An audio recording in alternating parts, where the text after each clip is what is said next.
HQN Books and Harper Audio present All is Bright by RaeAnne Thayne.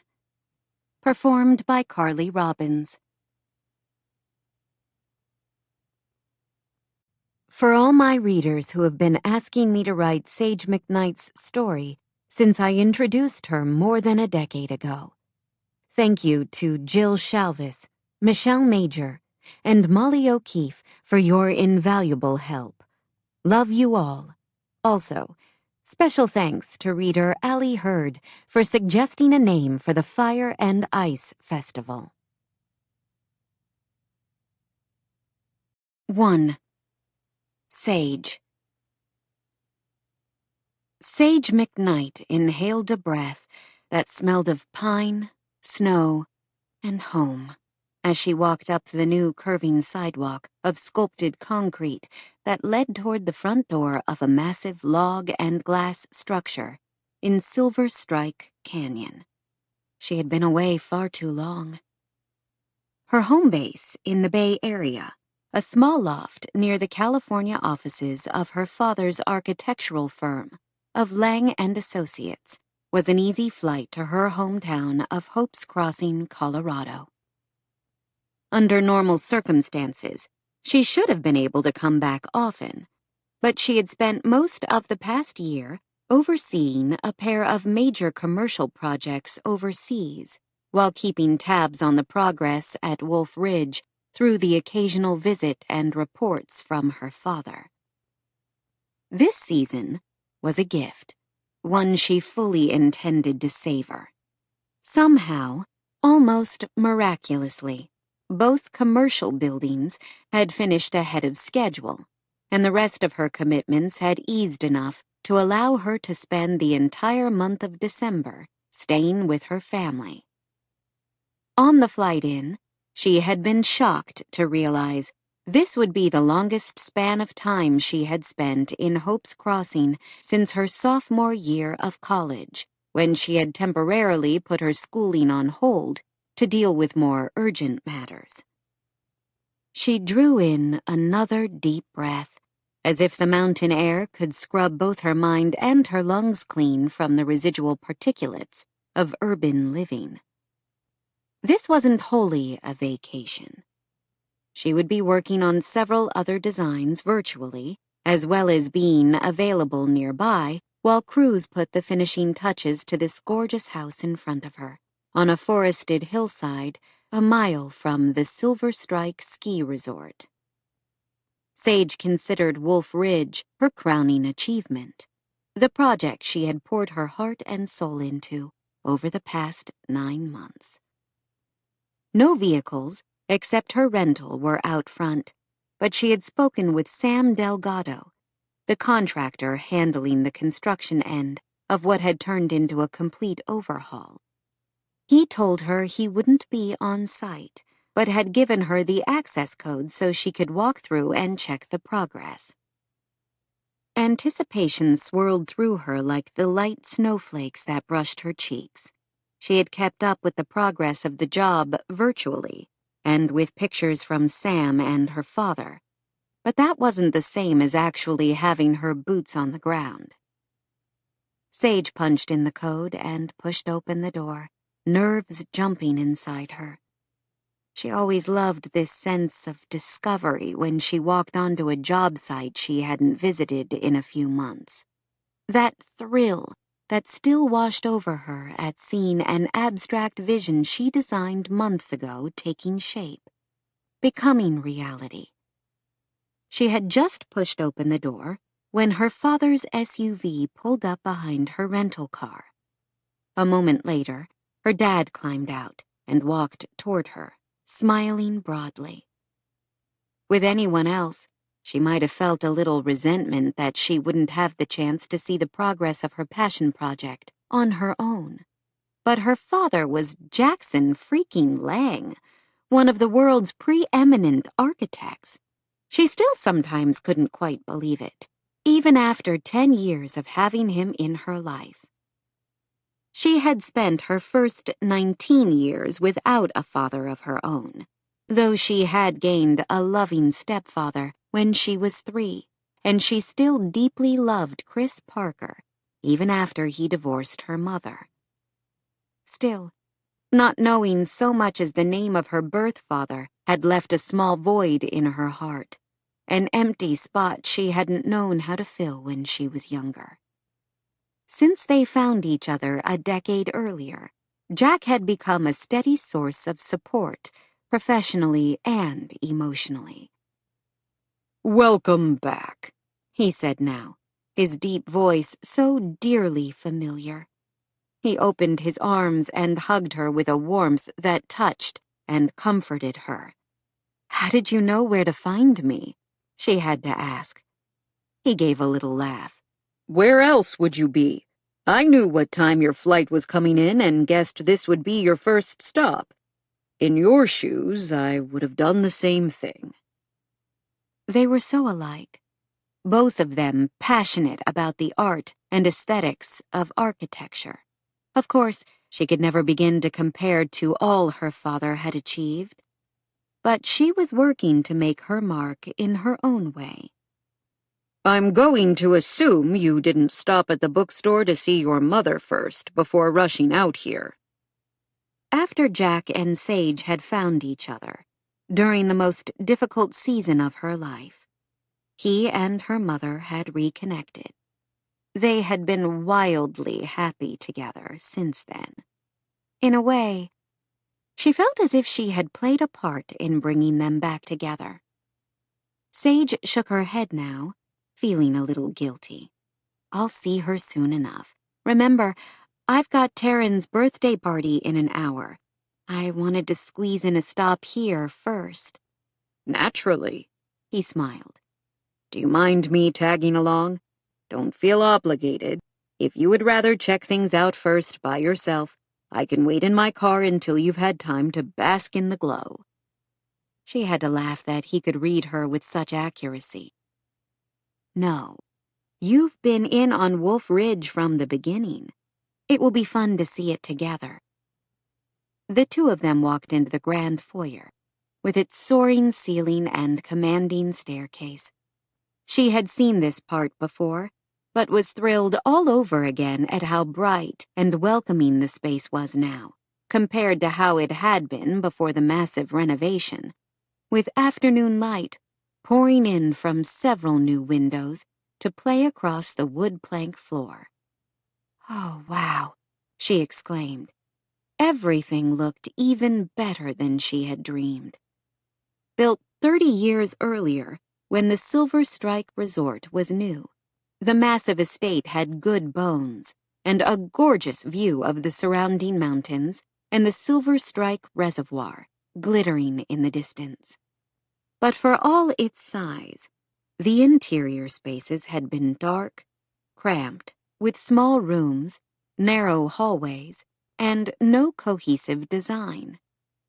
In many ways, it might have been easier for the owner to sell the property and start over after his life circumstances changed. She was glad he had decided to keep it, instead hiring Jackson Lang and Associates to rehabilitate the space. Sage had gone for a mix of rustic and industrial throughout the 8-bedroom, 10-bathroom house, with a mix of glass, wood, and metal. Others might not have seen the potential of Wolf Ridge. She could only be grateful that her client, difficult as he might be, hadn't been one of those people. "Have you heard from Tucker?" her dad asked, again guessing her thoughts with uncanny accuracy. "Is he happy with the progress?" She made a face. "Who knows? Mason Tucker is a tough nut to crack.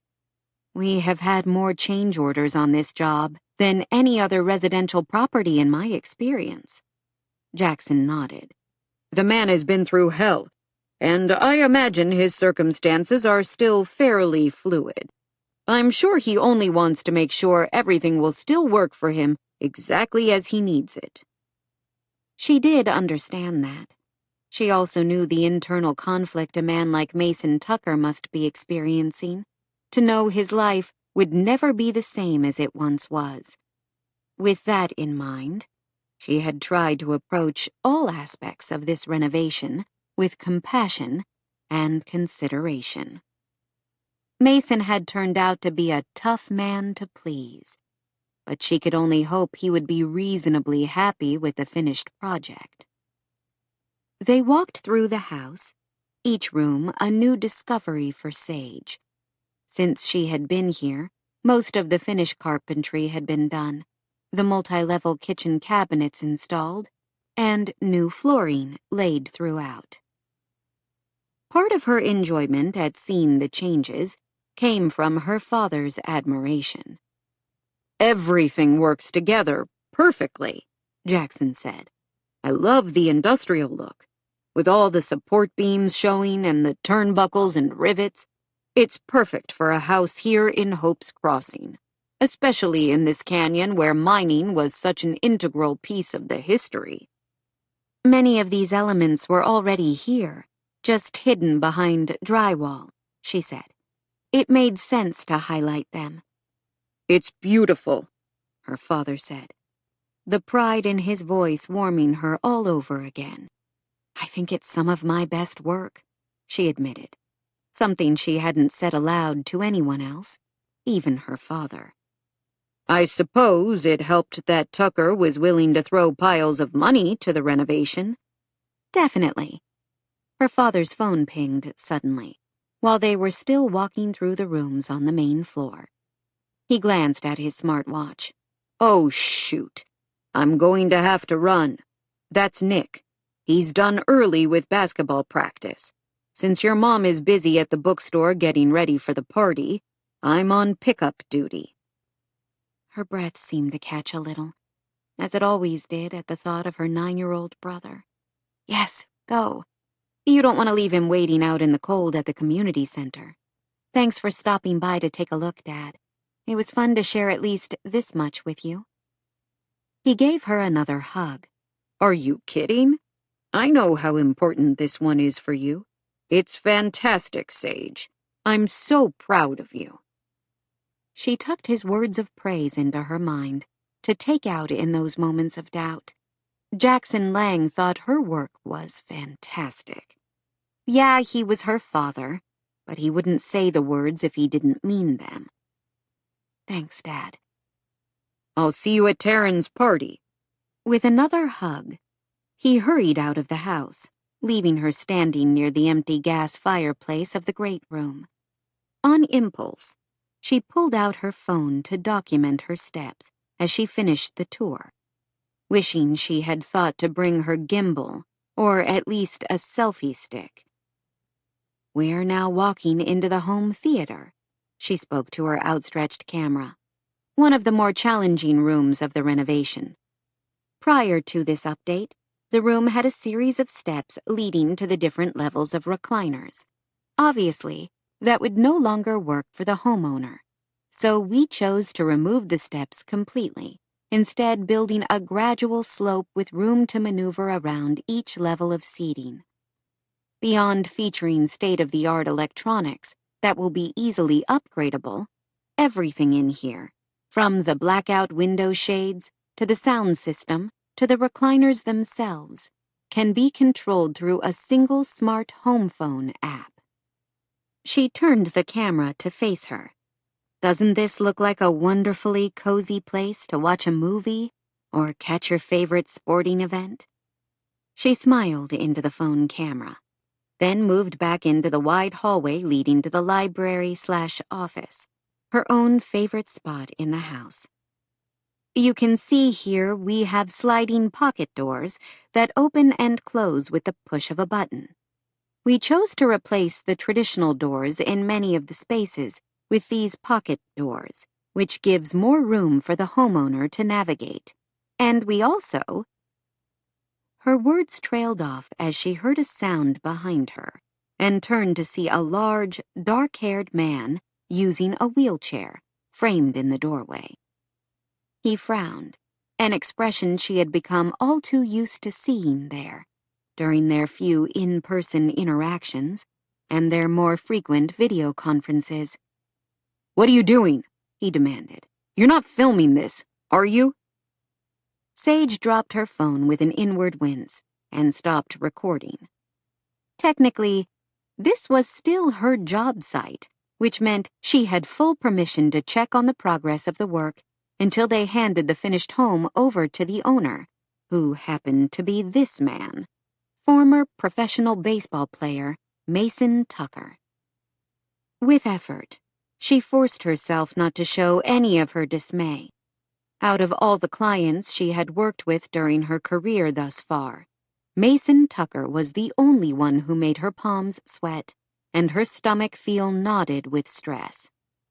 "Mr. Tucker, hi," she forced a smile, feeling awkward as hell and wishing she had waited until the contractor would be here to take a tour. "I haven't been here in weeks and wanted to document the progress that has been made since I visited last. I didn't see any vehicles outside and assumed everybody was gone for the day." "I'm parked in the garage of the guest house." "I didn't even know you were in town. Have you been here long?" The last she knew, Mason had been living in Portland, where he had once played for the same baseball team as another town resident, Spencer Gregory, who was married to Sage's friend, Charlotte. Sage knew Spence and Mason had remained friends, despite life circumstances that had led to both of them retiring. For a moment, she wasn't sure Mason would reply. Then he finally shrugged. "I wanted to be close as we started to wrap things up so I can keep an eye on things, and be on hand if there are any questions or problems. My daughter and I moved into the guest house a month ago." Why hadn't her dad or Sam Delgado told her Mason was already living in Hope's Crossing? Beyond that, she suddenly thought, how in the world was he making the guest house work? That place wasn't at all wheelchair accessible, with 3 steps leading into the place, narrow hallways, and no accessible bathroom like those she had designed for this main house. Renovating the guest house was part of the master plan, but not until all the work was finished on Wolf Ridge itself. "That place is a mess. How are you getting around?" "I'm managing," he said, his voice curt. "I can still get around on crutches, as long as I don't have to go far." "You shouldn't have to go far, from one end of the guest house to the other. It's tiny." She imagined a man Mason's size would make the space shrink to almost nothing. "It works fine for me and Grace. It's only a few more weeks anyway, right?" "I suppose." Sam Delgado had assured her when they spoke earlier that the renovations to Wolf Ridge would be finished shortly before Christmas. Sage had to admit, she wouldn't be sorry to put the job behind her. While she was thrilled with the way her designs had transformed the mountain estate, working with Mason Tucker himself was another story. She tried to be compassionate. Whenever she grew frustrated with him, she would remind herself that Mason had endured the sort of tragedy that would have completely destroyed someone without his resilience. While she was only charged with renovating this house, Mason had to completely rebuild his life. He had every right to be surly and uncooperative. While she might know that intellectually, it was difficult to remember when she was dealing with yet another last-minute change order. Still, he had superb taste and basically unlimited financial resources. In a few more weeks, when the job was finished, Wolf Ridge would meet his needs now and long into the future. The home now featured a new indoor pool, spa, and high-tech exercise room on the bottom level, 2 new elevators at either end of the house, and heated floors throughout. Wolf Ridge also featured a kitchen that worked for people of any mobility level, and wheelchair-accessible bathrooms on each level, including the extensive owner's suite on the 2nd floor. Sage loved everything about this house, from the skylights to the beams her dad had mentioned, to the wider doorways and hallways. It was warm, luxurious, comfortable. She wanted to show off her work to the world. The only trick would be convincing the intensely private Mason Tucker. Faced with his glower now, Sage felt as if she faced a Herculean task. She had to try, though, didn't she? Her fledgling internet show had exploded in popularity over the past year, allowing her foundation and personal pet project to help far more deserving people than she had ever envisioned. Sage could only imagine the vast number of views, and thus ad revenue, a video featuring Wolf Ridge would bring in. People would love a glimpse inside the house redesigned for the reclusive and private Mason Tucker. The public still clamored to know everything it could about the former professional athlete, who had endured so much physical and emotional pain. If she could showcase Wolf Ridge on the Homes for All internet channel, she would also bring awareness to some of the issues and obstacles non-inclusive design presented to those with mobility challenges. She drew in a breath, not sure where to start. Yes, he would likely slap her down, but she wouldn't know unless she asked, right? The progress while I've been overseas is amazing. I can't believe how different everything looks, with the finish work and the new flooring. Sam and his subs have put in some long hours. It shows. And Jean-Paul tells me he's going to have nearly all the furnishings ready to go in a few more weeks, except for a few custom pieces. That's what he tells me.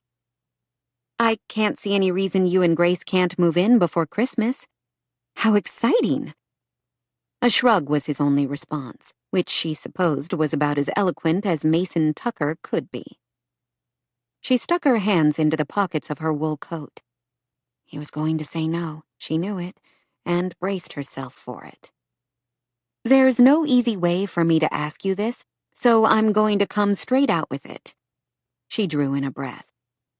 For the past year, I've hosted a YouTube channel, Homes for All, which features projects with the kind of innovative universal design elements we have tried to incorporate here at Wolf Ridge. He raised an eyebrow but said nothing. While it's called Homes for All, we feature commercial as well as residential projects. I hope to continue raising awareness of how limiting and even discriminatory some design practices can be for those who are, differently abled. He again said nothing, only continued to look at her out of those hard blue eyes that concealed his emotions completely.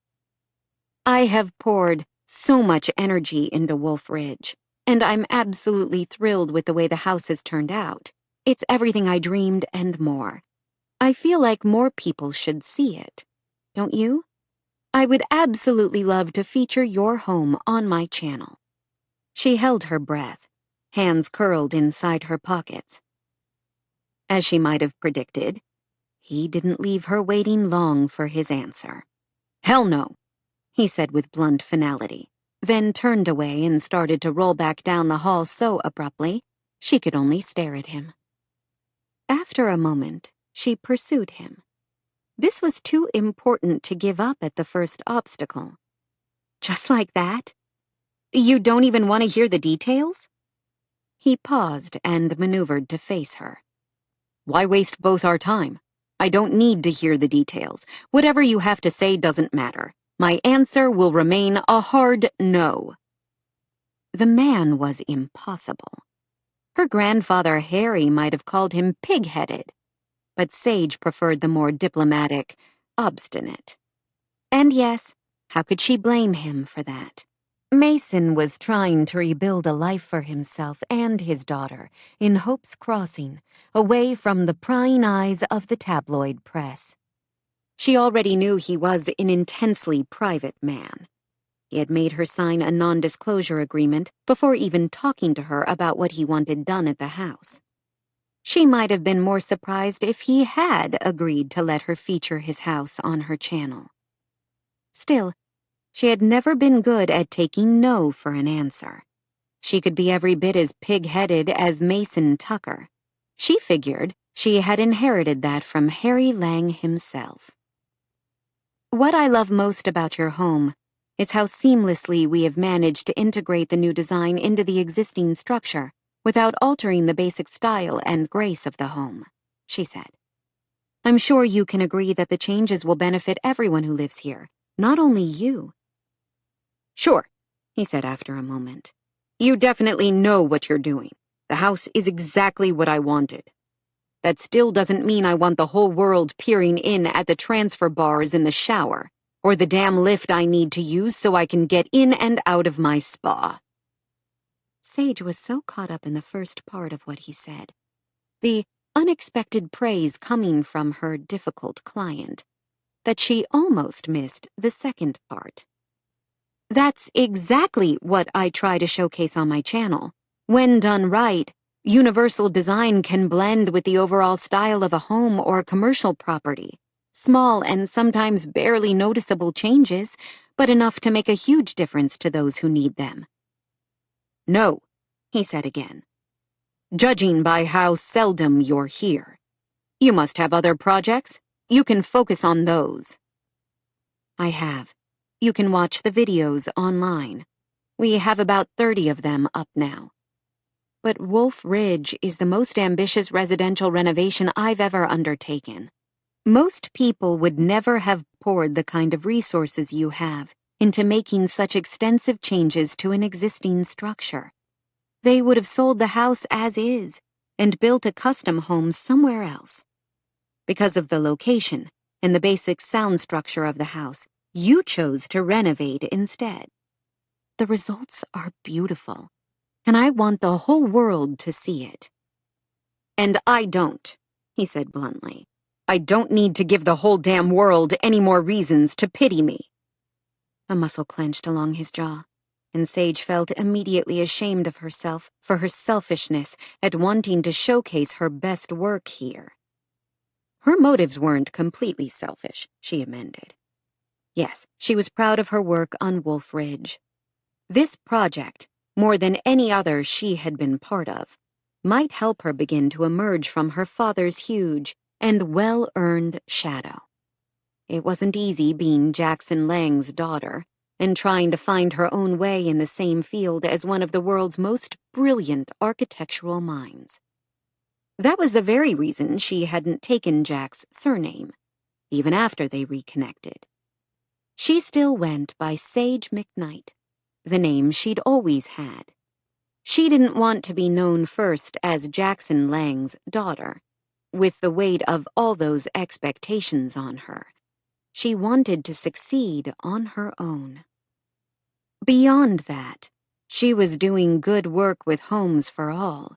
She knew she was making a difference in people's lives, not only by changing minds about universal design, but by changing lives. Should she tell Jackson Lang that Homes for All was also the name of her foundation, funded by the ad revenue her videos generated online?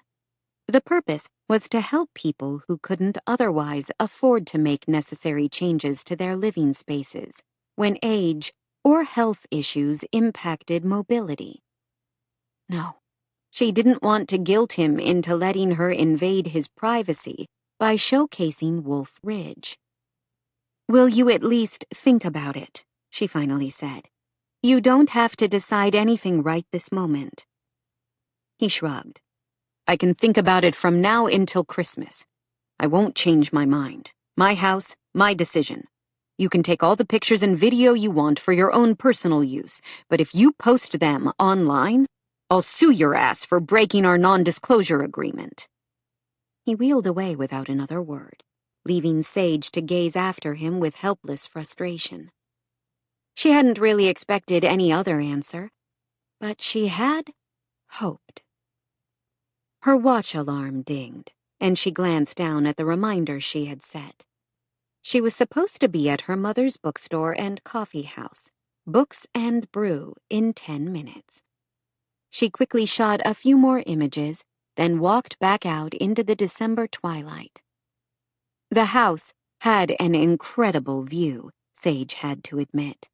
The placement was one of the most appealing facets of the house, and probably one of the reasons Mason Tucker had chosen to renovate this mountain estate, rather than building new. She could see the ski resort from here, and even a glimpse of Hope's Crossing, where Christmas lights were beginning to wink and gleam. She always forgot how much she loved it here. This property, yes. More than that, Hope's Crossing itself. As she walked to her car, snowflakes danced on the cold air, floating gently to land on her coat. She took a deep breath of mountain air. This was her home, no matter where else she traveled for Lang and Associates, and with Homes for All. Hope's Crossing had her heart. Though she was disappointed at Mason Tucker's response, she couldn't be too upset. She had an entire month ahead of her to be here, in the place she loved and with all the people she cared most about in her life. 2. Mason. Sage McKnight was not happy with him. Even 10 minutes after they parted, Mason felt as if the echo of her annoyance seemed to hang in the air, along with the scent of new drywall and paint. Her frustration was nothing new. Mason was fully aware he had been tough to work with through the entirety of this journey they had embarked on together 9 months earlier. He was a demanding client with very particular ideas about what he wanted in his house. This would be his haven, the retreat he and Grace desperately needed after the turmoil and chaos of the past 2.5 years. In all fairness, Sage McKnight seemed to perceive exactly what he envisioned for Wolf Ridge. She had come up with solutions to many problems he had never even foreseen. And she had a unique genius for taking his most abstract concepts and turning them into actual workable ideas. Sage was excellent at her job, considered among the best around when it came to creating comfortable spaces for people of all abilities. He considered it a minor miracle that she hadn't backed out after working with him through the first round of blueprints.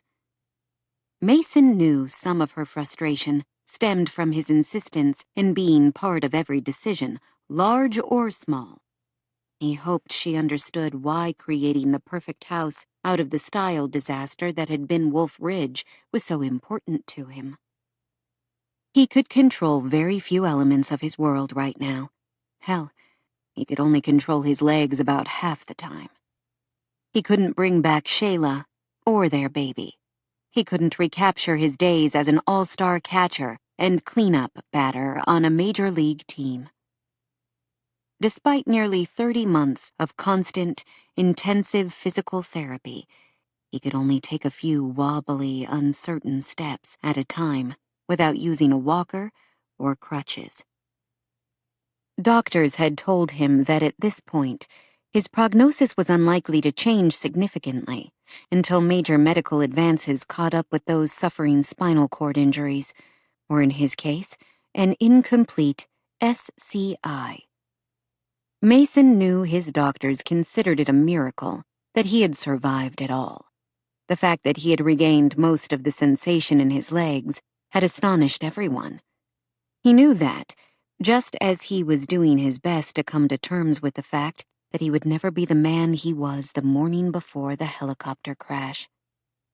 No, he corrected himself. He had come to terms with it. He had switched to using the wheelchair more instead of always struggling to lurch around with the Lofstrand forearm crutches, hadn't he? And nearly a year ago, he had hired Lang and Associates and the very lovely Sage McKnight to rebuild this house in Hope's Crossing in order to make it fully accessible for him.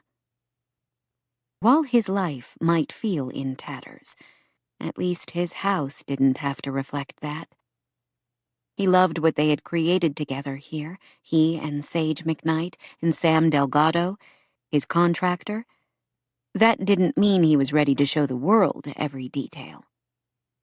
He had turned down literally hundreds of interview requests since the helicopter crash.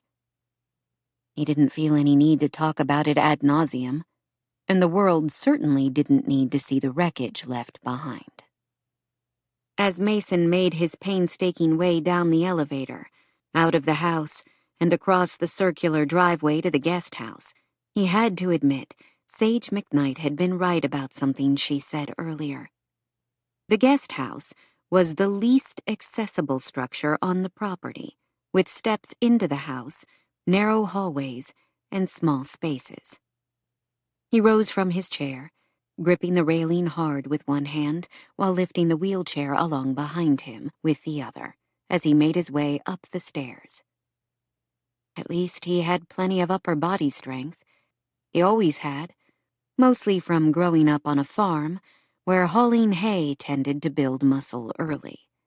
The same muscles that had helped him have one of the best batting averages in the National League now came in handy pulling himself in and out of places when his legs decided not to cooperate. He had almost reached the top when his mother opened the door to the 2-bedroom guest house and peered out at him.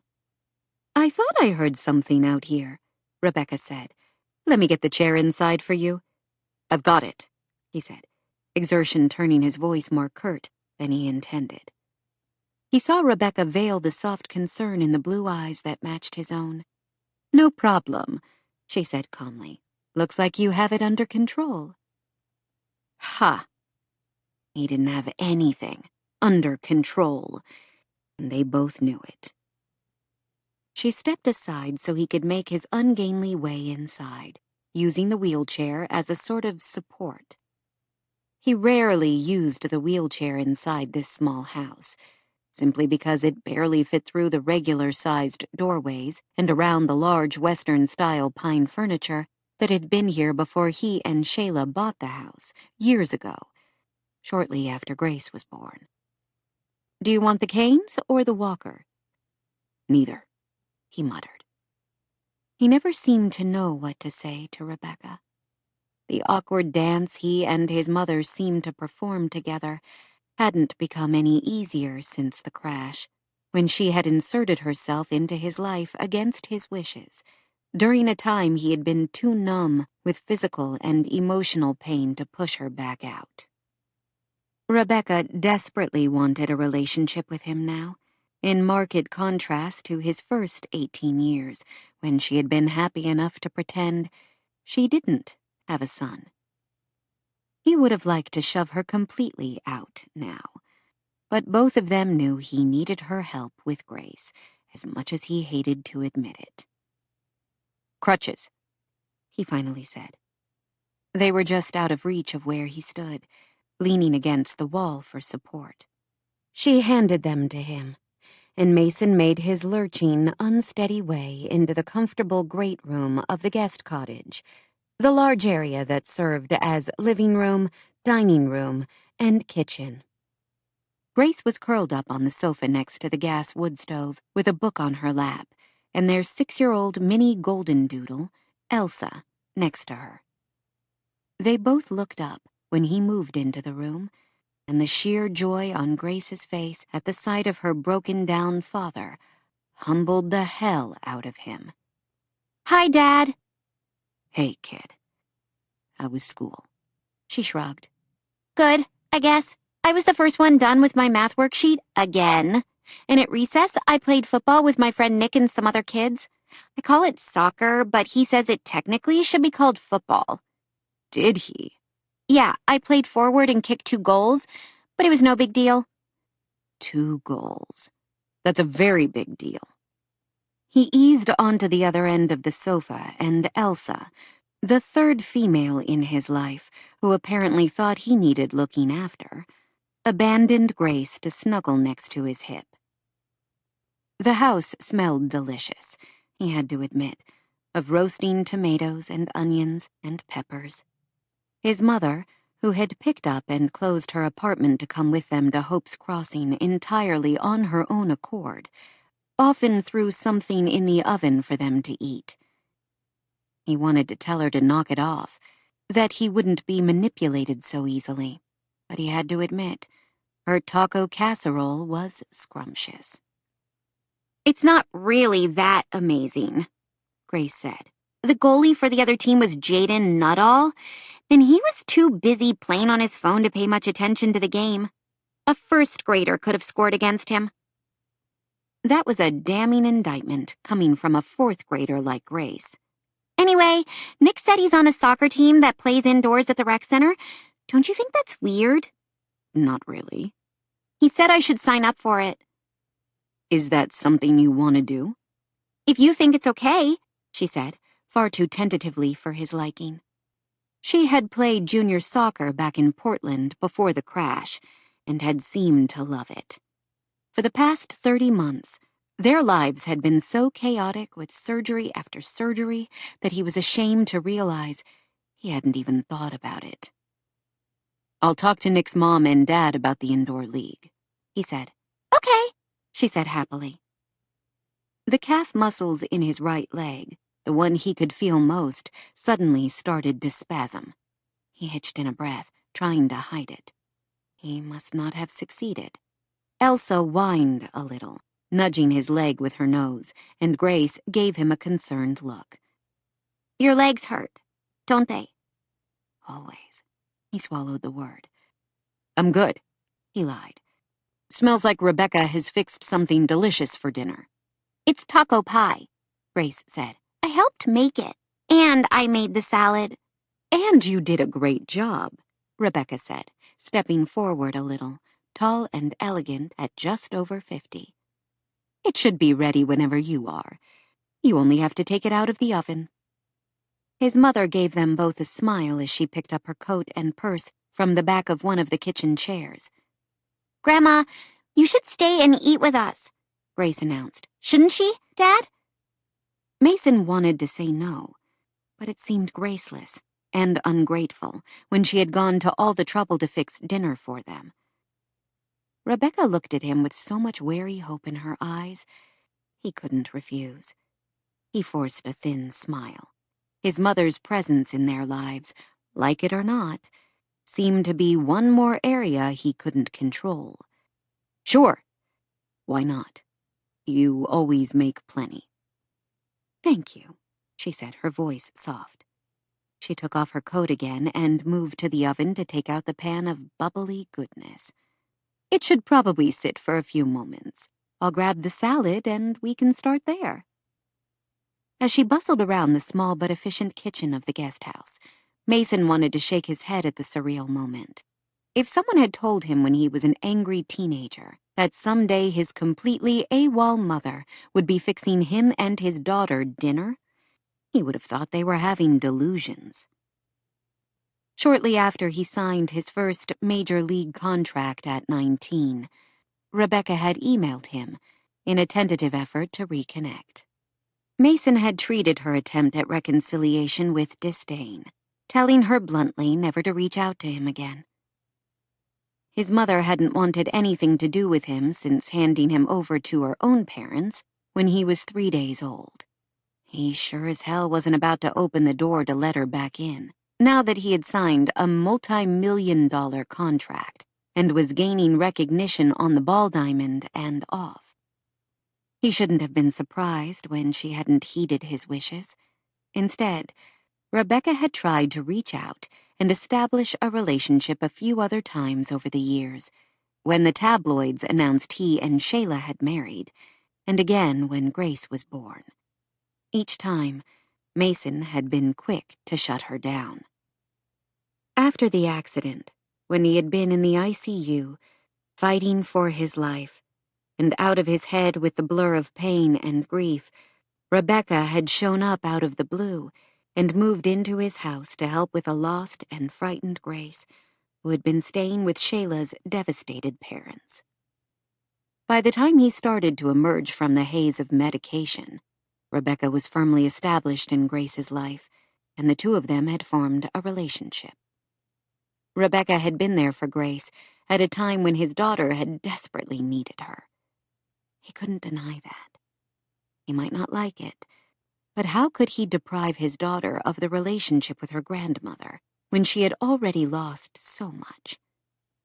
As soon as he had been able to think beyond his own pain, he had done his best to put down ground rules. she could spend time with Grace when he wasn't around, but that was as far as he was willing to go. To his great surprise, she had honored his wishes. He couldn't avoid seeing her occasionally, but he limited their interactions as much as possible and carefully maintained a polite, cool tone with her.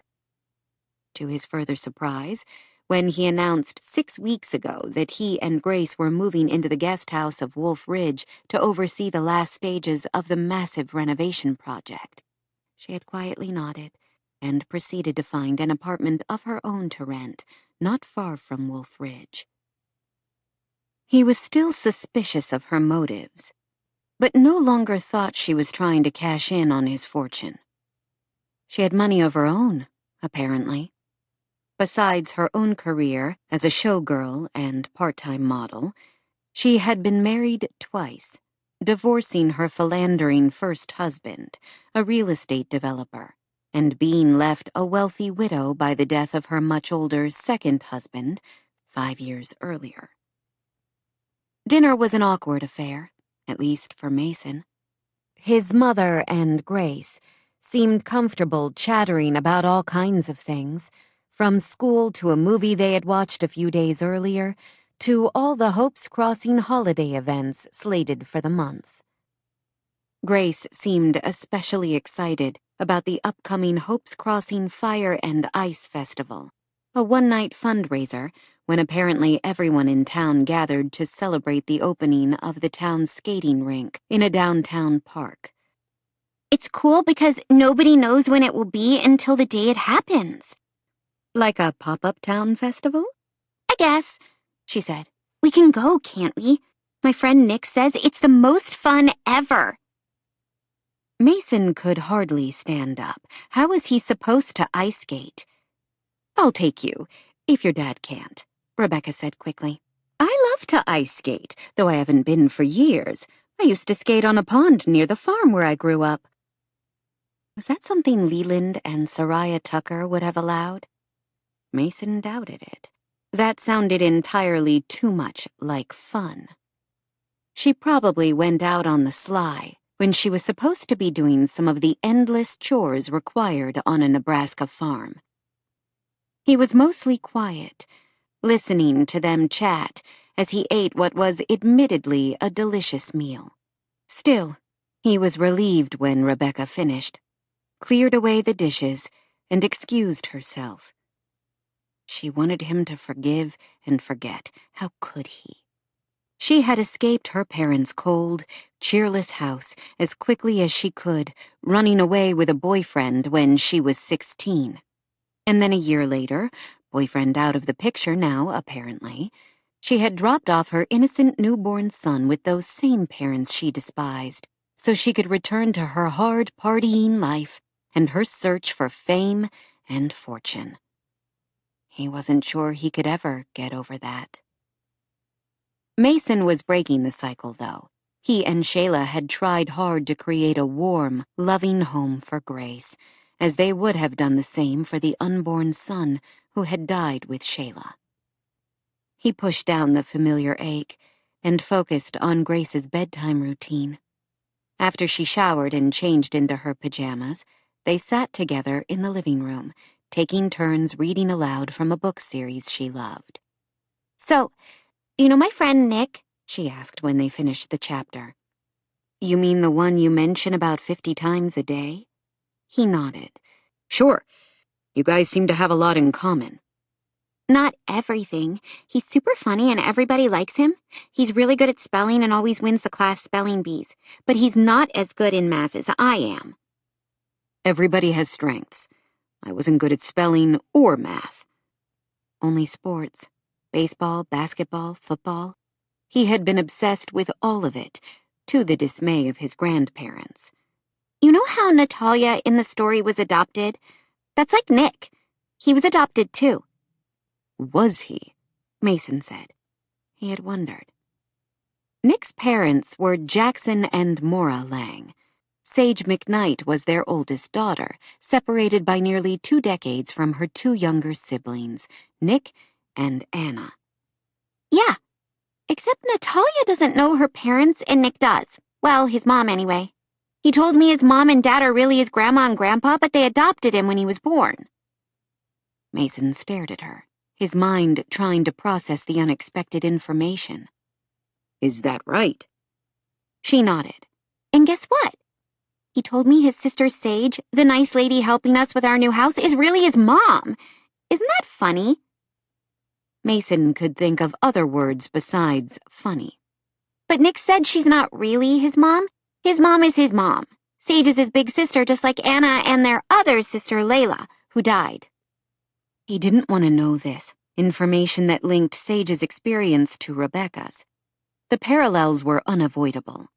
Nick was 9, like Grace, and he knew Sage wasn't quite 30, so she must have had Nick when she was barely out of her teens, handed him over to her parents to raise, and then blithely went on with her life.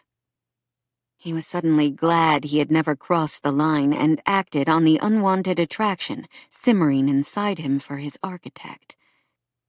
It would be weird to have a sister who is also your mom, don't you think? Families come in all shapes and sizes. We've talked about that before. Sure, I know. I mean, my friend Benny back home had 2 moms and no dad, and my friend Julia doesn't live with her mom and dad. She lives with her aunt and uncle and cousins. That's right. She looked at him. We're kind of a different family, too, now. Just you and me and Elsa. Oh, and Grandma. He managed not to make a face at the addition. Rebecca was not part of their family, no matter how hard she might try. He couldn't say that to his daughter. The important thing is that everyone should have people in their families who love each other and take care of each other. Sometimes that comes from the family you were born into, and sometimes it's the family you make through the other people you love. She smiled up at him and leaned on his arm, this child who was everything to him. Mason let out a breath. His resentment toward his mother, his conflicted feelings for his architect, even his stupid aching legs weren't important. His daughter was the only thing that mattered. Grace, and the future he was trying to build for her, here in Hope's Crossing. 3. Taryn. This was her birthday party, and she was supposed to be happy. Taryn Thorne looked around at all of her friends and family members gathered at Maura Lang's shop, Books and Brew, here to celebrate the happy occasion of her 26th birthday. She knew she should be thrilled at all the attention, but somehow Taryn felt as if she had just been sucker-punched. She looked at Genevieve Kane, certain she must have misheard her friend. "Are you serious? Charlie is here, in Hope's Crossing? Did he just arrive?" Her voice sounded faint, with a slight wobble, but she knew her friends and family were used to that. Her words often stumbled over themselves, especially when she was tired. Genevieve apparently didn't notice. She popped a shrimp into her mouth from a tray carried by a passing waiter, really one of Maura Lang's bookstore employees. "I don't know. 5 days, I guess." 5 days. Her best friend had been in town for 5 days, and he had yet to reach out to her. Taryn frowned. Did he know about this? She gestured around to the red and purple birthday balloons festooning the seating area of the small coffee house attached to the bookstore. "Yes," Jen said, her voice a little wary. "I mentioned it to him. He said he wasn't in the mood for a big crowd today and offered to stay with the kids. I'm supposed to tell you happy birthday from him." Why couldn't he tell her that himself? Taryn had to fight a tangled mix of annoyance and hurt. She wanted to drive straight to his house, to tell Charlie off herself. Not only had he not bothered to come to her party, but he had been in town 5 days and hadn't once called or texted her to let her know. What had she done to make him want to avoid her? She thought she knew. Charlie Beaumont, Jen's brother, had been her best friend forever. No matter where he had been in the years since he had left Hope's Crossing, they texted, talked on the phone, or connected via social media at least 2 or 3 times a week. Until about 4 months earlier, anyway.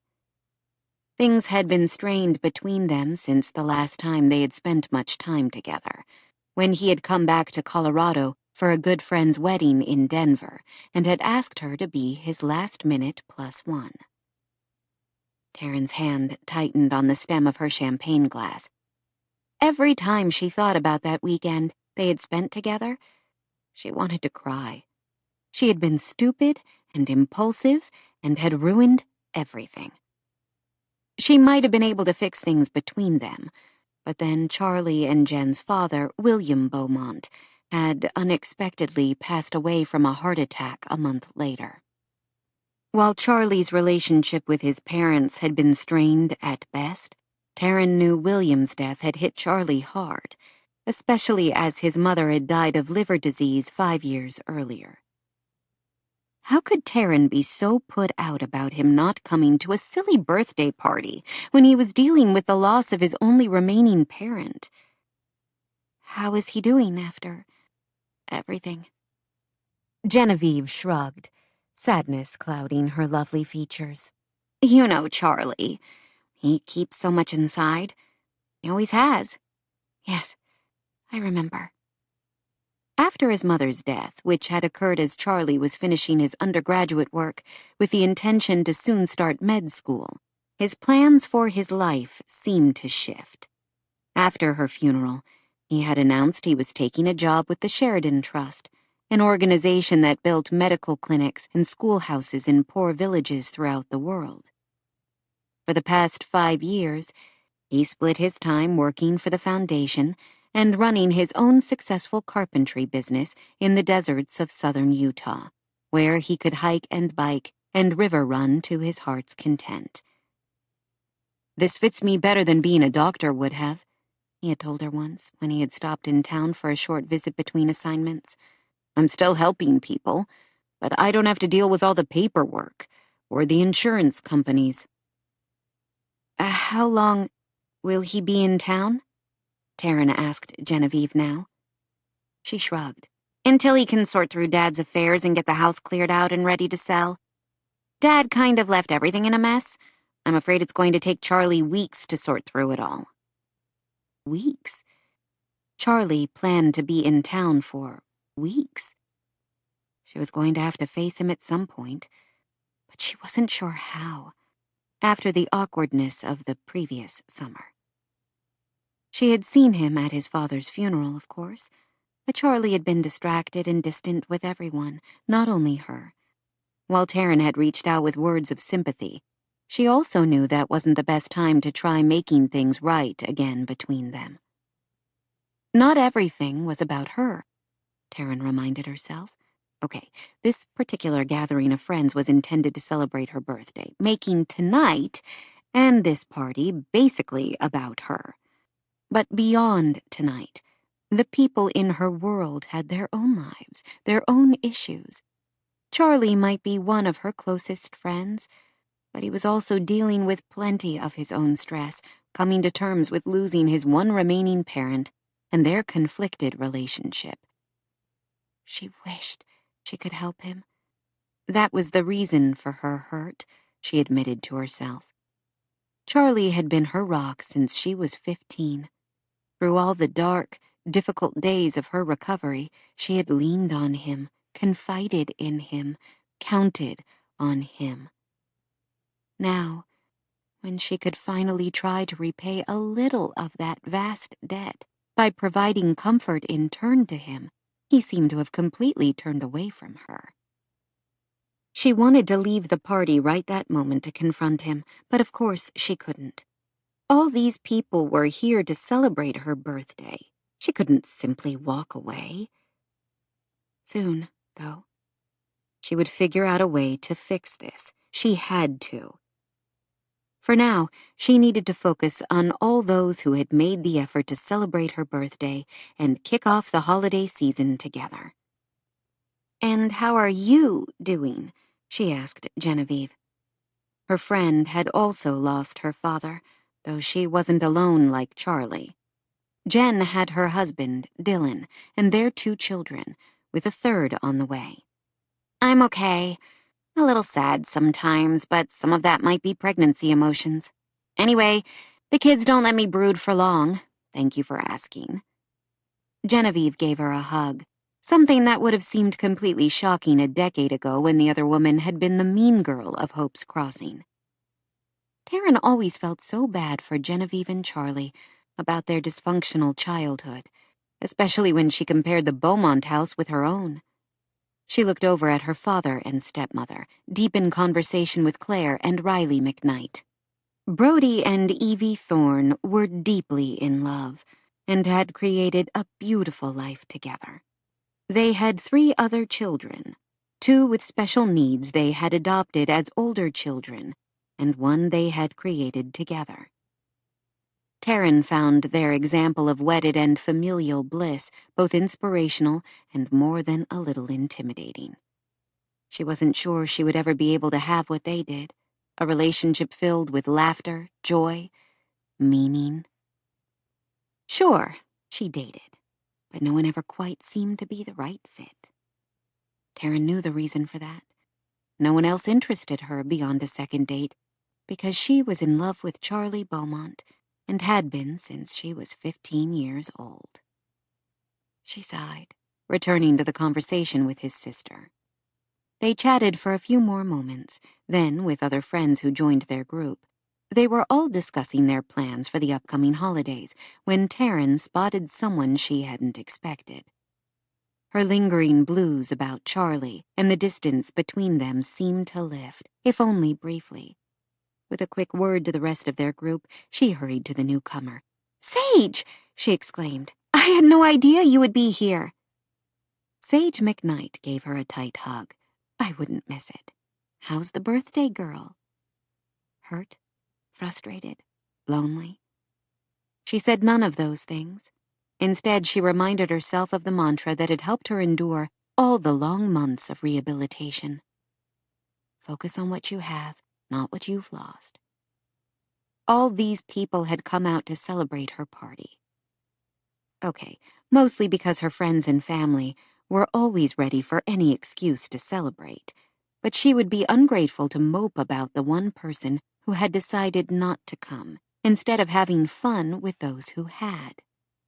"I'm terrific," she said with a smile that almost felt genuine. "Your mom really knows how to throw a party." "Definitely. Are you in town long?" "I'm going back between Christmas and New Year's." "You'll be here with your family for Christmas. How wonderful. We should get together." "Yes, definitely." Sage was another friend who had moved away from Hope's Crossing. She lived and worked as an architect in San Francisco. Taryn sometimes felt like the whole world had moved on while she was still here in her hometown, living only a few blocks away from her family. Why would she go anywhere else, though? Taryn loved Hope's Crossing. If she hadn't, she never would have taken a job as a guidance counselor at the middle school. "Any new videos on your channel?" she asked. "I watch religiously. Every time you post a new one. I loved that beach house you featured near Sonoma." "Wasn't that gorgeous? I didn't want to leave the day we taped there." Taryn loved watching Sage's videos. Her friend had a natural camera presence and an intricate knowledge about architecture and design. She was funny and warm, and people seemed to respond positively. Taryn knew her YouTube channel received hundreds of thousands of hits whenever she posted a new video. She even had a few in the millions. "You have really created a niche for yourself, haven't you?" "The whole YouTube thing has been a blast. Something I never expected. Are you filming something in town while you're home?" A dark shadow flitted across Sage's green eyes. "I'm not sure. That was the plan. I've been working on renovations to a house in town that I wanted to feature. But it turns out the owner is a bit reluctant." "Is it Mason Tucker?" "I didn't say that. How did you know?" Taryn smiled. "Lucky guess?" "Not really." Everybody in town is talking about that gorgeous house on the hill, and I know Sam Delgado has been busy on it. Your mom told me you had designed the renovation. I know I'm not the only one in town who was hoping for a chance to see inside it when it was featured on Homes for All. Sage sipped at a drink from a passing waiter, frustration evident on her lovely features. No luck right now, she said. I'm still working on it. Mr. Tucker is very private. Everyone in town had talked about that, too. He seemed to go out of his way to keep his private life private. Taryn knew more than most how he might be feeling. After the accident, she had wanted to hide away in her bedroom and never leave. Sage and Charlie and other friends, and of course her father and Evie, had pulled her out and back into the light. I'll keep hoping, Sage smiled. If you have any free evenings, let's go out while I'm home so we can sit down and catch up. If she had any free evenings. Right. Taryn had nothing but free evenings, unless she was babysitting for her siblings. She was 26 years old as of today, and had no social life to speak of, because she was waiting for the one person who couldn't seem to be bothered to even come to her birthday party. Say the word. I'll make time. Sage smiled and hugged her. It's so good to see you, T. Thanks. Sage's features grew pensive. Now that I think about it, you might be exactly the person to help me. Don't be surprised if I use our time together to pick your brain. You should know by now that picking my brain will probably take you about 30 seconds, she joked. And 29 of those would involve working your way through all the random thoughts I have about who might win the current season of The Bachelor. Sage made a face. We both know better than that. From what I hear, you're the favorite guidance counselor of every student at Hope's Crossing Middle School. My niece and nephews all rave about how cool you are. She might not have a YouTube channel watched by millions or a growing reputation as a brilliant architect, but she loved her job and felt like she made a difference to her students. Sage's mother, Maura, joined them a moment later, hugging her daughter. There you are. I was wondering when you would show up. Sorry I'm late, Sage answered. You know how I can be on a project. Too well. You and your father are obviously cut from the same cloth. Maura reached out a hand to squeeze one of Taryn's. Happy birthday, my dear. Thank you, and thank you for the party. It's our pleasure. I know you didn't want a party, but I'm so glad you let us have one for you. 26 is an odd year for a big party, don't you think? Well, this is the party your grandma wanted to throw last year for your 25th, but you were inconveniently in the hospital. True.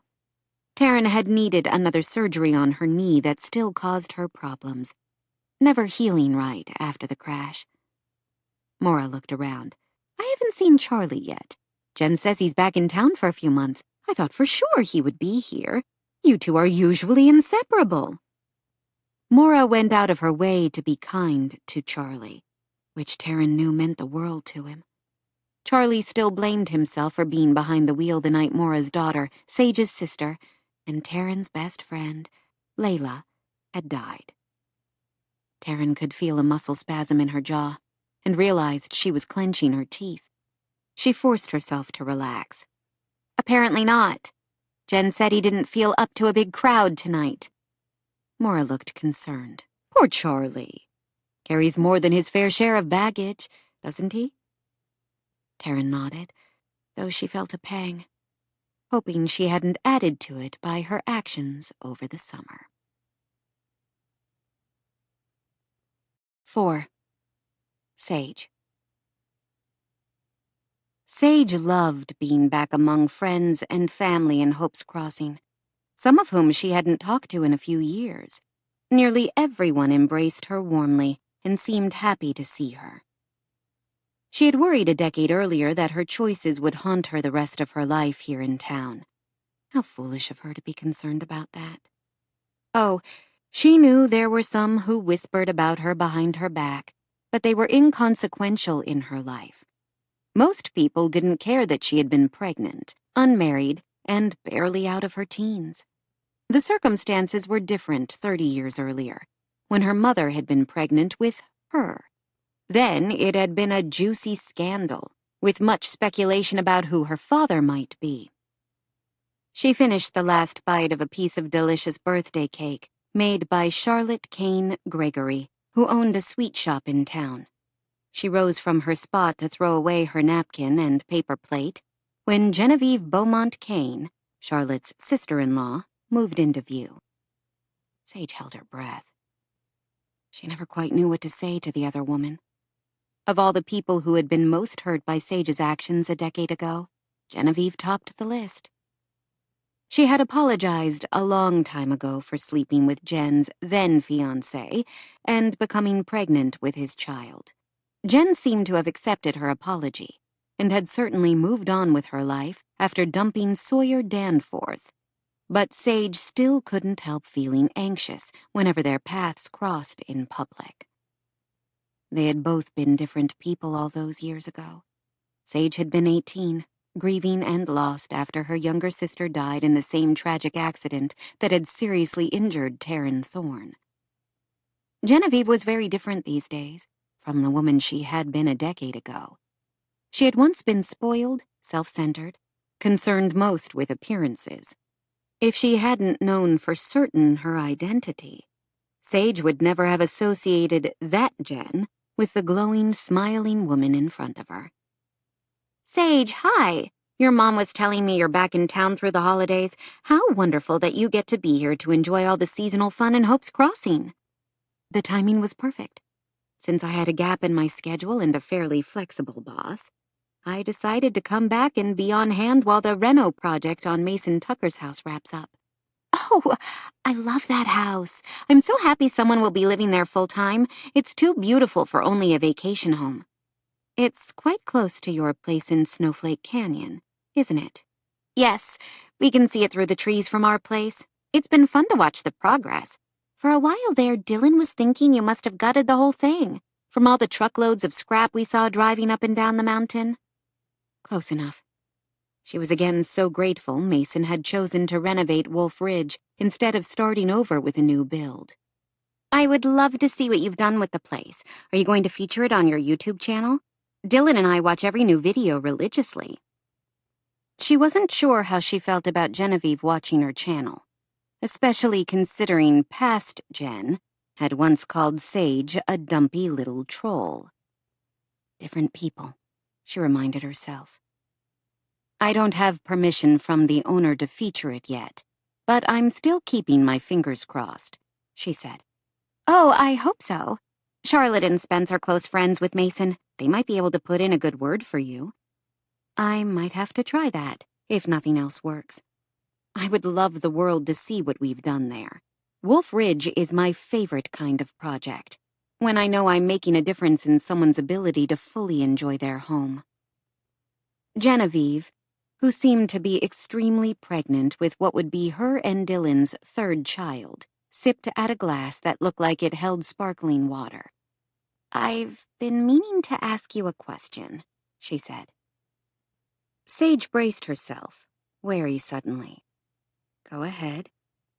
Is it really true you funnel all the ad revenue from your videos to renovating homes for people with mobility needs?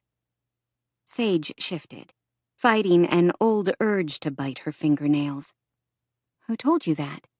Harry told me in confidence. He's so proud of the work you're doing. Her grandfather, naturally. Funny how he could be loose-lipped about everyone else's business, but so protective of his own. Of course, there were very few true secrets in Hope's Crossing, except maybe the true identity of the Angel of Hope, the town's benefactor, who made a point of helping many people going through tough times. Yes, I realized the need for more homes that feature universal design during Taryn's rehab. That need only grows as people age. I love what you're doing. Dylan and I were wondering if you might consider going into partnership with A Warrior's Hope. Dylan and Genevieve, along with several others in town, worked closely with the organization that helped wounded veterans and their families draw closer together through mountain retreats and recreational activities like adaptive skiing and snowboarding. A small village of cabins provided housing, and a few years ago her father had designed several other facilities for a warrior's hope, including state-of-the-art workout facilities and an indoor swimming pool. What kind of partnership? Our program works beautifully, but then our clients leave after a week or two and return to often completely inadequate housing situations. Many of them really struggle with housing that doesn't work for them now. That definitely can be a concern. I have come up with a few blueprints for some relatively inexpensive new construction homes that follow universal design principles. I'm happy to provide those for you to show your clients. That would be terrific. I can also help plan renovations to existing homes. I'm happy to help your clients with either of those things. That would be perfect. Maybe while you're in town you could meet with our board to give us some guidance about where to start. Sure, I would be happy to. Thank you. To her shock, Genevieve hugged her, and she couldn't help thinking again that this woman seemed completely different from the Jen Beaumont who had hated her so passionately a decade earlier for ruining her fairy tale wedding. An hour later, the crowd began to disperse, and Sage stifled a yawn from her long day of travel as she helped clean up the cafe area. Maura came through with a garbage bag to collect discarded napkins and paper plates. Good party, Mom, as usual. Thanks, Maura gave a satisfied smile. I'm glad we could celebrate Taryn's birthday, even if we're a year late for the 25th birthday we planned. We're all so fond of her. Taryn is our little town miracle, isn't she? She might be the town miracle, but she's mostly just Taryn, our friend. Maura's smile was a little wobbly. Yes, exactly. Sage felt a pang, guessing her mother was thinking about Layla. Sometimes she couldn't believe her sister had been gone for a decade. They both returned to cleaning up, and were nearly finished when the bell jangled over the door, and her father came in, followed by 2 school-age children. Sage! Her baby sister Anna, 7 and missing her front teeth, rushed to her, wrapped her thin arms around Sage's waist, and squeezed tightly. Nick followed close behind. Her heart gave a little jolt in her chest, but she quickly hid her reaction. There they are, my 2 favorite troublemakers. Anna giggled. I'm not a troublemaker. Okay, my 1 favorite troublemaker and his little sister. She's your little sister, too, Nick said with a grin. Aren't we lucky? She hugged them both, and Sage felt that familiar tug on her emotions when Nick's arms also went around her. She couldn't believe he was 9. Where had the time gone? Now that he was growing older, she sensed a tiny, barely perceptible shift in his dealings with her. She wondered if maybe he wasn't quite as accepting of their unique relationship as he used to be. None of that seemed apparent now. He appeared as happy to see her as Anna. Mom says you're going to be here until after Christmas. That's the plan. And you're going to stay in the apartment above the garage, Anna added. Yes, I just hope I don't freeze in there. It's warm and toasty, her sister said. But if you get too cold, you can always come sleep in my room. You can have the top bunk. She smiled. Thanks, kiddo. Because of the wide age gap between them, and because she had been away from Hope's Crossing creating her own life, she always felt more like the children's cool aunt than their older sister, but was deeply grateful to have them in her life. Can we build a snow fort again? Nick asked. That was so fun last year. I can't believe we could make it so big without the roof caving in, and it lasted the whole winter. All my friends thought it was the coolest thing. Sure. We have plenty of time to build an even better one this year. It's all about where you put the support walls. Who knew that all her years of training to become an architect would be so handy when it came to playing in the snow with her much younger siblings? Usually her visits home were quick, frenetic affairs. A weekend here, 3 days there. It would be so lovely to have time to savor each moment with her family. Maybe we can do some skiing, too. Dad tells me you guys are getting really good. Nick might be, but I'm not, Anna said with a pout. I always fall down when I try to turn. That is tricky. We can work on it. Over the children's heads, she saw Jack approach Maura from behind, wrap his arms around her, and kiss the top of her head. Sage pushed down the pang she always felt at the obvious affection between them. She knew what that pang was. Loneliness. Since her parents had reconnected a decade ago, the two of them had become a team in every way. Watching them work together only seemed to reinforce how alone Sage was. Oh, she had friends in the Bay Area and co-workers at Lang & Associates she liked and respected. Her partners on the channel, Anton James and his wife, Rochelle, were among her dearest friends. She didn't have that one person she could count on always to have her back, no matter what. Sage knew it was her own fault. She tended to choose poorly, usually men who weren't available, either emotionally or otherwise. That had been clear when she had fallen hard for Sawyer Danforth, despite his long-standing engagement. 2 years ago, she had started to fall for a man she had dated for a few months, even though she knew he was moving permanently to work in Brussels and wasn't interested in a long-distance relationship. The therapist she had seen the summer before had suggested her childhood was responsible, that she purposely picked men she knew would never truly love her, because she had been scarred by not knowing the identity of her father until she was nearly 20. She didn't know if that was the truth. She only knew that some part of her ached to have the same kind of soul-deep connection with someone that her parents shared. She pushed away the familiar ache as she helped clear away the rest of the party debris. "Thank you for your help," Maura said as she prepared to turn the lights off in the store. "No problem. I'm happy I made it in time so I could be here tonight." "So are we. We're glad you could stay for so long." Maura and Jack exchanged a speaking glance that again left Sage feeling a little excluded. "I'll take the littles home, if you want to give your mom a ride," Jack said. "Sure. No problem." When they were in Sage's car driving toward her parents' beautiful home, located on a hillside in the historic part of town, her mom cleared her throat. "This is awkward, but I was wondering if I could ask you a favor while you're home."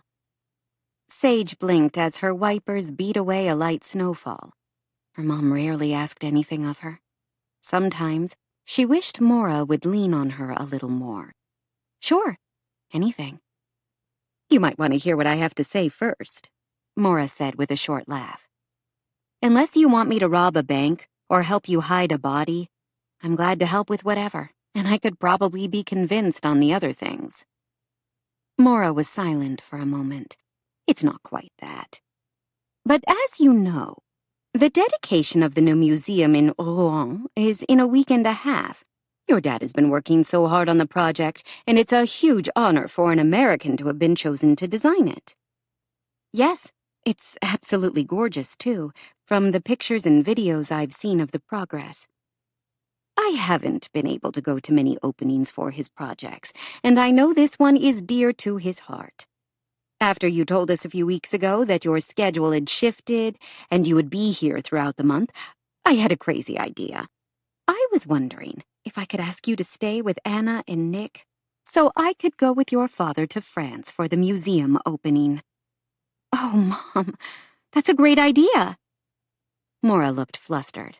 "I know it's a lot to ask." "Not at all. I would love to do it. You never go anywhere, just the two of you?" A big part of that was her fault. Sage's hands tightened on the wheel. Her parents hadn't even had a real honeymoon because of her. Jack and Maura had only just found each other again, after 20 years apart, when Sage had upended all their lives by announcing she was pregnant. "When will you leave?" she asked now. Maura looked relieved. "The event is scheduled for 2 weeks from today. Your dad was planning to be gone from December 12th to December 17th. 5 nights. Is that too many?" "Not at all. It's not enough, if you ask me. You should stay as long as possible. I would love to, but 5 days will be enough. Especially during this busy time of year. I'm not sure I can be away from the bookstore longer than that. Plus, the kids have so many things going on that I would hate to miss. They're only 9 and 7 once. Are you sure? I don't want you to say yes if you have even a sliver of doubt. She had a feeling her mother would need plenty of reassurance between now and when she finally stepped onto the plane in a week and a half. Absolutely positive. This will be great. Don't worry about a thing. The kids and I will have a blast. Oh, thank you. Maura gave a little laugh that sounded relieved and excited at the same time. I can't wait to tell your dad I'm going with him. Yes, her parents were a team, connected by the love that had first grown between them when they were only teenagers. While Sage might not have a special someone, at least she had her family.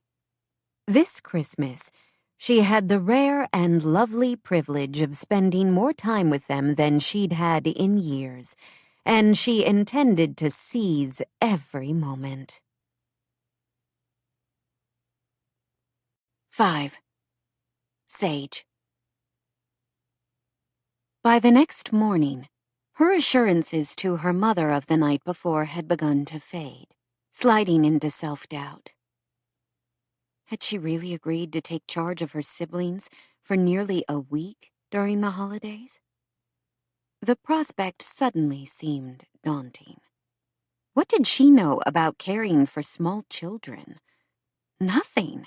She had rarely even babysat when she was young, except for Layla, 4 years younger, and that always had been a blast. She would be fine. She loved Nick and Anna, and was sure they would have a great time together, or so she tried to tell herself, anyway. Her parents deserved a chance to get away, and she was happy her mom was willing to turn to her for help. She had work to do while she was here, plans due for 3 clients, but she could do most of that work while Nick and Anna were in school or in bed. Her parents weren't leaving for more than a week. With the idea of finishing as much of her work before then as possible, she focused all the next day on her to-do list. She was answering emails on her laptop when her phone beeped an incoming call. She saw on the screen it was Anton James, the producer who filmed and edited the videos for her channel. Hi, Anton. Hey, babe. You're on speaker. I'm in the car and Rochelle's here. Hi, Shell. Hey there, Anton's wife said with her usual cheer. How's it going in glorious Colorado? Colder than San Francisco, I'm sure. I don't know about that. We've had bitter winds blowing off the bay all week. I can't seem to get warm anywhere. How's the fam? Everyone seems to be good, but I haven't even been here 24 hours yet. They chatted a few more moments before Anton got to the point of his call. I wanted to let you know, I've uploaded the finished video of that apartment in Los Angeles we shot last month to the server, if you want to take a look before I go live with it on the channel. I'll do that now. You don't need to right away. I wasn't going to post it until tomorrow. You can watch it later and get back to me. Stumbling onto Anton and Rochelle and the production company they ran together had been one of the luckiest days of her life. Anton was brilliant both behind the camera and in the editing process. Over the past 2 years of working together, he and Rochelle had become cherished friends. That was a spectacular apartment, Sage said. I'm sure the video will be great. Naturally, since I shot and edited it. She heard the humor in his deep voice and could picture his dark eyes dancing. Anton was 6'3", bald, black, and gorgeous. All of her girlfriends in San Francisco had crushes on him, but he was devoted to his wife of 8 years. Rochelle also used a wheelchair after a spinal cord injury from a diving accident when she was a teenager. Anton's personal situation, married to someone with different mobility needs, gave him a passion and enthusiasm for the Homes for All mission, which came out in his work. That's not the only reason I called. We're trying to work out our schedule for the next few weeks. I got a couple of last-minute jobs, but, you always take priority. I wanted to be sure to block off time for you before I work these other jobs into my schedule. When do you think Mason Tucker's house will be done so we can shoot there? She winced. She had gone straight to Taryn's party the night before and had totally forgotten to reach out to tell Anton what happened with Mason the day before. We might have a problem there. Don't tell me the project is behind schedule. No, that's not it. If anything, the contractor thinks he'll be done early. The problem is with Tucker. He hasn't given us permission to showcase the renovation. Why not? I thought most celebrities loved this kind of thing. Mason Tucker isn't like most celebs. He is intensely private. Why else would he be renovating a house in the mountains, surrounded by nothing but trees? Doesn't he realize what a huge boon this would be to Homes for All? Rochelle broke in. Any video of his home would be sure to go viral. I mean, the whole world is in love with the guy, or at least the female half of the population, and probably a good percentage of the male half. She absolutely wasn't, Sage told herself. Sure, she might be attracted to him, but she planned to keep that locked tight in the vault, where she stored all her other inconvenient emotions. I think a viral video is exactly what he doesn't want. Everything about his story just screams public interest, Rochelle went on. I mean, Major League Baseball star survives a helicopter crash only to lose his wife, unborn child, and his ability to walk, and then spends the next 2 years fighting his way back. Everyone is dying to know how he's doing. In addition to being a partner in the production company, Rochelle was a journalist for a news website in the Bay Area and was always talking about the power of stories.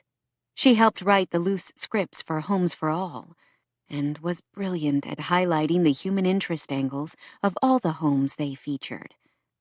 I'm afraid the masses may have to find out about Mason in some other way, barring a miracle. I spoke with him yesterday about featuring the renovation on the channel, and he was having none of it. Damn.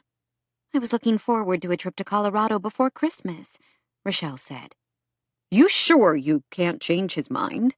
Anton asked. I wouldn't hold your breath. I tried to take a few videos yesterday to document the progress on the remodel for my own records, and you would have thought I was a member of the paparazzi, shooting pictures of him in the hot tub or something. She didn't want to think about Mason naked to the waist with all those chest and arm muscles gleaming, sliding into a hot tub. That is going to be a problem. We were trying to make a big splash during the holidays when everybody's surfing the web instead of interacting with their families. You don't have much in the can that's seasonal, since we shot everything else in the summer between your trips overseas. Can you find something else Christmassy to upload in place of that one? Good question. I'll give it some thought. Maybe she could feature something with A Warrior's Hope to show the good work they were doing to help veterans there. This doesn't help me coordinate my schedule much. I know. I'm sorry. How about this? Rochelle interjected. You know how much I've been dying to see this town you're always talking about, and what would be more fun than Colorado at Christmas? Why don't we plan on coming out anyway for the week before Christmas, a sort of working holiday? If you can convince the mighty Tuck to let us film his house by then, great. If not, we'll either come up with something else, or Anton can always just go shopping with me. Sounds like a plan, Sage said, though she suspected she would have little chance of convincing Mason of anything. He had been implacable in his opposition. I'll work on finding something else for us to feature on the channel. Maybe I could organize a rehab project for someone in town while I'm here. You do realize Christmas is only a few weeks away, right? Anton sounded doubtful. How are you going to find a candidate, design the remodel, and make it all happen in that short window? Who knows? Stranger things have happened, especially here. Hope's Crossing is magical. Throughout its history, the town residents had rallied around to help each other any time tragedy struck. "So you're always saying," Rochelle said. "I can't wait to see for myself." "I know you'll love it. Oh, and don't worry about finding a place to stay. I'll talk to my grandfather about you staying in the penthouse apartment he keeps at the Silver Strike Lodge. It usually sits empty, unless he has VIP guests coming in." "Sold!" Rochelle laughed. "Wow, it must be nice to be related to somebody who owns an entire ski resort." "Most of the time," she said. She did adore her grandfather and knew he had a soft, gooey marshmallow heart, despite his reputation for being hard and irascible. "Sounds good," Anton said. "I have another job that won't be done until Tuesday, the 20th. We can fly out that night, spend 4 nights there, and still fly back Christmas Eve to spend the holiday with Rochelle's mama and sister." "Thank you. You are the best. And don't you forget it," he said with that deep laugh she loved. "If we're heading to the mountain, I think I need a new parka," Rochelle said. "Baby, we better head to the mall." Anton gave a moan, though Sage could tell his heart wasn't in it. Rochelle had the man wrapped around her finger. "Sounds like we have to go," he said. "See what you can do about working on Mason Tucker. Try a little of that famous Sage McKnight charm on the man. He won't know what's hit him." "I'll do my best," she promised, though she wasn't hopeful.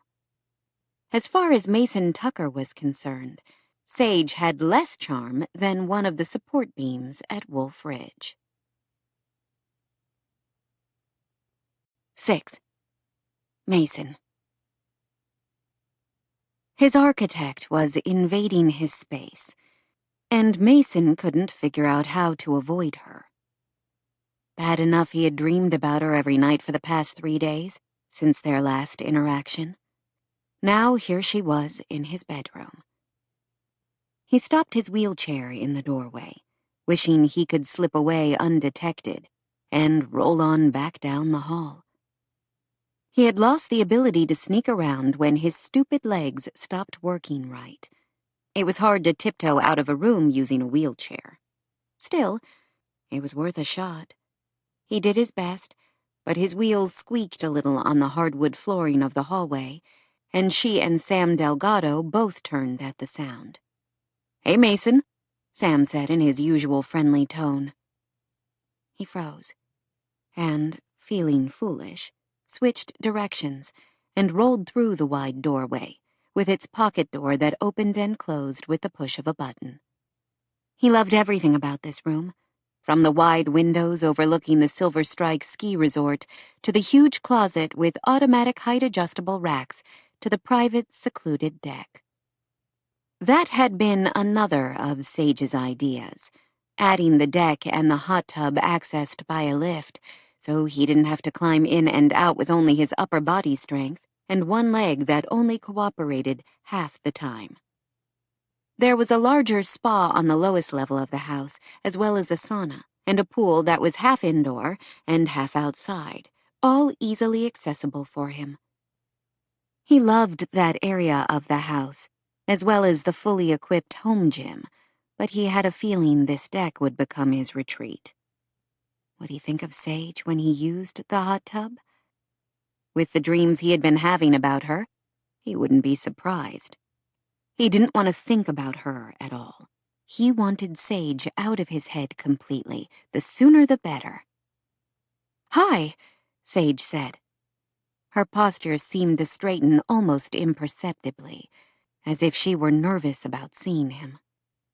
He hadn't exactly been cordial the last time he saw her, when she had stopped by a few days earlier after arriving in town. Had he been that intimidating? "Sam was just showing me how well the automatic clothing racks work in the master bedroom. It's brilliant. Better than I hoped." "Yeah. Too bad I don't have many clothes.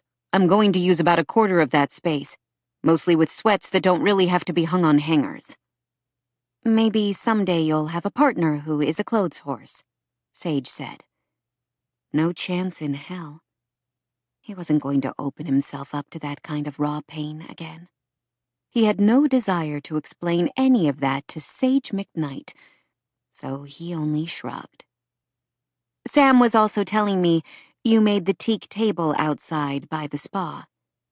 It was some half-finished project I had lying around the house in Oregon. I decided it would fit just right in that nook next to the lift and would be a good place to put my towel. It's perfect. I'm impressed. He shrugged. I'm no great woodworker, but I've always liked working with my hands. Her gaze flickered down to his fingers, resting on the hand rims of his chair. He saw something flare in her eyes, something he didn't know quite how to interpret. He felt a sudden fierce ache of hunger for Sage, with her big green eyes and her lush curves and her fast, always spinning brain. He did his best to push away the ache by focusing on something inane, the batting averages of everyone on the team with him during his rookie year. He hadn't been with a woman in 2.5 years, since his wife died. It was easy to tell himself he wasn't ready, but he was increasingly beginning to wonder if he ever would be. What woman would possibly want to take him on now? We're still on schedule to be done by Christmas, right? Sage asked the contractor. It seems like there's still a lot to do. Mostly finish work, little details here and there. We're in the home stretch. Everything is better than I imagined, Sage said. You and your crew have been brilliant, Sam. The older man smiled at her. When she beamed back at him, Mason felt a little twinge of jealousy, but he quickly pushed it away. For one thing, he had no right to be jealous of anyone Sage smiled at. For another, after working with the man for the past 9 months, he knew Sam was thoroughly devoted to his wife, Alexandra, who happened to be Sage's aunt. I had a good plan to work with, and it helps that Mason knows what he wants. About the house, anyway. The rest of his life? He had no idea. This house and the move to Hope's Crossing had occupied so much of his attention for 9 months. Now that it was reaching completion, Mason knew he had to figure out where he was going to go from here. The owner of his old team had reached out to him, asking if he might be interested in doing some color commentary for their games. While he loved baseball and missed it with a ferocity that startled him, he couldn't drum up much enthusiasm for watching his former teammates on the field, enjoying the sport that was forever out of his reach. He spent most of his time working with his investment team and the foundation he and Shayla had started when they first married that provided sports equipment to underserved communities. Have you seen the sauna downstairs since the crew finished installing it yesterday? Sam asked. Not yet.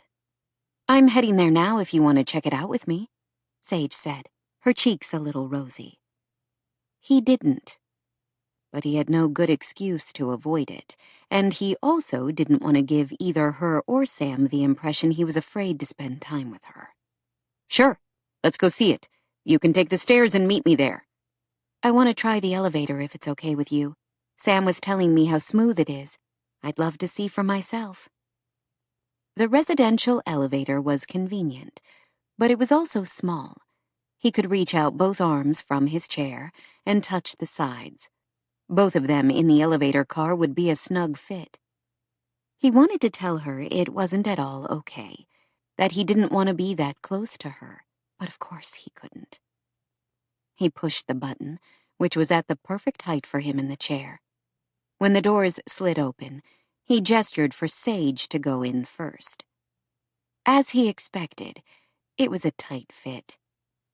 He could smell the citrus-sweet scent of her, like lemon cake and springtime in the middle of a December day. This really is an amazing house, she said as the doors noiselessly closed behind him. Without a doubt, this is the most gorgeous project I've ever been part of. Not just part of, he said gruffly as the elevator quickly moved them to the lower floor. It's all down to you. That's a bit of an overstatement, since Sam and his subcontractors have done all the heavy lifting. He had to give credit where it was due. Maybe, but none of it would have happened without your vision. I was almost convinced I should sell the place and start over with a new build until you convinced me we could make all the necessary changes here without substantially changing the footprint or losing the view." She looked startled and touched, which made him feel more than a little guilty that he hadn't expressed that enough to her. He had been so busy trying to pretend he wasn't attracted to her that he probably came across as a difficult jerk. "Thank you," she said, her voice soft. "It means a great deal for you to say that. I'm very proud of Wolf Ridge. I've worked on other new construction projects, perhaps of the same caliber, that included a few universal design concepts, but I find something so unique and exciting about taking the good bones of an existing house and building something that works better for the owner." "You have certainly done that," he said, his voice gruff. "Grace and I are both excited to move in." Her smile tested all his best intentions right then and there. "Oh, I can't tell you how happy that makes me. Thank you." His dreams of the night before filled his mind, hot and erotic. Tangled sheets, tangled limbs, tangled mouths. He took a deep breath, hands tight on the hand rims of his wheels. He shifted the chair, trying to shift his attention just as abruptly as he rolled toward the sauna. After a moment, she followed him past the swimming pool, still empty. "I love this part of the house," she said. "That pool turned out better than I dreamed." "Me too. I expect Grace and I will spend a lot of time down here." He and his daughter both loved swimming. Mason always had, hearkening back to the days when he would sneak out of his grandparents' farm to meet friends and play in the small lake near their property. He loved it even more now. In the water, he felt free, without all the limitations he had on land. Before Sage, this pool area on a lower level of the sloped property had been dark and gloomy, with a low roof and only a few windows. She had suggested the retractable glass roof. He couldn't wait to be swimming with snow falling on the roof, or on a summer night where he could open the roof to the stars glittering overhead. "I love this space," Sage said. "If I lived here, I would probably spend every available moment here." He could easily picture her, too, soft and delicious, as she sliced through the water. He wheeled toward the sauna with a little more force than strictly necessary, as he did his best to blink away the image. The wide wooden door of the sauna swung open with a button, and Mason gestured for Sage to go in ahead of him. She looked around at the pale wood walls and the small control panel next to the bench. "Oh, wow, it's so clean and restful in here." Mason grabbed his forearm crutches from their holder on his chair, rose to his feet, and made his ungainly, awkward way to the bench so he could show her some of the state-of-the-art features of the sauna. "I can use it from my wheelchair or using the bench. All the controls are at mid-level within easy reach. I can also run things with my smartphone, which is nice." "Oh, that's terrific. I can imagine it will feel so good to come in here on a cold night." "I expect it will." Demonstration over, he started to stand. But the forearm crutch he had taken off to show her the controls slid to the wooden floor of the sauna. Sage immediately stepped forward to grab it for him and lift it back to him. "I don't need your help," he snapped. She froze, her cheeks turning rosy. "Sorry, if it looks like someone needs help, my automatic reflex is to step in. It's tough for me to ignore." His protest had also been an automatic reflex, one he regretted now. He had to stop being so touchy. "I get that. While I do appreciate the intent, I have to figure out how to do as much as I can on my own. Most of the time, I won't have people around to open doors for me or pick up a crutch that I drop." That makes sense. To Sage's credit, she never treated him with pity or tried to coddle him like so many others did. He made his way to the chair, sat down, and then reached behind him to return the crutches to their holder. It was a complicated, ungainly process, making him wonder again if he would be better off choosing one or the other. Either use the wheelchair all the time and give up his dream of trying to regain some semblance of his old life, or forego the wheelchair and use the crutches, no matter how awkward and slow it made him. Instead, he had adopted this weird hybrid form of mobility. For now, it was the best he could do. He didn't expect that all the therapy components he was adding to Wolf Ridge would change his life in some radical way, especially after 30 months of intensive rehab. But none of it could hurt. As if by tacit agreement, he and Sage both moved back toward the elevator. When they were once more on the main floor of the house, she gave him a careful look. "I'm a little afraid to broach the subject," she said a little breathlessly. "But I was wondering if you have given any more thought to what we talked about a few days ago, about allowing me to feature Wolf Ridge on my YouTube channel." He raised an eyebrow. "I didn't realize there was anything more to think about. I've already given you my answer." Her disappointment was palpable. "That's it? You won't even consider it?" Mason was surprised at the guilt washing over him, like heat coming off the sauna walls. Why should he feel even a moment's regret? Yes, she had done a wonderful job designing his house, but he had paid her handsomely for her effort. Beyond that, he didn't owe her anything.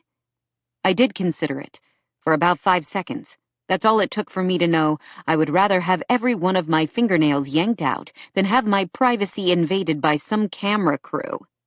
"It wouldn't really be a crew," she protested. "Only me and one other person behind the camera, my good friend Anton, who also edits the videos for me. That's it. Homes for All is a pretty lean team." He would rather have his fingernails and toenails yanked out one by one than admit to her that he had watched every single video on her channel over the weekend, late at night in his room, after Grace was in bed. While the houses were beautiful, Sage was the real draw. She had a warm, genuine presence on screen, and a way of articulating architectural concepts that made them fascinating. She should be hosting a show with a much wider audience, though judging by the view counts on her videos, she had plenty of reach. "You wouldn't even have to be here," Sage told him now. "I mean, obviously it would be better if you were, but I can completely show the house without you." "No," she sighed. "Why are you so stubborn about this? Your house is beautiful." "It is, and it's my house, not some show place.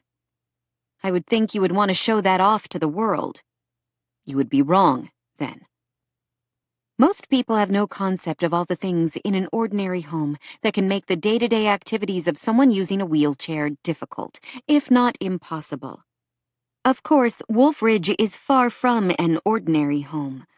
But the whole goal of my channel is to show that all homes, from starter places to luxury mountain estates, can be made usable by people of all abilities. I want to show the average viewer how considering a few design principles from the outset of a new build or in a redesign can pay huge dividends in the future. "Why are you so passionate about this?" He had wondered that for a long time. A curious mix of emotions crossed her expressive features, and she said nothing for several seconds.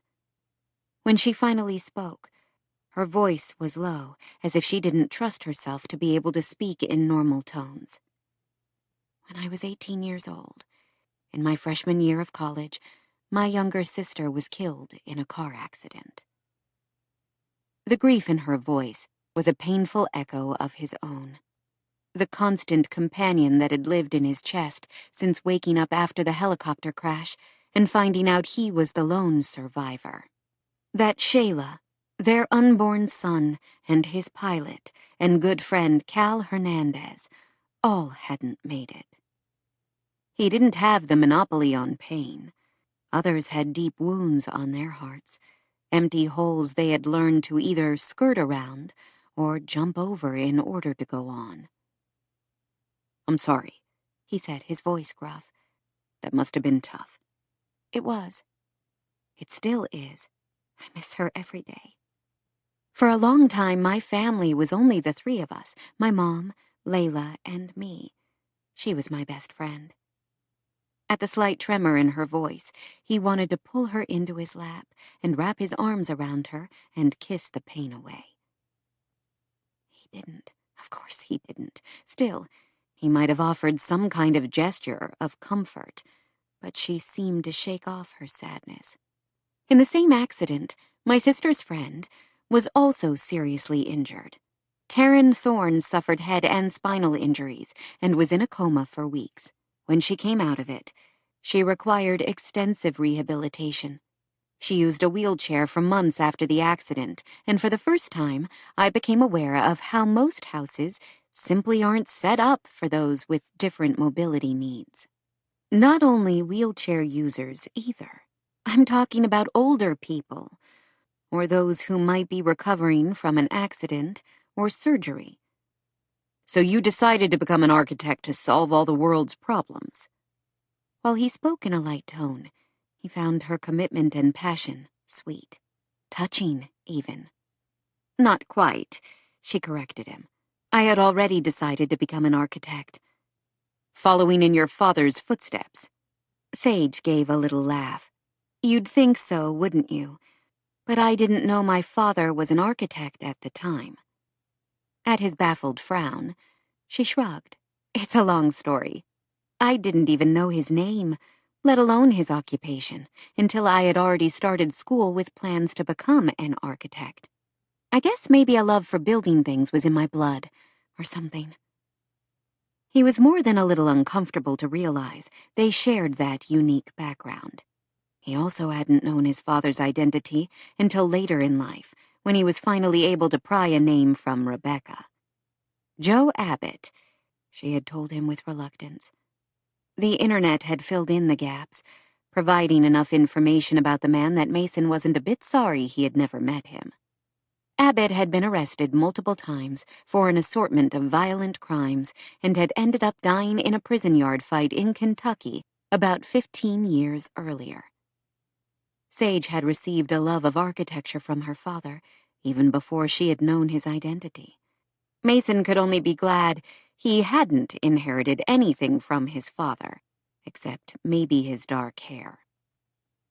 It's really funny how life works out, she went on. Long before I knew my father was the great Jackson Lang, I decided I wanted to be an architect.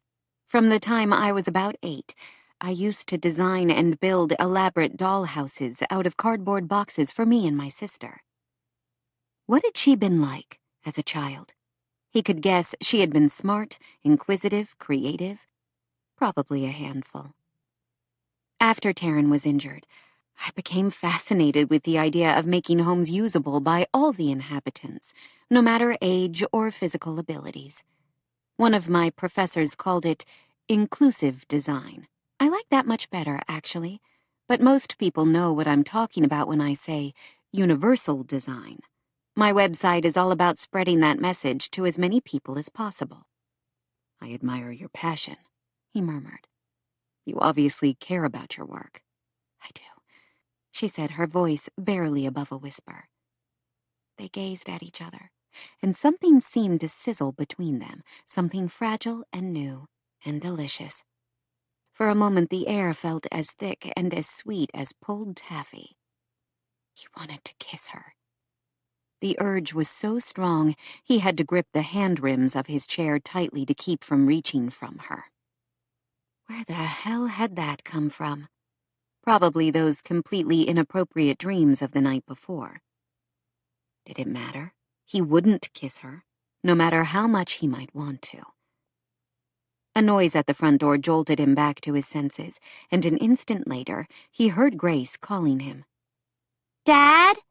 Where are you? Mason inhaled a breath, trying to gain a little equanimity again. In the kitchen, he called. Grace came running in, her color rosy and her eyes bright with excitement, followed by his mother. Dad, guess what? We're doing a Christmas play at school about the Nutcracker, only without the dancing. And I got the part of Clara, even though all the girls in class tried out for it. Clara? That's terrific. He needed to put away this ridiculous attraction to Sage McKnight and focus on the only thing that really mattered. Grace. Christmas is only a few weeks away, Mason went on. That doesn't give you much time to practice. I know, but Miss Suarez said we won't have a lot of lines. It will be mostly the narrator and then the whole class singing. Will you come see me? I wouldn't miss it for anything, he declared. He hugged her, so grateful again that he had this bright, cheerful child to center him and shake him out of his frequent bouts of self-pity. This move had been exactly what they both needed to heal, to regroup, to start over. His mother, he saw, had greeted Sage while he was talking to Grace. The two of them were engaged in a cordial conversation. Judging by the way Rebecca was gesturing to the kitchen, they must be talking about the house. Seeing them together was yet another reminder that he couldn't possibly be attracted to Sage. She had given birth and dropped her son off with her parents, as Rebecca had done 34 years ago. If he couldn't forgive his own mother, wasn't he being hypocritical to ignore the same act from Sage? Grace chattered about the play for a few minutes more before her attention was drawn back to the two women. Hi, Ms. McKnight. Sage gave her a warm smile. Hi, Grace. Congratulations on being Clara. I'm sure it will be a wonderful show. Nick is my best friend. He gets to be Herr Drosselmeyer. How terrific. I will definitely go see that. I love our house, Grace informed her. It is the coolest. I can't wait to move in. It is pretty cool, Sage agreed. Do you know what my favorite part is? Your bedroom with the built-in reading loft and all those bookshelves? No, even though that's super cool. No, it's the pool. I love it. I can't wait to go swimming. Dad said they're putting water in it soon, and it might be warm enough to swim before Christmas.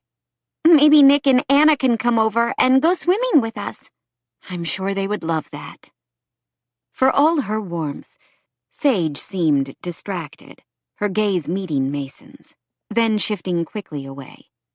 Did she sense how much he wanted her? If so, no wonder she looked like she wanted to flee. I'm afraid I need to run, she said, confirming his suspicion that she couldn't wait to leave. It was great to see you again, Grace. Rebecca, it was lovely to meet you. Yes, his mother murmured. I've been wanting the chance to meet you, after I've heard so much about you from Mason. Had he talked about Sage at all to his mother? He couldn't imagine why. Now Sage gave him a sidelong look, and he could feel his face flush. Thanks for the tour, she finally said. He nodded, not trusting himself to say anything else. What would he say, anyway? Kiss me. He stayed quiet, watching her grab her coat and head for the door. Sage McKnight was as beautiful and as bright as a Christmas star, and just as far out of his reach. He needed to remember that, and focus on his daughter and this house, and the life they were building here. 7. Taryn.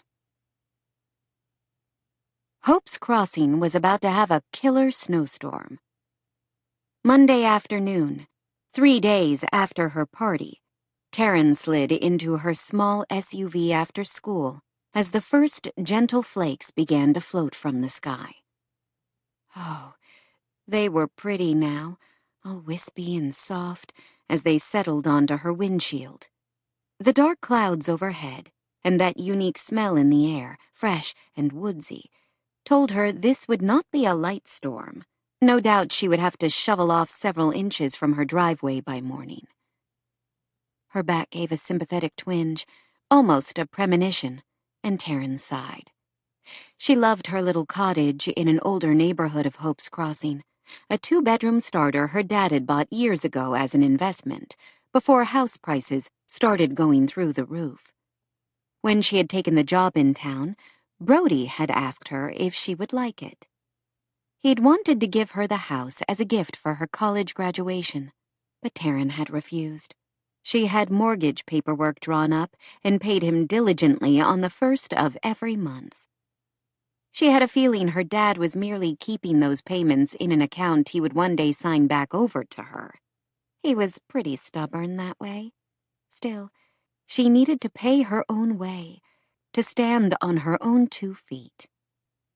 Her dad, and really everyone else in town, coddled her too much.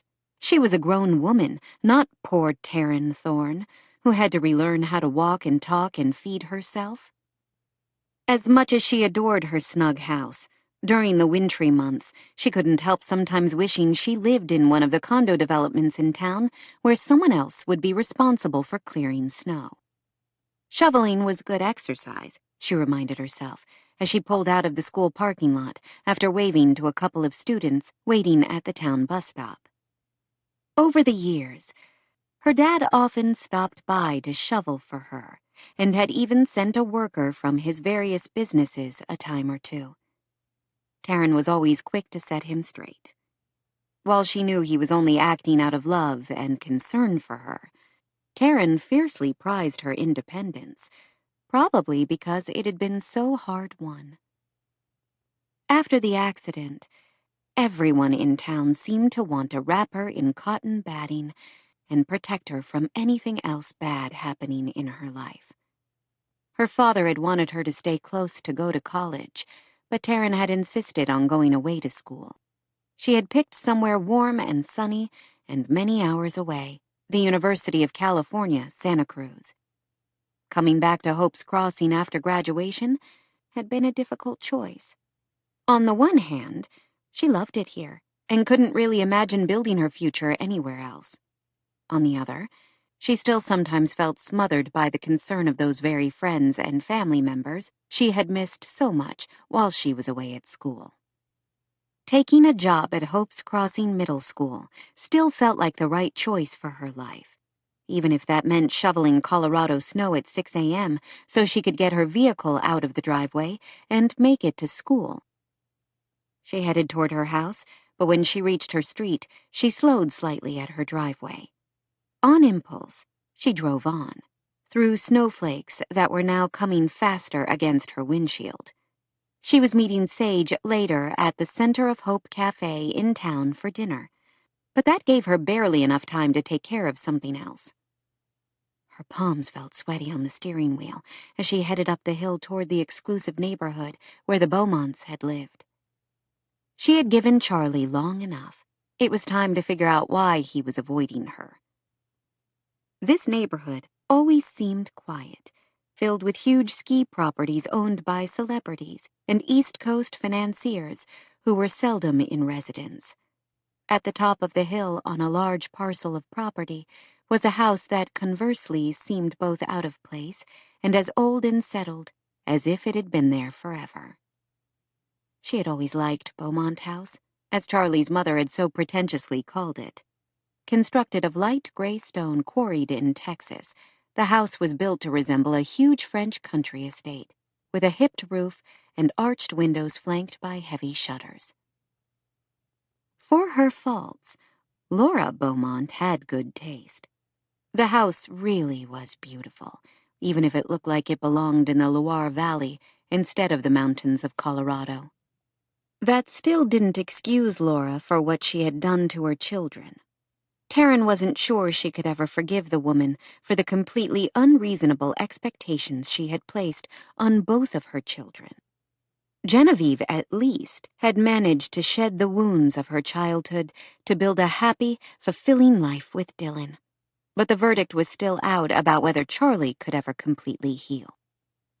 She drove through the open wrought iron gates and pulled up to the house.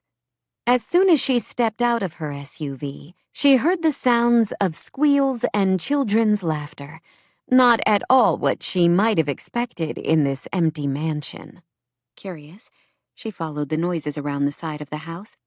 Through the fluffy snowflakes, she spotted 2 giggly children pelting snowballs at a tall man with sun-streaked brown hair.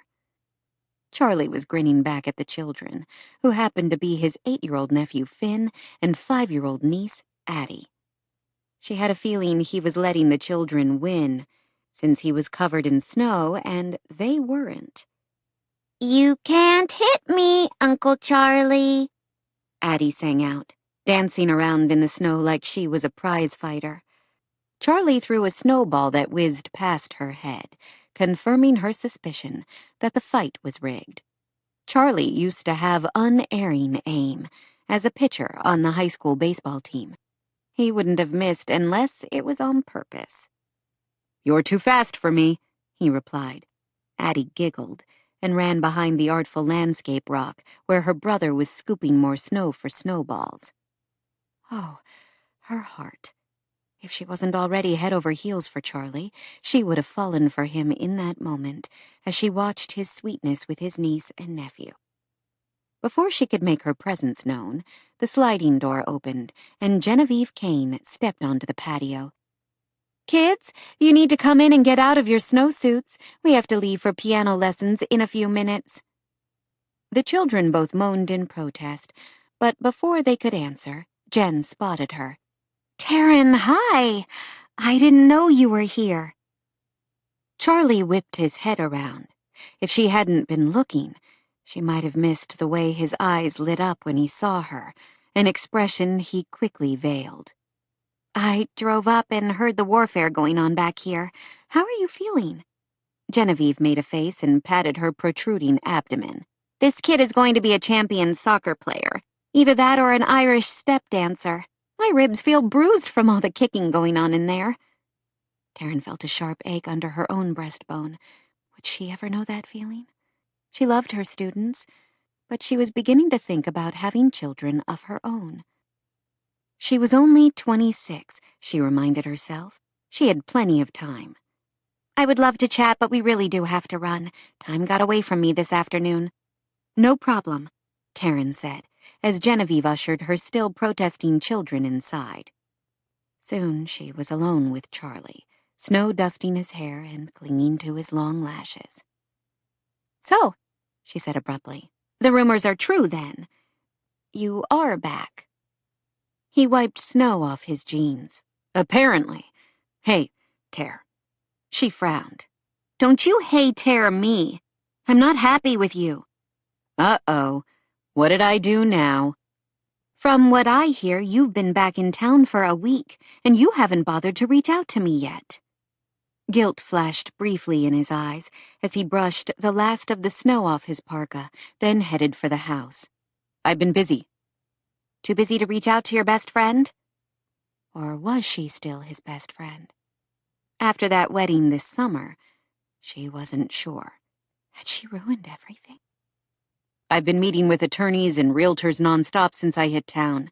This is the first chance I've had to get out of the house in a week, only because Jen stopped by to grab a few photo albums and needed me to get the kids out of her hair for a minute." Charlie loved being outside.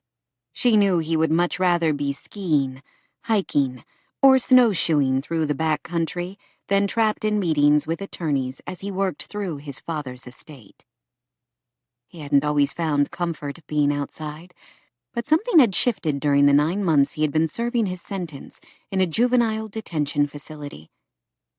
He had been 17, nearly 18, and she had been so afraid he would be sentenced as an adult after pleading guilty to impaired driving in the accident when they were kids. Thinking about his incarceration always filled Taryn with a vast guilt, even after more than a decade. He should never have been locked up. Yes, Charlie had been driving on those snow-slick roads the day of the accident, and yes, he had been drinking, and his blood alcohol was over the legal limit. But he had only had a few beers after she and their other friends had pressured him to join them, and basically made it impossible for him to refuse. She hadn't served a day in jail, even though the accident was as much her fault as his. She pushed away the past. She had learned a long time ago that she couldn't dwell on that night, or she would sink into depression and regret. "Did you even intend to let me know you were back in town?" she asked, when they were in his parents' huge kitchen with its marble countertops, massive wolf cooktop, and sub-zero refrigerator. Her two-bedroom cottage would fit nicely in this space, with room to spare. "Eventually," he said, as he reached into the cupboard for a glass and filled it with water from the sink. He filled a second glass of water for her and handed it over without asking if she wanted it. She took it from him, grateful to have something to hold on to as he continued. "Like I said, I haven't had a chance to do much yet. With my schedule so packed, I didn't see the point in reaching out until things settled a little." "Since when does reaching out have to have a point? I get that maybe you were too busy to come to my party, but you could have at least texted to say happy birthday. That takes all of 10 seconds. "You're right," he said after a pause. "I should have. That was wrong of me. I'm sorry." So, why didn't you?" He sighed. "It's been a rough week. Not just going through the house and packing things up, but everything. You know how hard it is for me to be back in Hope's Crossing, after everything that has happened. I guess some part of me wanted to hunker down and not talk to anybody but Jen." She told herself she shouldn't feel hurt. He had lost both parents in only a handful of years, and now had the responsibility for managing all of William Beaumont's tangled business affairs. But they were friends, or at least, she thought they were. "How long are you in town?" "I freed my schedule for about a month. That should give me enough time to clear up most of the estate issues and get the house on the market. Jen's due right after Christmas, so I'll stick around at least for that." A month. Would he have tried to avoid her the entire time? What did she expect? The last time they had seen each other, not counting his father's funeral when he had been distant and grieving, she had basically thrown herself at him.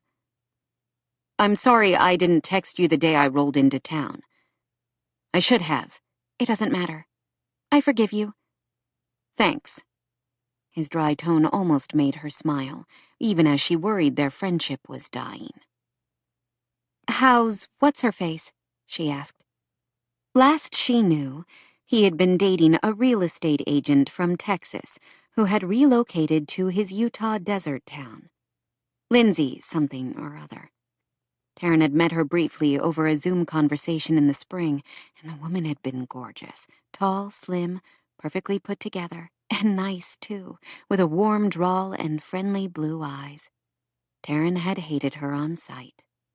She wasn't sure whether to be grateful or upset that Lindsay had a European cruise scheduled with her family during that weekend in August, when Taryn had helped Charlie out of a bind.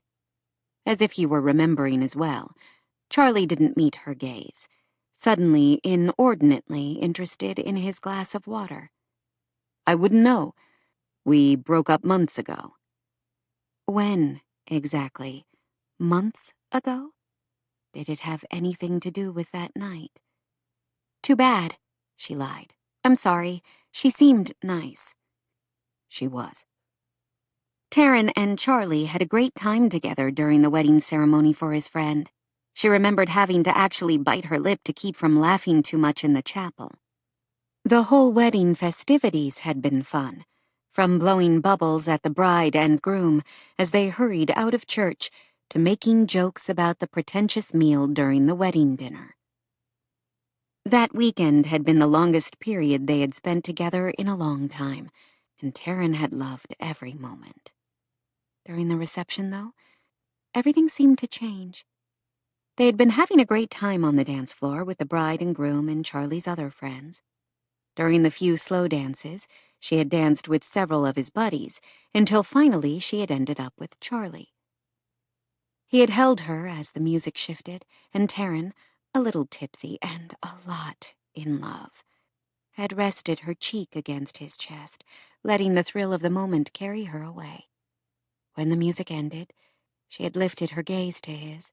The tenderness in his expression had stolen her breath. "Kiss me." She had actually blurted the words out. The look in his eyes had changed in an instant, becoming dark and hungry. A few moments later, as the wedding festivities were wrapping up, Charlie had taken her back to their floor of the hotel. Outside her room, she had fumbled with the key, her heart pounding. This was it, she remembered thinking. After all the years she had hoped for this moment, maybe they were finally going to act on the heat that had been simmering between them for years. Kiss me.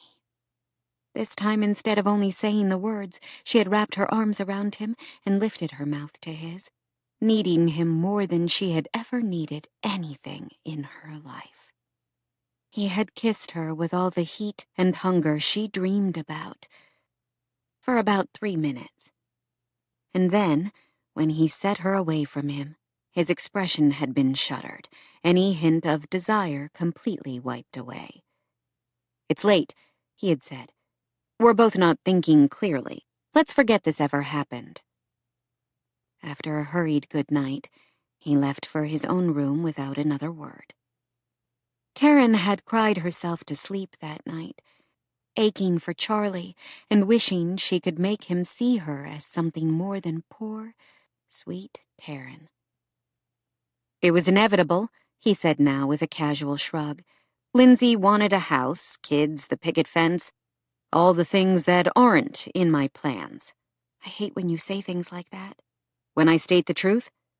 "When you make excuses," she answered tartly. Charlie had told her often that he didn't intend to have a family. His own had been so dysfunctional, he didn't see how he could ever have a successful long-term relationship. She always pointed out that Genevieve had grown up with the same parents, and she and Dylan seemed to be deliriously happy together. She strongly suspected Charlie's real reasons went deeper than growing up with an alcoholic mother and a distant workaholic father. Everything came back to that night, a decade ago. Charlie carried a heavy load of guilt over Layla's death and Taryn's life-threatening injuries. She suspected he didn't think he deserved a happy life, especially when Layla's life had ended before it really began. That was the reason he worked for the Sheridan Trust half the year, out of some need to atone. She had no idea how to convince him he couldn't put his own life and happiness on hold, out of guilt. He cared about her. She had always known he did. That fleeting, tender look during that dance at the wedding only confirmed his feelings ran deeper than mere friendship. He wanted her to be happy. How could she prove to him that she would only be truly happy if he finally allowed space for love to bloom between them? He was here for a month. Could she prove to him in that time that he was all she would ever want? She had to try. She let out a breath, her nerves tingling. "Do you remember the promise you made to me when I saved your butt this summer?"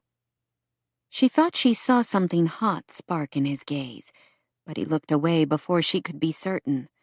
"Not word for word." "I do.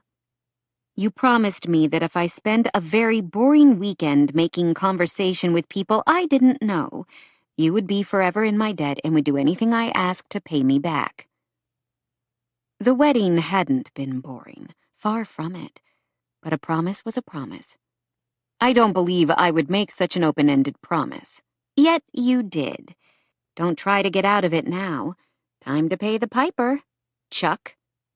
He made a face at that particular nickname that he hated. "How?" "Nothing too stressful, I promise. I need a date, Friday. You." "A date for what?" he asked, suspicion crackling through the question. "I have to chaperone the 9th grade Christmas dance Friday night, and I need somebody big and tough and scary to help me keep the ruffians in line." "I can't imagine anything I would enjoy less than chaperoning a middle school dance. I hated them even when I was in middle school." "Too bad. You owe me, Buster. Remember how I talked to Jason's great-uncle for a whole half-hour about his colonoscopy? And I even danced with his creepy cousin, who tried to drag me into his multi-level marketing scam. All for you." He sighed. "What time?" Relief left her almost giddy. Apparently a few freshmen still have an early bedtime. "So the dance runs from 7 to 10. I need to be there a little after 6 to make sure the chairs are set up and supervise the dance committee as they finish the decorations." "Do I have to wear a tux?" She had to smile. No, jacket and tie are sufficient, if you have one here. I can probably rustle up something. Great. Since I asked you, I'll pick you up at 5:45. Funny? I don't recall any asking happening here. She shrugged. I was never very good at promposals. Promposals? You know, all the elaborate ways teenagers ask other teenagers to go to dances with them. Like when Casey Phillips rented a Skyrider to ask Bianca Watterson to the prom. Or when Violet Martin filled Ben Garcia's pickup truck cab with balloons and he had to pop them all to find the note inside, one asking him to the Valentine's dance. We're not teenagers anymore. His abrupt words made her heart hurt. True. This is strictly to repay a debt. So, Charles William Henry Beaumont, will you go to the Hopes Crossing Middle School Christmas dance with me as a chaperone? If you play your cards right, there might even be a cookie or two in it for you. Ooh, I don't know how you could possibly make that offer any more appealing. She bit her lip before she could blurt out that she would even let him make out with her in the back seat of her car. That would likely have the opposite effect. Fine, he finally said. I'll drive, though. I'll pick you up in time to make it by 6. Thank you.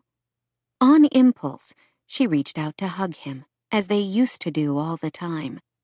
He hugged her briefly, then stepped away, leaving her feeling empty and sad, and not sure how she could possibly break through his stubborn shell in only a few weeks. 8. Sage. Sage paused outside the center of Hope Cafe in downtown Hope's Crossing on Monday evening to stomp the snow off her boots and shake her coat. Snow had been falling steadily for the past few hours. While it was a pain to drive through, she couldn't deny it gave the downtown a magical fairy tale look, coating everything in sight a gorgeous white. Warmth washed over her as she walked inside the always busy restaurant. Delicious smells made her stomach growl. Apple pie, chicken soup, and some kind of roasting potato. She scanned the diners and immediately spotted Taryn at one of the tables by the front window. Sage waved and headed toward her friend. Sorry I'm late, she said as she slid into the chair opposite her friend. It's snowing, which means traffic is crazy with tourists who have no idea how to drive in it. Then I ended up having to park miles away. I swear, downtown is busier every time I come. The town is in the process of building a new parking garage about a block east of your mom's store. That should help ease the congestion downtown a little. I hope so. She pulled off her coat. I'm so happy you could find time to have dinner. I know how busy you are. Taryn made a face. Am I? During school hours, yes. After hours, not really. I hang out with my family, go to the movies with friends, maybe hit the town on the occasional weekend. This week, the only exciting thing on my plate is the freshman Christmas dance on Friday.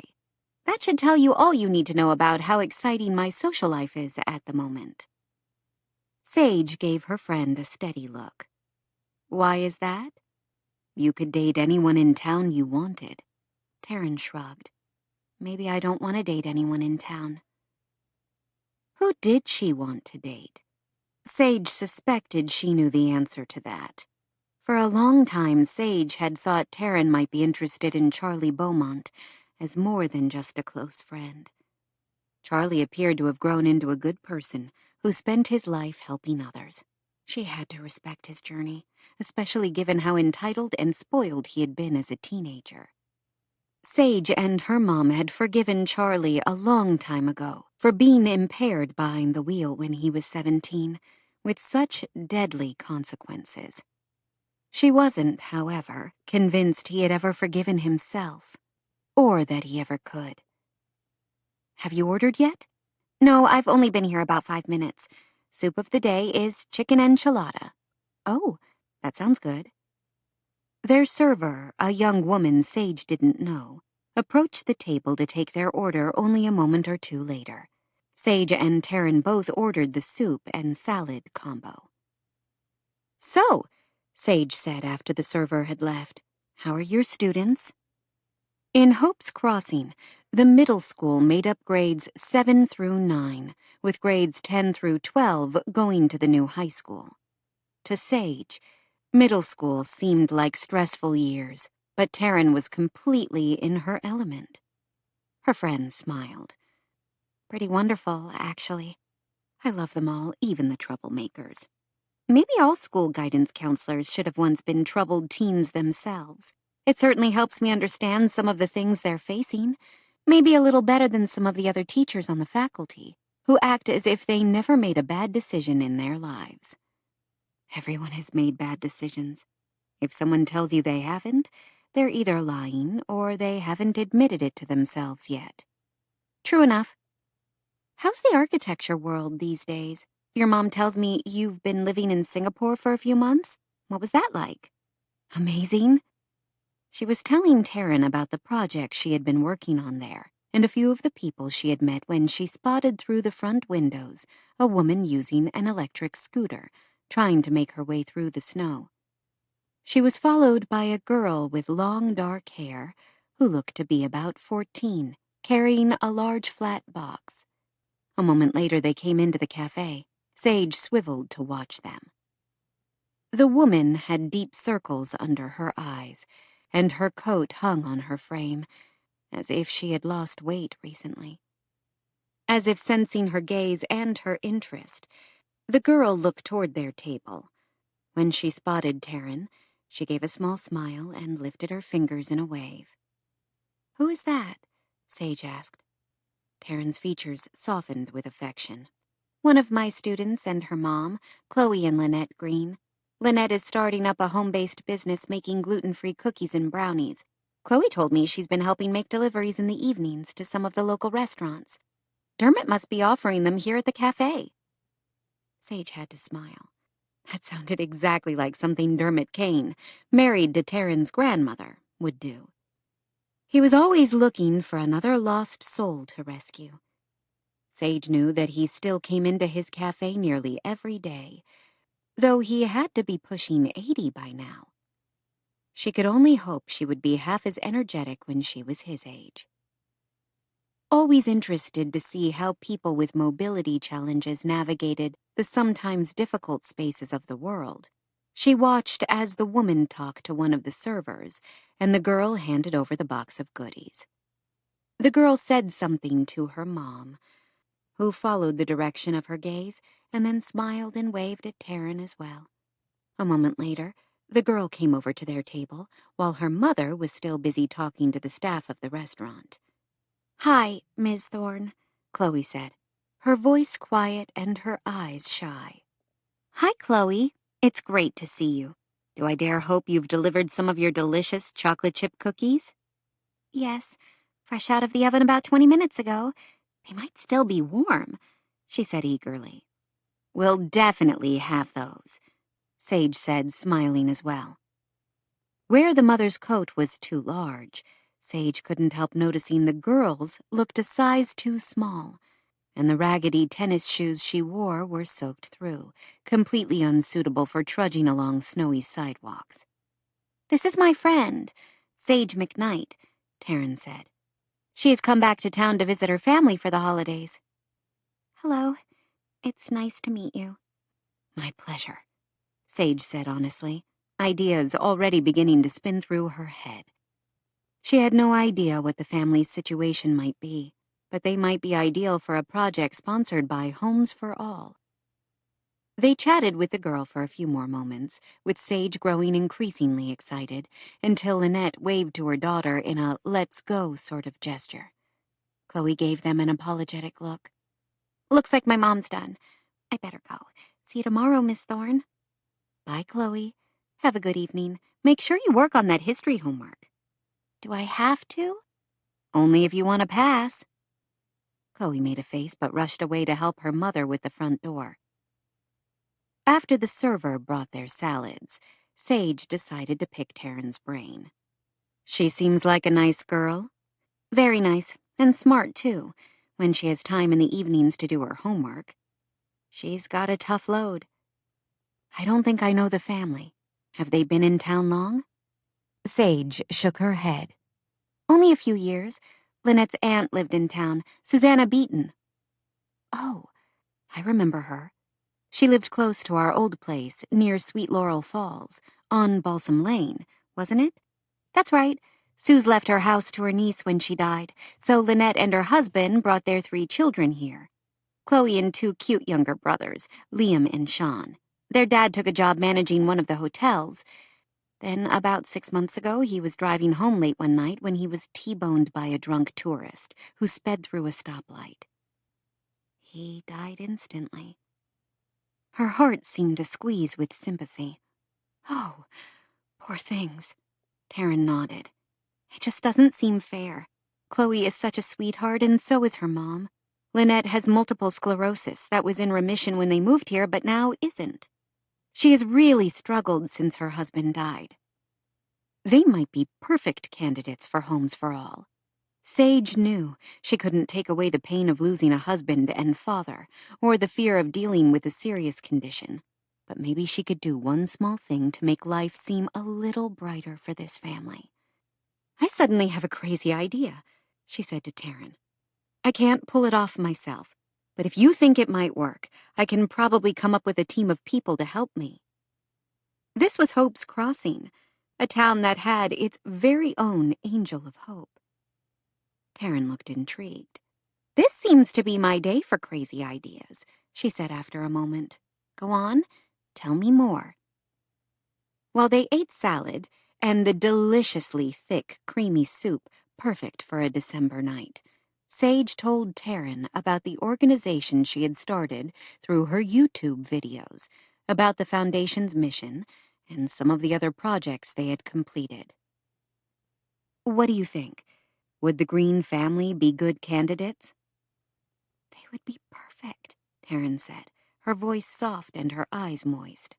I worry so much about Chloe. As her mother's condition has become more limiting, Chloe has taken on more and more responsibilities, and Lynette seems more worn down every time I see her. This might be exactly what they need to help them through this first holiday without their dad. I'm a stranger, Sage said. Lynette won't know what to think if I show up at her door on my own with such an outlandish idea. They know you, and I get the feeling Chloe at least trusts you. Will you help me convince her mom to accept some help? Take it from me. Sometimes taking help from others is harder than facing obstacles on your own. I know. But you also know sometimes we all need someone to lend a helping hand. Taryn nodded. I don't know if she will listen to me. I'm willing to try, though. A half-hour later, the 2 of them stood on the doorstep of a charming stone cottage a few blocks away from Sage's childhood home, the little house Maura had purchased after divorcing Sage's stepfather. From the outside, this cottage looked a little run down, with flaking paint on the wooden shutters and a sagging rain gutter on the attached garage. 4 steps led up to the front porch with no ramp. How did Lynette manage it? Perhaps, like Mason Tucker, she could take some steps but needed the electric scooter to help with balance and endurance issues.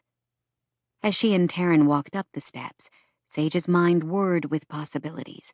She could add a ramp along the side of the porch, or maybe inside the garage, so Lynette could make it from her car to the house easily.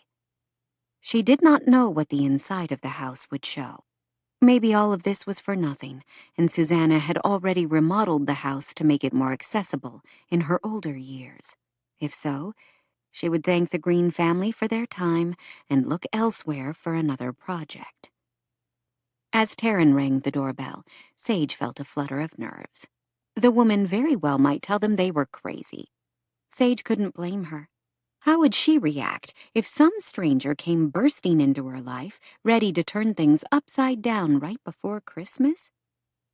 Chloe answered the door, and looked shocked and a little scared when she saw her guidance counselor standing in the doorway. Ms. Thorne, hi. Is, something wrong? No, nothing's wrong. My friend Sage and I would like to talk to your mother.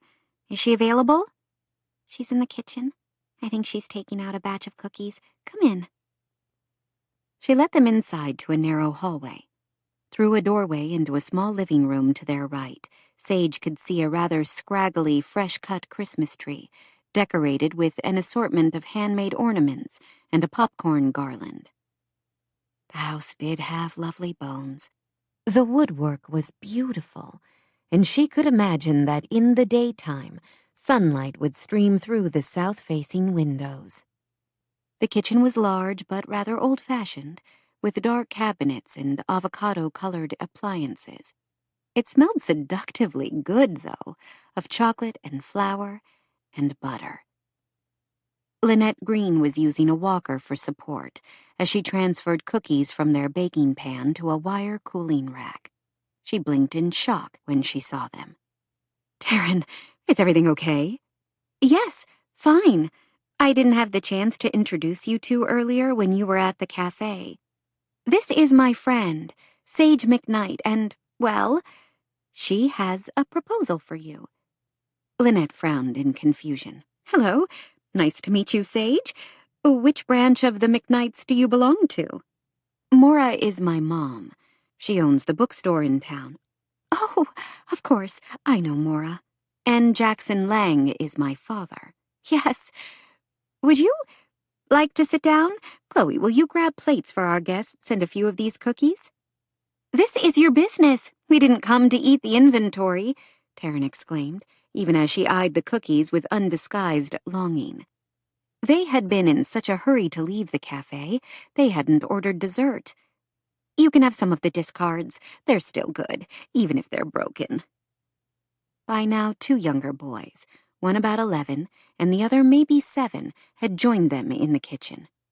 They looked so much like Chloe. They could only be her brothers. "Can I have a broken cookie?" the younger of the 2 asked. "Yes, 1 each. Then you need to go pick up the family room and put your video game controllers away so I don't roll over them." The boys snatched up cookies from a small pile that obviously contained the imperfect ones, then chased each other down the hall. "How can I help you?" Lynette asked. Taryn pointed to Sage as if to say, "Take it away." "Mrs. Green, I know this is going to come out of the blue, but please hear me out before you answer, okay?" The woman frowned. "Okay," she said slowly. "If you know my parents, you probably know my father is an architect." "Yes, only one of the best architects in the world." Sage felt the same sharp thrill of pride she always did when talking about her father's work.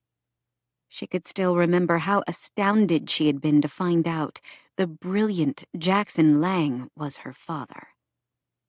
"I'm also an architect, though certainly not at the level my father is.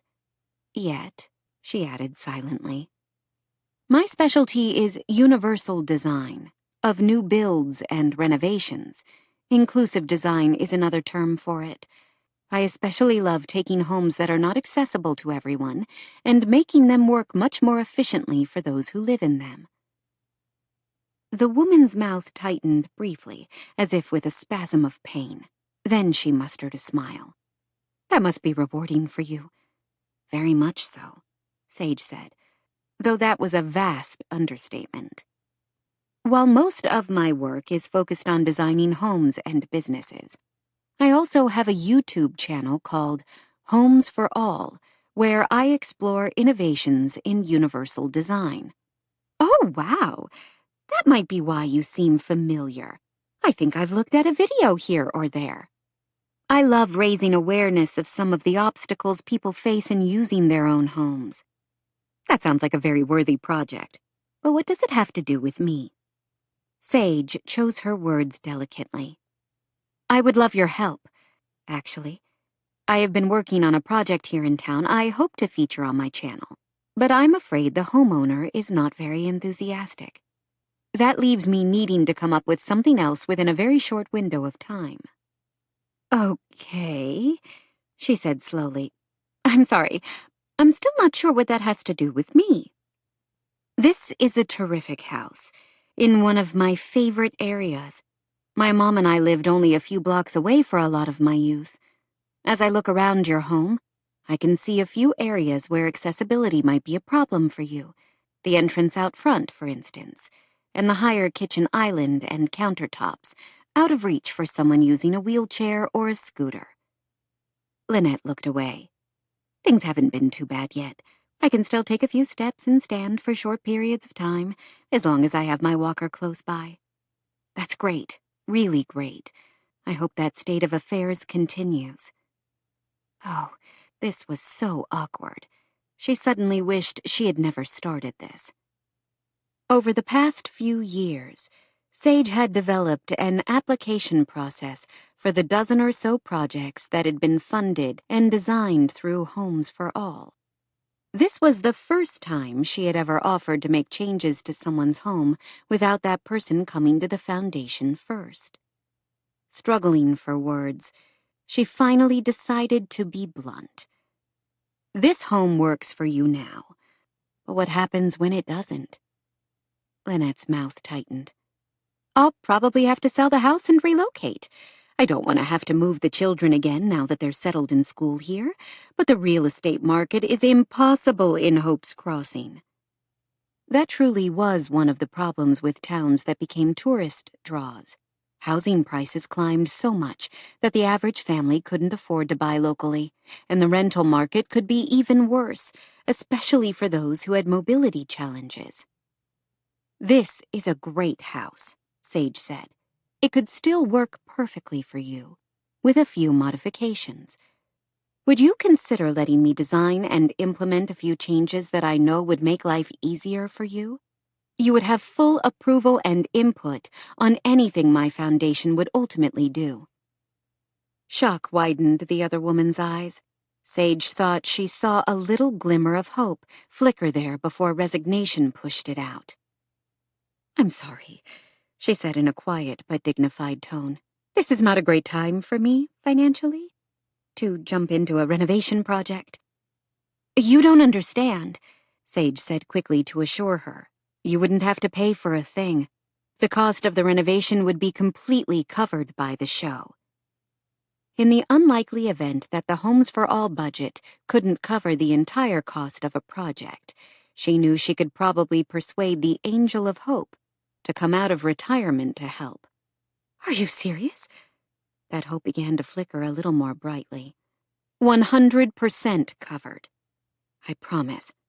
I'm thinking we start with the kitchen and a ramp and see if we have time to adapt a bathroom for you. If not, we could do that after the first of the year. The other woman looked stunned. I need to think about this. I can't simply hand my house over to you for some YouTube channel. It's all I have now. Of course. Sage should have known she was asking too much. Her spirits fell. Helping the woman had seemed the ideal project, with Mason Tucker being so obstinate. I should tell you we're in a bit of a time crunch. I would love to get started as soon as possible and wrap up the kitchen at least before Christmas. I use my kitchen for my business. I can't just stop everything and let you take it over right when I need it most, during the holiday season? Sage winced at her own thoughtlessness. Oh, right. I should have thought of that. Her mind raced. What if I can find an alternative kitchen for you to use temporarily while we're busy here? My Aunt Alex owns a couple of restaurants in town. I know at least one of them, not far from here, Mabel's, is only open for breakfast and lunch, so it's empty every afternoon and evening. That's when I do most of my baking, when Chloe is available to help me. We can make it work, I promise. I know the kitchen at Mabel's has a couple of lowered workspaces and front controls on one of the ovens. We could easily move all your baking supplies from here to Mabel's. It might not be ideal, but after a few weeks you can move back here and have a kitchen that works much better for your needs. Lynette wore the suspicious expression of someone who had seen life pull the rug out from under her too many times. Why me? Why are you doing this? What's the catch? No catch. I promise. On impulse, Sage moved forward and placed a hand over the other woman's. Please, Mrs. Green. You would be doing me such a favor if you let me do this. I can't even tell you how much you would help me. When I saw you tonight in the cafe, working so hard to take care of your family, I had the very strong impression we needed to do this. You're the perfect person for Homes for All to help in Hope's Crossing. The woman's fingers trembled under Sage's hand. I'm not good at accepting help. I totally understand that. Taryn suddenly spoke up from across the table. I know more than I would like about taking help from other people. It goes against the grain, doesn't it? We all try so hard to be independent and self-sufficient, but there is no shame in leaning on someone else when we need to. Taryn gave the woman a reassuring smile. You really would be helping Sage out if you would let her do this for you. And her work is amazing, believe me. Lynette swallowed, and Sage could tell she was waffling. My condition is degenerative, she said, her voice low. I know it's only a matter of time before I'm not going to have any choice. Either fix this place or move. It would be really great if we didn't have to move again. I have a little money set aside I could use to help buy some of the materials. No need, I promise, Sage said. Is that a yes, then? After a long pause where Sage held her breath, the woman finally nodded, and Sage wanted to give high fives all around, her mind spinning with possibilities. Would you mind if I come back tomorrow morning to take some measurements and snap a few pictures? I would do it now, but I don't want to barge in and take over your entire evening, especially after I've just given you a shock. I'm sure you need time to process. It won't take me long, maybe a half hour. I don't mind if you do it now if that's easier. We were only hanging out, experimenting a little with recipes and doing homework. Perfect. Taryn, do you mind being my lovely assistant? Sure. For the next half hour, Sage and her friend took photos and measurements of the kitchen from every angle. She was grateful she had brought her notebook along so she could sketch some ideas. After the kitchen, with Lynette's permission, they walked through the other public spaces of the house, as well as the woman's bedroom and ensuite bathroom. The house was graceful and lovely, though built in a different era without any thought toward accommodating those with mobility challenges. Still, Sage could envision how much better it could work for Lynette and her family with a few relatively easy updates. Their tour also gave her a good sense of Lynette's decorating style, a charming mix of traditional and farmhouse that was warm and inviting. After Sage promised Lynette she would be back the next day as soon as she could arrange a time with a contractor to take a look at the project and give her time estimates, Sage and Taryn said their goodbyes and headed out into the snow again. While they were inside, Lynette must have sent her boys out to brush the still falling snow off Taryn's car. They were busy shoveling the sidewalk in front of the house now, lit by the moonlight, the street lamps, and the glow from all the colorful Christmas lights in the neighboring yards. Wow, that was exciting, Taryn said as she waved to the boys and backed out of the driveway. Do you really think you can renovate a kitchen before Christmas? That's less than 3 weeks. It's impossible, isn't it? Her shoulders tightened with self-doubt. Could she pull it off? She now would be in the middle of a major renovation, in addition to trying to finish Mason's house on schedule, juggle her other work, long distance, and take care of Nick and Anna while her parents left town. So much for her relaxing holiday in Hope's Crossing. It definitely will be a push, but it's doable. Barely. This is something everyone in Hope's Crossing would love to get behind. I'm sure we can get a crew of people up here at a moment's notice to do whatever you need, Taryn said. You know how people are in town, especially if you can get your Aunt Claire on board. Sage had to smile at that. Claire McKnight, married to her mother's younger brother Riley, was a force to be reckoned with. When she put her mind to things, she did not rest until the job was done. Claire was one of those people who was always looking for a way to help someone else, She would love to participate in this renovation.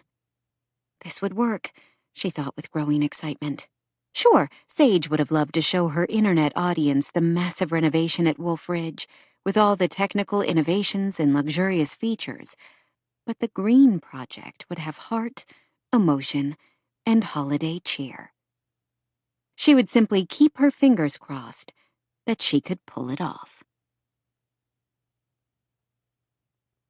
9. Taryn. Taryn had no idea how Sage would accomplish an ambitious home renovation in such a short window of time. But she greatly admired her energy and enthusiasm for an idea that had bloomed from nothing to full glory over the course of a single evening. By the time Taryn drove the 15 minutes from the Greens' house to the downtown parking lot where her friend had parked before dinner to pick up her car, Sage had already arranged for Sam Delgado, the best contractor in Hope's Crossing, to oversee the project. She had also made arrangements with him to meet at the Greens' house first thing in the morning and confirmed the time with Lynette. Sage was still wrapping up the details with Sam when they arrived at her car, so Taryn turned her vehicle engine off and waited patiently until her friend ended the call, content to watch the snowflakes piling up through her windshield. "I'm so sorry.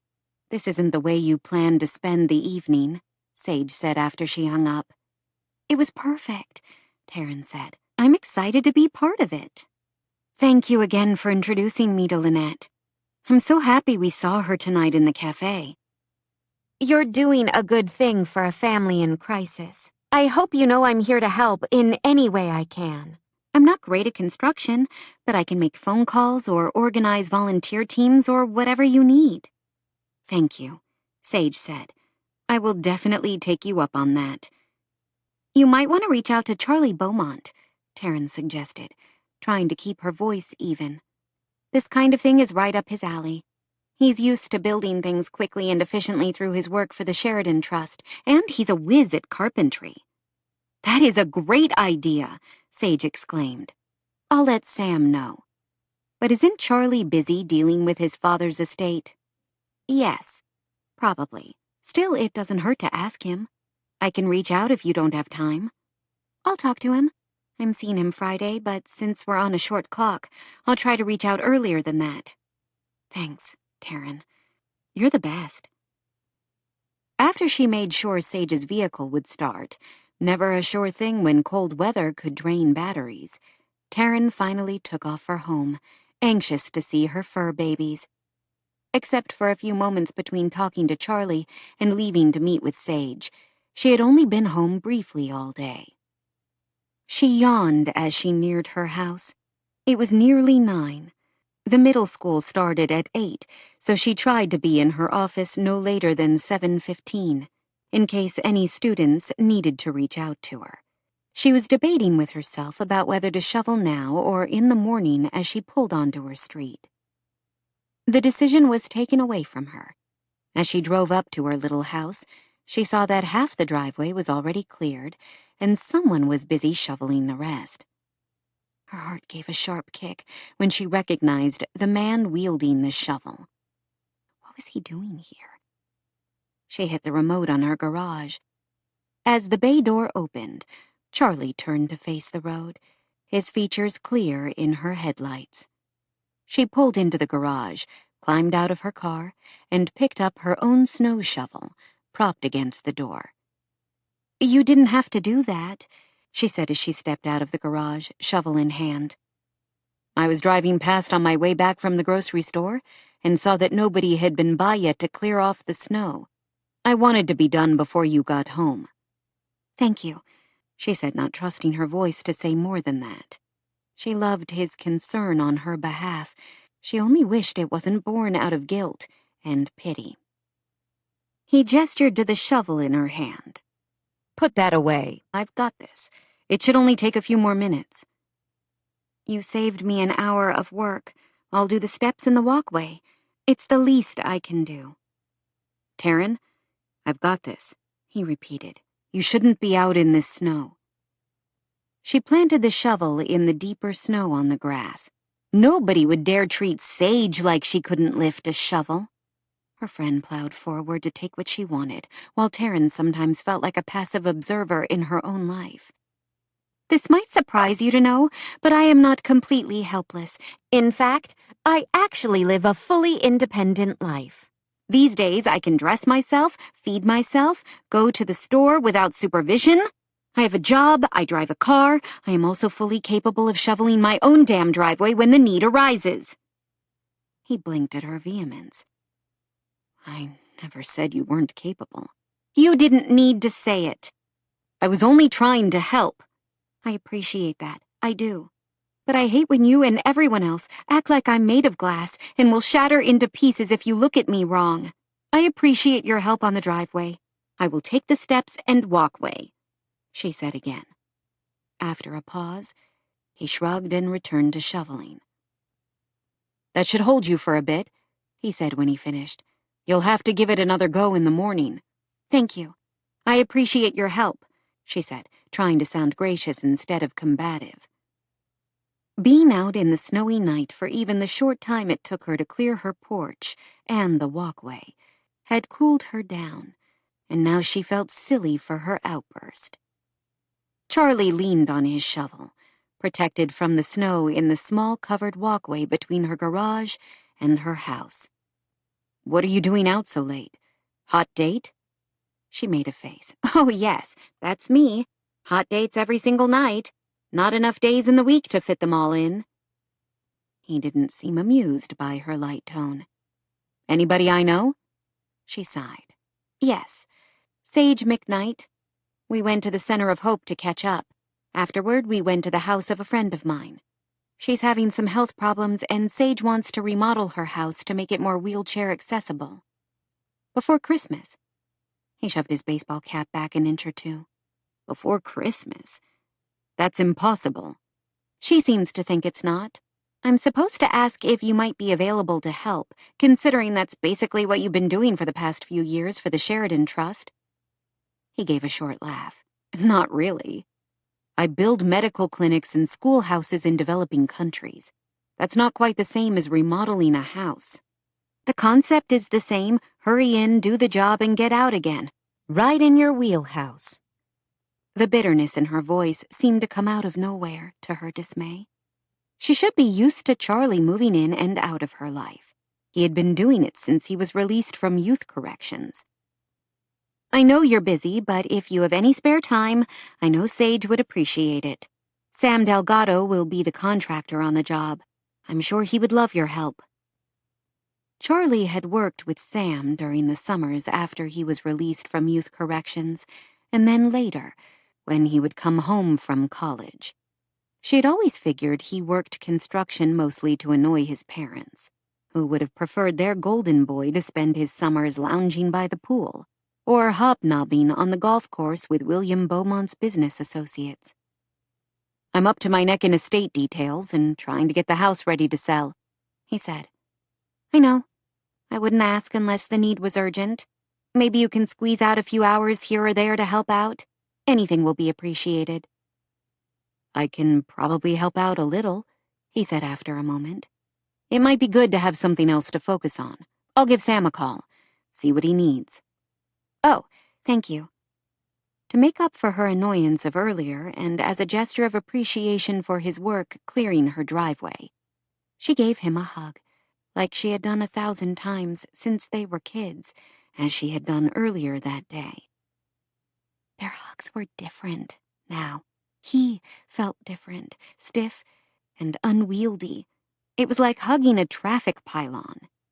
He stepped away quickly, leaving her chilled. Have a good night. She didn't expect to after this awkward encounter. The glow from being involved in a project to help someone deserving had floated away like the snowflakes. You're still going with me Friday, right? She thought for a moment he was going to back out. He finally nodded. Sure. Acne and hormones and awkward teenagers. I can't wait. Thanks. I'll see you then, she said. She returned her shovel to its spot and hurried into the house, her heart aching. Normally, she would have invited him in, and they would have stayed up all night talking and laughing and enjoying each other's company. In one night over the summer, everything had changed, and she was terrified she would never be able to fix it. 10. Mason. He didn't want to be here. As Mason maneuvered through the crowded park in his custom all-terrain wheelchair, he was certain everybody was staring at him. From furtive glances to outright stares, he could feel their looks burning under his skin. This was the reason he had avoided going out in public much since he and Grace moved to Hope's Crossing. He knew people recognized him from his days as a professional athlete, and he hated seeing the pity in their eyes. He wanted to grab his kid, climb into his SUV, and drive back to the guest house at Wolf Ridge. He was stuck, though, with no escape in sight. What else could he do? Grace had come home from school, bubbling over with excitement about the Fire and Ice Festival, the pop-up event she had told him about the other day, held on one day only, with no advance notice. The festival was to celebrate the opening of the town's free outdoor ice rink, created each year by the fire department in one of the city parks. Apparently, this was a grand event, a spontaneous celebration that only happened when the weather was cold enough. Townspeople had been awaiting the announcement with great anticipation, at least according to all the other fourth graders at Hope's Crossing Elementary School. When it was finally cold enough for the ice to be maintained, the town held a big celebration, and everyone came out to skate at the event, which doubled as a fundraiser to help the local food bank. "All my friends are going, Dad," Grace had informed him as soon as she came in from school. "I really don't want to miss it. Please, can we go?" "I can take her if you want," his mother had offered again. In order to avoid the staring crowds, Mason had been tempted to accept Rebecca's offer. A moment's thought changed his mind. He and Grace were trying to make a home here in Hope's Crossing, the new start they both needed after the pain and loss of the past 2.5 years. What would be the big deal about taking her to a town celebration? Everyone would be focused on the skaters, not on him. He should have known better. The moment he rolled away from the SUV and into the crowd, he was aware of the stares and the murmurs. He knew it was the novelty that drew people's attention. He had only been here a few months and had basically kept to himself. Once he put more effort into participating in the ebb and flow of the town, people would become used to seeing him among them. It wouldn't seem like such a big deal whenever he showed up somewhere. On the other hand, Hope's Crossing was a tourist town. There would always be visitors who didn't know he lived here now. Mason had known that was one of the things he simply would have to accept when he decided to renovate Wolf Ridge. He couldn't leave the park now, as much as he might want to, especially when Grace simply glowed. She smiled widely as they made their way toward the skating area, draped with strings of colored lights and ringed by fires glowing in metal barrels all around the edge of the rink. "Should we find somewhere to sit?" Rebecca asked. Yet another thing he couldn't seem to control. Even after he insisted he could take his daughter, Grace had invited her grandmother to come with them. Mason couldn't come up with a good reason to refuse. "Sure," he started to say, but Grace's excited squeal cut him off. "Hi, Nick!" she greeted the boy her age who came racing toward them, wearing a stocking cap that had to be about 18 inches long. "I made it! I told my dad we had to come because all my friends would be here. I can't wait to ice skate. It's my very first time." "You never skated before?" She shrugged. "I think I did once when I was really small, but I don't remember very well." Mason remembered. When Grace was about 3, he and Shayla had taken her to New York for the holidays and had made the obligatory stop at Rockefeller Center. None of them was any good at ice skating, but Shayla still took about 100 selfies to remember the moment. "Are you here all by yourself?" she asked her friend with a curious look. He shook his head. "No, I could never come by myself. My dad isn't here, but my mom is, and so are my sisters. My mom was talking to one of her friends, and Anna, Sage, and me were about to get hot chocolate when I saw you and came right over to find you. Do you want some hot chocolate? We have room at our table." "Can we, Dad?" Grace asked. His first instinct was to tell her they should hurry to rent some skates so she could spin around on the ice a few times and they could go home. The words died when he saw her bright features. They had come here and gone to all the trouble of finding a parking place. Why not let her savor the event? "Sure," he said. "You guys go grab a seat and I'll get in line." "I can do that," Rebecca offered. "I've got it." "How are you going to carry them back?" she asked, giving the chair a pointed look. Damn. He always seemed to forget he needed both hands on the hand rims of the wheels if he didn't want to end up going around in circles. "I'll figure something out. I can hold them on my lap." She looked like she wanted to argue, but since Nick and Grace were already racing toward a picnic table near one of the fire rings, she nodded and hurried after them. Why was he always such an ass to his mother? He didn't like that part of himself, the hurt kid who lived inside him and couldn't seem to forgive the past. Every night, he told himself he would try to drop some of his defenses around her. Then the next time he dealt with her, all the old feelings of rejection and resentment would swell. He needed to let it go. She was trying now. Why couldn't that be enough? He was still wondering as he wheeled to the hot chocolate kiosk, housed in a tiny camp trailer that seemed too small for a human to stand upright.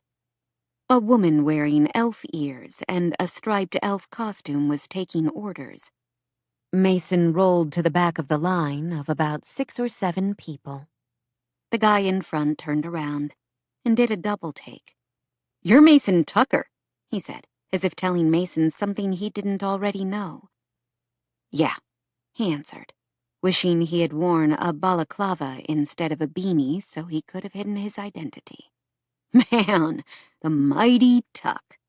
I saw you hit that 3-run homer in Game 5 of the World Series in Portland. Freaking unbelievable. It was the single best day of my life, except the day I got married and when my kids were born," he said quickly, when the woman beside him gave him the stink eye. Even in his previous life, he had never really known what to say to people who wanted to talk about the glory days with him. It was all far more awkward now, given his current physical condition. "It was a pretty good day for me, too." The guy looked at the wheelchair, and Mason could see his expression twist into a familiar one of pity. To Mason's relief, he didn't offer any platitudes. "You can go ahead of us if you want," his wife said.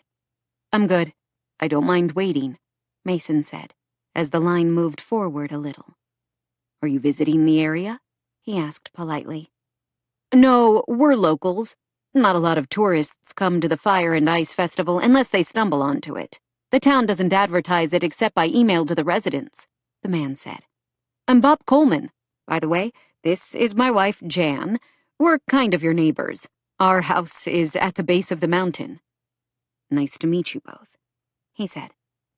While they chatted about inconsequential things, he was vaguely aware of someone coming up behind him to stand in line, but he didn't turn around, busy listening to Jan Coleman tell him she had served on the school board for 10 years and had just been elected to another term. The woman stopped in mid-sentence, catching sight of the person behind him. "Sage! Hi! I didn't know you were back in town." Mason whipped his head around and found his too lovely architect standing behind him. "Hi, Jan," she answered with a bright smile. "I'm here until after Christmas, working on a few projects in town." "Including my place," Mason said. That house is gorgeous, Jan gushed. I've always said so, haven't I, Bob? I would love to see inside. Hey, here's an idea. Wolf Ridge would be perfect for that YouTube channel of yours, Sage. We subscribe and watch every episode, don't we? Every one, her husband agreed. Mason tensed, half convinced this had all been a setup to persuade him to change his mind. One look at Sage's embarrassed features told him otherwise. To his relief, a young child he assumed was a grandchild hurried over to the pair and gripped Bob's hand, distracting both of them. The line moved forward at an excruciating pace, and Mason knew he would be rude not to talk to Sage, especially after all she had done on his house. Exciting night, isn't it? Grace is over the moon at coming out to skate with all her friends. I always loved the Fire and Ice Festival, she said. It's hard to bring the locals together in a town like Hope's Crossing, when we have about 3 times as many tourists as year-round residents during the winter months. But this is one event that seems to do that. Everyone in town gets into the spirit of things. It doesn't feel like the holidays until the ice rink is open. He had to admit it was a festive scene, with those colorful lights, Christmas music coming through speakers set up around the rink, and those flames flickering in the night. We saw Nick when we first got here, he said. He rushed right over to say hi to Grace. They've become pretty good friends, haven't they? Yes. He seems like a good kid. He wanted to kick himself as soon as he said it, remembering she was Nick's birth mother. Did she find it awkward to discuss him? She didn't seem to. He is, she answered. He's always looking out for others. He and Anna both are becoming wonderful humans. Does Grace have skates of her own? We have to rent some, if there are any left. There should be. Plenty of people only skate for a few minutes and then call it good. While he was talking to Sage, he realized with some surprise either other people seemed to stop staring at him, or he ceased to care. He liked the way Sage McKnight met his gaze directly, instead of looking at the chair or above his head, like so many people did. He also never saw pity in her eyes. The line moved forward as Bob and Jan reached the window and ordered 10 hot chocolates. Either they had a serious cocoa addiction, or they were ordering for a group, probably including the young boy who had stayed with them in the line. I still can't believe it's already December, Sage said. What holiday traditions did you have when you were living in Portland? She asked. My wife, Shayla, handled all of that. He felt the familiar sting of loss, but it was more like a sharp jab instead of gouging pain. She was always into Christmas. Most years she liked to spend the holidays at home with her family, who had a place on the Oregon coast.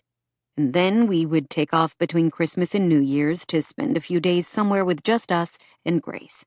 Usually somewhere warm, if we could. But sometimes we came to our place here. The holidays must be tough on you and Grace both. This time her features did show sympathy, but he knew it was for his grief, not for his current physical condition, which he deeply appreciated. You could say that. We haven't really had the chance to have a good one for a few years. The first year after the crash, I think we were both kind of numb.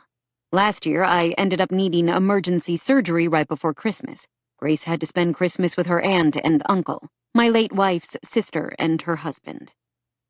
Rebecca, by then a fixture in their lives, like it or not, had wanted to come stay at their house while he was in the hospital, so Grace could have Christmas in her own place.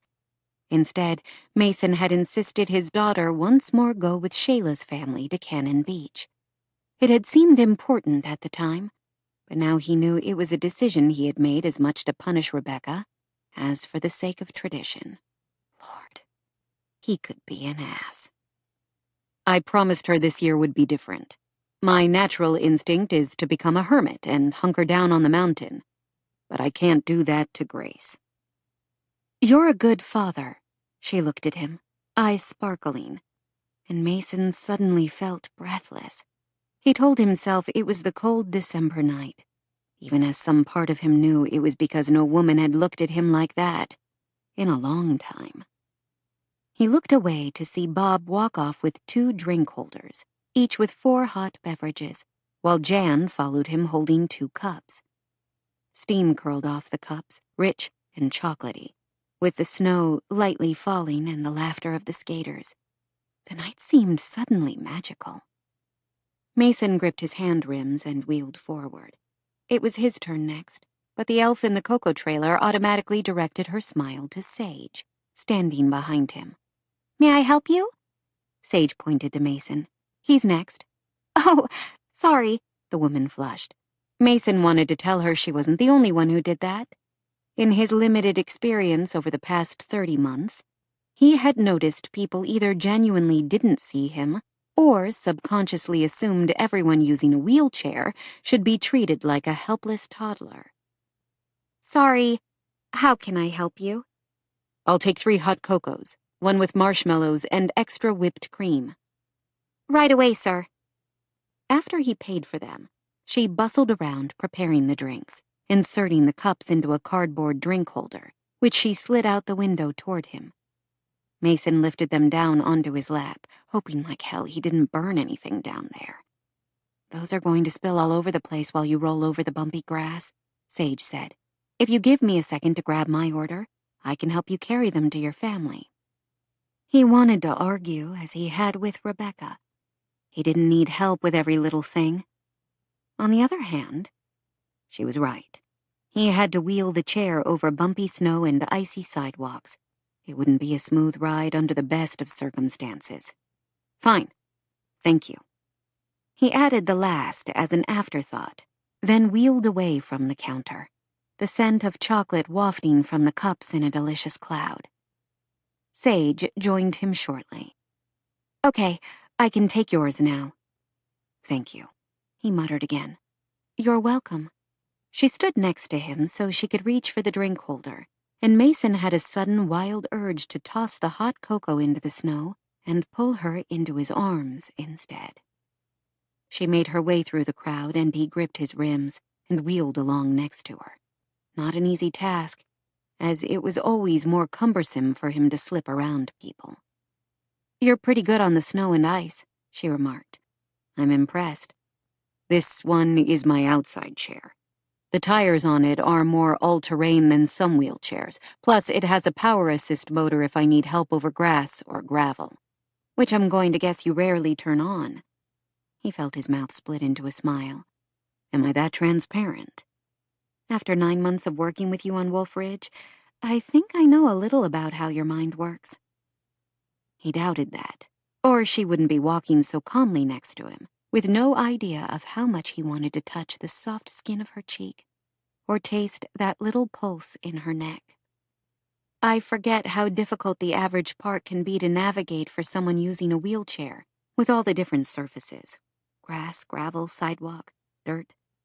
I'm sure you think about it more than most people, or you wouldn't have made a career out of focusing on universal design. "I suppose."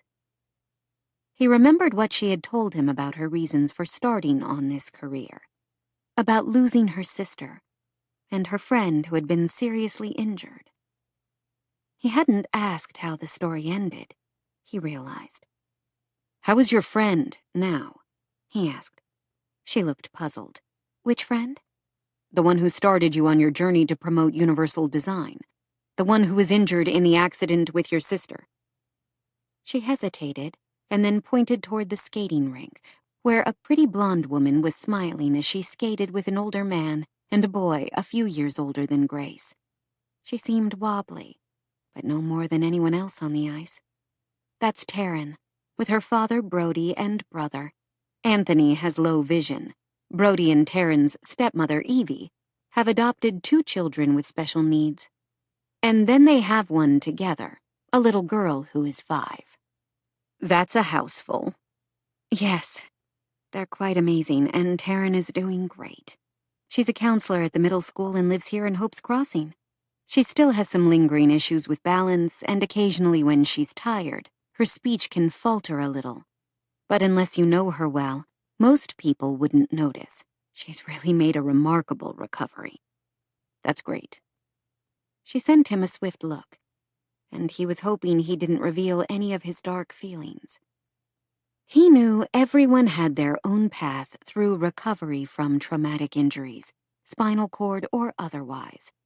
One of the toughest things for him during rehab had been seeing a few people who had seemed much worse off than he at the beginning regain the full function that still eluded him. Where was his miraculous recovery? Oh, he knew his doctors said it was a miracle he survived the crash at all, especially when Shayla and their pilot hadn't. And yes, at first, doctors had told him to be prepared that he likely wouldn't ever stand or walk again. Mason had worked his ass off to prove them wrong, then had to face the grim reality that while he technically could walk, it would never be easy or comfortable, and he was much more mobile in a wheelchair. He wasn't a quitter, but he was a realist. He had some sensation in his legs, and all his internal parts worked as they were supposed to, thank the Lord. Things could be so much worse. He tried not to be bitter. He was alive. Grace had one parent, at least.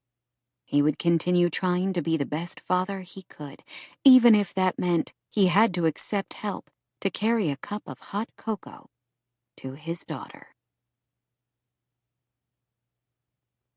11. Sage.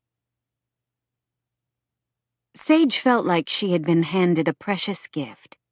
Mason Tucker was letting her help him. It wasn't much, only carrying a couple of hot beverages for him, but at least he was letting her do something. They reached the picnic table a moment later to find Grace was chattering away with Anna and Nick while Rebecca and Sage's mother talked together. The next few moments were a flurry of distributing drinks and throwing away the cardboard drink holders. "Thanks, Sage," Nick said, snatching his away and taking a big swig that made him gasp. "It's hot." That's why they call it hot chocolate, Anna retorted. "Thank you," Rebecca said, taking an insulated cup from Mason. "I can't remember the last time I had hot cocoa. I forgot how delicious it is. The perfect thing for a cold night." "You're welcome," he answered, voice gruff. Sage was a little surprised to see his mother there. Over the past several months of working with Mason, she had received the distinct impression from a few things he had said that he and Rebecca weren't exactly close. Sage wasn't sure why. She found the woman friendly and warm. "We should get you some skates," Mason said. Grandma already rented them for me and even put them on when you were in line. See?" Grace held out her foot, where she wore skates covered with blade protectors. "Thanks," he said a little stiffly to his mother, who gave him a small smile and returned to sipping her cocoa. The children seemed eager to get out onto the skating rink. They each finished only about half their drinks. "Can we go out now, Mom?" Nick asked. "You don't want more than that?" Maura asked. "We'll have it after. I bet skating will make us thirsty." "Probably," Grace agreed. "It's fine with me if you think you're ready." "I'm ready," Anna said, jumping up from the picnic table and nearly falling in her skates. Nick and Grace stood up, equally as wobbly. "How about I give you a helping hand to the ice?" Sage offered. She held hands with Grace on one side and Anna on the other. Nick held his younger sister's hand, and with much giggling, they traversed the 15 feet to the rink, where the children took off their blade protectors. "When you're ready to come off the ice, sit right here and I'll bring your boots over," Sage said. "Thanks." Nick gave her a quick, casual hug that made a lump rise in her throat. Then all three children staggered out to the ice, holding each other for balance. She watched for a moment to make sure they could stay up, then returned to the table, where Mason was silently sipping his cocoa, while Maura and his mother seemed to have struck up a friendship. "Rebecca, you really need to come to one of our book club meetings at the store," Maura said. "I would like that," she said with a smile. "What kind of books do you like to read?" Trust her mother to turn the conversation to books. Mora was a true bibliophile. She was able to keep her bookstore thriving in an age when many independent stores were struggling, mostly because she had loyal customers that she knew well. Mora always stocked the books they wanted, not only the popular bestsellers. I like anything: mysteries, romance, literary fiction, whatever grabs my attention. Mora smiled. Now you're speaking my language. I love eclectic readers. You love all readers, Sage said. Her mother shrugged. True. What's not to love? To be honest, Rebecca said, I was never much of a reader until about 6 or 7 years ago. I suppose I never had much time for it. What changed? Mora asked. Rebecca shifted her gaze to Mason with a look of such naked longing. It made Sage's throat ache. I was going through a rough time. A period of reinvention, I guess you could say. I got out of a bad relationship, went through rehab, and tried to clean up my act. Books became my salvation, my best friends in many ways. Mason sipped at his cocoa, looking uncomfortable at the revelation. You definitely need to come to our book group meetings, Mora declared. We already had this month's, technically, which was a birthday party for one of our members. But January's will be the second Wednesday. I'll get you the info about what we're reading. I would like that, Rebecca said. I haven't had much chance to meet many people in Hope's Crossing since I've been here. Mora suddenly waved at another group sitting a few tables away. There's some of my family members, a couple of my sisters, Angie and Alex. You should meet both of them. Angie is on the city council and Alex owns a couple of restaurants in town. Brazen, which is high-end, and Mabel's, which is only open for breakfast and lunch. I've eaten at both of those restaurants. Their food is delicious. Make sure you tell Alex that. Come on, I'll introduce you. Sage, we'll take the kids' boots closer to the rink, so you don't have to get up. Few people could say no to Mora. Rebecca was no different. With a rather helpless look towards Sage and Mason, she followed Mora to the other table, leaving the two of them alone. Or as alone as they could be, surrounded by about 400 other Hope's Crossing residents. They watched the children on the ice, now skating with such glee that Sage was almost tempted to grab some skates herself and join them. She wouldn't leave Mason on his own, though. Instead, she gave him a sidelong look. So, what's the story with your mom? He stiffened. I don't know what you mean. What story? Sage immediately regretted her question. The fissure between him and Rebecca was none of her business. Nothing. I shouldn't have asked. Never mind. Flames flickered over his features, set in a hard frown. No, I'm curious. Why do you ask about my mother? Really, it's none of my business. Things seem a little tense between the two of you. I could be completely misreading the situation, though. She thought for a moment he wasn't going to answer her, but he finally glanced over at Rebecca, who was chattering now with Sage's aunts and her mother. You're not, he finally said. Things have been tense between us my whole life. Rebecca didn't raise me. Actually, I saw her only a few times until I was 18 or 19. Even after that, she hasn't really been part of my life until the past few years. What about your dad? Dead. He was never in my life. From what little I know about him, that's a blessing. I only know my mother was a runaway who gave birth to me when she was 17. One day, she showed up back at her childhood home with a new baby. She handed me to her parents and went back to her party life. The story felt all too familiar to her. She looked across the ice at Nick, laughing as he helped Anna back to her feet. Oh, poor Rebecca. Sage felt an instant bond with the woman. She knew exactly how it felt to be pregnant, alone, and afraid. That must have been so hard for her. He stared at her. Hard for her? If it was, she never showed any sign of it. She walked away and didn't look back. Once I signed a major league contract and was making some money, of course she came back and wanted to forge a relationship with me. The bitterness in his voice made her wish she could hug him. How painful for him to carry the belief that his mother only wanted a relationship because of his bank balance. It wasn't hard for Rebecca, he went on in that same harsh tone. Not for a minute.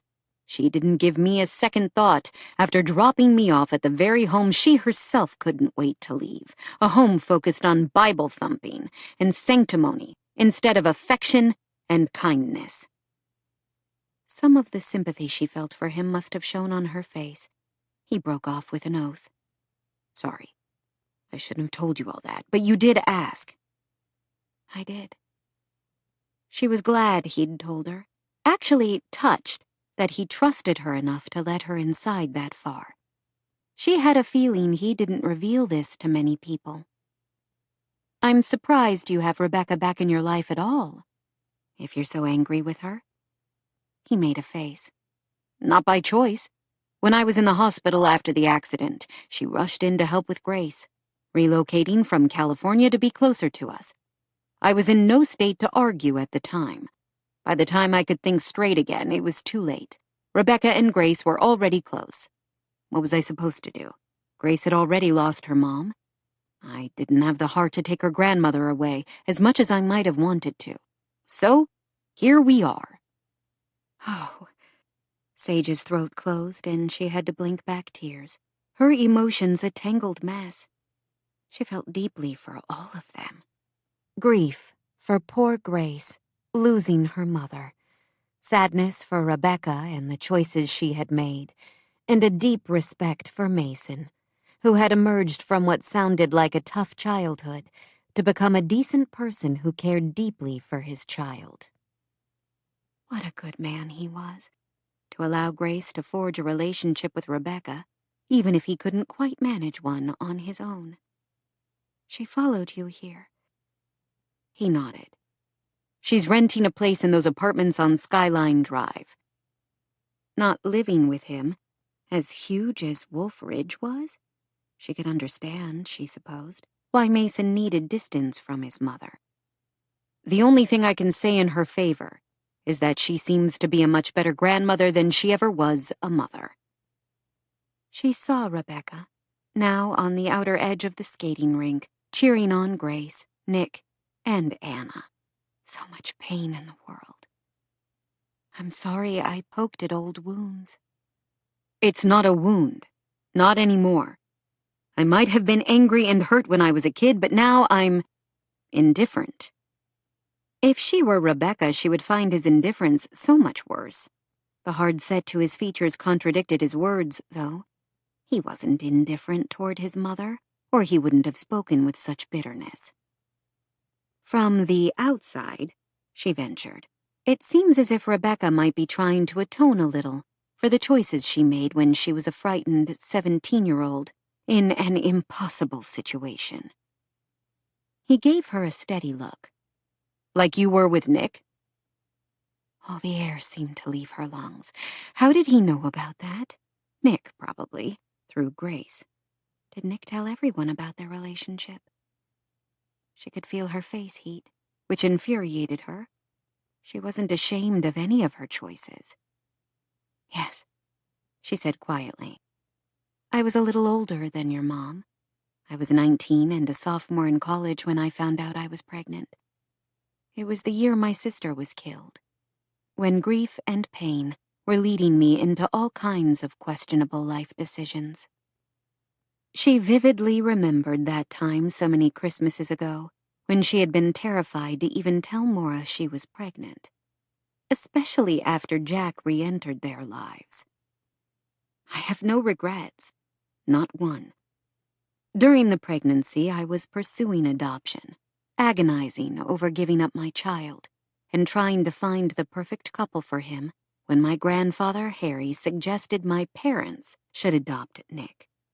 For 100 reasons, it immediately felt like the right decision. Right for whom? All of us, especially Nicky. I was a single mother, 20 years old by the time I had him, with only a year and a half of college under my belt, and no relationship at all with Nick's father. I had no way to provide for him, though of course my parents would have helped. That way didn't seem fair to any of us. My parents, on the other hand, were and still are deeply in love, completely committed. Most importantly, they had love to spare. So they became his parents, and I became my son's older sister instead. Had it been easy? Hell no. There had been many nights she cried herself to sleep, hugging a pillow instead of the baby she had come to love so much, once the shock of her pregnancy wore off. She couldn't regret it. Nick had a wonderful life with her parents and Anna, and Sage knew she was extraordinarily fortunate to be able to stay in his life and still have a loving relationship with him. Do I wish things could have been different? Sometimes. Would I change anything I did 9 years ago? No chance. Nick has been loved every single moment of his life, by my parents and by me. Her voice softened. I'm so sorry you didn't have that. Every child deserves to be loved. I survived. He did more than that. He had become a wonderful, loving father. She didn't know how she knew, but Sage was suddenly certain he had been a wonderful husband as well. What would it be like to be loved by a man like Mason? Her chest ached with a deep yearning that shocked Sage to her core. She was still grappling with it when the children hurried over, skates in their hands and boots on their feet. Maura and Rebecca followed close behind. Grace headed straight to Mason and leaned over the side of the wheelchair to hug her father. That was so much fun, she exclaimed. I fell like 100 times. It looked like you were having a great time, he answered. You should come out and skate, Grace said to her dad. Grace, Rebecca admonished, inclining her head to Mason's wheelchair as if to point out her statement had been insensitive. What? There's a kid out there in a wheelchair, and his sister is pushing him around. They're both having a blast. If I had your chair to hold on to, maybe I wouldn't fall so many times. Maybe another time, Mason said. Sage was suddenly quite certain that as much as he loved his daughter, he would rather be hogtied and dragged down Main Street than find himself being pushed around the ice by his 9-year-old daughter in front of the whole town. Okay, Grace said happily. Maybe we can come later this week. We'll have to see. I'm freezing now, Nick announced. Is my cocoa still hot? Yours is that one, Sage said, gesturing to the one beside her at the table. Finish your cocoa, Mason said to Grace. Then we should probably hit the road. You have school tomorrow. Oh, do we have to? I'm afraid so. We're leaving too, Maura assured her, which seemed to mollify the girl. Thanks for letting us share your table, Rebecca said. Your family is wonderful. I loved them all. We did win the family lottery, didn't we, Sage? Maura said. Definitely, she said, sad for both Rebecca and Mason, both raised without love, when she had been blessed with so much. She only wished Mason could remember that his mother had endured the same cold childhood he had, and had become a warm, kind person who loved her granddaughter and clearly wanted a relationship with her son. 12. Taryn. As Taryn waited for Charlie to pick her up Friday evening, she felt as giddy as when she had been a 9th grader herself, going to her first dance. Anticipation seemed to sparkle through her veins like seltzer.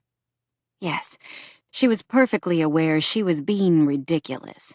Charlie was her friend, a friend who seemed determined to keep their relationship platonic. Did she really think one middle school dance could change that? Her dog Jacques, an old man at 13 now and moving with aches and pains, came up beside her and nudged her hand with his nose. She adored this dog with all her heart and knew she had a limited time left with him.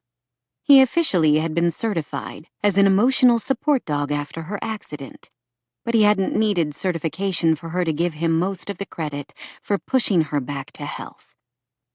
He had some health issues, and her heart ached to know the time would come soon to let him go. Not yet, though. She would worry about that later. Her other dog, Yvette, wagged her tail. Yvette was a small, feisty, mixed-breed spaniel, a rescue Thayne had adopted as a puppy to keep Jacques company while she worked after she moved back to Hope's Crossing. "You guys can't go with me tonight. I'm sorry," she said to them. They both looked sad but returned to their favorite spot, nestled together on the sofa they had claimed as their own. A few moments later, headlights shone into the room and the dogs perked up and went to the door. Anticipation swirled through her, sweet and rich. Along with it, though, was a frisson of anxiety. Why wouldn't he open his heart to the feelings she knew he had for her? She had been wearing her own heart on her sleeve when it came to Charlie since she was 15, and he was helping her learn how to walk and talk again.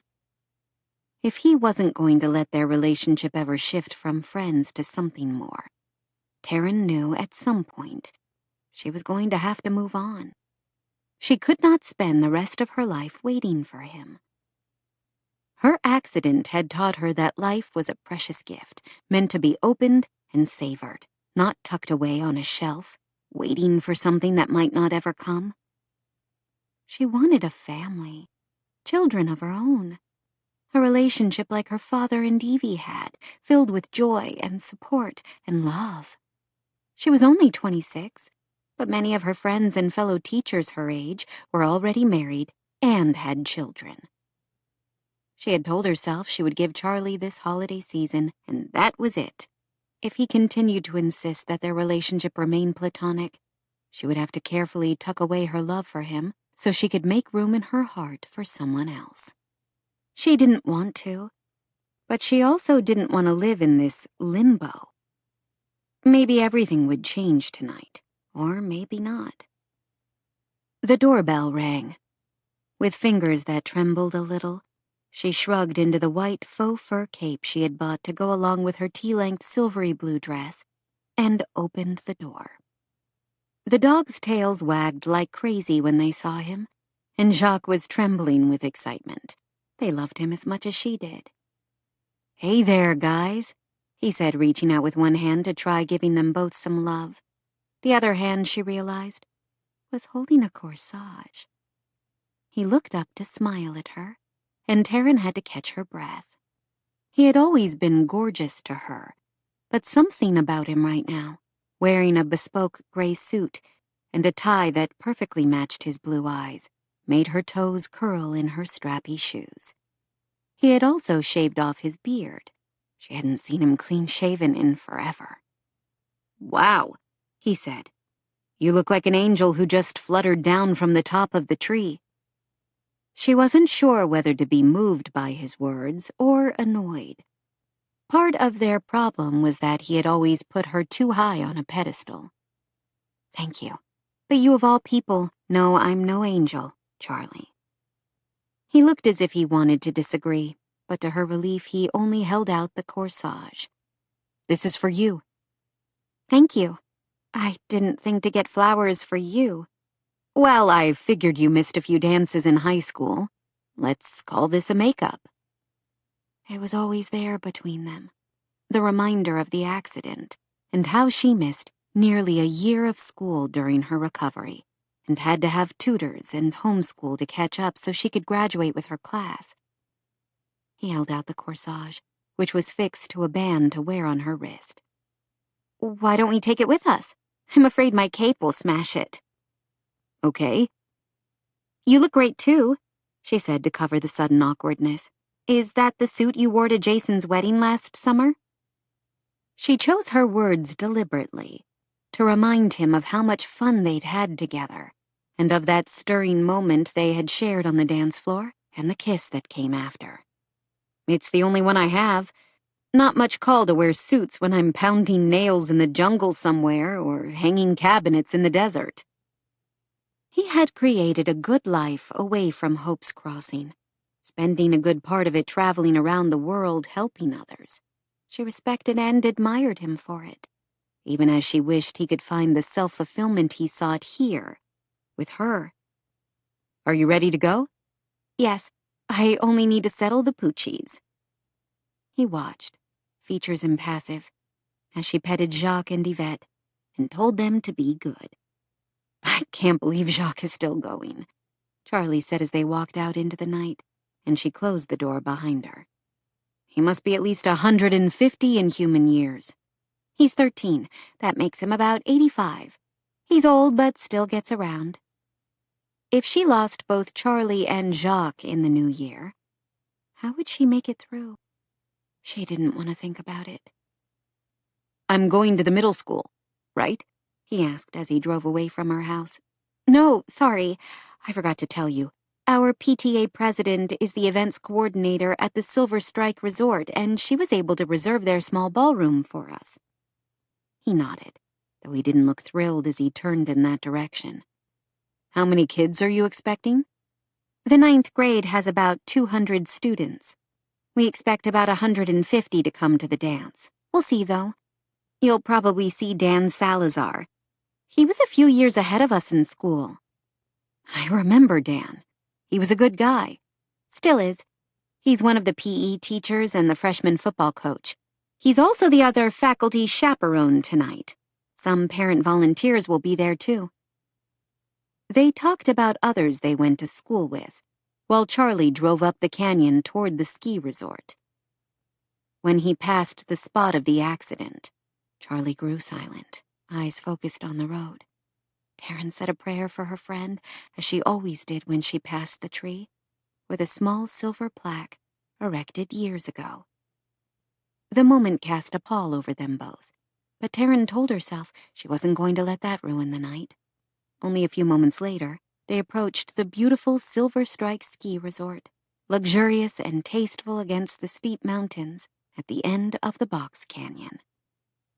You can park in the event parking, she said. Charlie nodded and drove around to the vast parking lot on one side of the large ski lodge and hotel complex. He found a place close to the door, then walked around the car to open her door. It might be icy. Let me help you, he said, reaching for her arm. She slid out, wishing for her comfortable boots instead of the heels that perfectly matched her dress.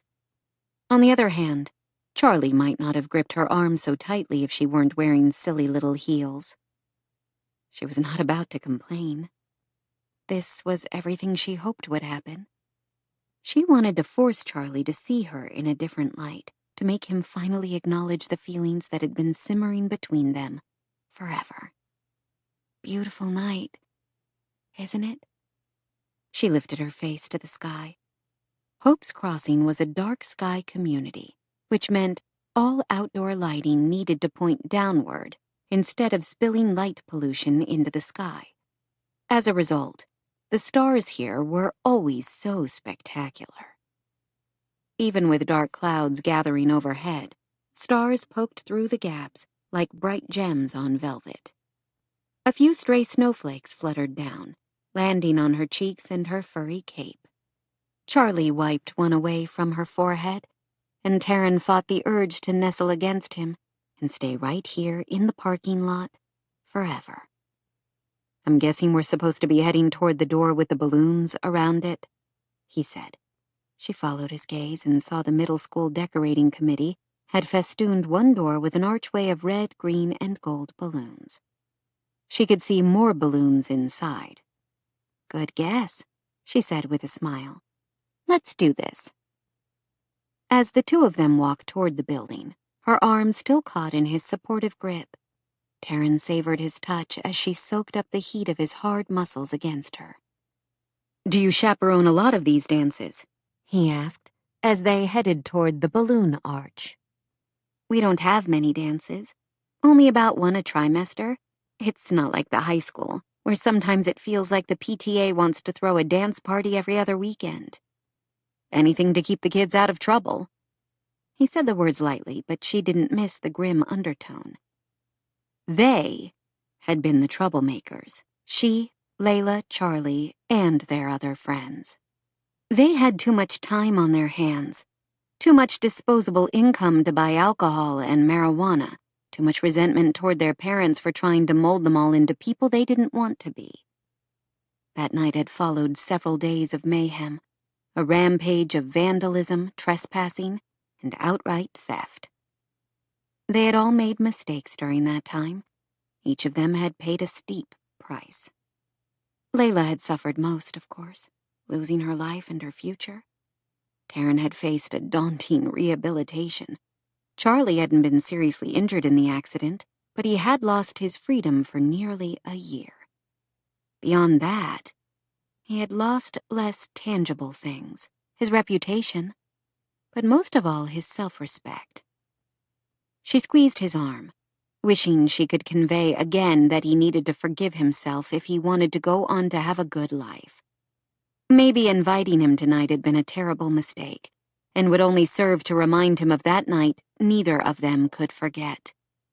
Too late now. They were here, and she had a job to do. As soon as she hung her coat in the small closet outside the venue, Dan Salazar, as gorgeous as a Latin pop star and very happily married, to the dismay of most of the ninth-grade girls who had crushes on him, hurried over.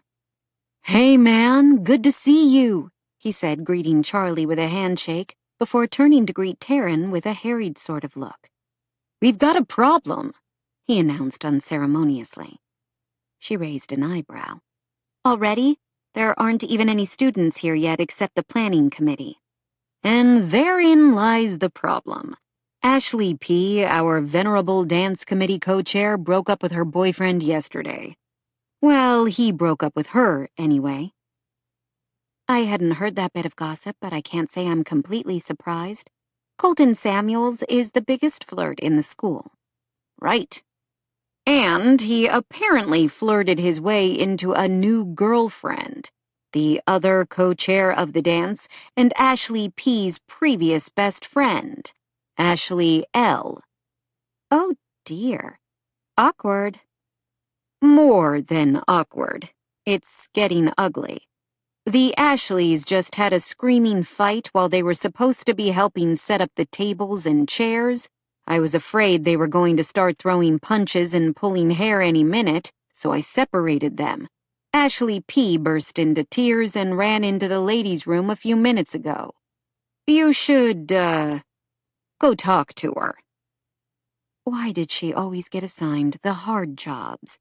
Maybe because her job was a guidance counselor, and Dan's job was to blow his whistle while kids ran around a track.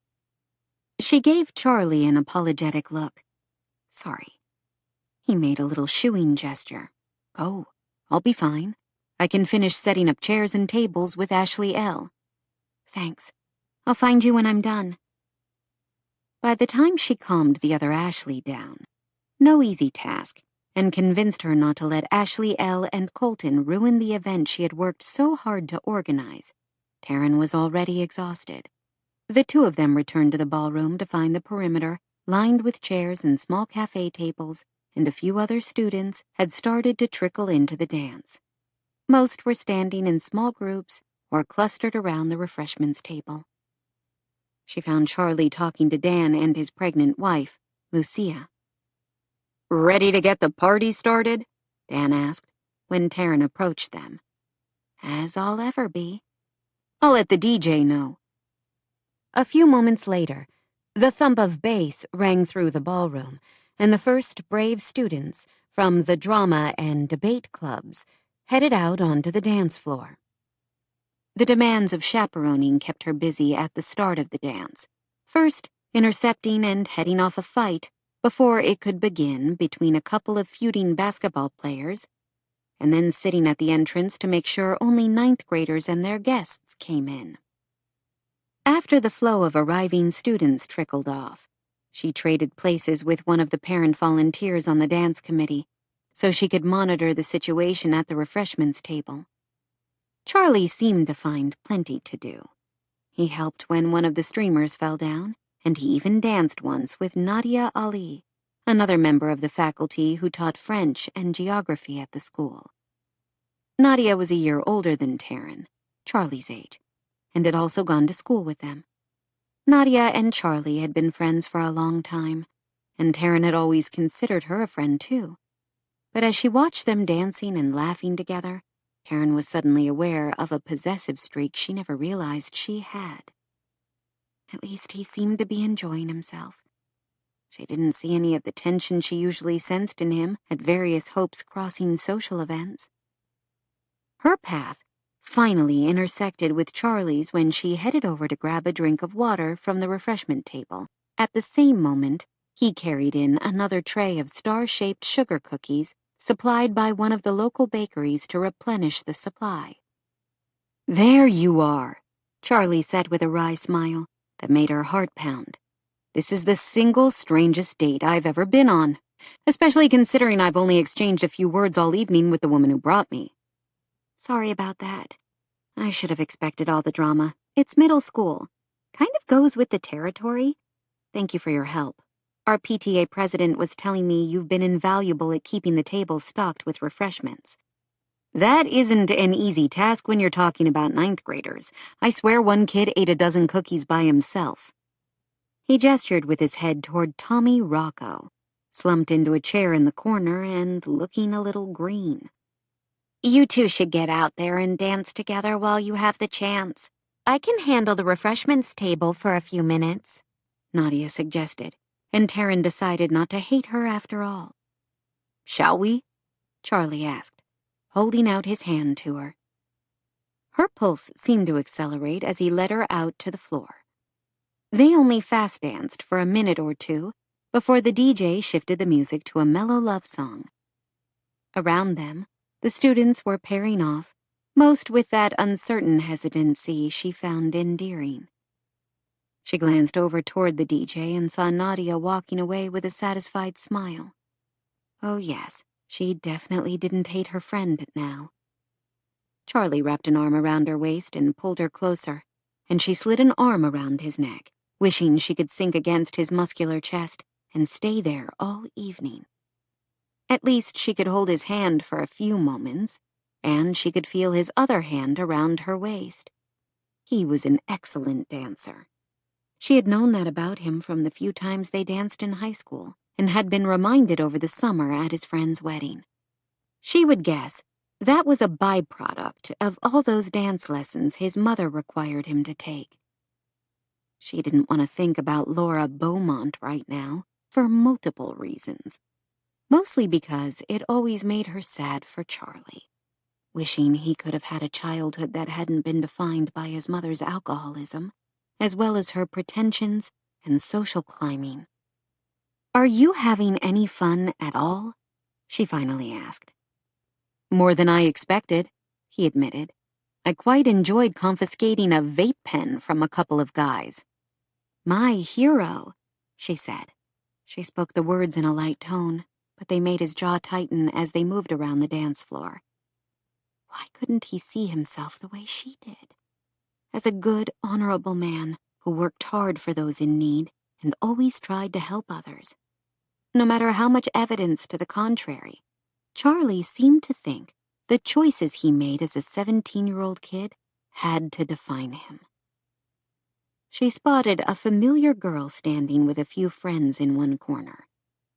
"There's Chloe Green. I've been meaning to ask how things are going with the project at her house." "Oh, right, Chloe. She helped us rip out the cabinets yesterday. She looks different with her hair up like that." "How is the project going?" "Fast. Sage delivered plans to Sam Tuesday, the day after you two looked at the house.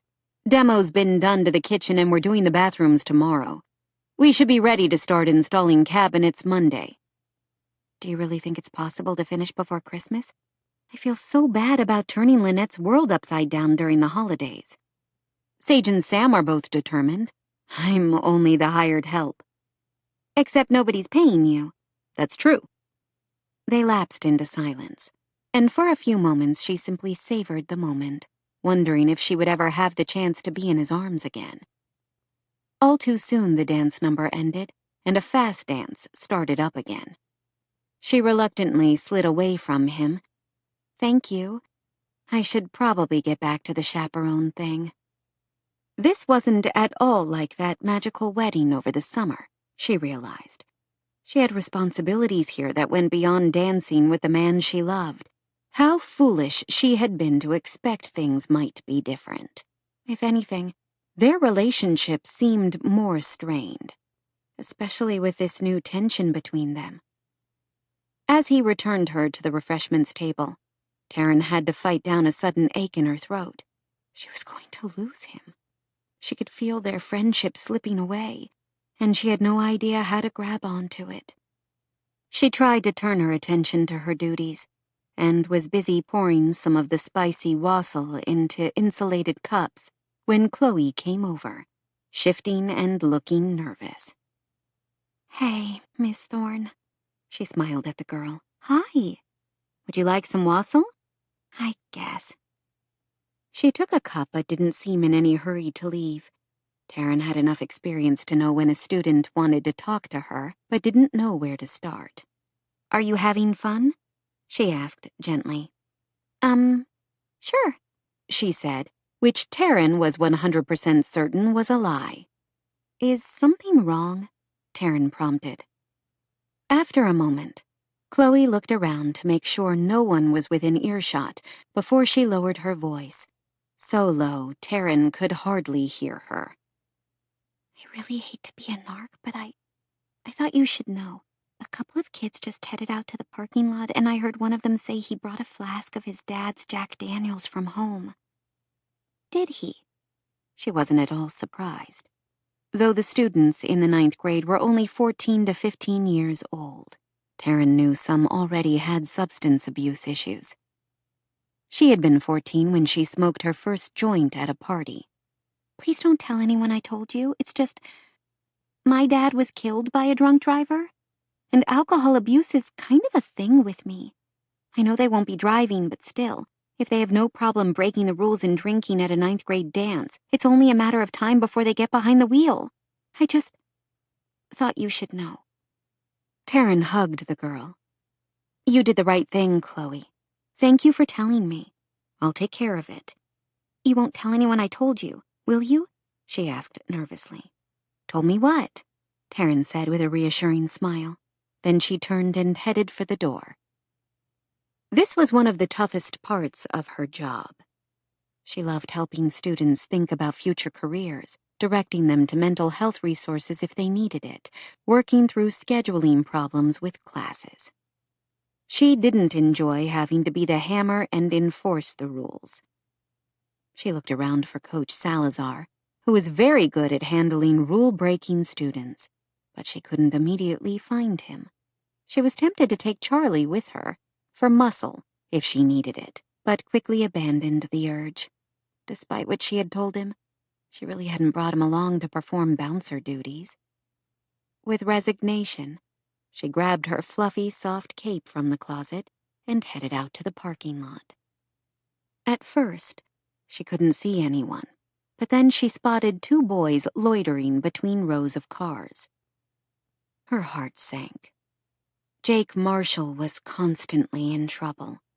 His father, a former Olympic skier, was operations manager at the ski resort, and Jake was the quarterback of the 9th grade football team. Between those factors, Jake seemed to think he deserved special privileges. Her dad would have called him a cocky little jerk, or worse. Taryn tried to remind herself there were plenty who thought Charlie was just like him at this age. The other boy was Carter McLean, smaller in stature and not as athletic, but every bit as arrogant. She headed over to the pair. When they saw her, Jake shoved something in the inner pocket of his suit jacket. "Hey, guys, what's going on? It's cold out here. The party's inside." "We're not doing anything wrong," Jake said quickly. Too quickly. "Yeah," Carter chimed in. "We were just super warm in there and came out to cool down." "What's in your pocket?" Taryn asked Jake. "My pocket?" Jake asked, plain dumb. "Yes, the left breast pocket. I saw you stowing something there as I came over. Can I have a look at it?" "It's nothing, just my phone." "You brought 2 phones? I can see the other one sticking out of your right pocket. Have you been drinking? If I'm not mistaken, I smell whiskey. You can't smell it, Carter said. There's no way she can smell it, dude. Shut up, Jake muttered to his friend. Open your coat, Taryn ordered, wishing she were in the halls of the middle school in one of her badass power pantsuits, instead of here in flimsy heels and a ridiculous faux fur cape. You don't have to do it, dude, Carter said, clearly appointing himself Jake's legal representation. She doesn't have a warrant. A, I'm not a police officer, and B, yes you do. When you bought the ticket for the dance, you and your parents both signed a form stating that you understood the rules and agreed to follow them, which included not bringing any alcohol or other contraband items to the dance. You also agreed to be subject to search if any of the faculty at the dance suspect you broke that agreement. I know what I saw, and also what I can smell. Please don't make this harder than it has to be. Make me. Jake drew himself up, and she was suddenly aware he was several inches taller and at least 70 pounds heavier. He also had no respect for authority or the adults in his life. She didn't think he would attack her, but she couldn't be completely certain. She should have looked harder for Dan. Don't make another choice you're going to regret, Taryn said. She can't do anything to us, Carter said. Come on, let's go back inside. They turned to go, but before they could take a step, a tall, dark shape appeared out of the darkness. Charlie. Relief washed over her. She could fight her own battles, and figured the threat of suspension or expulsion eventually would have won the day. But she was suddenly deeply grateful she wouldn't have to take on both boys by herself. Is there a problem here? No, we're fine. Aren't we, Jake? You were about to show me what you put in your inside jacket pocket. He hesitated, but even with his judgment impaired, he apparently decided he didn't want to risk messing with Charlie. Fine, he snapped.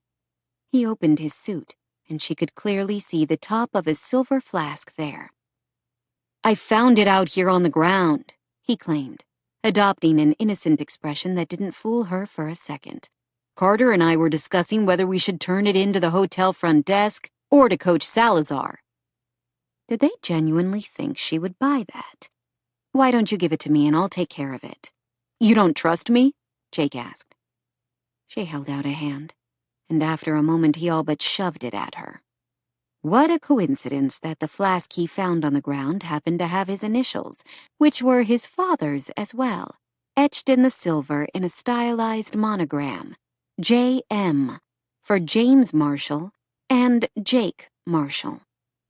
Thank you, Taryn said. Why don't you head back inside for now?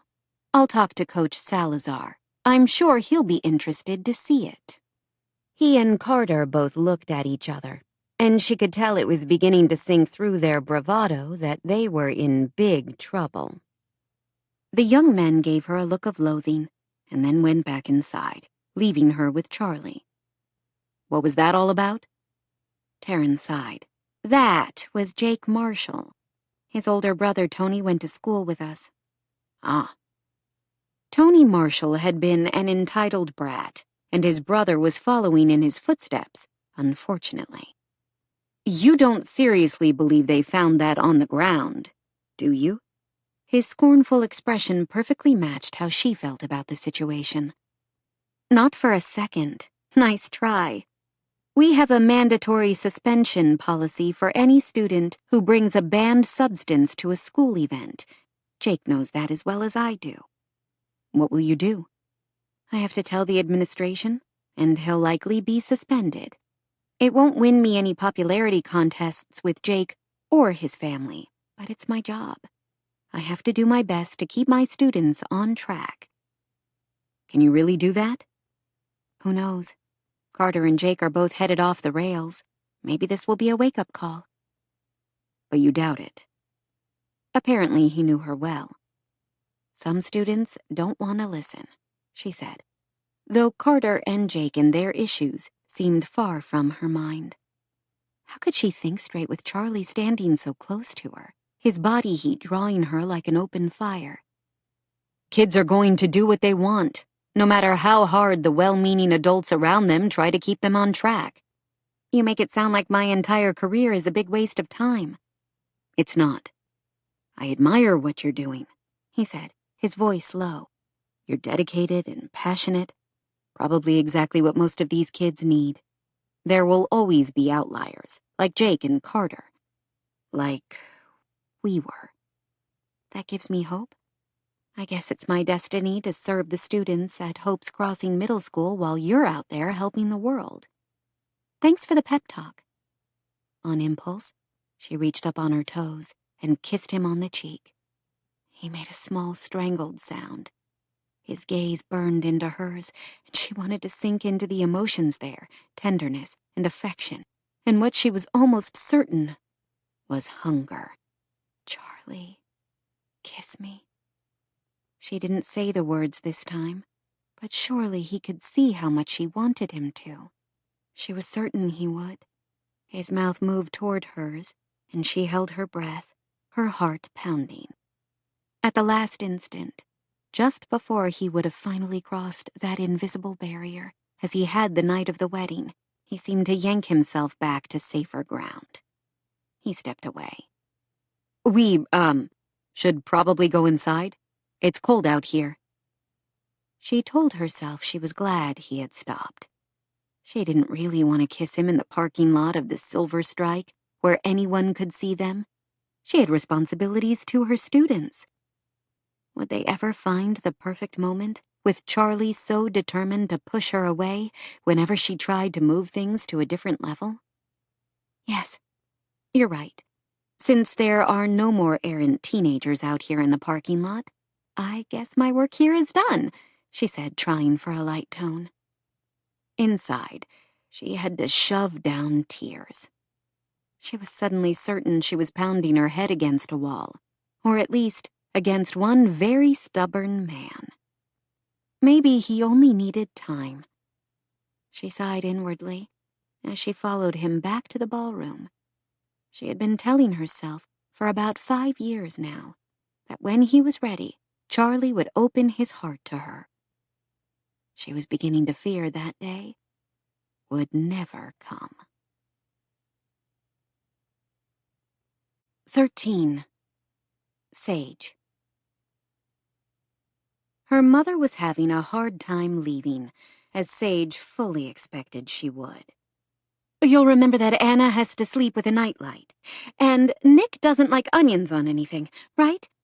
You wrote everything down. The schedule for the week, the homework they each have to do, their medical insurance, and permission to treat forms. Also, you'll only be in France, not on a deserted island with no cell service. Her mother looked embarrassed. I know, it's harder than I thought to leave. We'll be totally fine. You guys go, and have a wonderful time together. I'm not sure I remember how to do that, Maura admitted with a rueful laugh. Then it's high time you do. You don't need to worry about anything here. We're going to have a great time. We've already got all kinds of plans for what we'll do while you're gone, don't we? She sent a speaking glance toward Anna and Nick, who both nodded vigorously. Yep, Nick gave his mother a mischievous look. Sage promised we can have ice cream for breakfast every day, go to McDonald's every night, and stay up late to watch scary movies, even when it's a school night. Yeah, Anna added, playing along. And she said we don't have to do any homework either. Yep, that's exactly the plan, Sage said, biting down laughter as her mother's eyes widened with alarm. That's it, Maura said, setting her slouchy purse on the table. Your dad can go to the dedication gala in Rouen on his own. I should stay here. You totally should not, Sage said. You need to be there for Dad. This is a big deal for him. Now it was Nick who looked alarmed. You can't stay home. We were kidding. Yeah, I didn't even want ice cream for breakfast, Anna claimed. Anyway, Sage is probably way more strict than you are. Probably? Sage asked. Definitely, he said with a grin. Maura picked up her bag again. I know I'm being silly. You'll be fine. You're more than capable. It just seems like so much to ask of you this time of year when life feels so busy. You've got your channel to promote, the renovation of the Green family's house, and finishing the project at Wolf Ridge. Yes, all of which I can do around the kids' schedules. You have to go. I have been looking forward to this. We've got all kinds of fun things planned. Don't we, kiddos? Anna nodded. We're going to have a blast, she said. Maura still didn't look convinced when Jack came in a few moments later looking handsome and distinguished. Are we ready? He asked. As ready as I'll ever be, I guess, Maura said. Thanks again for doing this, Sage. Jack hugged her. It's my pleasure, she said again. Now go, before I change my mind. After hugs all around, her parents finally left to drive to Denver for their flight. When their car pulled out of the garage and backed out of the driveway, Sage watched them go, then closed the door, nerves suddenly jumping through her. Taking responsibility for 2 young children seemed easy in theory. Now that she held their safety and well-being in her hands, she wasn't sure why she had ever agreed. She turned back to Anna and Nick, who were watching her carefully. Okay, I guess it's time for breakfast. What kind of ice cream goes best with oatmeal? The children giggled, which pushed away her lingering nerves. She intended to consider this bonus time alone with Anna and Nick a precious Christmas gift, and would try to savor every moment. 14. Mason. As he wheeled into the elevator that would take him to the basement, Mason couldn't help remembering the last time he had been here, when he and Sage had shared the tight confines, and he had fought the fierce urge to kiss her. He was spending entirely too much time thinking about the woman. He had found it annoying before, how often she would pop in and out of his thoughts. After the Fire and Ice Festival, she seemed to have taken up permanent residence in his head. The woman fascinated him. She was brilliant at her career, passionate about inclusion and accessibility. She also seemed to love her family and her community. She showed a warmth and genuine care for everyone in her circle, including him. Throughout the design process, he knew he had been demanding and difficult, but she had treated him with patience and unfailing kindness.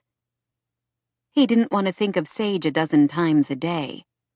How could he avoid it, though, when he saw her mark everywhere in his new house?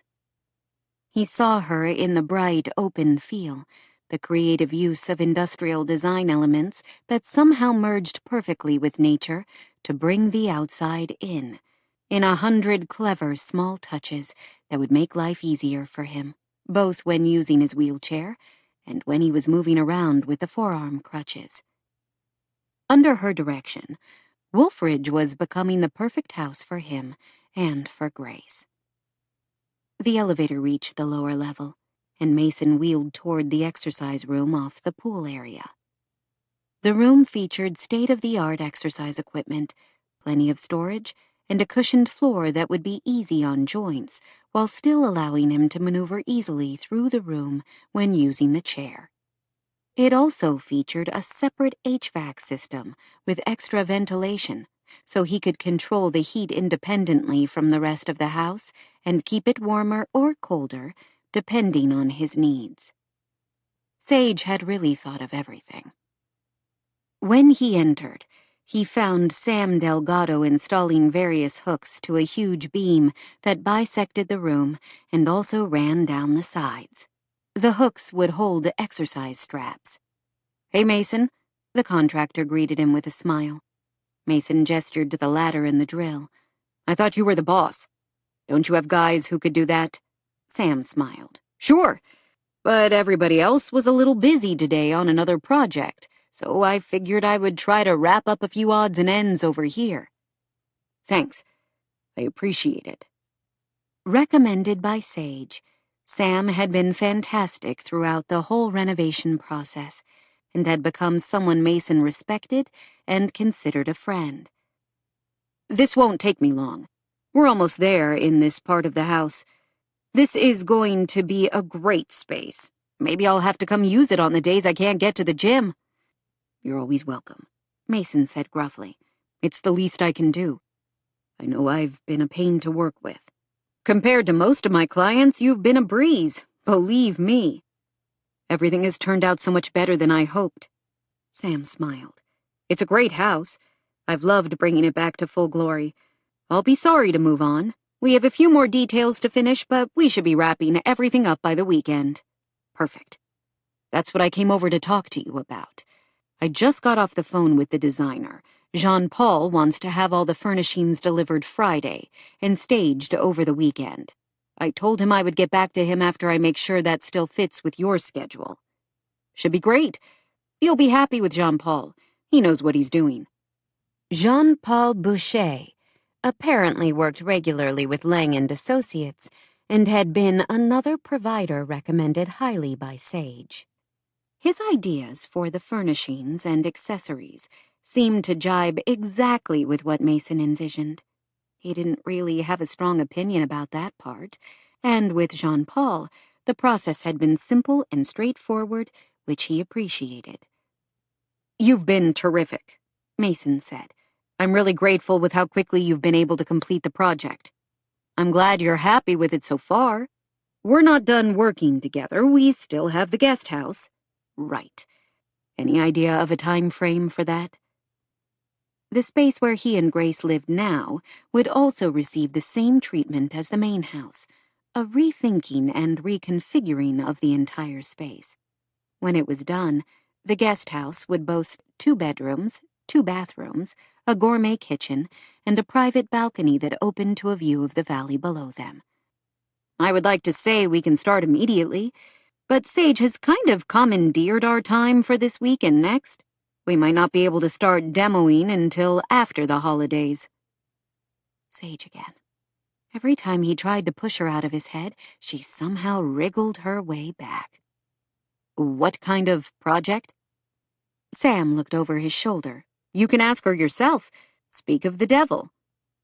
Mason whirled around in time to see Sage striding in wearing ankle boots, jeans, and a soft sweater that perfectly matched her eyes. And since when did he notice when a woman's wardrobe coordinated with her coloring? His hands suddenly felt sweaty. Not a good thing when he needed a decent grip to wheel around. Oh, hi. Do I want to know what you were saying about me? She asked, slipping out of her wool coat and draping it and her colorful scarf over the very expensive custom exercise bike his physical therapists recommended. Sam gave her a teasing smile. I was complaining about you poaching my time, diverting my crew so I have to delay working on Mason's guest house until the new year. Sage winced. Sorry. Totally my fault. That's what happens when my ideas get away from me. But you really don't have to divert your entire crew. We have plenty of volunteers offering to help. It should only be a small delay. We'll get on it right after the holidays. What's the project? Mason asked again, curious despite himself. Sage shifted, looking uncomfortable. A widow in town has had a tough break. Her husband was killed by a drunk driver over the summer and left her alone with 3 kids. That's tough. Yes. Lynette has some health issues and currently depends on a scooter to get around. We're trying to do some renovations to her house to make it more accessible. The kitchen, bathroom, and entrance to the house. Right, Sam said dryly. Only the kitchen, bathroom, and front entrance. No problem. When did you start? What day is it? Monday? Technically a week ago. I did the design Tuesday, and Sam and his team started ripping out cabinets the next day. Wow, you don't mess around. This is a much smaller project, for one thing. For another, I have many volunteers lined up. Lots of people want to help. Hope's Crossing is like that, always ready to help when one of our own needs it. I hope this will make Lynette's life a little bit easier. Sounds very kind of you. And the town. She sent him a sidelong look. Full disclosure, I should probably tell you my motives aren't completely pure. No. He wasn't sure he wanted to think about sage and impure motives in the same sentence. I do want to help Lynette, and I'm so happy we can. But I'm also documenting the renovation for my YouTube channel. She met his gaze steadily. As I can't video Wolf Ridge while I'm in Hope's Crossing for the holidays, I had to find something else to feature on my channel. Sorry, he muttered. To his surprise, he found he wasn't completely lying. He was a little sorry he had said no to her. He still didn't want the whole damn universe looking inside his house, but he couldn't blame Sage for wanting to show off her work to the world, and he didn't like being the one to deprive her of the chance. It will be fine. Good, actually. This is a great human interest angle, with the whole town coming together to help one of our own. How is it being funded? He asked. She glanced at Sam as if for guidance. He pointed back at her. Most of the contractors and subcontractors donate their time, and we use a lot of volunteer labor, she said, clearly hedging. But you still have overhead, don't you? She looked embarrassed for reasons he didn't quite understand. Yes, she finally said. All of the revenue from my channel is funneled back into a foundation, Homes for All, which I then use to fund renovation projects for people with mobility needs. I also have a few healthy endowments from local sources, namely my grandfather, Harry Lang. Only because he's a sucker for you, Sam said with a raised eyebrow. Now he really felt like a jerk for turning down her request to feature his house. I can write you a check too. It sounds like a good project. Hope's Crossing is my town now, and I want to do my part to help the people who live here. He had more money than he could ever spend from his ridiculously high salary and endorsement deals from his time in the major leagues. He wasn't as frugal and penny-pinching as his grandparents. This luxury home was certainly proof of that. But Mason had protected his wealth through a combination of wise money management and canny investments. He also believed firmly in giving back and took every opportunity to donate generously. She looked startled at his offer. That's very kind of you. Thank you. I'll let you know if we run into any problems.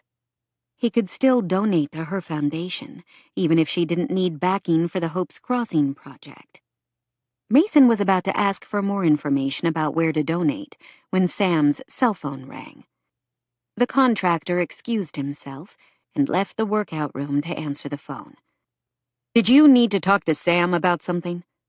She held up the rolled tube in her hand. I just have new blueprints for the green project for him to look over. A few changes I made to the bathroom reno. Nothing major. She hesitated. And, okay, I also wanted to check on the progress here to make sure everything is ready for Jean-Paul and his crew this weekend. Sam assures me it is. He shifted in the chair, uncomfortable from more than simply the usual pressure points. Why didn't you tell me your YouTube revenue goes to a foundation that helps people with mobility needs? I guess I didn't want you to feel undue pressure to agree to something you really didn't want to do. He did feel pressure, though. Guilt seemed to seep through him. I wish you'd told me. Would it have made a difference? He didn't have a chance to answer before Sam returned. I've got to run. They've got a problem with the countertops for Lynette's house, so I've got to go sort it out. I can come back later to finish up. No need, Mason said. If you don't mind leaving your tools, I can do this. Looks like you're almost done with only the lower hooks on the wall to secure. I hate to leave you with it. I can stay and help, Sage offered. I have a little time this afternoon. Between the two of us, it shouldn't take long. You don't have to, but it's your house. Knock yourself out. Sam's phone rang again, and he sighed as he reached for it on his way out the door. Mason was suddenly uncomfortably aware that he was alone with Sage. The scent of her, citrusy and sweet, teased his senses. I don't really need your help. This is a one-person job. I want to help, she protested. I don't have the chance to play with power tools very often. Would she have offered to stay and help if he wasn't in the damn chair? Mason doubted it. He wanted to tell her he didn't need her pity. He needed something else. Something he didn't want to think about. Fine, he muttered. Every time she moved, he caught that scent of vanilla and lemons, so delicious he had a sudden craving for lemon pound cake from one of his favorite restaurants in Portland. The first time he tried it, during his rookie season, he thought it was the best thing he'd ever tasted. He had nearly licked the plate clean. Would she taste like that pound cake? He had a fierce need to find out, one he quickly suppressed. His body stirred to life anyway, and for once, he was grateful he was sitting down, where he could conceal the unwanted response. His legs might be unreliable at best, but the rest of him was fine. After the crash, he had been so numb that he hadn't cared. But he was a man, and he couldn't help the vast relief the first time he woke up with a morning erection after the accident. Right after the relief had come a complicated mess of emotions, especially deep grief.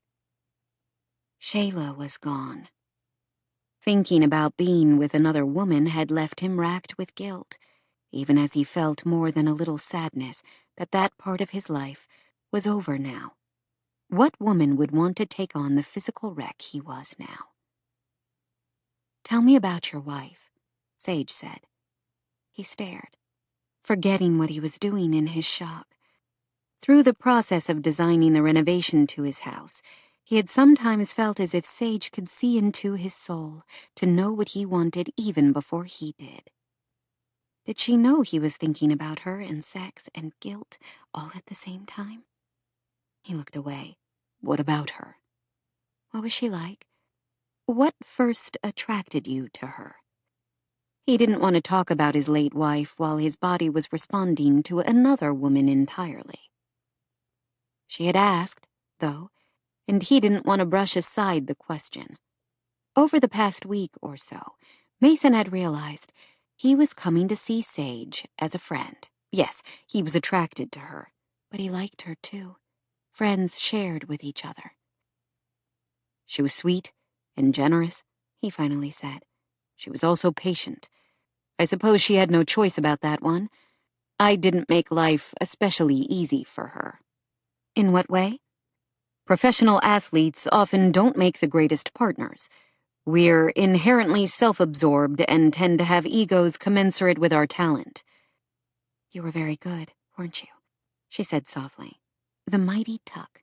My dad showed me some clips of you at bat. You didn't mess around. He felt a deep yearning for the game he had loved so much. He could almost smell the stadium crowd, the new-mown grass, the leather and metal and sweat of his catcher's mask. He missed it almost as much as he missed Shayla. He could have baseball back again, though. He could always coach or become a commentator, but neither of those held much appeal to him. He also had Grace to consider. She needed him home with her, not chasing after a time he could never recapture.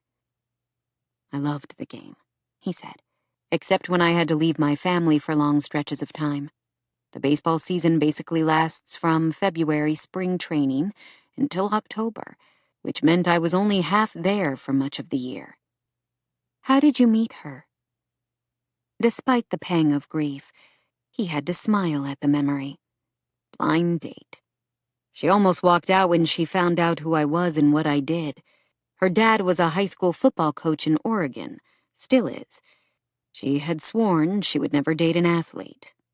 She arched an eyebrow. You must have really swept her off her feet to make her break that kind of vow. I don't know about that.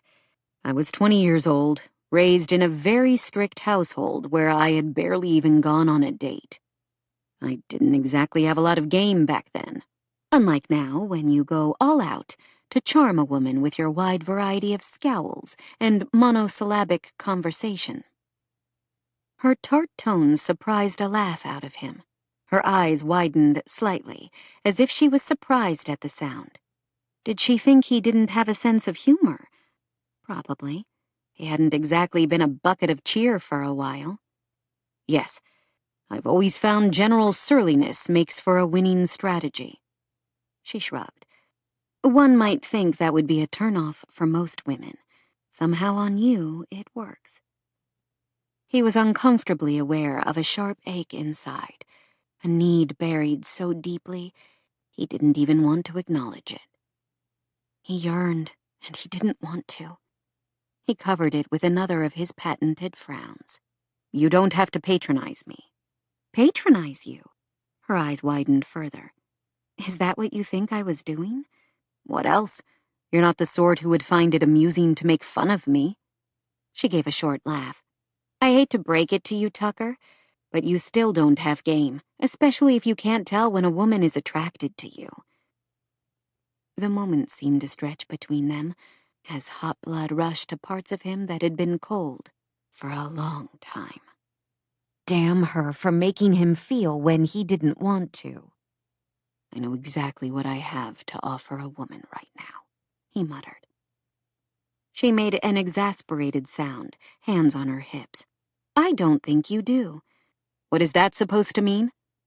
She gazed at him for a few seconds, shook her head as if trying to talk herself out of something, then, before he realized what was happening, she leaned down and kissed him. At first, he froze in complete shock and couldn't seem to grasp a single thought. She made a soft, sexy sound, and before he quite realized it, he had grabbed her and pulled her against him and was kissing her back, tangling his mouth with hers. How had he forgotten the magic and wonder of kissing a beautiful woman, of feeling her breath mingle with his, her lips soft and warm as she brushed them against his mouth? His body surged to life again, and he wanted desperately to pull her across his lap and fill his hands with her skin, her softness, her curves. They kissed for what felt like forever, but was probably only a few delicious moments. This was a mistake. The voice in his subconscious started poking at him, strident and sharp and inescapable. Sage McKnight was not a woman a man could kiss and then forget. Every time he saw her now, he would remember this moment. She was his architect, and they still had to work together. Beyond that, she had deep roots here in Hope's Crossing. He couldn't avoid her, even if he tried. How was he going to go back to a polite relationship after he had licked the corner of her mouth, felt her hands in his hair, and her breasts brushing against his chest? All of that resonated in his psyche on one level. The rest of him pushed it away, too lost in the scent and taste and feel of her. Surviving a helicopter crash had taught him life was fragile, ephemeral. Perfect moments like this should be savored, not ruined by self-doubt and regret. There would be time for all of that later. For now, he wanted to glory in the pulse of his blood, in the dance of her mouth against his, in this life-affirming surge of heat that reminded him that he was still, very much, a man. 15. Sage. She had made some pretty grievous mistakes in her life. But as Sage wrapped her arms around Mason Tucker's neck, she had the fleeting realization that this very well might be the biggest. She had no business kissing him, surrendering to the attraction that had been simmering on a low burn inside her for all the months they had worked together on his home. Mason Tucker was not the man for her. It had nothing to do with the fact that he used a wheelchair, though she would guess that would be the first thing some other women might use as an excuse. She personally didn't care about that, especially having witnessed firsthand the deep, admirable bond between her friend Anton and his wife Rochelle. They made it work, facing challenges together. No, the fact that he used a wheelchair seemed inconsequential to the other truth resonating through her. Sage suddenly knew in her heart that if she gave in to those feelings she had been nurturing inside all these months, she would wind up devastated. Mason wasn't open to love. He had showed that in 100 small ways. Sage felt as if she had spent her entire life chasing after unavailable men who would never fully allow her into their hearts. She was doing it again now, with Mason. She didn't want to think about any of that, not now, when this gorgeous man was kissing her like she was all he had ever wanted. She had never known this kind of all-consuming hunger, this deep ache that left her trembling and unsure, and feeling as if her body wasn't her own. What was she doing? This wasn't her. She had learned her lesson, and no longer let her emotions or her needs control her, especially not after the disastrous events of a decade ago. She had been a heedless, naive girl who had thought she was in love with the handsome, charming Sawyer Danforth, and her thoughtless behavior had significantly altered numerous lives. Genevieve Beaumont's planned marriage would have been the society event of the year. Instead, she had broken her engagement to Sawyer Danforth and had been bitter and angry at Sage for a long time because she slept with Genevieve's fiancé. Of course, years later, Jen would thank Sage for being the catalyst for her to finally become a strong woman who made her own choices in life and didn't care what anyone else thought about them. Instead of marrying the well-connected Sawyer, Jen had fallen in love with a wounded, angry bear of a man, Dylan Kane, who clearly couldn't be more enamored of his lovely wife. That wouldn't happen for Sage with Mason, for 100 different reasons. He was also her client. Kissing him like this was not only foolish to her own heart, but, more to the point, was blatantly unprofessional. She slid away a little, feeling disoriented as the room seemed to spin wildly. To her shock, Mason looked dazed, his pupils wide and unfocused. She felt exactly the same, as if all she had known and wanted out of life had suddenly been tossed outside into the Colorado snow. They gazed at each other, their breathing ragged and short. She didn't know what to say. How could she explain the wild impulse that had driven her to kiss him? She certainly couldn't tell this man that she had been attracted to him since the moment they started working together, and had been fighting that attraction just as long. She had to say something. They couldn't continue staring at each other like this, with the taste of the other's mouth on their lips. Finally, she cleared her throat. "You've got more game than apparently either of us gave you credit. I might be able to feel my toes again in 3 or 4 hours. "Well, that makes one of us," he said, his voice so dry it took her a moment to realize he was making a joke of her thoughtless words. How on earth was she supposed to resist this man? Sorry, that was a dumb thing to say, wasn't it? You would be amazed at how many turns of phrases revolve around mobility. It doesn't bother me. I'll try to be more aware of my word choices. I'm not the word police. Someone can tell me to take a hike without me being upset because I no longer can do that. He gave her a probing look. Why didn't you tell me to take a figurative hike just now? I kissed you, remember? I don't think I'll be forgetting any time soon, he murmured. For the record, you have plenty to offer a woman, Mason, she said, her voice low. You're a great father, a loyal friend, good with your hands. He gave her an arch look, and Sage could feel herself flush. With tools. Carpentry. Oh, you know what I meant. She hadn't seen him smile very often. The effect of it was devastating.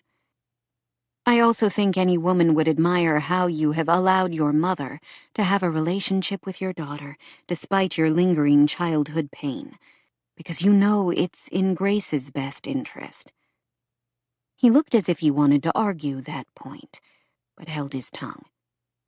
That's all very nice, thank you, except you forgot one fairly important thing. He pointed with both hands to the wheels of his chair. She frowned. The fact that you use a wheelchair won't stop any woman in her right mind. If I were in the market for a relationship right now, believe me, we would be rolling around on that mat over there." His blue eyes darkened with desire again, and he gave a rough laugh. "If I were in the market for a relationship, we might not have made it that far." Sage discovered she adored this side of him, playful and sexy. She wanted to bask in it like a cat seeking out every patch of sunlight for a nap. "I know why I'm not in the market for a relationship," Mason said. "But why aren't you?"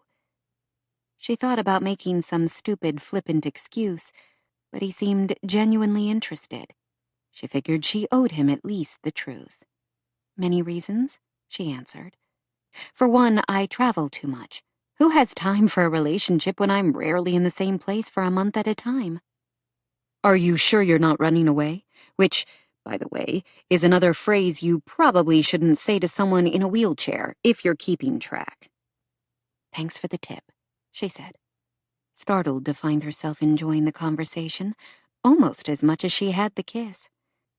"Maybe I am running away from deeper relationships," she admitted. "I tell myself I'm in the season of my life when I need to focus on my career to make my own mark. But I would guess it's safe to say I carry a fair bit of baggage from my past." "From Nick's father?" She couldn't believe she was having this conversation with Mason Tucker, of all people. She rarely even talked about this with her mom and her close friends. "Some. Which is ridiculous, really. I know that. I was a silly, starry-eyed girl at a vulnerable time in my life. I thought we were in love. For him, I was just a friend with benefits. And not even a very good friend, since he cut off any contact after we were together." "He sounds like an entitled jackass." She laughed. "A very good description. He's now a state legislator, so he probably fits right in with all the other politicians. How did we get on this topic?" "You started it by kissing me." She wanted to do it again. Too bad she didn't have all afternoon to spend here in this cozy workout room, laughing and talking and kissing. Something niggled at her subconscious. Something important she needed to remember. In an instant, the world outside this room intruded, and Sage gasped and looked at her watch. "Oh no, it's nearly 3. I have to go. I can't believe I lost track of time." "What's the rush?" he asked, as if he didn't quite believe her. "My parents flew to Europe today, and I'm in charge of Nick and Anna until Friday. I told them I would pick them up after school, which gets out in 15 minutes. You can make that." "I hope so. This does not bode well for the rest of the week, if I'm failing the very first task as their caregiver." "You'll be fine. Relax. What could go wrong?" "Please don't say things like that. I'm nervous enough about being in charge. I can think of a million things that can go wrong."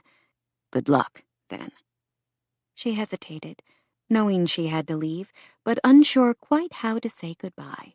With any other friend, she might kiss them on the cheek, but she had a feeling that wasn't a good idea with Mason. She might end up kissing him passionately again, and she definitely didn't have time for that. "Bye," she said, suddenly feeling awkward and even a little shy. "See you." And that, she thought a moment later as she hurried out to her car, was why mixing business with personal was a really lousy idea. 16. Taryn. When she pulled up to the Greens' house after school on Monday, Taryn instantly spotted Charlie's pickup parked along the road in front of the house. Butterflies danced around in her stomach, and she thought about turning around and driving back down Balsam Lane.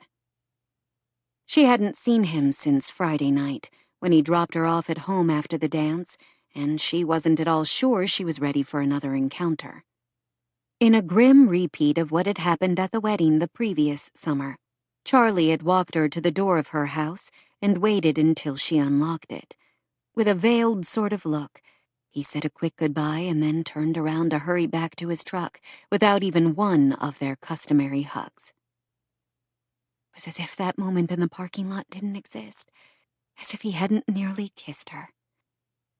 For years, she had yearned for Charlie to take their relationship from friendship to romance, yet he stubbornly refused. Maybe he didn't feel the same.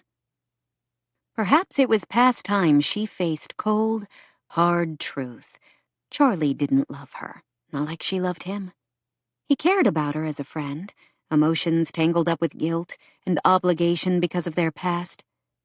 Her chest hurt as if she had taken a vicious fall on an icy sidewalk, knocking the wind out of her.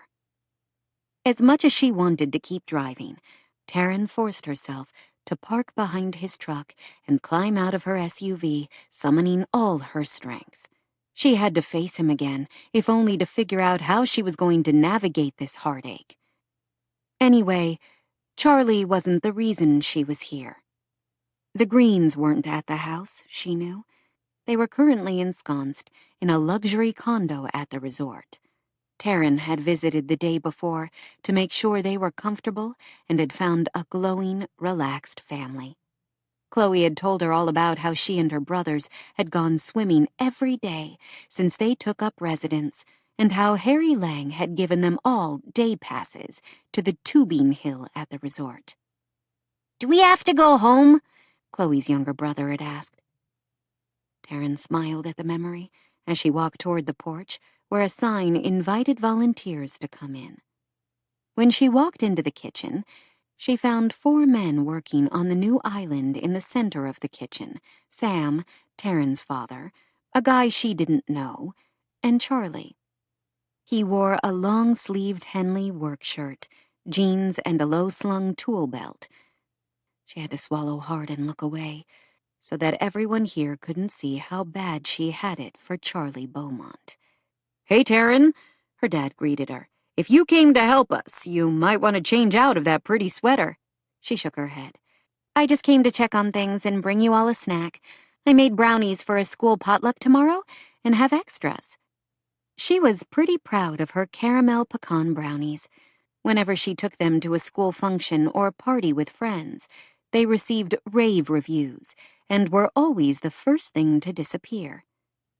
"You're a lifesaver. I'm starving." Sam reached for the plate with a smile. Her dad, and the guy she didn't know, grabbed one. Charlie, she noted, didn't even look in her direction. "I can't believe how much work you've already done."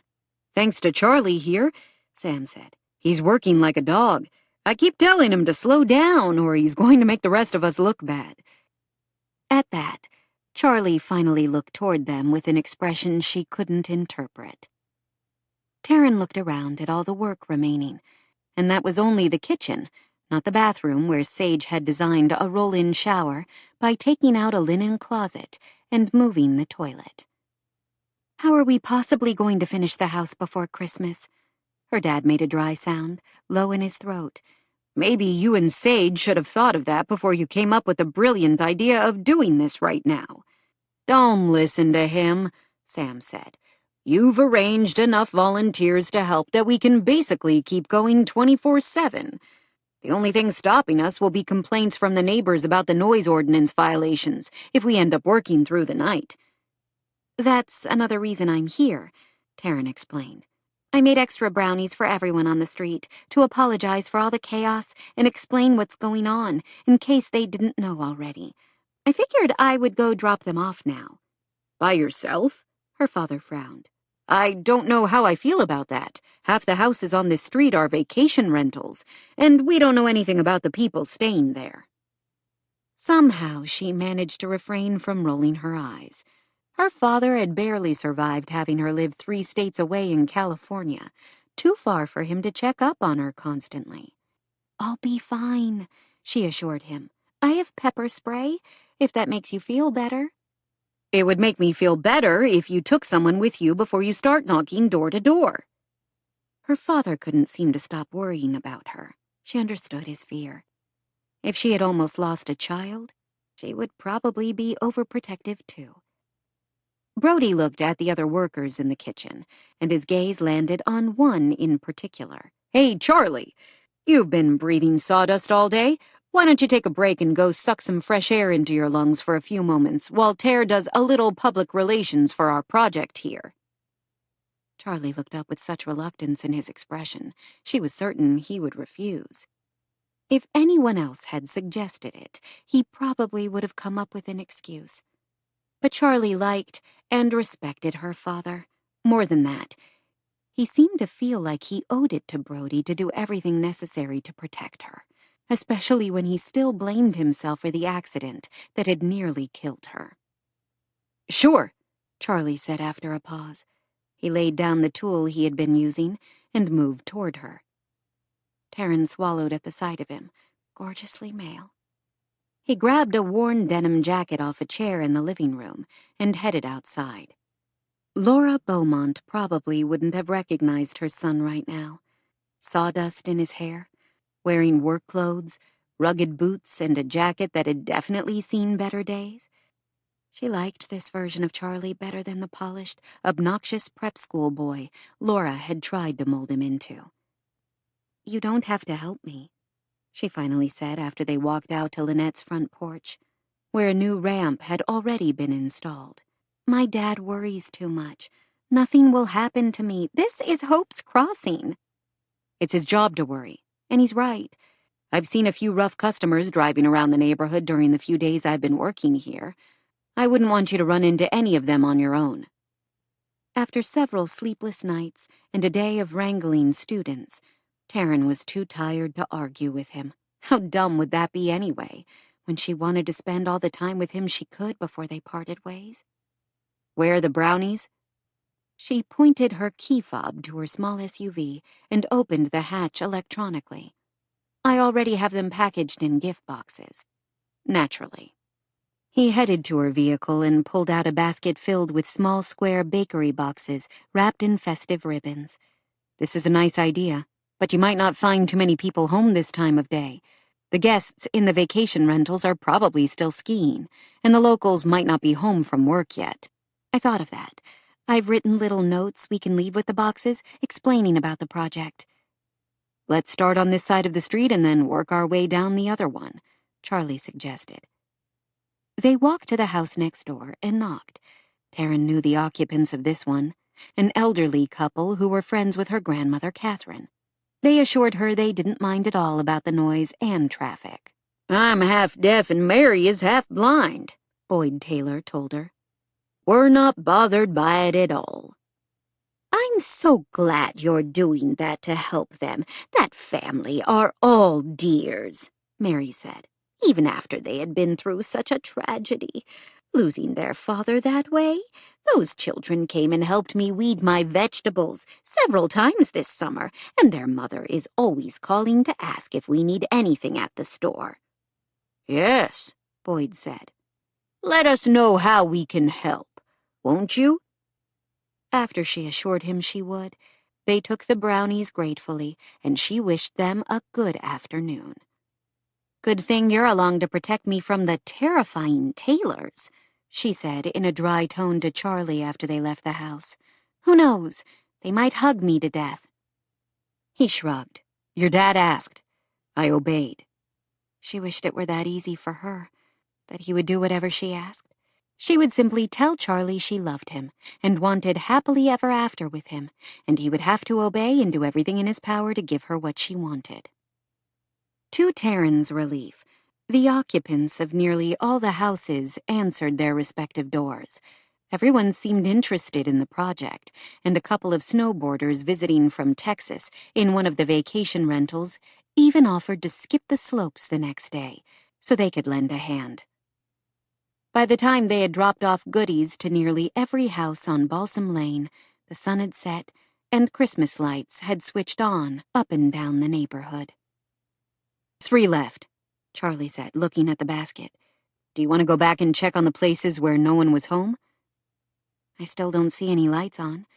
We can just leave them on the porches, along with the notes. If they have questions, they can always stop by the Greens' house and ask what's going on." They retraced their steps, and he waited while she tried one more time.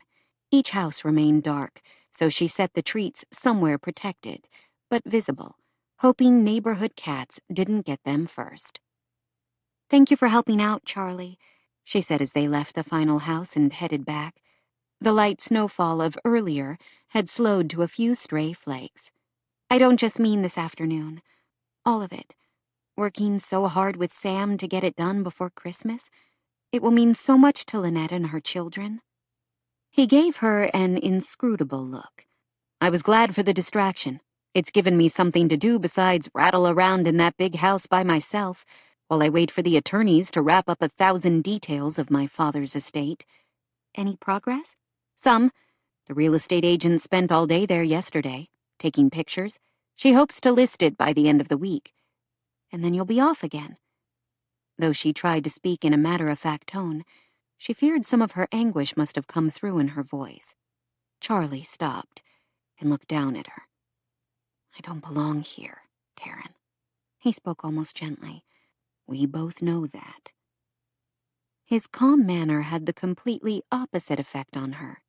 She was suddenly furious with him, more angry than she remembered being in a long time. Don't tell me what I'm supposed to know, she said, her voice low and fierce. I'm so sick and tired of you telling me how you don't belong in Hope's Crossing and how much you don't like it here. It's all bull-pucky. He blinked at her. Bull-pucky. She wanted to swear up a storm at him, but working in a school where the students always had their phones out, ready to record, had taught her to hold her tongue when it was necessary. Can't you come up with something more original? She demanded. Then bull-pucky? That's pretty original. She frowned at him. More original than the excuse you are always giving about how you don't belong here in Hope's Crossing and nothing can ever change your mind? Doesn't matter whether it's original or not. It's true. Hope's Crossing is a wonderful place, full of caring people. Just look at what is happening 20 feet away from you. She pointed at the green home. I never said there weren't caring people here, but we have different perspectives. You're Taryn Thorne, the town's sweetheart. Everyone loves you because they were all invested in helping you heal. I, on the other hand, am Charlie Beaumont, the guy who nearly killed you.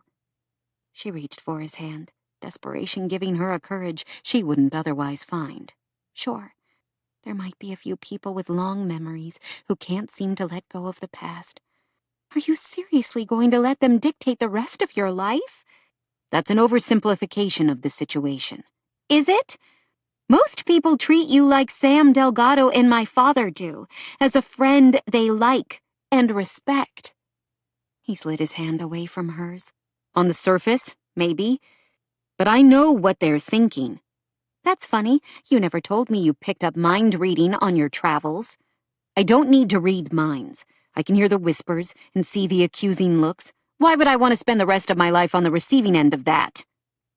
You think people in town can't forgive you for being behind the wheel the night Layla died.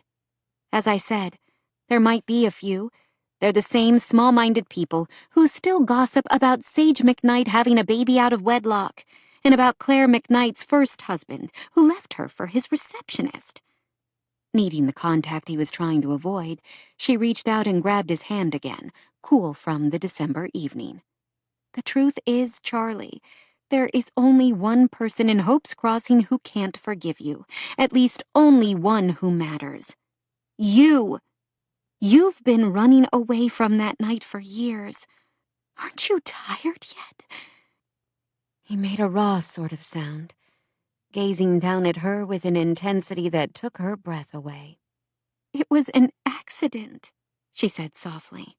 We were clueless kids who all made dumb choices, every one of us. You were just unfortunate enough to be the one behind the wheel, but it could as easily have been one of us. Who knows? The consequences might have been even worse. She pulled her hand away. You have to decide. Are you going to let that one night dictate the rest of your life?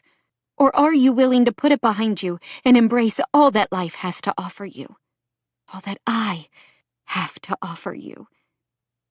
She held her breath, waiting, hoping. He looked as if he wanted to kiss her.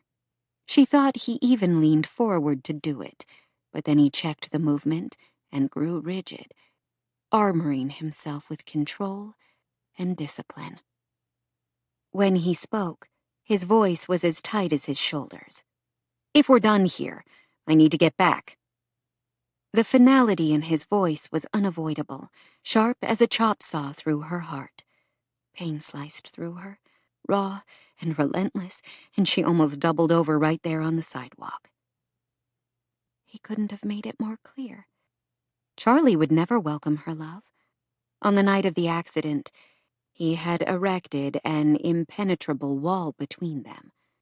He would let her through to be his friend, but would push her back if she dared to want more than that.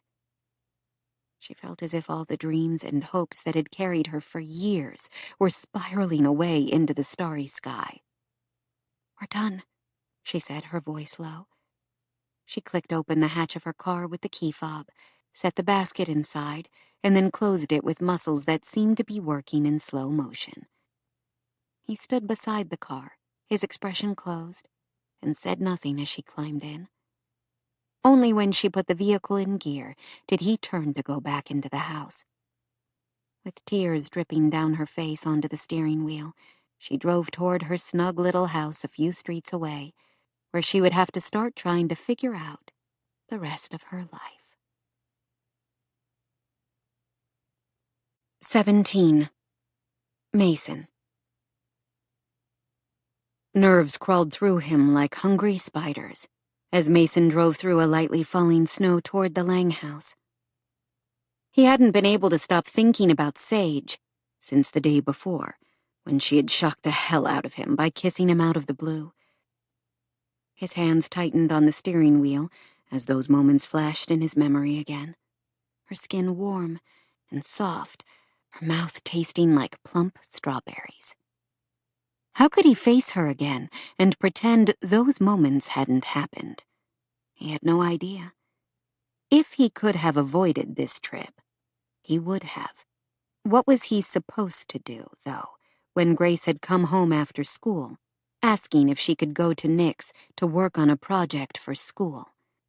He did what his daughter asked, even if it meant facing the woman he couldn't get out of his head. "Thanks again for giving me a ride to Nick's house, Dad." He sent her a sidelong look. "Did you think I was going to make you walk? He lives 2 miles away from our place." "I could have asked Grandma to take me. She would have." Rebecca was always ready to chauffeur Grace where she needed to go, whether Mason wanted her to or not. "I don't mind taking you," he said. It wasn't wholly a lie. He wouldn't have minded at all if he were taking her anywhere else but to the home of Sage's parents, who were in Europe, leaving her in charge. "Anyway, what's this special project you're so excited about?" "I can't really talk about it. It's a surprise," she said. She looked away, as if afraid he would glean the truth simply from her expression. He had a feeling she was making some kind of Christmas present. "How long will you be?" "Nick said it might take a few hours, but you don't have to pick me up. He said his sister can give me a ride back home when we're done." "I'll pick you up. Text me when you're ready to go." She gave him a worried look. "Are you sure? I know it's not very easy for you to get in the car and everything." "I'm sure," he said. He immediately regretted his curt tone. It certainly wasn't Gracie's fault her father was a wreck of a man. "I really don't mind. It's good for me to learn my way around the streets of Hope's Crossing." "Okay, I'll text you," she promised, as they turned onto the charming street where Sage's parents lived. "Hey, guess what?" Grace said. "I totally forgot to tell you this earlier. We found out today that real ballet dancers are coming to Hope's Crossing to do a show at the Arts Center. And guess what it is?" He had been to a few ballets, but wasn't exactly proficient in the various productions available in the world. He quickly said the first one to come to mind. "Swan Lake?" "The Nutcracker," she exclaimed. "The same one we're doing at our school. It's tomorrow night and it only costs $5 if you're a student. Do you think we can go?" "That would be fun." "You don't have to take me if you don't want to. Grandma can take me. She said she wants to see it." "Did she?" he asked woodenly. "She loves to dance. Sometimes we turn on the radio and dance together. I think she would really like to see the show." He knew that among her various incarnations, Rebecca had spent time in Vegas. She said she was a showgirl, but his grandparents had basically acted like she had been a stripper. For all he knew, She had been. You can ask your grandmother. That's very thoughtful of her. I can find out tomorrow how to buy tickets for us. You want to go? About as much as he wanted a colostomy bag. Sure. It sounds like fun. I love the music of the Nutcracker, especially that Dance of the Sugar Plum Fairy. You can always see it next week when my school does it. She made a face. Except we're not dancing, only singing. Our show will probably be pretty boring compared to a real ballet. She sounded glum, as if it had only just occurred to her that putting on a show after only a few weeks' practice would probably not result in a professional grade performance. Are you kidding? I would much rather see fourth graders singing their hearts out than a bunch of grown-ups dancing. I'll call the Arts Center about tickets in the morning. Okay. 3, right? For you, me, and Grandma. Sure thing. 3 tickets, he said, as he pulled into the driveway of the Lang McKnight home set among the trees, a gorgeously designed place that seemed made entirely of glass and hewn timber. He turned off the engine. Thanks, Dad, Grace said, reaching for the door. Give me a second, and I'll come with you to make sure Sage is okay with all of this and to let her know she doesn't have to take you home.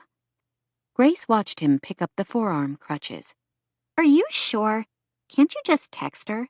I could, but I'm here. It's more polite to talk to her in person.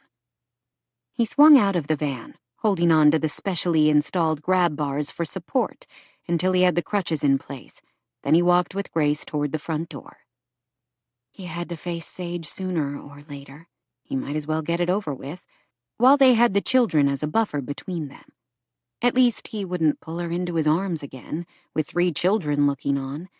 At least he didn't think he would. Sage answered the door. She didn't seem her usual polished self.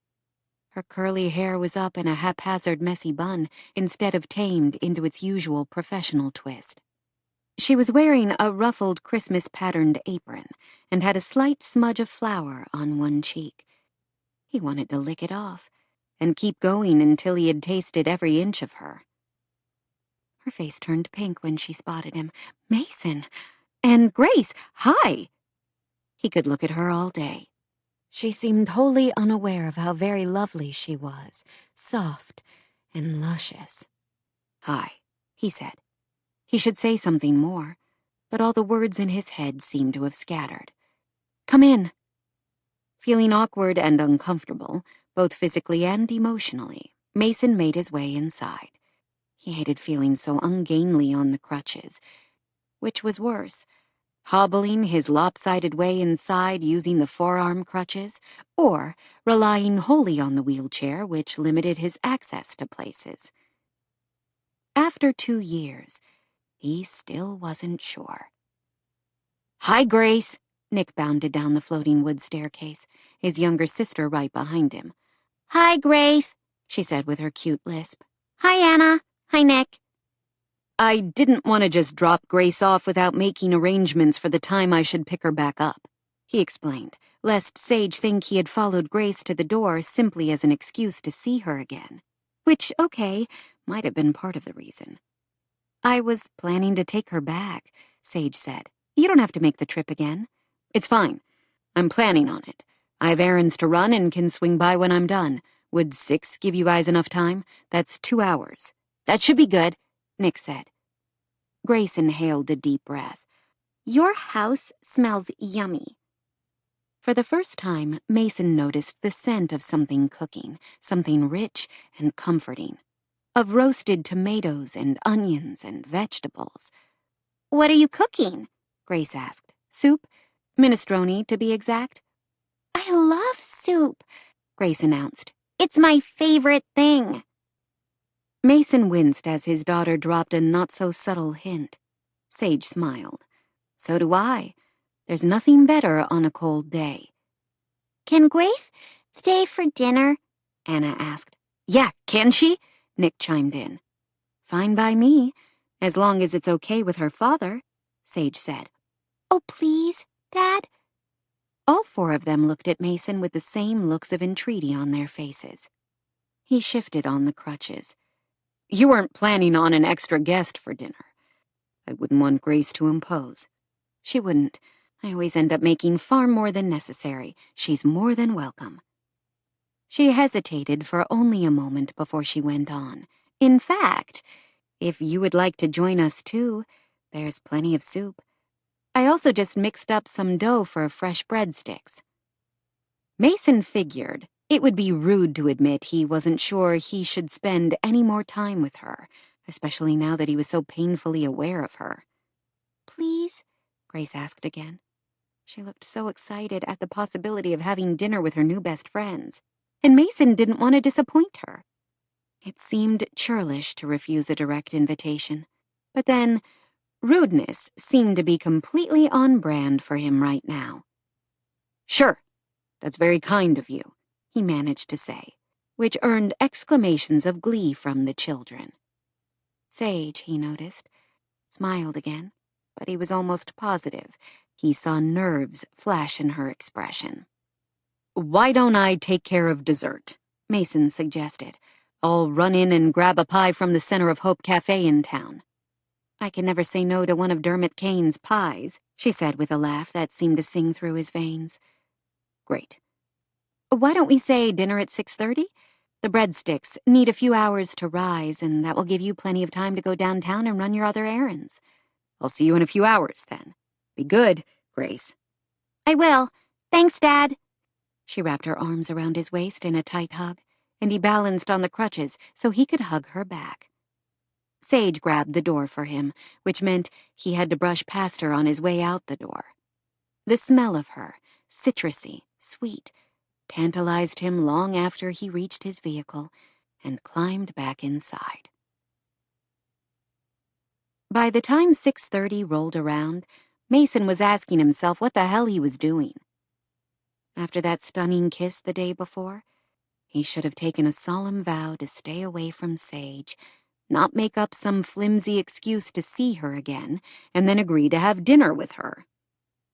What was the point in torturing himself? Sage McKnight reminded him of all the things that were now out of reach. If he could figure out a way, he would make his apologies, pick up Grace, and return to Wolf Ridge. He couldn't do that to his daughter, to any of them. As he couldn't back out now, better to suck it up and be polite through dinner. After that, he would do his best to return to a safe distance between them. Anyway, what did he think was going to happen when they would be sharing a meal with 3 children? He parked in the driveway of her parents' house again. As he made his way toward the house, gripping the bag that contained the boxed pie from the cafe, Mason drew in a deep breath of mountain air. After his childhood in the flat farmland of Nebraska, he loved living amid the Colorado mountains, solid and comforting. It was snowing steadily now, but someone appeared to have recently shoveled off the walkway. Sage? He didn't know whether to be touched or embarrassed that she had most likely ascertained how difficult it was for him to maneuver the crutches over ice and snow. She opened the front door before he could knock. Her nose was a little pink, as if she had just come in from the cold. She had also tamed her hair a little, which gave him a pang. He liked the curls. He looked around. It seemed suspiciously quiet. Where are the kids? Anna's room. She's got a table in there, and apparently they needed room for their big project. I'm trying not to pry, but I've made a point to knock a few times to check in, and they quickly hide whatever they're working on. I've heard a lot of giggling and whispering coming from there. Any hints what it might be? It's Christmas. Even if I knew, do you really want me to spoil the surprise? I suppose not. Their options are fairly limited. Maybe a picture of some kind? They do have all the markers and crayons out. I don't know. I guess you'll have to wait until Christmas to find out. He tried to summon up excitement for the upcoming holiday, but couldn't find much. Christmas had always been simply another day for him. His grandparents hadn't celebrated it, at least not in the traditional sense of the word. As fundamentalist Christians, they believed Christmas was a pagan holiday, full of idolatry and commercialism, more about Santa Claus than the birth of Jesus. If anything, their rules about no television were enforced even more strictly during the holidays, as if they feared one little glimpse of Santa Claus would send Mason spiraling to hell. "Why don't you come into the kitchen?" Sage suggested now. "The breadsticks should be coming out of the oven shortly, and then everything will be ready. I'm setting the table now."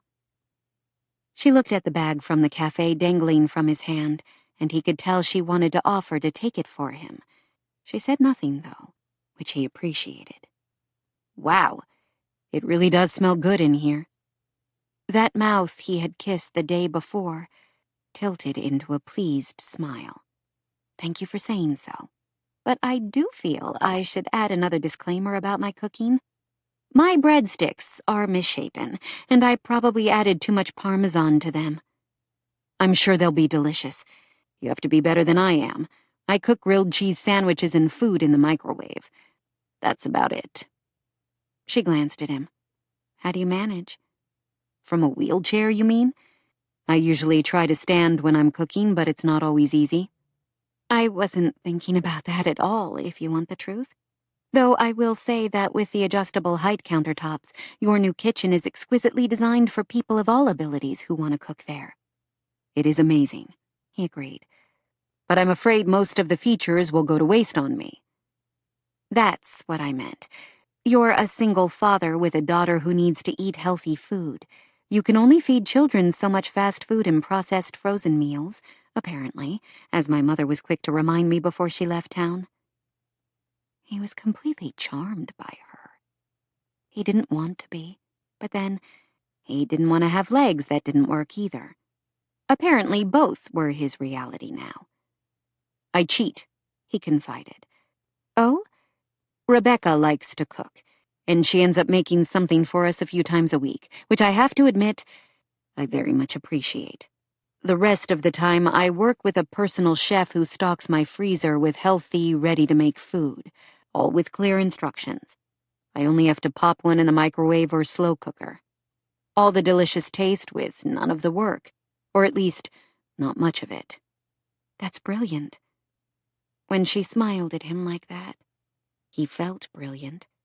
He also wanted to yank her into his arms again and explore that soft, delicious mouth. Their gazes locked, and he saw her swallow, desire flaring in her eyes. How was he supposed to resist her when she looked at him like that?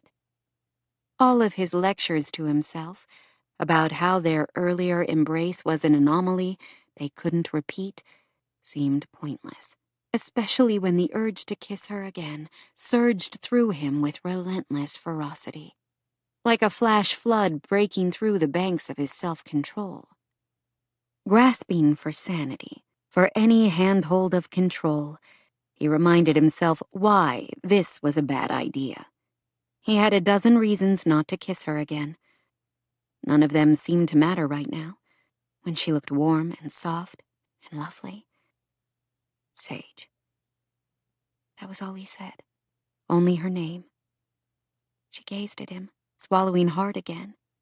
In her gaze, he saw the same confusion and conflict he was fighting. She wanted him. He didn't know why or how she possibly could. He only knew he couldn't resist the pull of her another moment. 18. Sage. She held her breath, aware of each pulse of her blood, each beat of her heart as he moved closer. She wanted to kiss him again, to taste him again, and be surrounded by the intoxicating scent of him. This time was different. He was standing up, using the kitchen counter for support behind him, and he towered over her, making her intensely aware of how big he was. "I have not been able to get that kiss out of my mind," he said, his voice hoarse, as if the words had been wrung out of him against his will. "Same," she admitted softly, even though she knew perfectly well she shouldn't tell him that. His gaze sharpened. Mason had a way of looking at her as if he could see every thought, every secret dream, She really hoped not. If he had any idea how much she ached for him, he probably would grab his daughter and rush out the door. "I would like to kiss you again," he murmured, asking the permission she hadn't thought to when she kissed him the day before. Even though we both know it's a mistake? He gave a short, rueful laugh. "Maybe because we both know it's a mistake. I can't seem to get you out of my head." This was the part where she should be the strong one and tell him that all the reasons they shouldn't kiss should carry far more weight than the one reason they should, because they both wanted it. She couldn't find the words. She couldn't find any. Instead, in tacit permission, she took a step closer and lifted her face to his.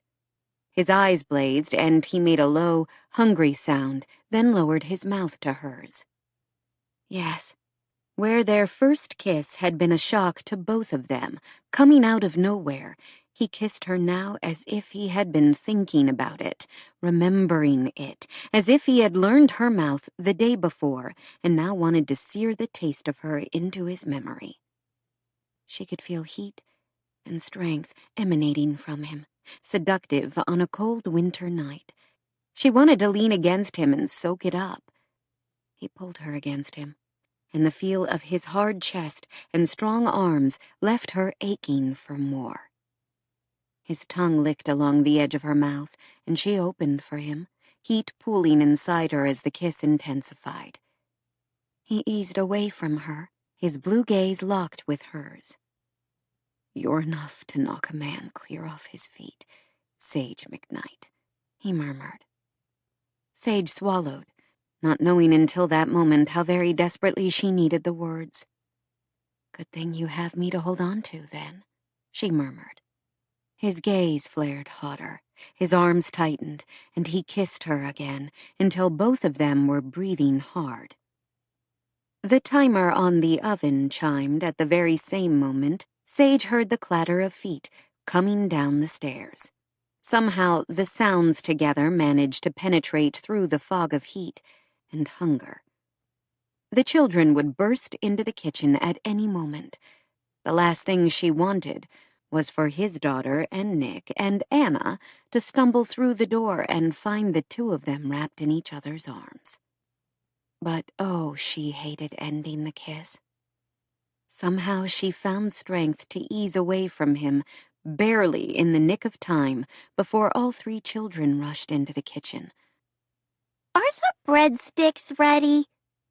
Sage had to clear her throat twice to make any coherent words emerge. "That's the timer for me to take them out," she answered Anna. "They smell so good. I'm starving," she declared. "I could eat every single one." "So could I," Grace agreed. Nick, however, gave her and Mason a suspicious look, as if he sensed something crackling in the air. He was the first one to come through the door. Had he seen more than she wanted him to? "So is dinner ready?" Anna asked. 5 minutes, she managed to say. "Why don't you all finish setting the table?" "Okay," both girls said at the same time, while Nick continued to study them. What was he thinking, this child she loved with all her heart? After a moment, he seemed to shrug off the moment and moved to help his sisters finish setting the table. "What can I do?" Mason asked. "Oh, I think you've done enough, kissing me until I can't think straight. Can you take the filtered water pitcher to the table?" "I think I can manage that." To her relief, the children chattered enough through the hearty, comforting meal to make up for her and Mason's distraction. She always found the conversation of Anna and Nick entertaining.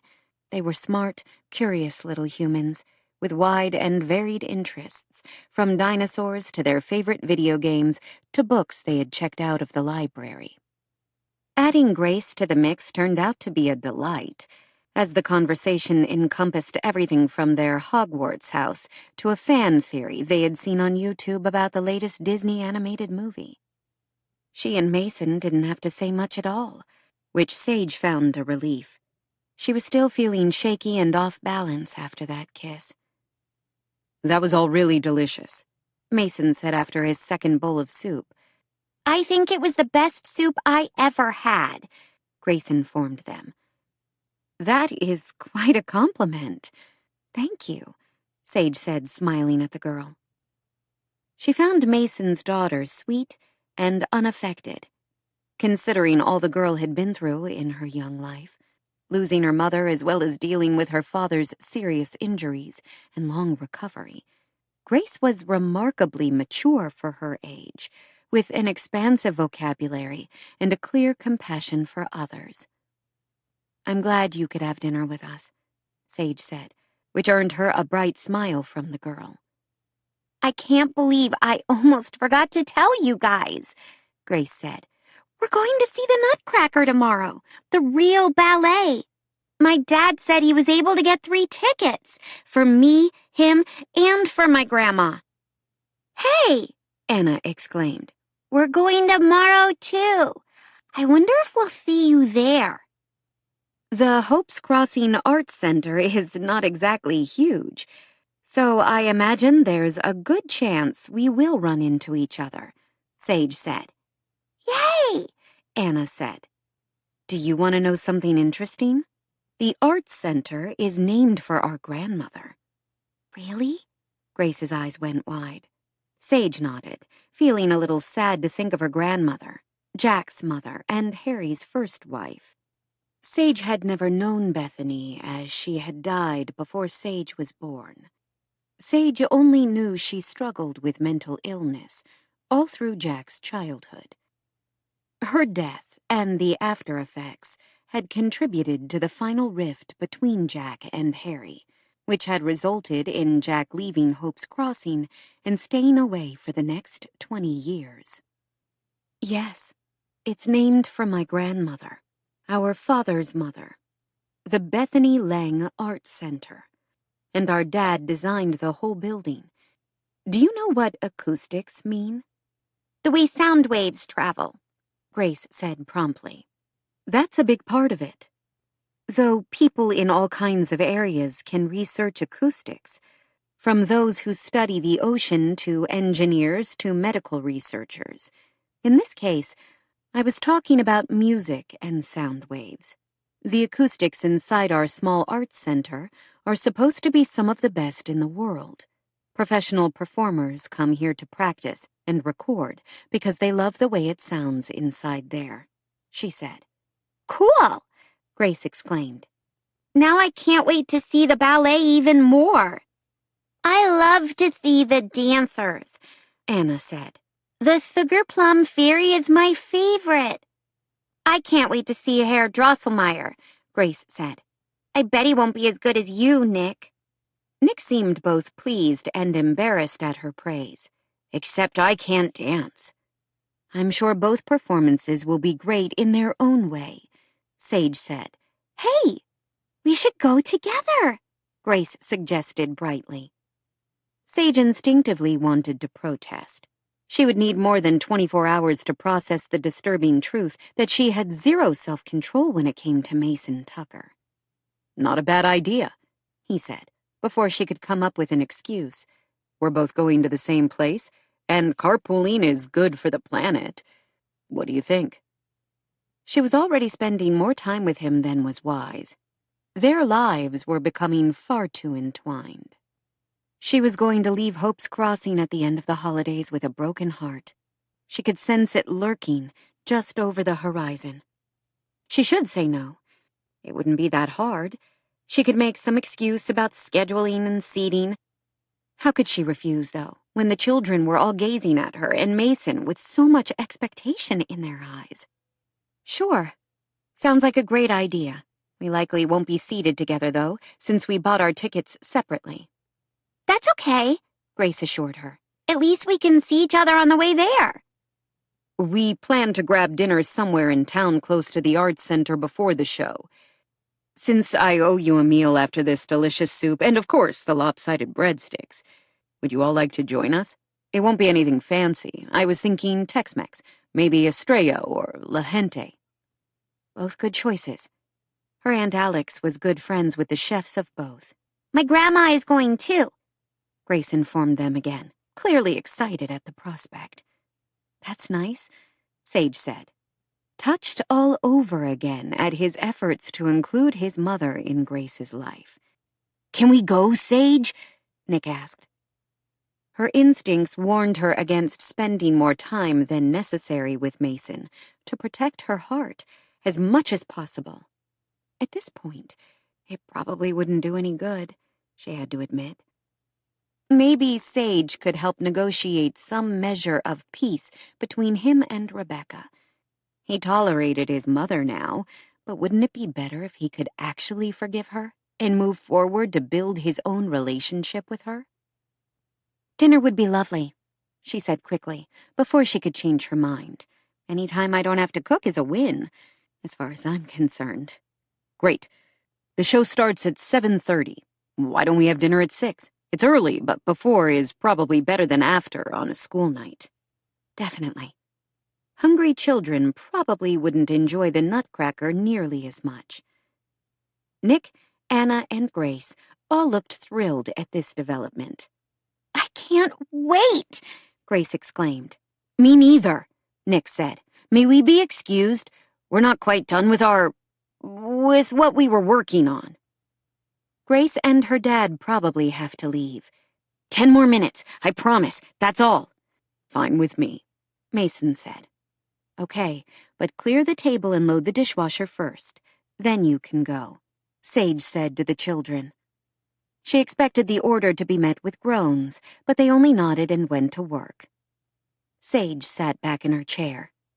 I might even enjoy cooking if I had willing minions to come behind me and clean up, she joked. Mason smiled, and her heart seemed to give a little lurch. She loved seeing him smile, when the stern lines of his face relaxed and the man she suspected was the real Mason emerged briefly. Looks like it hasn't stopped snowing, he said, gesturing toward the window. I should probably go out and shovel again, at least clear the sidewalk so you don't have to battle ice on your way out. He reached for the crutches beside him on the floor and rose. I can help. Oh, he was a stubborn man. The whole point of clearing the sidewalk right now is to make sure you don't fall. It kind of defeats the purpose if you insist on going outside with me to help. He gave her a steady look. I am not an invalid, Sage.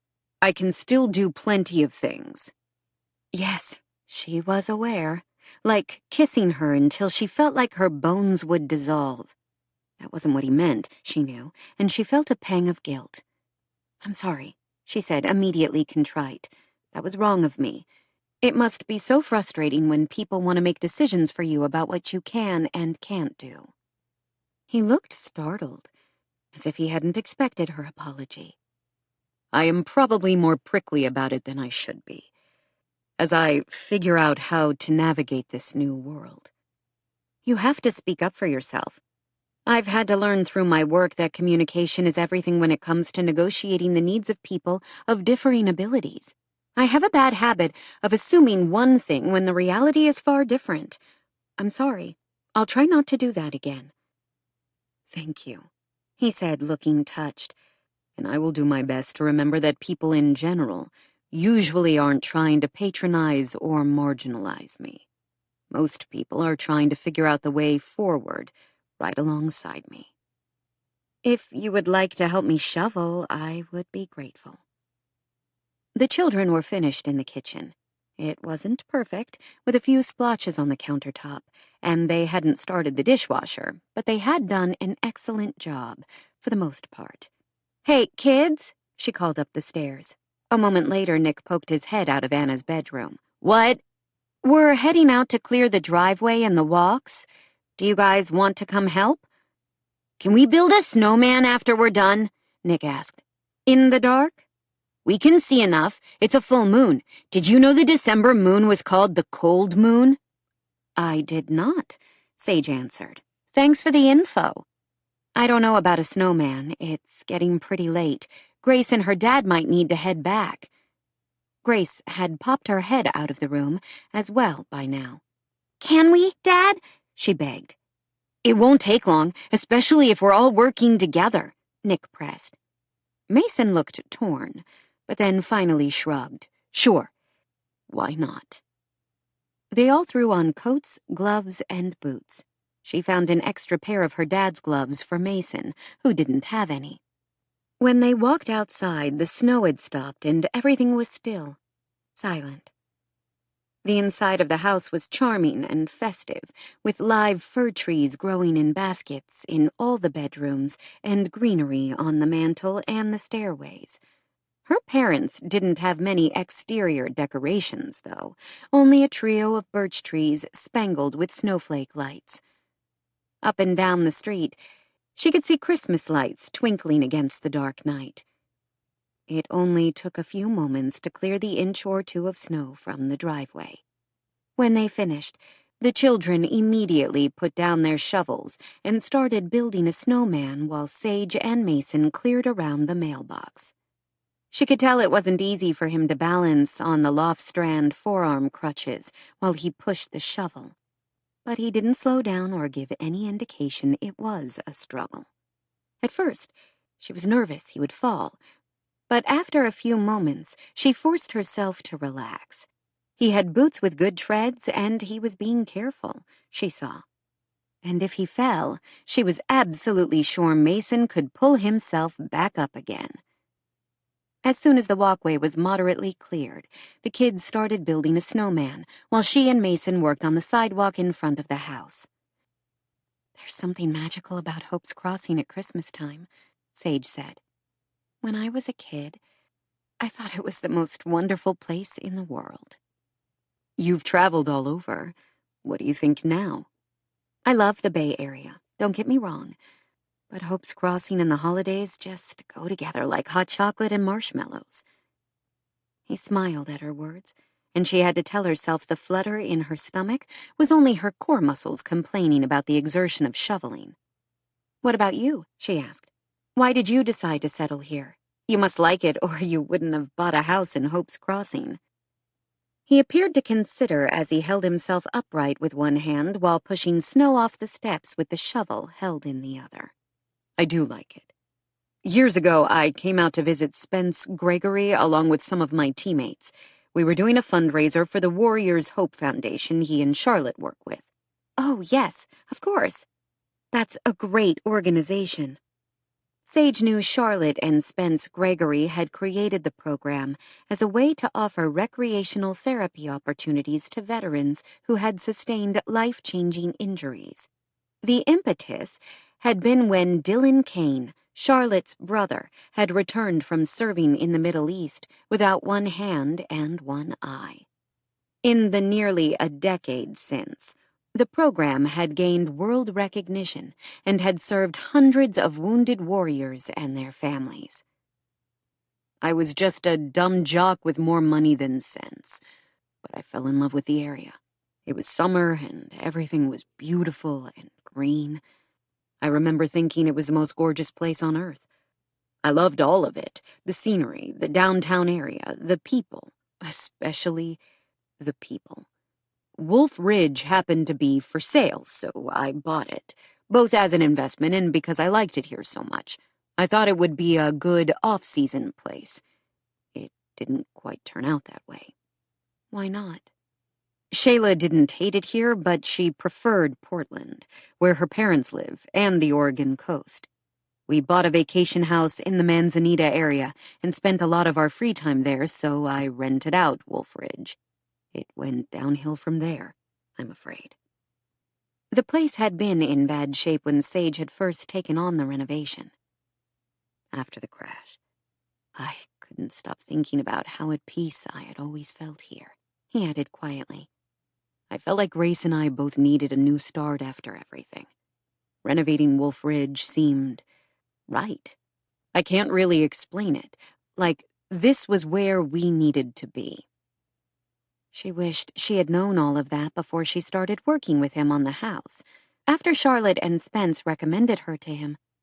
Knowing his reasons for relocating wouldn't have altered any of her designs for the house, but she couldn't help regretting that she hadn't probed harder. She had a feeling, though, that Mason wouldn't have been comfortable sharing anything like that with her when they first started working together. How do you feel now, after being here for several weeks? It still feels right. Grace loves school here. She's already been skiing a few times and loved it. She has made good friends, Anna and Nick especially. They do seem to like each other. I'm glad we're here. Grace doesn't seem like the same sad, lost shadow of a girl she's been for the past 2.5 years. What about you? People here have been kind, in general. I'm still finding my way, trying to figure out what I'm going to do with the rest of my life. Without baseball. He didn't say the words, but she sensed them anyway, and her heart ached for him. What would she do if she suddenly lost the ability to design? All the skills and tools that enabled her to have a career she loved so much. What are some of the options? Still working on it, he admitted. Nothing seems the right fit for now. I don't have any interest in being a commentator or a coach, which are some of the offers I've fielded over the past year. I don't know. I can't sit around on my butt all day. She knew that since the crash, he had been working through intensive physical therapy to come as far as he had. When it feels right, you'll know. You're lucky enough to have the freedom to take your time. I guess. Nick came over to them before she could probe a little more. We need someone tall. Do you think you could help us? Nick asked Mason. Help you do what? We have to put the head on the snowman, and none of us can reach that high. While she and Mason had been talking, the children had finished, she realized, working only by porch light and the cold moon filtering through the clouds. That looks amazing, Sage said. The two large snowballs together were as tall as she was. She had no idea how they had built a snowman that big in a relatively short time. It's not done yet, Grace said. We need the head. Can you help us, Dad? I'll have to see. He made his way carefully across the snow, Sage holding her breath with each step, hoping he wouldn't fall. When he reached their creation, Mason sized up the situation. To pick up the large ball they had rolled for the snowman's head, he would have to use both arms, which would leave him without support from the forearm crutches. He looked back at Sage. I might need some help keeping me steady. That he would actually ask for her help felt like a huge leap forward in their friendship, since she knew how hard it must be for him. You've got it, Sage said, touched and honored at his trust. I'll be right here. Something kindled in his eyes, something warm and almost tender. Stand behind me while I lift. I expect I'll be fine, but I don't want to fall into the snowman and knock the whole thing over. She stood close by, ready to offer help if he needed it, while Mason reached down to pick up the snowman's head. This was how a good relationship should be, she thought.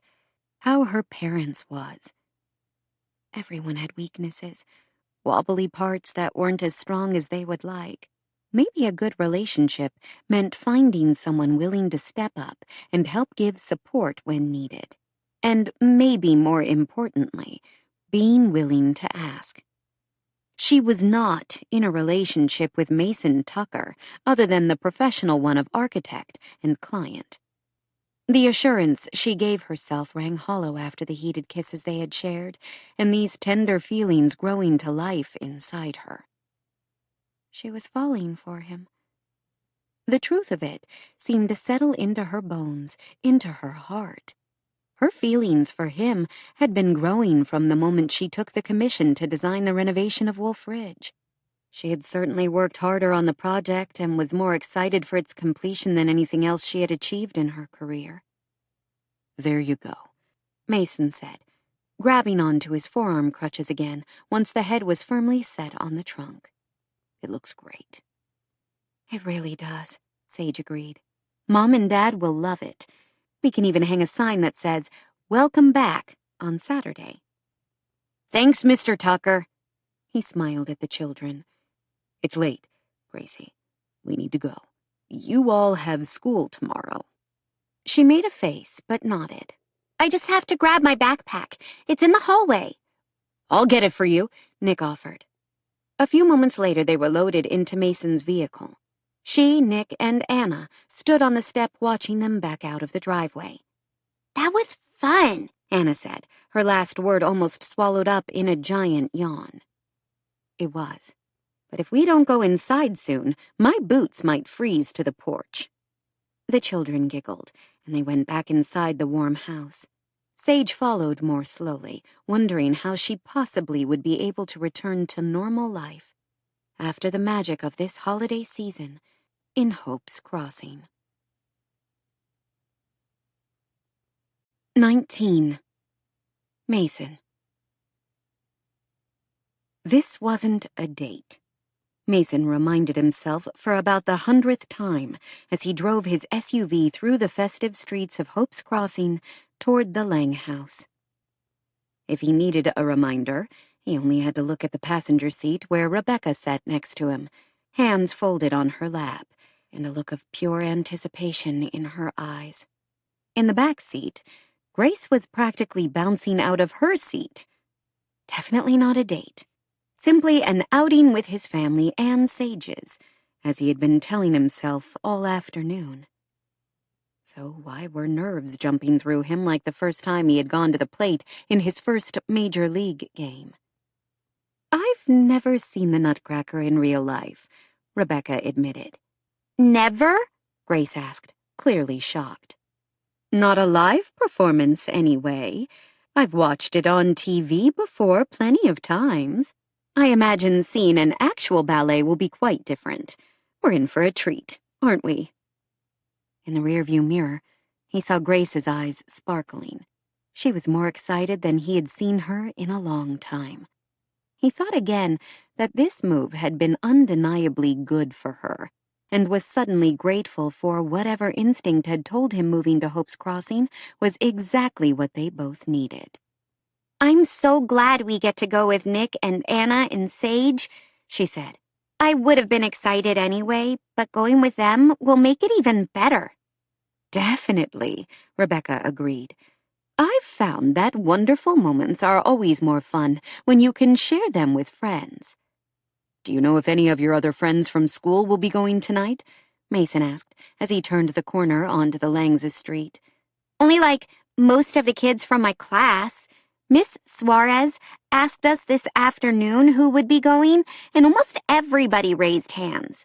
I think we all want to see the ballet version before we do our show next week.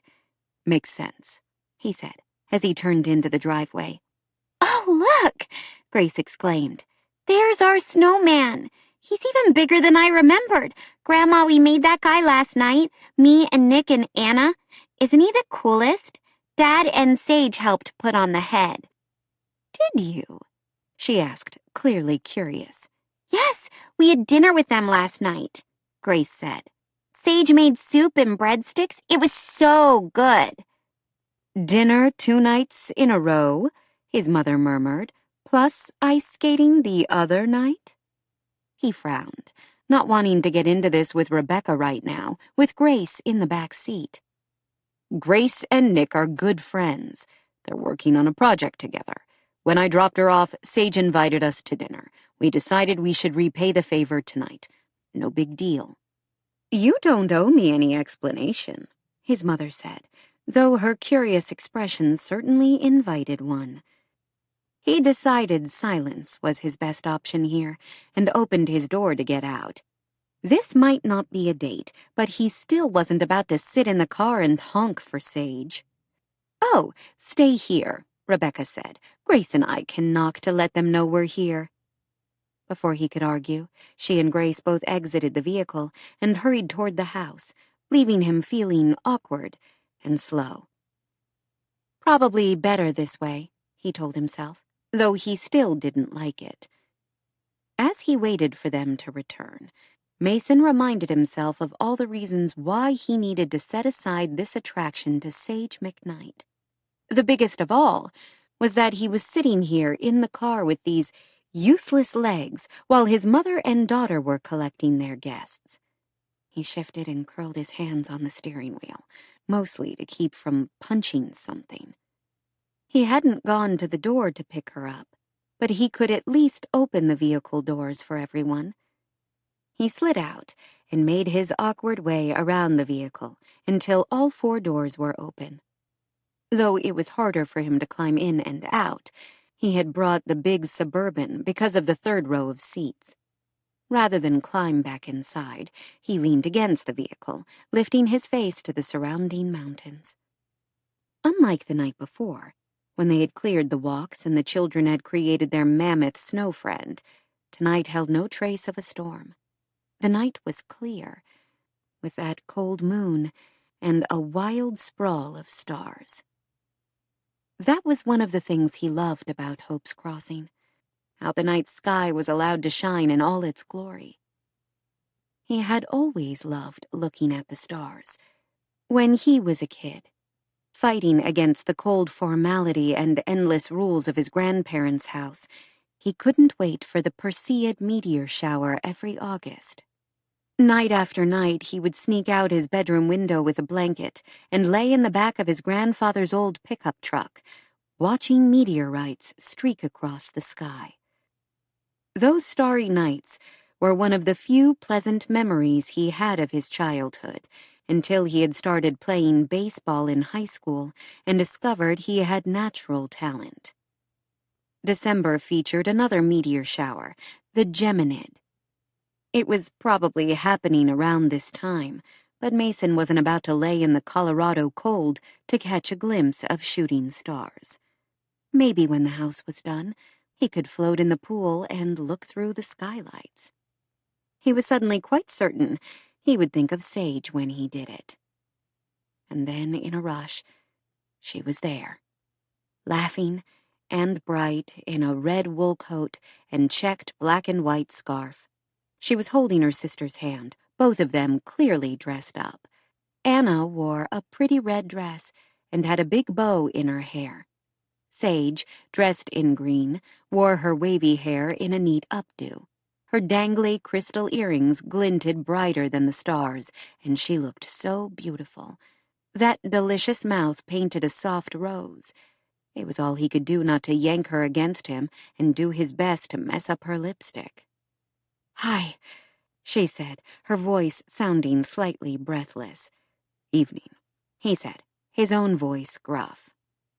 "Did you say hi to our snowman?" Anna asked. "His name is Robert." He fought a smile. "Robert? Why Robert?" Sage shrugged her shoulders in a who-knows sort of gesture. Before he could press the matter, his mother arrived with Nick and Grace. "Sage, why don't you sit up front?" Rebecca suggested. "I'll sit back here with the children." "Oh, no," she said quickly. "I'm perfectly fine in the back. I don't need the legroom you do, unfortunately." Mason wanted to tell her she was perfectly proportioned, curvy and luscious, and exactly right. Lord, what was wrong with him? "Well, I won't argue with you," Rebecca said, "mainly because I don't want to leave Mason standing out in the cold." The 3 children piled into the back bench seat, leaving Sage to sit alone in one of the captain's chairs of the middle row. He closed the door behind them all, and then climbed back inside. His leg didn't want to support any weight, and he was grateful for his upper body strength that allowed him to pull himself in. "This is a different vehicle than you usually drive, isn't it?" "It has hand controls also, but can hold more people than the van. I figured this would be better for a group."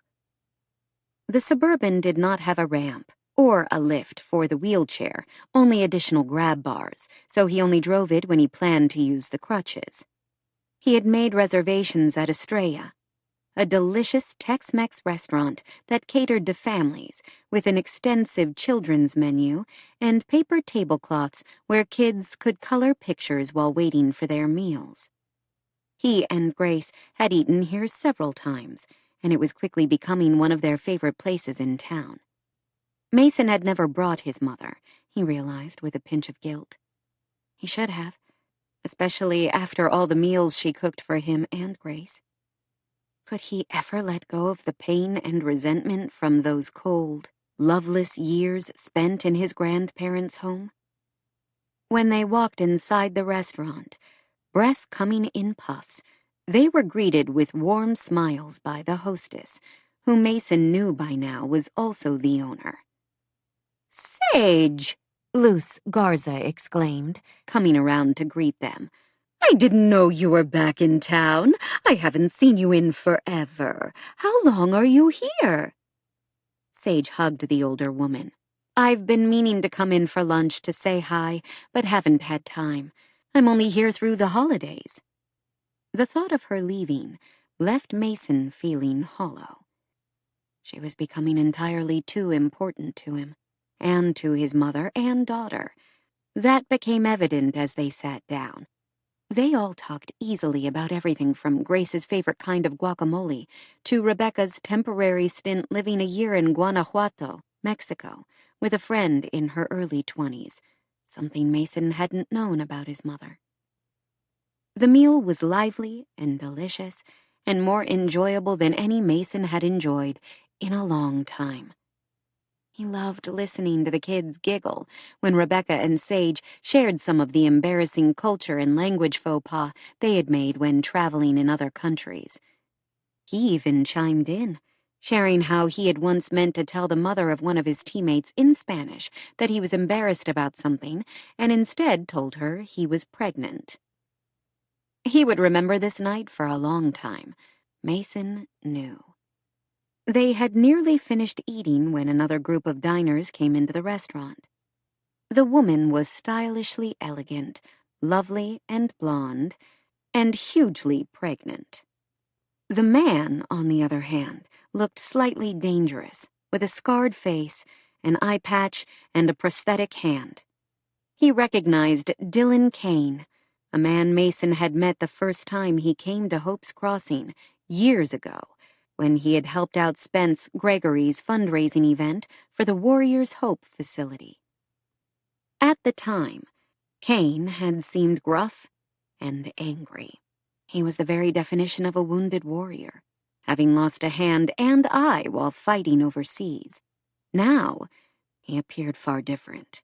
He held the hand of a cute little blonde girl who looked about kindergarten age, while an older boy, who looked close to Nick's and Grace's age, greeted them happily. "You're all dressed up," Dylan's wife said. "We're going to see the Nutcracker," Anna informed the newcomers gleefully. "Hey, we are too!" the girl exclaimed, beaming. Apparently everyone in town would be on hand for the big performance. "I guess we'll see you there, won't we?" Dylan said with a smile that gentled his somewhat frightening features. "I'm glad I ran into you," Sage said to the couple. "I stopped at the Green Project today, and Sam was telling me you both came last night and helped out for a few hours. Thank you so much." "We all helped, didn't we, kids?" "It was so fun," the boy said. "Our Finn is good friends with Lynette's youngest, Jaden, Genevieve said. "It's such a great thing you're doing. What a gorgeous kitchen it will be. I love the way the renovation is going, and especially seeing everyone in town step up to help. When are you going to be filming for your channel?" "My videographer and editor and his wife are coming to town next week. Right now we're planning for Wednesday so we can edit it and have it up by the weekend. I'm keeping my fingers crossed everything will be done by then." "I think I told you. We've watched every single one of your videos so far, haven't we, babe?" she said. Dylan nodded. "We watched some of them more than once. A few nights back, we had a real binge night with popcorn and everything." "You are a natural, Sage," Genevieve Kane said. "It's no wonder you've got so many subscribers. I just love what you're doing with it." Mason had never seen Sage blush, but she looked completely overwhelmed at the other woman's words. What was the history between them?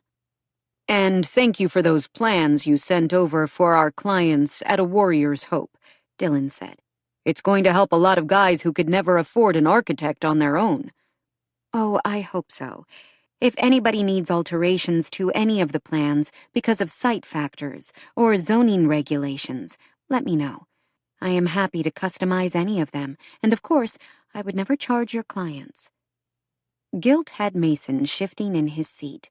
She was doing her best to help people like him, giving freely of her time and skill. All he had to do was let her video his house, and he selfishly refused because of his own stupid ego. "What about your house?" Genevieve asked Mason, as if reading his mind. "It's been so fun watching the progress from our place. Are you expecting to be in by Christmas?" It's basically done. The designer is coming tomorrow, actually, to unload and stage all the furniture. "I get to sleep in my new bed in 2 more sleeps," Grace said, her eyes wide with excitement. "Tell me you're going to let Sage feature it on the Homes for All channel, right?" Genevieve pressed. I'm thinking about it, he said. He didn't look at Sage, but heard her sharp intake of breath. Genevieve beamed at him. "Oh, I hope you do." Once, this woman would have been his idea of beauty, tall, elegant, blonde.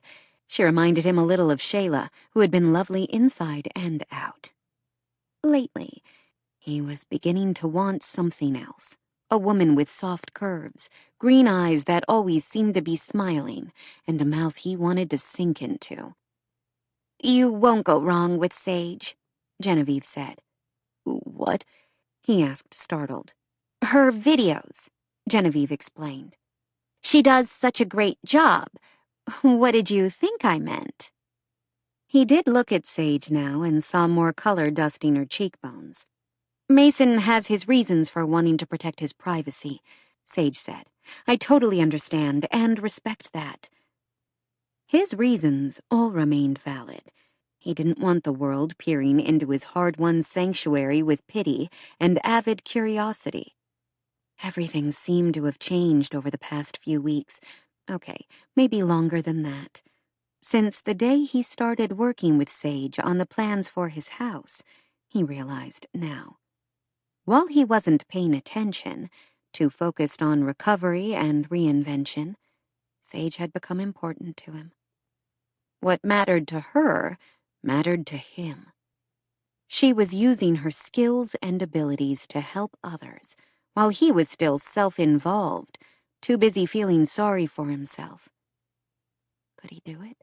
Open his house to the world? He didn't know. But something told him the very fact that he was considering it was a huge step.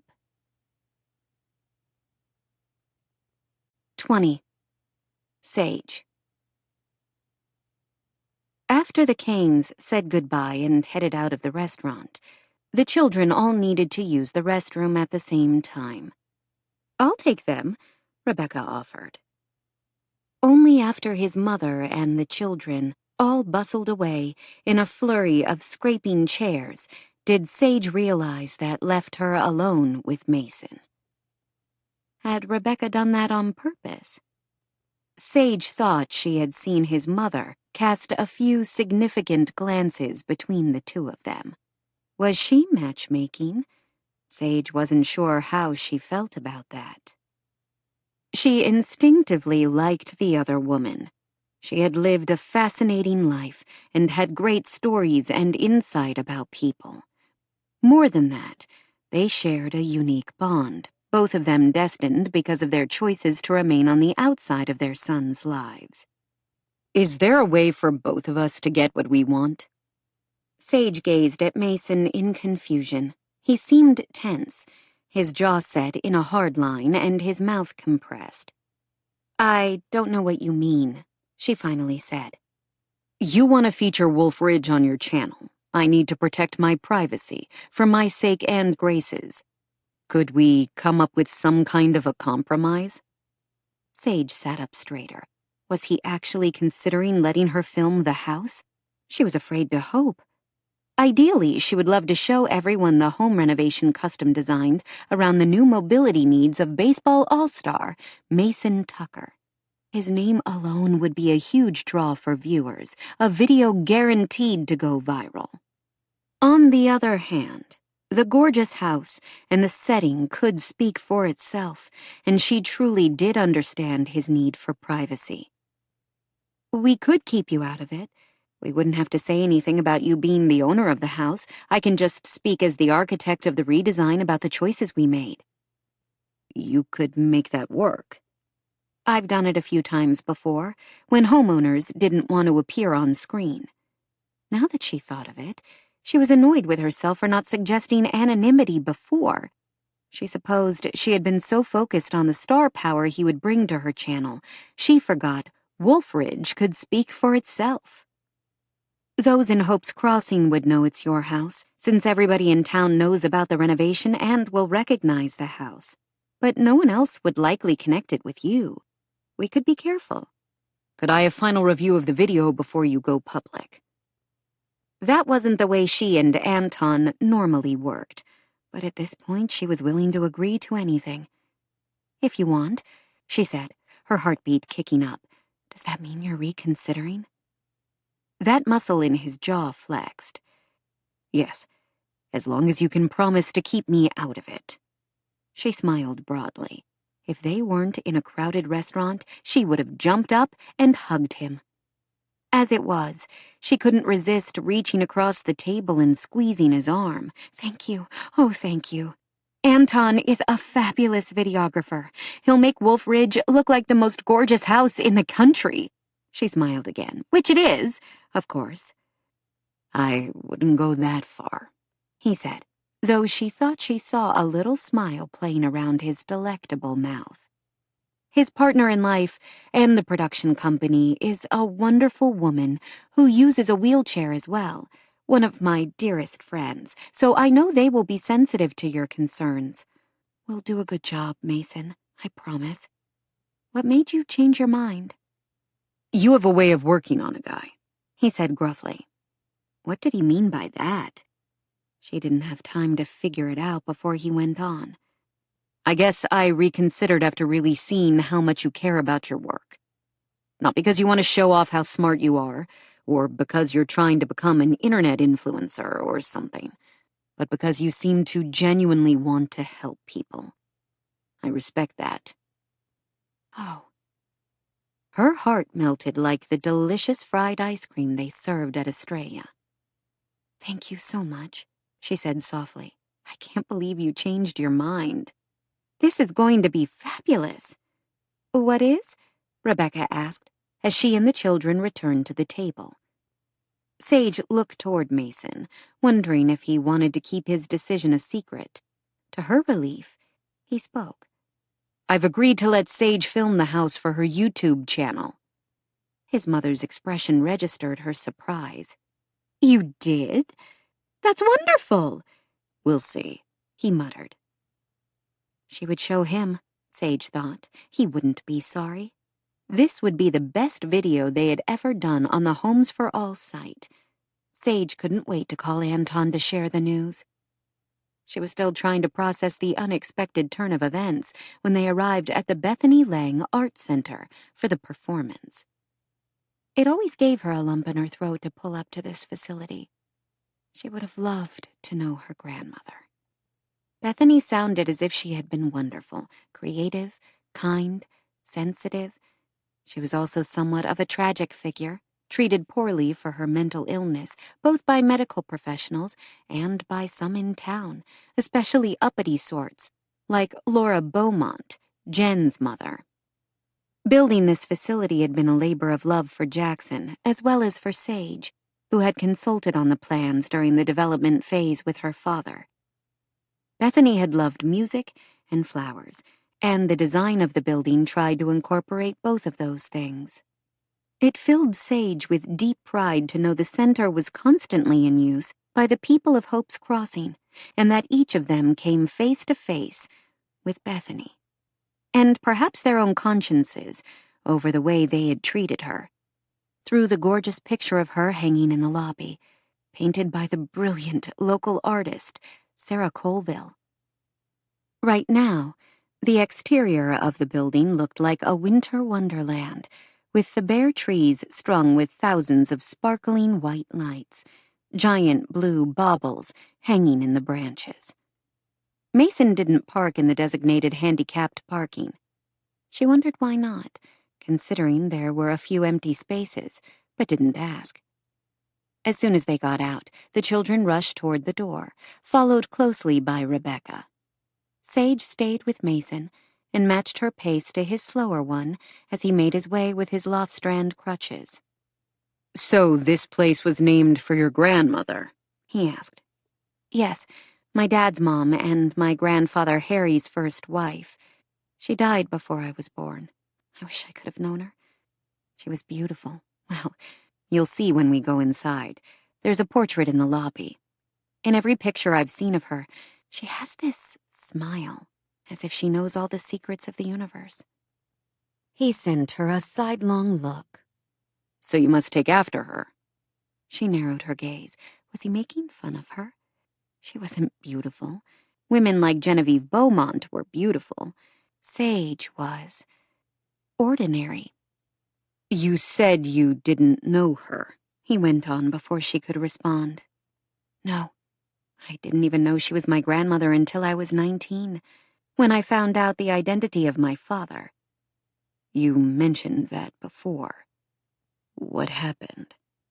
It's a very long story, but my father left town after a furious fight with his father.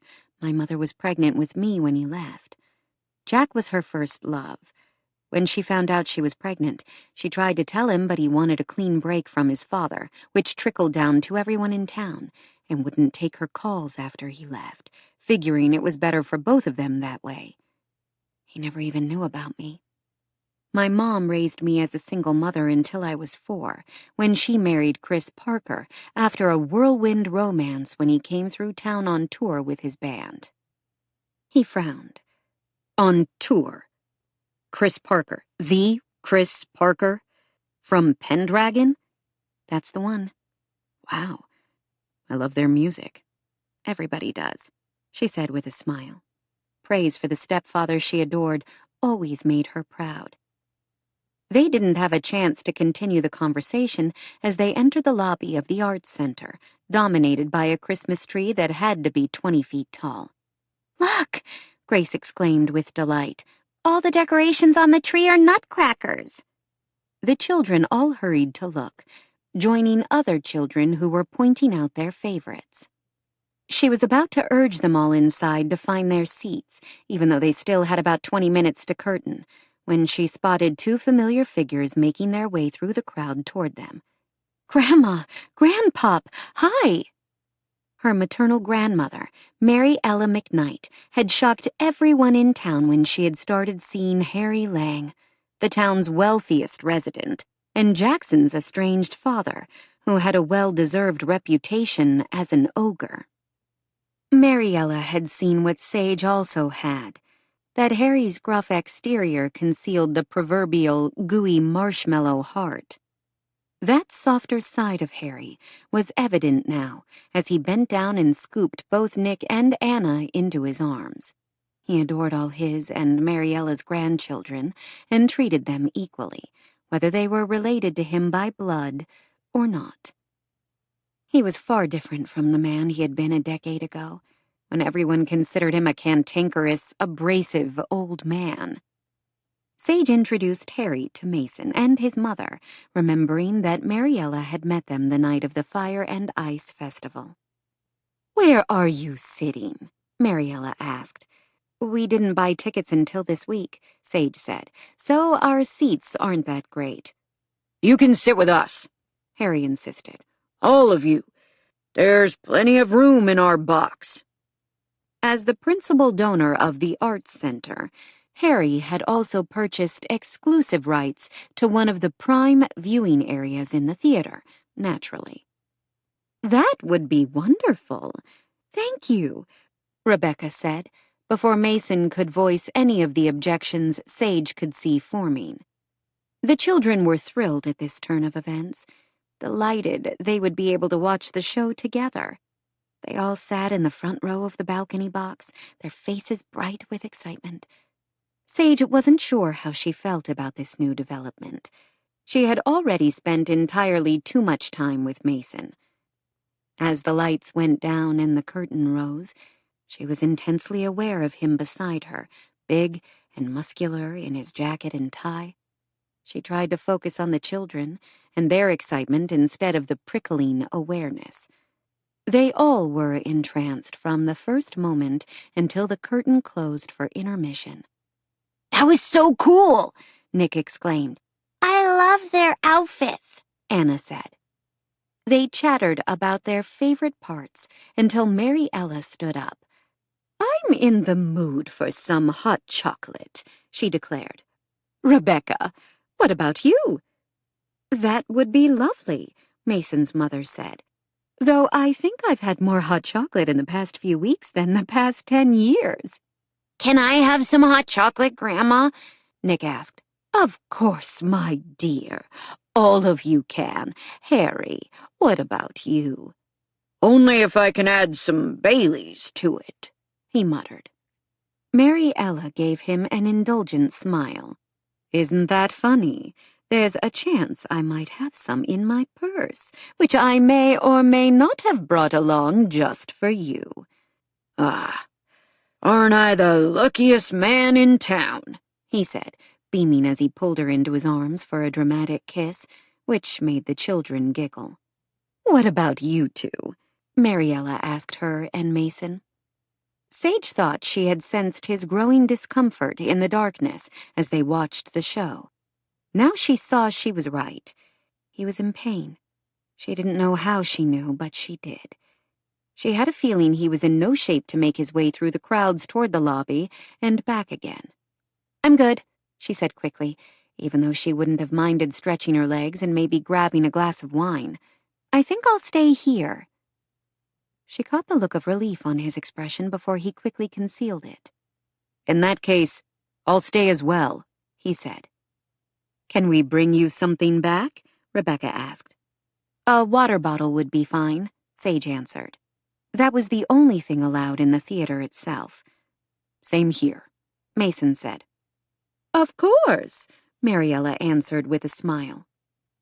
When they had all left the box, Sage turned to Mason. "Is there anything I can do for the pain?" she asked gently. He looked startled. "Who said anything about pain?" "Lucky guess," she said. "You were shifting around a bit like you were uncomfortable." "I just need to stand up and stretch a little." He lifted the forearm crutches from the floor beside him and levered himself up.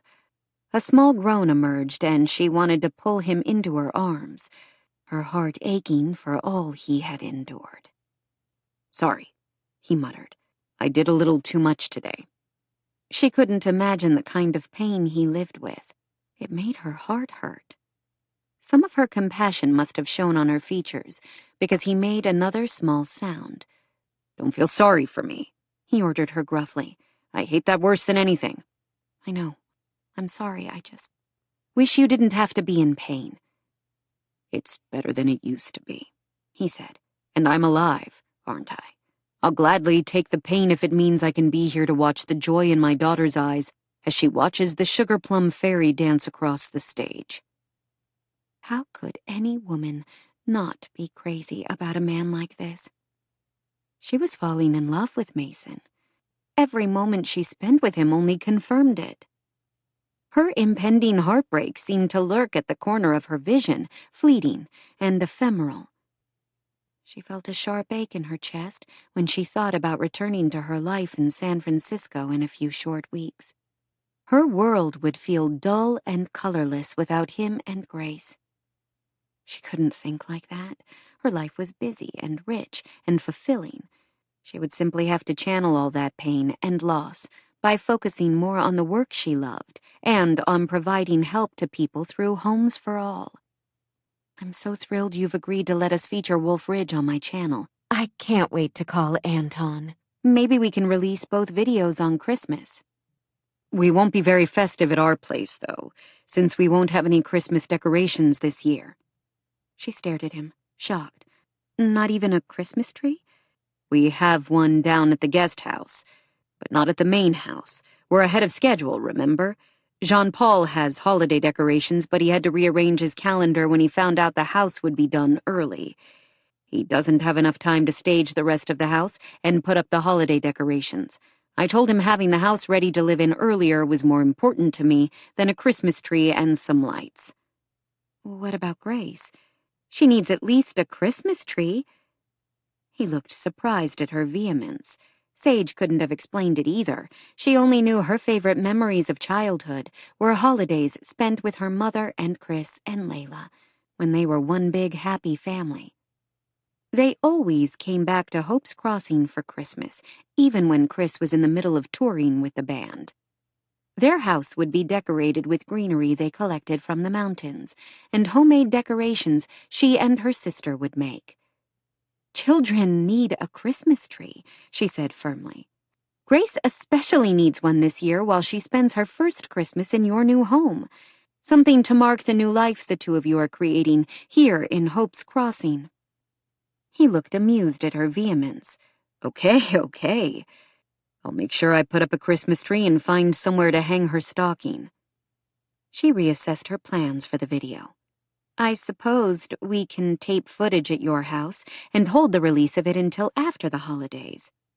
You don't like that idea, he said. At this point, I'm willing to take whatever I can get. I'm thrilled you're going to let us film it all. But... She felt silly now that she had to articulate all the random thoughts in her head. From the moment I started working on your house, I could picture the perfect Christmas there. Can't you imagine a roaring fire and a blizzard howling outside the windows while candles and Christmas lights twinkle through the house? I can now, he said, his voice taking on a deeper note as he looked down at her. She felt that flutter of nerves again. She could picture it, too, with vivid clarity. She wanted that Christmas with him and with Grace. Her heart ached to realize the image was all she would ever have. If it means that much to you, he said slowly, I can ask Jean-Paul if he can push his crew a little harder and try to throw up a few holiday decorations while he's staging the rest of the house. She knew the interior designer well after years of working together and knew he ran a tight, well-orchestrated machine. If he said he wouldn't have time, he wouldn't have time. He's supposed to be done Saturday, right? If he's already ordered the Christmas decorations and will be bringing them along with the rest of the furnishings, I could talk to some people. Maybe bring a team of my personal elves on Sunday after he's gone to deck the halls of Wolf Ridge. Do you trust me? Something flashed in his expression again, something she couldn't quite interpret.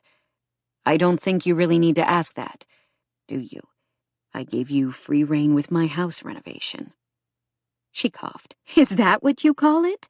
As I recall, you insisted on having a hand in every single stage of the process. Have I been so demanding?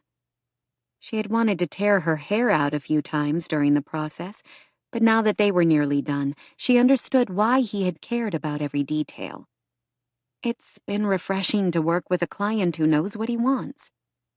Even the things he knows he can't have, he murmured, his gaze dancing toward her mouth, and then away again.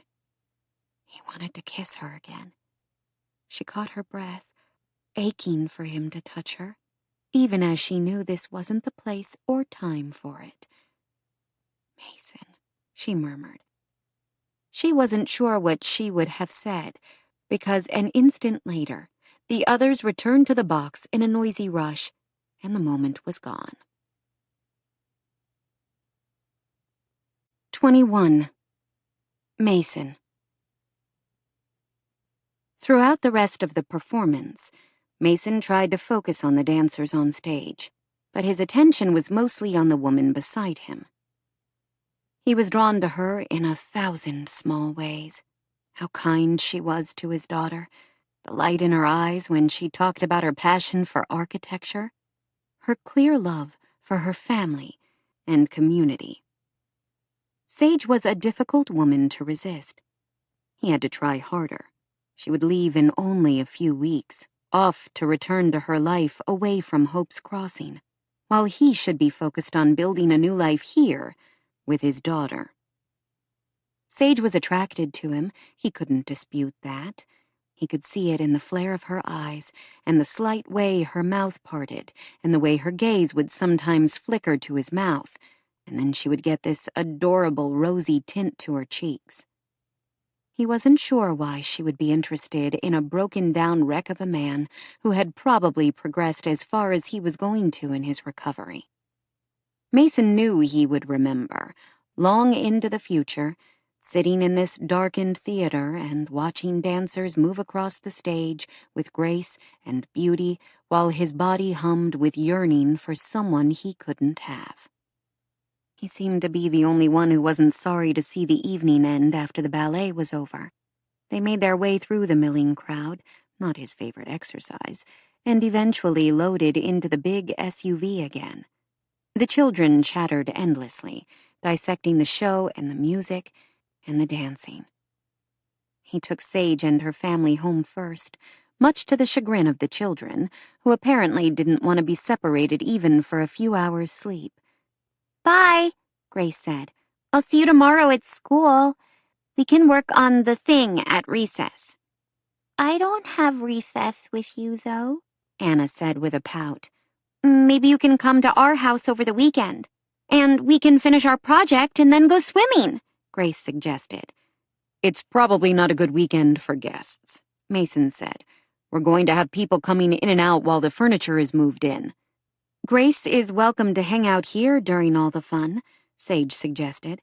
My parents will be home tomorrow night, but I'm sure they won't mind. So much for keeping his distance from her. That might work. I'll be in touch. Okay. Come on, kids. Tell Grace's dad thanks for dinner and the chauffeur's service. Thanks, Mr. Tucker, Anna said. Yeah, thanks. Nick flashed him a smile that suddenly reminded him of Sage's. Feeling like a minibus driver, he took Rebecca to her apartment next. His mother hugged Grace, and he could tell she wanted to hug him too. Thank you for letting me tag along, she said quietly. You're welcome. After a beat, he added, It was nice to have you there. They were simple words that didn't hurt at all to say, but from the way his mother's face lit up, one might have thought he had just hit a grand slam in the World Series. Did you have a good night? He asked Grace after they returned to the guest house, to be greeted by the ever-enthusiastic Elsa. I loved it! She flung her arms above her head and spun around in a pirouette. Their dog danced right along with her. Can I take ballet lessons? He smiled. Sure. I'll ask around and see if we can find a class for you in town. I think my friend Shannon at school takes lessons somewhere. I'll ask her where she goes at school tomorrow. Good idea. He was grateful again that Grace seemed to be settling in well in Hope's Crossing. She had a wide circle of friends, though Nick and Anna were her besties. The hot chocolate was so good, and Nick's grandma and grandpa are super nice. His grandpa acts all grumpy, but he bought all the hot chocolate and he held Anna's hand when she was afraid of the Mouse King. Mason mentally contrasted that with his own grandparents, who never let him forget what a burden he was to them in their old age. He pushed away the bad memories. He had managed to move past that, to create a better life for him and for Grace. That was all that mattered. Are you liking it better in Hope's Crossing now?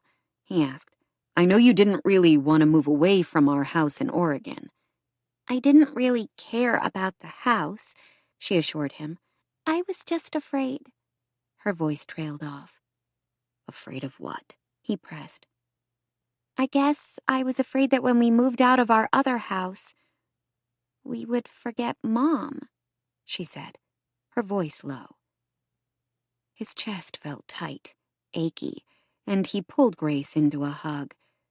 We won't ever forget your mom. She'll always be in our hearts. Whenever you want to remember her, you only have to look in the mirror, sweetheart. Her eyes will look right back at you. She wrapped her arms around his waist and hugged him for a long moment. Do you think she would have liked the Nutcracker? She would have loved it. She was always taking me to operas and ballets and things like that, hoping to make me into more than just a dumb jock. You're not a dumb jock, Grace said with a giggle that quickly faded.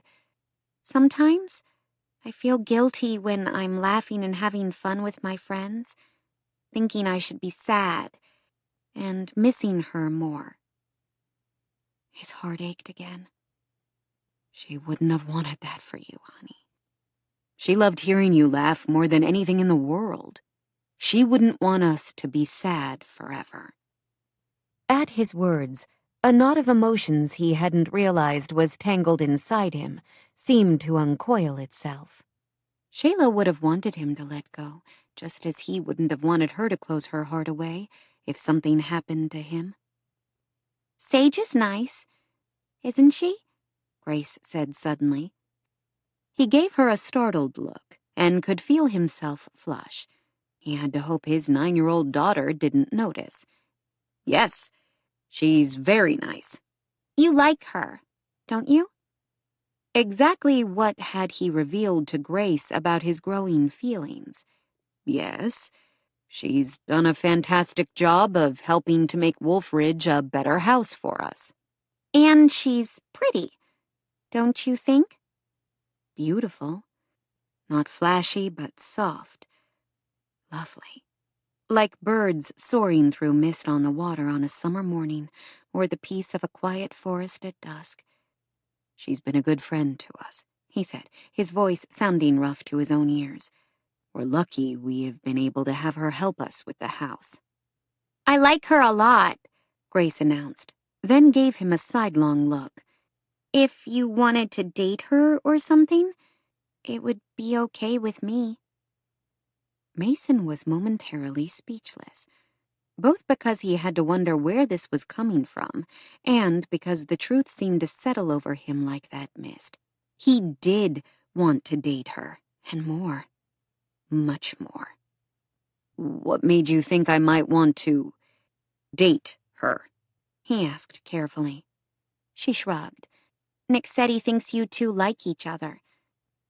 He didn't know what to say.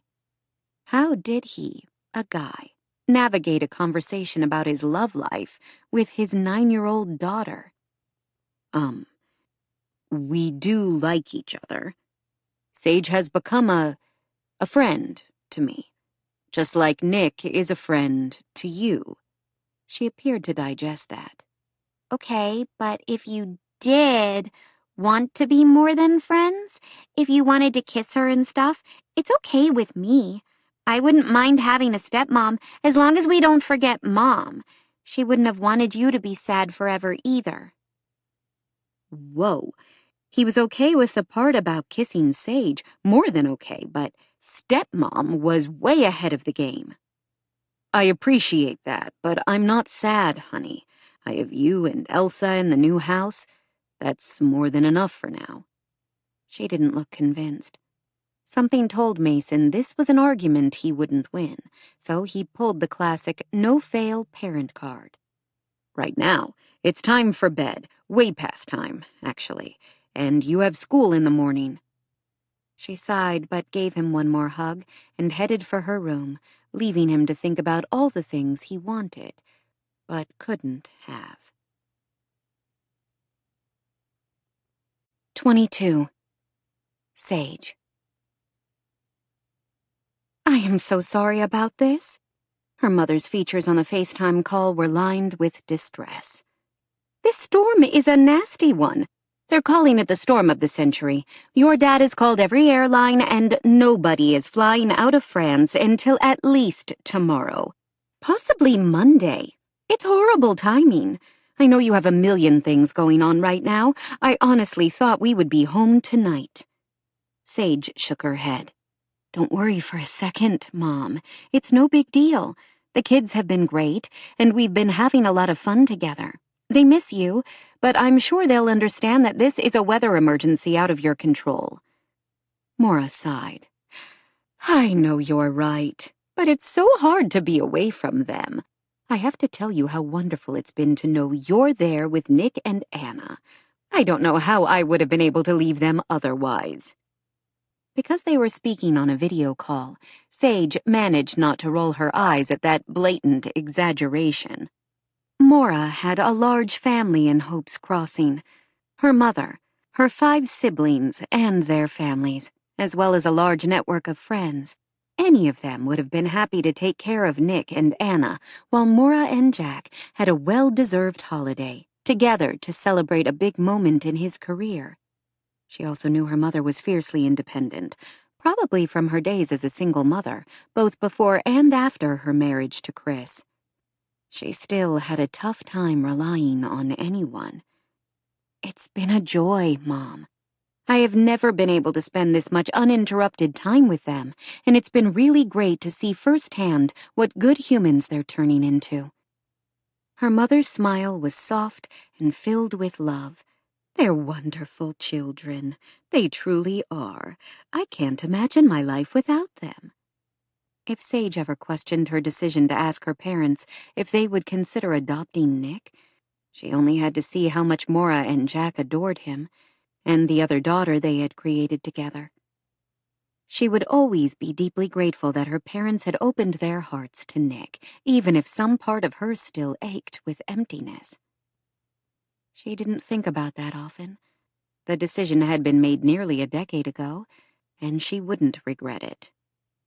"Don't worry about a thing. You'll get here when you get here, and we will all be fine until that happens. Just try to enjoy your extended vacation with Dad." She could hear a male voice in the background, and Maura looked at something Sage couldn't see, then returned to look at her through the phone camera. "Your dad wants to know how Wolf Ridge is coming." "Finished," she said triumphantly. "Jean-Paul showed up yesterday with the moving vans full of furnishings and started moving things in. By the time you get back, you can ask Mason to give you a tour." She paused for effect. "Or you can always watch the video I'm doing for my YouTube channel." "What?" Maura exclaimed. "I thought Mason refused to let you feature his house." "He changed his mind." "What can I say? I'm pretty irresistible." Her mom laughed, and she could hear her father's deeper laughter in the background. "Yes, you are," Maura said, "or at least an unstoppable force." "I'm so happy he agreed. You will do a fabulous job of showing all the changes you have helped design for that house. It really has been a labor of love for you, hasn't it?" Her mother didn't know the half of it, and Sage hoped Maura never guessed the depth of her feelings for Mason. Since the evening of the Nutcracker, Sage had come to realize that her feelings for Mason were far more than mere attraction or admiration. She was in love with him, and probably had been since she started working on the project with him. She could look back over the past 9 months to see the signs. She had been more excited and invested in the redesign of Wolf Ridge than any other project of her career. She thought it was because of the beauty of the house, and the surroundings, and the innovative adaptations Mason wanted. Now she realized it was because of him. "I'm thrilled with the way it turned out," she said with a smile that felt strained. "I'm so proud of you, honey. I know your dad is, too. You've worked so hard to follow your dreams." She was extraordinarily fortunate. Her parents had supported her every step of the way, and she would never be able to repay them for that. "What will you do while you're stranded in Paris?" she asked. "Probably not leave the hotel. The wind is blowing so hard I'm afraid we'll both get blown into the Seine if we try to venture out. But we've had a marvelous time before the weather started. We hit about 100 museums, none as beautiful as the one your father designed in Rouen, of course, and even made a day trip down to the Loire Valley to see the chateaux." "I'm so glad you've had fun." Her mother looked happier and more relaxed than Sage had seen her in a while. As much as Maura loved the bookstore, her family, and her life here in Hope's Crossing, no doubt she and Jack had needed this time on their own. She loved seeing how much her parents loved each other, even while it reinforced how alone Sage was. "I had better go," Maura said. "I'm afraid we're going to lose internet again. It's been in and out all day. Give the children our love." "Okay. Au revoir." The children came down for breakfast shortly after Sage hung up with her mother. She pulled them close. I have bad news. There's a big storm in France where Mom and Dad are, and their flight has been canceled. I know you were excited about them coming home tonight, but it looks like it won't be until tomorrow or Monday. Nick accepted the news with equanimity, but Anna looked nervous. But you'll still be here, right? She hugged her sister. Of course. I'm not going anywhere. For now. She would be leaving after Christmas to return to her busy life, but she would take with her great memories of this time with Nick and Anna. She hoped they could say the same. Is it still okay if Grace comes over to work on our Christmas present today? Nick asked. She had completely forgotten their discussion a few nights earlier at the ballet. While she would have loved to be at Wolf Ridge while the designer and his team staged the house, she knew she would only get in the way. She was no expert on interior design. Absolutely, she said now to Nick. What time? 10? Is that still okay? She had a moment's panic to see that was only 20 minutes away, and she hadn't showered yet. She took the fastest shower on record and was putting the final touches on her makeup when she heard the doorbell. Tempting as it was to let the kids answer, she knew it would be rude. Mason might wonder if she was avoiding him. By the time she made it to the door, the kids had let Mason and Grace into the house. He was using his Loftstrand crutches again, she saw. Grace was already chattering with Anna and Nick. Good morning. She managed to smile, though her ridiculous nerves fluttered at the sight of him. Hi. Wow, it's blessedly quiet here. This time her smile was more genuine. I take it things are a little bit crazy right now at Wolf Ridge. I'm surprised you're not holed up at the guest house. Jean-Paul would find me there. He wants me close by, apparently, as if I care which color towel he hangs in which bathroom. You're welcome to hide out here. I'll be your refuge, she wanted to say, but managed to bite back the words. Tempting. His smile crinkled the lines around his eyes. Was it her imagination, or did he seem more light-hearted the past few times she had seen him? Maybe that meant he was settling into his new life here in Hope's Crossing. Jean-Paul will probably never forgive me if I blow him off today. Who knows? I might end up with pink towels in all the bathrooms. What's wrong with pink? Grace asked him. Nothing. Absolutely nothing, he assured her. Can we go to Anna's room? Nick asked. Sage nodded. Bye, Dad, Grace said.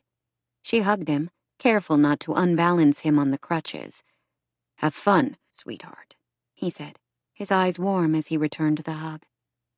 Oh, he was a hard man to resist, especially whenever she watched him interact with his daughter.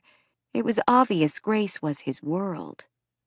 She can stay here all day, if you'd like, Sage said after the children hurried off, chattering and giggling. Our schedule is easy, only wrapping presents and running a few errands. That would actually be great. My mom ran to Denver for some last-minute shopping, and I'll be busy all day with the designers. Grace can entertain herself in one of the rooms that's done at the house, but I'll feel better to know she's happy here. Thank you. You're welcome. I can take her home when we're done with our errands. Are you sure? What time are your parents coming back? They're not. Apparently there's a big storm grounding all the flights out of Paris, so they're stuck for a few extra days. Hard luck there, he said, his voice so dry she had to smile. I'm thrilled to have a few extra days with Anna and Nick. He gave her a searching look, and she flushed, wondering what he could read in her expression. Could he tell how bittersweet this week had been, spending so much time with her son? We'll have a great time. I'll bring her back this afternoon. Thank you. Jean-Paul says they have to be done by 5, so he can drive back to Denver. Apparently, he has a flight home to Quebec City early in the morning. When you bring her back, I'll give you the grand tour. I can't wait. It's always wonderful to see how the furnishings work with my designs. Jean-Paul is brilliant at melding his ideas with the architecture, don't you think? Sure, if you say so. I'm no expert, but I do like what I've seen so far. It feels like a house made for living. That's all I know. Oh, I'm so glad.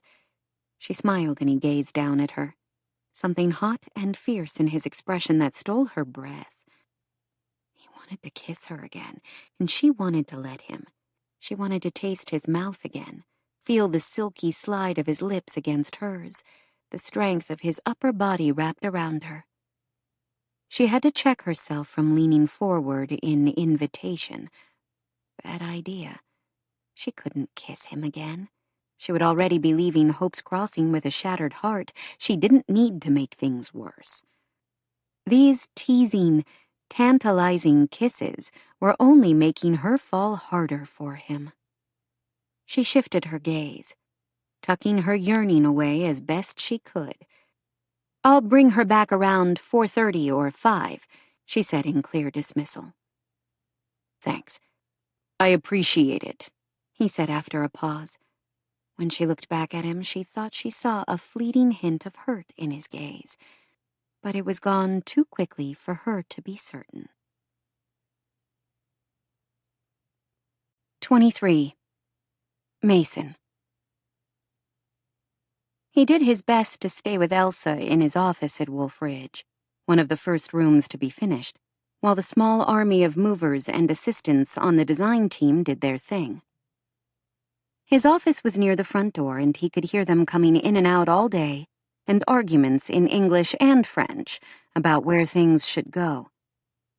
He wasn't sure why he had to be part of this.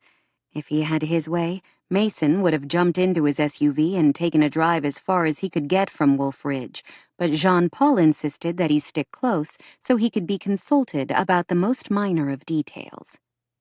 He had zero interest in most of it, but after about the third or fourth consultation, he recognized the man only needed a little validation for his hard work. It reminded Mason somewhat of working with rookie pitchers, who were always so eager for him to notice them. Around 2, after walking the dog as best he could down the driveway and back, it occurred to him that he should have arranged for food to be delivered to the crew. He was looking up a couple of options when the doorbell rang, and a moment later the door opened. "It's my house," he heard Grace say. "We don't have to ring the doorbell." A moment later she called out, "Dad, where are you?" He could grab the forearm crutches, but since he was already in the wheelchair, and since his entire body ached from the walk earlier, he opted to wheel out of his office. "I'm here. I wasn't expecting to see you for a few hours." "Hi, Dad." She beamed at him and threw her arms around his neck. She loved when he was in the wheelchair, she always said, because it meant she could reach to hug him.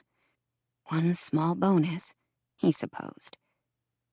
Sage followed Grace, with Nick and Anna close behind. She wore that cute red coat and checkered scarf again, and looked so delicious, he wanted to pull her onto his lap and wheel straight to his newly decorated bedroom with her. She was also carrying what looked like 6 pizza boxes. Nick and Anna and Grace all carried bags of paper products and drinks, he realized. "Wow," she said, looking up at the massive foyer. "Everything looks amazing. Better than I dreamed." He felt a surge of pride, which was fairly ridiculous, since he'd had little to do with it, except shell out copious amounts of money and offer his opinion on which pillows to put where. The man responsible for the interior design of the home came down the stairs at that moment, and his features lit up when he saw her. "My darling Sage," he exclaimed in his French-Canadian accent. "I was hoping to see you here today." They had worked together often, Mason remembered.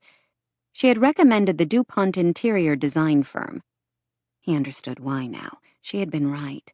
The designer's vision matched Sage's architectural elements perfectly. A unique blend of rustic and industrial that also matched Mason's own tastes. She was the heart of his home. He found the realization sobering. Sage McKnight would always be inextricably linked to Wolf Ridge, from the skylights to the beams to the universal design features for accessibility. How would he be able to get over this woman when her presence seemed soaked into every wall, every window? "We brought food," she announced. "You didn't have to do that," Mason said. "I was just about to order something." "You're an angel," Jean-Paul said. "I know how hard it can be to stage a house, so I thought you could use it," she smiled. And the truth is, I couldn't wait another minute to see how things were going here. "Come, we will eat in the kitchen, then I will show you the house," the designer said, before speaking into his headset. "Everyone, take a break. We have food." They all trooped into the kitchen, and Sage set the pizza boxes on the island. In moments, the room was filled with the entire crew of movers and designers. She knew Jean-Paul's assistants and greeted them warmly, then set the kids up with pizza at the table. Mason loved watching her. She had a way of putting everyone at ease. She chatted with the team, asking the moving crew where they were from, looking at pictures on the phone of one of the assistants, showing the woman's daughter, asking Jean-Paul about his wife, who apparently was passionate about horses and dressage. She made everyone comfortable, even Mason. "How's everything going?" she asked. "Are you sure you'll be done today?" Yes, Jean-Paul insisted. "We are almost there. 2 more guest bedrooms, and then we will be done with everything for now." "Can I go show Anna and Nick my new room?" Grace asked. Mason looked at Jean-Paul, who nodded. "Yes, my dear," the interior designer said. "That room is finished, except for all the little things you will bring to make it your own. Books and toys and the like. I know you will love it." "Can we use the elevator?" she asked. "Sure, but remember, it's not a toy," Mason said. "If it stops working, you'll have to carry me up and down the stairs." She giggled, and the children jumped up from the table. He caught Sage giving him an odd look, as if she wouldn't have expected him to joke with his daughter about his disabilities. Pizza forgotten, the children headed toward the elevator. "We must return to our work if we want to make it back to Denver tonight." Jean-Paul clapped his hands, and the movers and assistants stuffed a few more bites into their mouths, then followed him from the kitchen. "I suppose you want to look around," Mason said. She grinned. "Good luck stopping me." He could always follow through on his compulsion of earlier, to pull her onto his lap and kiss her until neither of them remembered where they were. That might stop her. "We can start down here and work our way up," he said. She followed him into the great room with its soaring ceilings and massive fireplace. "Oh, this is so cozy, with all the separate seating areas. I hope you're going to put a Christmas tree right there in the corner and a wreath above the fireplace. I'll leave that to you and your elves tomorrow." "Done." She grinned at him. "You'll be choking on holiday spirit by the time we're done." "Can't wait," he said dryly, though he was surprised to realize his words held some truth. "Do you mind if I take a few notes of things I want to point out when Anton and I tape here next week?" "Suit yourself." She pulled out her phone and dictated notes as they walked through the rest of the rooms. "Oh, I love this," she exclaimed when they reached the home theater. "I was worried the space would seem cavernous, but the combination of comfy couches and recliners is perfect." 2 of those recliners were lift chairs, and were positioned to make it easier for him to transfer either to his crutches or his chair. The home theater was large enough for at least 20 people. He wasn't sure he knew that many people in Hope's Crossing. Maybe he should fly in some of his friends from the team for a weekend before spring training started up. The thought shocked him, mostly because he had spent the years since the crash building walls between him and his old life as a professional athlete. Spence Gregory had been fine to hang out with here in Hope's Crossing. He was retired and had built an entirely different life, rich and rewarding, with his family and friends. Mason's close friends who were still in the game were a different story. He had assumed seeing them would be too painful, reminding him of all he had lost. What did they have in common now when they couldn't talk about baseball? While he hadn't cut ties completely and didn't ghost them or anything, still mostly answering texts and calls, Mason didn't go out of his way to reach out to any of them. He should change that. He missed the hell out of them. How pathetic that he had cut off people he loved simply because they reminded him of the man he used to be, a game he loved, and a time he could no longer recapture. They were still friends. He still cared about them and their families. He could change that. His life was different, but it wasn't over. This house was proof of that, his way of planning for the future. He could still support his team, still maintain friendships. He would start small, Mason decided. Maybe 3 or 4 guys who had been his closest friends on the team. They each had wives he liked and respected, and children around Grace's age that she had been friends with, too. She would like having company, this link to their old life. He also didn't have to shut out baseball completely from his life. That truth seemed to resonate deep in his soul. He had been a fan of the game long before he ever played, and he could recapture that. Maybe he and Grace could even take a trip to Portland over the summer when school was out, during a stretch when they could catch several home games. "Are you okay?" Sage asked. "You've been staring at the screen for about 5 minutes straight." "Sorry. My mind was wandering. I was thinking about inviting some of my old friends out to visit after the new year." "What a good idea!" she exclaimed. Sage was responsible for this monumental shift in his thinking. Sage and this house. She was bringing him back to life, ready or not. She wouldn't be here when his friends came. She would be leaving after Christmas.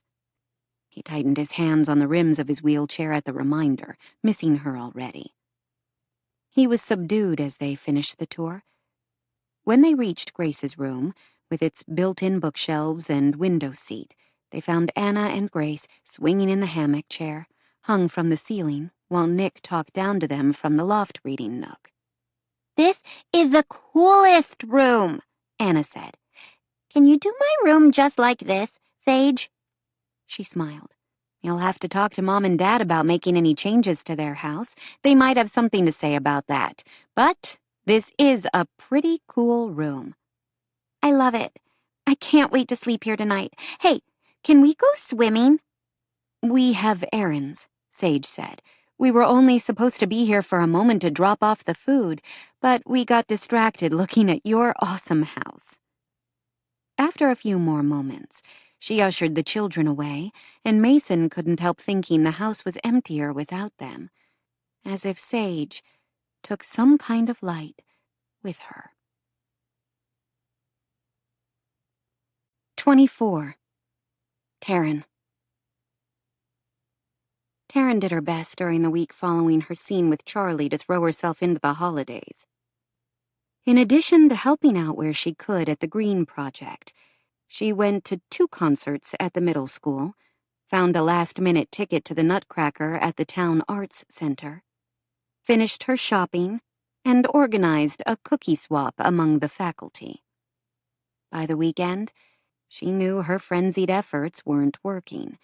She went to bed exhausted each night, but didn't sleep well, waking up after tortured dreams of all she couldn't have. As a last-ditch effort, she had offered to spend Saturday with her siblings, while Evie and Brody finished their own shopping. They were making a mess of the kitchen and singing along loudly to Christmas music when their parents returned. "Looks like a party in here," Taryn's dad said with a grin. "Don't worry, we'll clean it up, won't we, kids?" Sasha, 13, beamed. "Not me. Anthony can clean it up." "Hey, no fair," Anthony complained. "It's your turn to wash the dishes. I did them last night." At 10, Anthony had caught up with the rest of his class after he had been adopted by Evie and Brody 3 years earlier. His low vision caused some learning challenges, but he more than made up for them in hard work and determination. "We'll all work together," Taryn said. "I can help," offered Zoe, the child Brody and Evie had together, who was in first grade this year and extremely proud of her missing front teeth. Her father and Evie had created a beautiful family. Sage could admit now that she had been a little nervous when they told her the year she left for college that they were planning to open their home as foster parents to Sasha, a young girl with Down syndrome who had been neglected by her drug-addicted young parents and had been nonverbal at the time, with significant developmental delays. Within 2 years, Sasha had been talking up a storm and charming everyone in town with her bright smile and tender heart. The social worker, who had helped them foster and then adopt Sasha, later told them about Anthony, whose loving grandmother had raised him from birth until she recently had a stroke. Evie and Brody hadn't hesitated to bring him into their family, which by now also included Zoe, who had been a precocious toddler at the time. Taryn loved all of them dearly, and especially loved seeing how happy their brood made Evie and Brody. They were another reason she had taken the job at Hope's Crossing Middle School, so she could have more of an active role in their lives. "Thanks for letting me steal them for the day," Taryn told Evie after the children had all helped her clean up the kitchen and then put on their coats to go help Brody deliver the cookies to neighbors. "We had a great time. They were exactly what I needed to help put me in the holiday spirit." Evie gave her a searching look. "Okay, out with it. What's going on with you?" Taryn shifted. "What do you mean?" "You aren't yourself. I thought I was imagining things, but your dad commented on it while we were shopping too. Something's wrong. Is there anything we can do to help?" She looked away. "I've just been a little blue this year. I'm sure it will pass." "Is it something to do with Charlie?" She stared at her stepmother, even more lovely than she had been a decade ago, when Brody had hired her to help with Taryn's physical and occupational therapy during the darkest time of their lives. Evie had become much more than her therapist. Even before Brody had fallen in love with her, Taryn had come to care for the woman dearly. Unfortunately, Evie knew her better than just about anybody, even her grandmother, Catherine, who had helped Brody raise Taryn after her mother died when she was 3. "Why would you think it has anything to do with Charlie?" Sasha was asking about him the other day. You know how she adores him. She did. It always warmed her heart to see Charlie interact with her siblings. He was so good with them all. When she mentioned him, I realized we've hardly seen him since he's been back in Hope's Crossing. Usually whenever the two of you happen to be in town at the same time, you're inseparable. A lump rose in her throat at Evie's words. They used to have so much fun together. In the summers, they would hike in the mountains and go boating on the reservoir. In winter, they would go out on snowshoes or hit the slopes, or sometimes they would just hang out here, watching movies and pigging out on popcorn. And laughing. Always laughing. Tears burned, and she did her best to blink them back before Evie could see. "Nothing's going on. He's just been busy," she mumbled. "He's dealing with his father's estate and trying to get the Beaumont house ready to sell. If that's not enough, I also roped him into helping out with the Green Project." As Taryn hoped, Evie let herself be distracted, if only momentarily. "I am so happy you and Sage put your heads together to help Lynette Green," she said. "She's a lovely woman who has been through far too much. When will you be done?" "Only a few more days. They're close." "How wonderful of everyone to come together like this." "Definitely." The project was a bright light piercing the gloom that seemed to surround her this week. As she feared, Evie returned to the original subject. "How's Charlie doing since his father's death?" "Okay, I guess. He doesn't say much about it. You know, they weren't close." William Beaumont had been a difficult man, ambitious, driven, politically savvy, but also self-absorbed and demanding to his family. With a distant father who ignored him and a mother who had smothered and indulged him, it seemed a miracle Charlie had turned out to be a decent human after all. Taryn attributed that to the influence of people like her dad and Sam Delgado in his life, as well as Charlie's own strength of character. "I'll be honest," Evie said. "I guess I always kind of suspected the two of you would end up together." You did?" Evie gave a gentle smile. "He was always so protective of you, from the first day he came to help me with your rehab. I mean, he's clearly been in love with you since you were teenagers." Taryn stared at her stepmother, feeling her face heat. "Why would you say that?" "It was obvious to everyone. Why do you think his mother was so eager to send him away from here for college, so she could keep him away from you? She was happier than anyone when you decided to go to school on the coast, several states away from where Charlie had gone to school in Texas." She didn't know what to say, what to feel.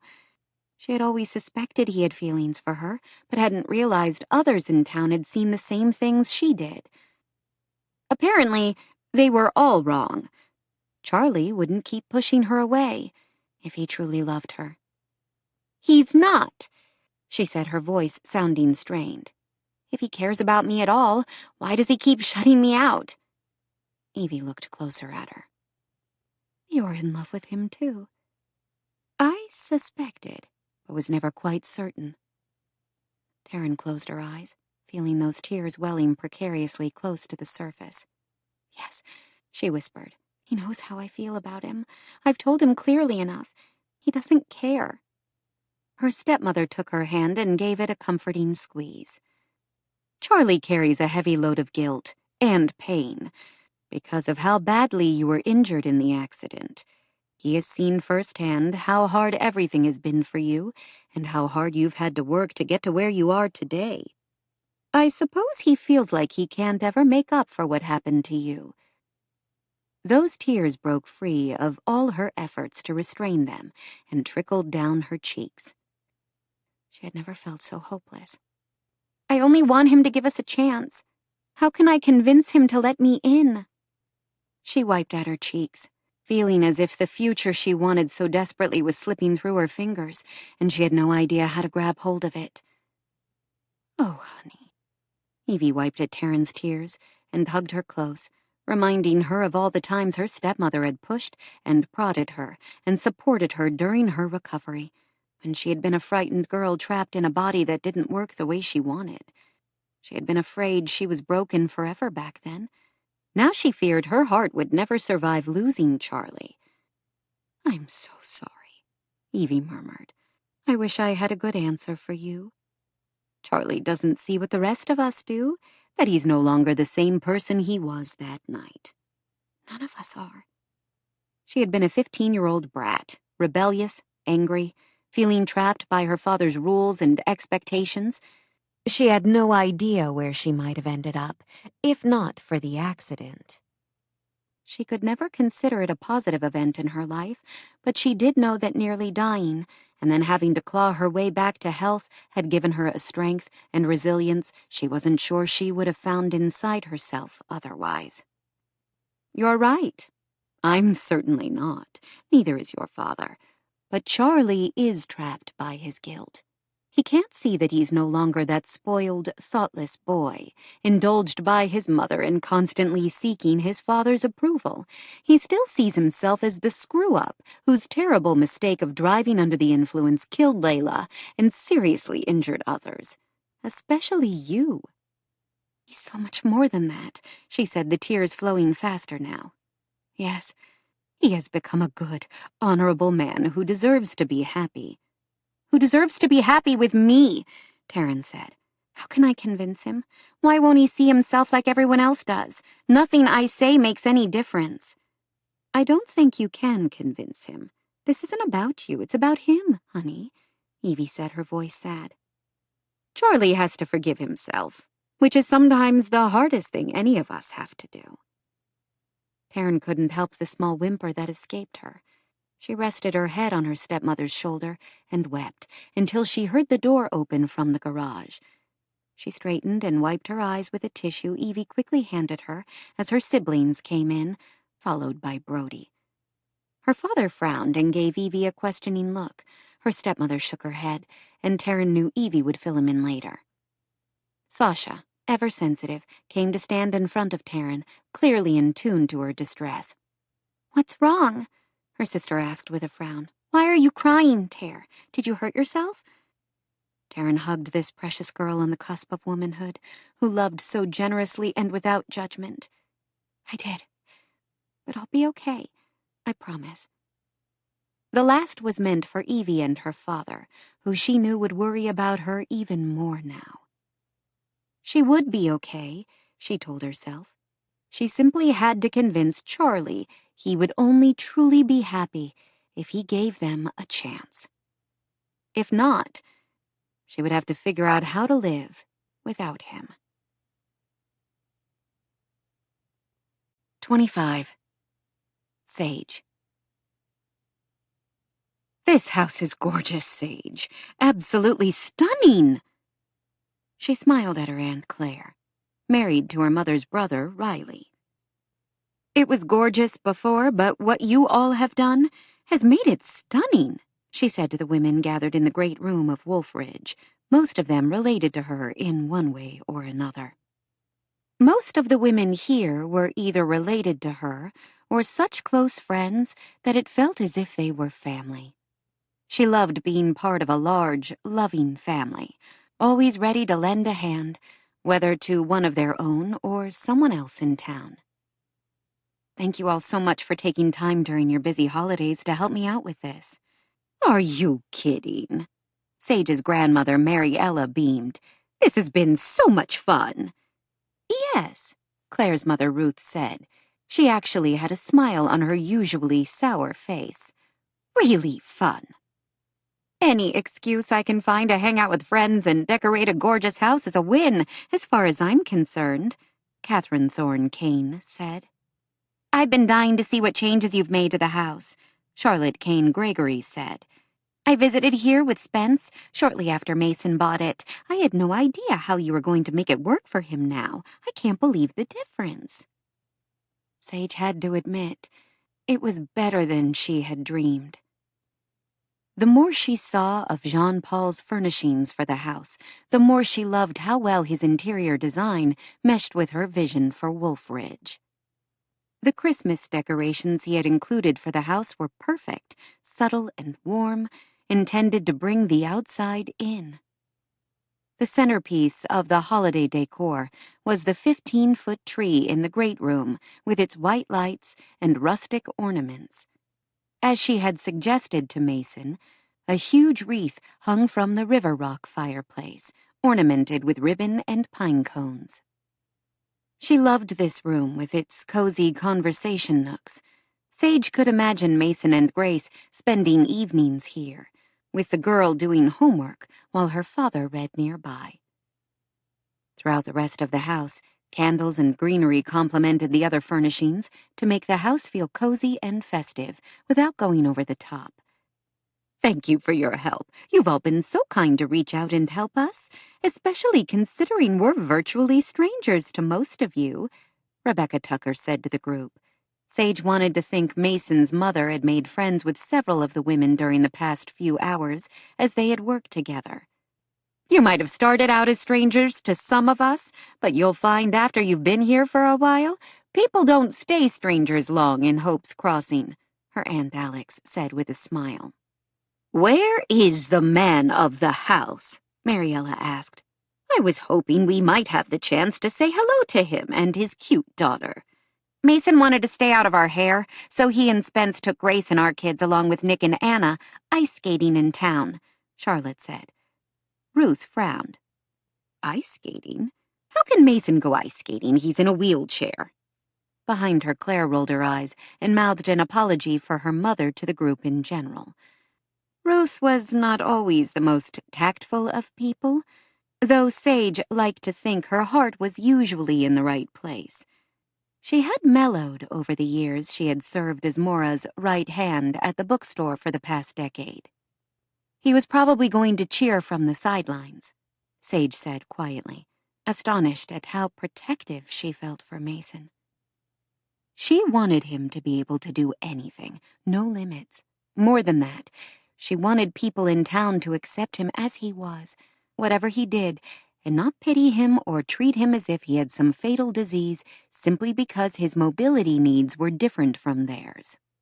Grace was doing her best to convince him to let her cheat by holding onto his chair for balance while she pushed him around the ice, Rebecca said with a smile. I hope he lets her.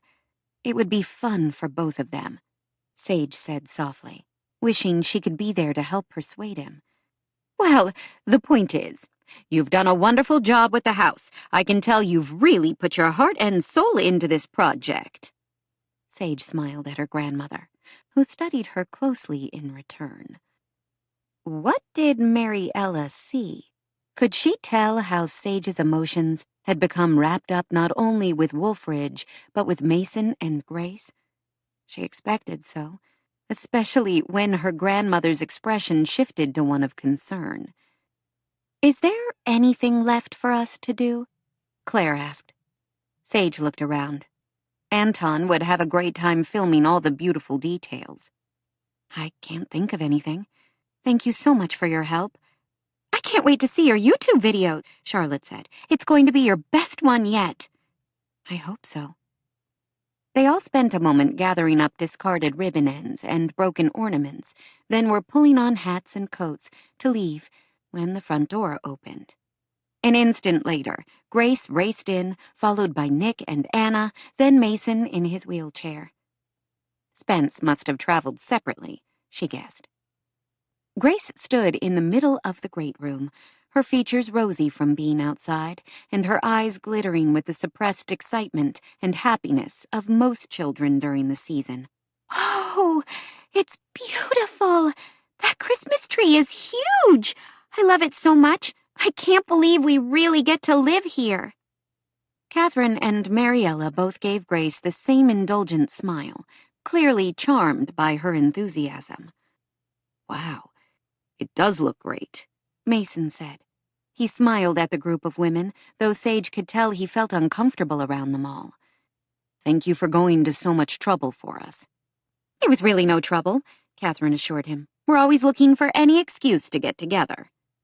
Anyway, it's tons more fun to decorate someone else's house, Charlotte said with a warm smile that reminded Sage the other woman and her husband were among Mason's closest friends. We don't have to put your Christmas decorations away afterward. Only our own. We're more than happy to help you take them down, though.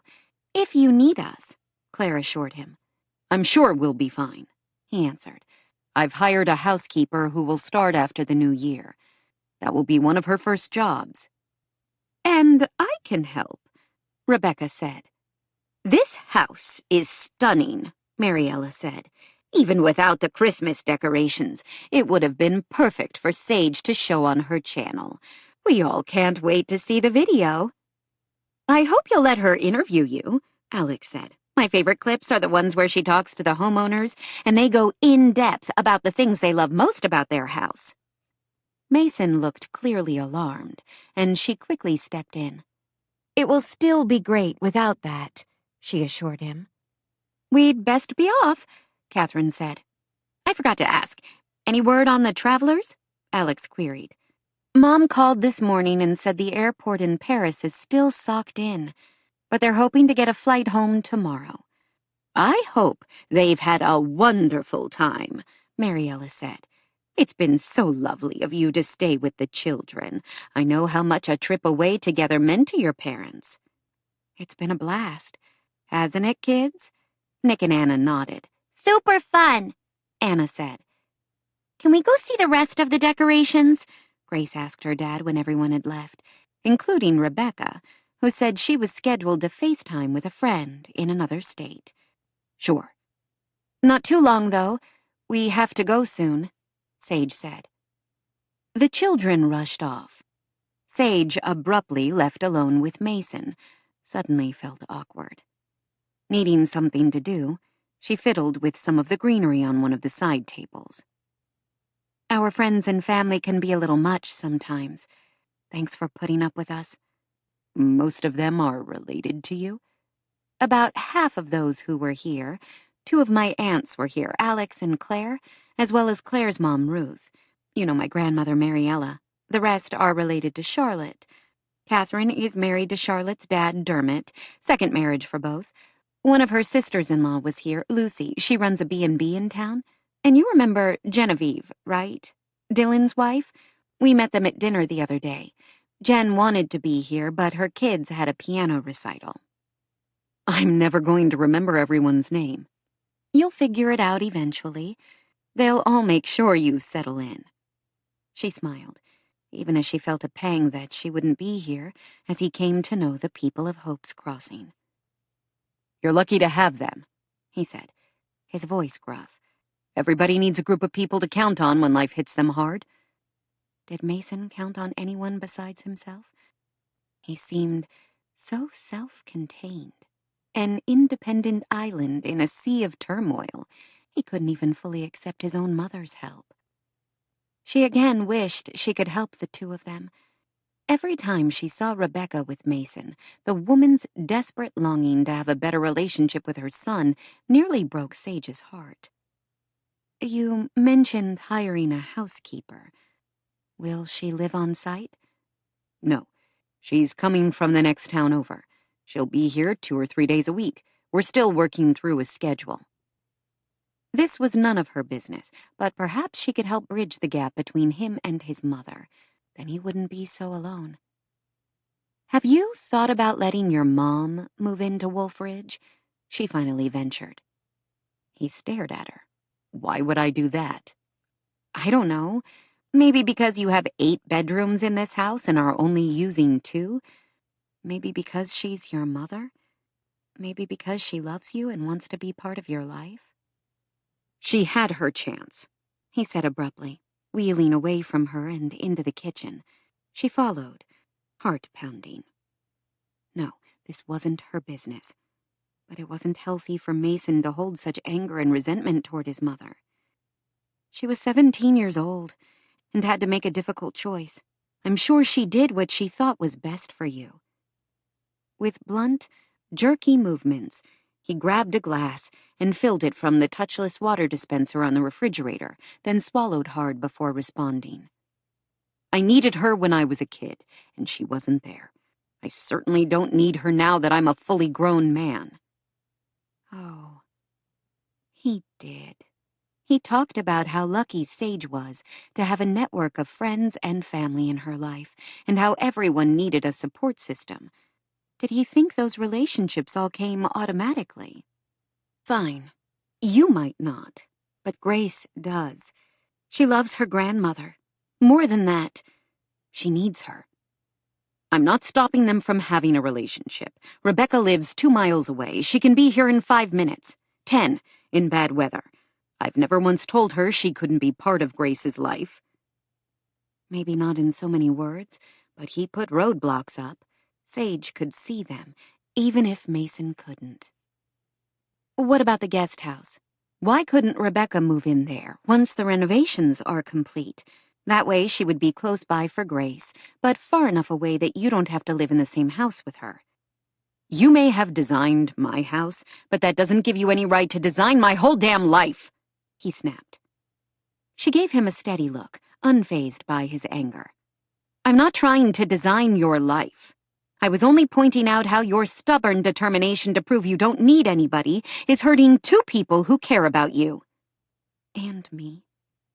She wanted him to need her, too. Why do you care where my mother lives? You'll be in San Francisco, making your mark in architecture. You were the one talking about my support system and saying everybody needs one. It's obvious to me your mom wants to be one of those people you count on, but you keep her very carefully at arm's length. I don't understand why when she's trying so hard. What more does she have to do to prove herself to you? He glowered at her, frustration stamped on his features. Why does letting Rebecca into my life have to mean having her underfoot every single damn minute? What we're doing now works. I don't need to go changing everything just because my bossy architect wants to try saving the world. She threw up her hands, both literally and figuratively. Fine. Forget I said anything. It was just an idea. I thought it might be good for all of you, but obviously the mighty Tuck doesn't need any help from anyone. He's completely... Whatever else she meant to say was cut off in the next second when, out of nowhere, Mason reached out, grabbed her, and hauled her onto his lap. His heated gaze met her shocked one for only an instant, and then he was kissing her with a ferocity that stunned her almost as much. She didn't want to respond to him in the middle of an argument. Who did that kind of thing? But his mouth was warm and delicious, and he was so sweetly grumpy that she made a low sound and kissed him back with the same ferocity, falling in love with him all over again. She also loved that this position, with her sitting on his lap, put their faces at exactly the same level. She grasped his shirt front, kissing him with all the emotion that had been growing inside her for all these months. The heat and strength of him seeped through her skin, and Sage wanted to stay right here forever, locked in this delicious battle they both seemed to be winning. He was the first to pull away, shifting to catch his breath, his eyes stormy and aroused. "What am I going to do with you?" he muttered. "What do you want to do?" He gave her a steady look. "I'm not sure you want to know the answer to that." Oh, she did. She wanted to know exactly what ran through his head when he kissed her. This gorgeous man was attracted to her. She couldn't miss it, especially when she was sitting on his lap. She wasn't sure why. She only knew it felt like the most precious Christmas gift anyone had ever given her. "Just kiss me again," she said, her voice husky. He gave a short, raw-sounding laugh and did exactly as she asked. 26. Mason. He didn't want to move from this moment, with the blood surging through him and his heart pounding and her mouth tangled with his. She kissed him as if she were trying to memorize every angle of his mouth, every curve of his lips. He meant what he had said to her. What was he going to do with her? He couldn't bear the idea of her leaving after Christmas. But she had a life and career away from Hope's Crossing, and he still had no idea what he could possibly offer a woman as vibrant and alive as Sage. They couldn't go hiking in the glorious mountains around Hope's Crossing. They couldn't go skiing. He could never whirl her around a dance floor. Sage wouldn't care about those things. He knew it with a sudden surety. When she loved a man, Sage McKnight would love him with her entire heart, regardless of any physical limitations. He wanted to be that man. What the hell was he doing? He should have kept their relationship professional. Instead, he had let her into his life and his heart, and now he realized Sage had become infinitely precious to him. He spent every day reminding himself of all the reasons he and Sage could never have a relationship. Then the moment she came within reach, he forgot all his good intentions and ended up kissing her again. Never again. This had to be the last time. He closed his eyes, imprinting the taste and smell and feel of her into his memory. He might have stayed there all afternoon, lost in the sensory overload of Sage, if a distant voice hadn't intruded from outside the kitchen somewhere. "Hey, Dad, can we go swimming now?" Grace's voice pierced the haze of desire he was caught up in, and Mason froze to the realization that Sage was lying across his lap, and he was about 2 seconds away from lifting her sweater and exploring all those soft, delicious curves. The two of them were in serious danger of being caught in a compromising position by 3 children, and Mason couldn't seem to make his brain work fast enough to extricate them. Fortunately, Sage seemed to grasp the impending disaster as clearly as he did. Seconds before the children hurried into the kitchen, she slid off his lap, looking so tousled and rumpled and gorgeous. It was all he could do not to pull her back. The children stopped and stared at them. "What were you guys just doing?" Nick asked, his voice suspicious. Talking," Sage managed to say. "Why was Sage on your lap?" Anna asked. "Did she fall?" So apparently she hadn't left his lap in time to keep from being discovered. Neither of them seemed to know how to answer that. You were kissing, Grace accused. She looked stunned for a second before she laughed and punched Nick on the shoulder. I knew it. You like each other. You were right, Nick. Mason shifted. We don't like each other, He growled, then cursed under his breath when he saw Sage flinch, as if he had punched her. He winced. Sorry, that came out wrong. We do like each other. Sage is a very good architect who created a beautiful house for us to live in. She has also become a friend I value. The truth of his own words seemed to resonate deep inside. Somehow during the process of remodeling Wolf Ridge, Sage had become vitally important to him. He didn't have that many close friends in his life. Sure, plenty of people had wanted to stay close, but he had shut them all out after the crash. Sage wouldn't let herself be shut out. She pushed and pushed until he had no choice but to let her in. He had let her in too far. She had become a woman he respected, admired, and was starting to care about deeply.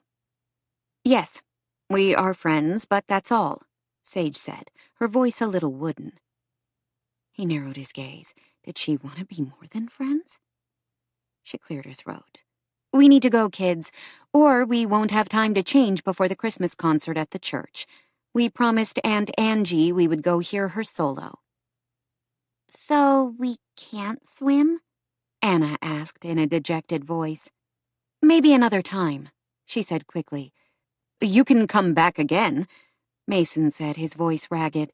The swimming pool is not going anywhere. Sage was, though.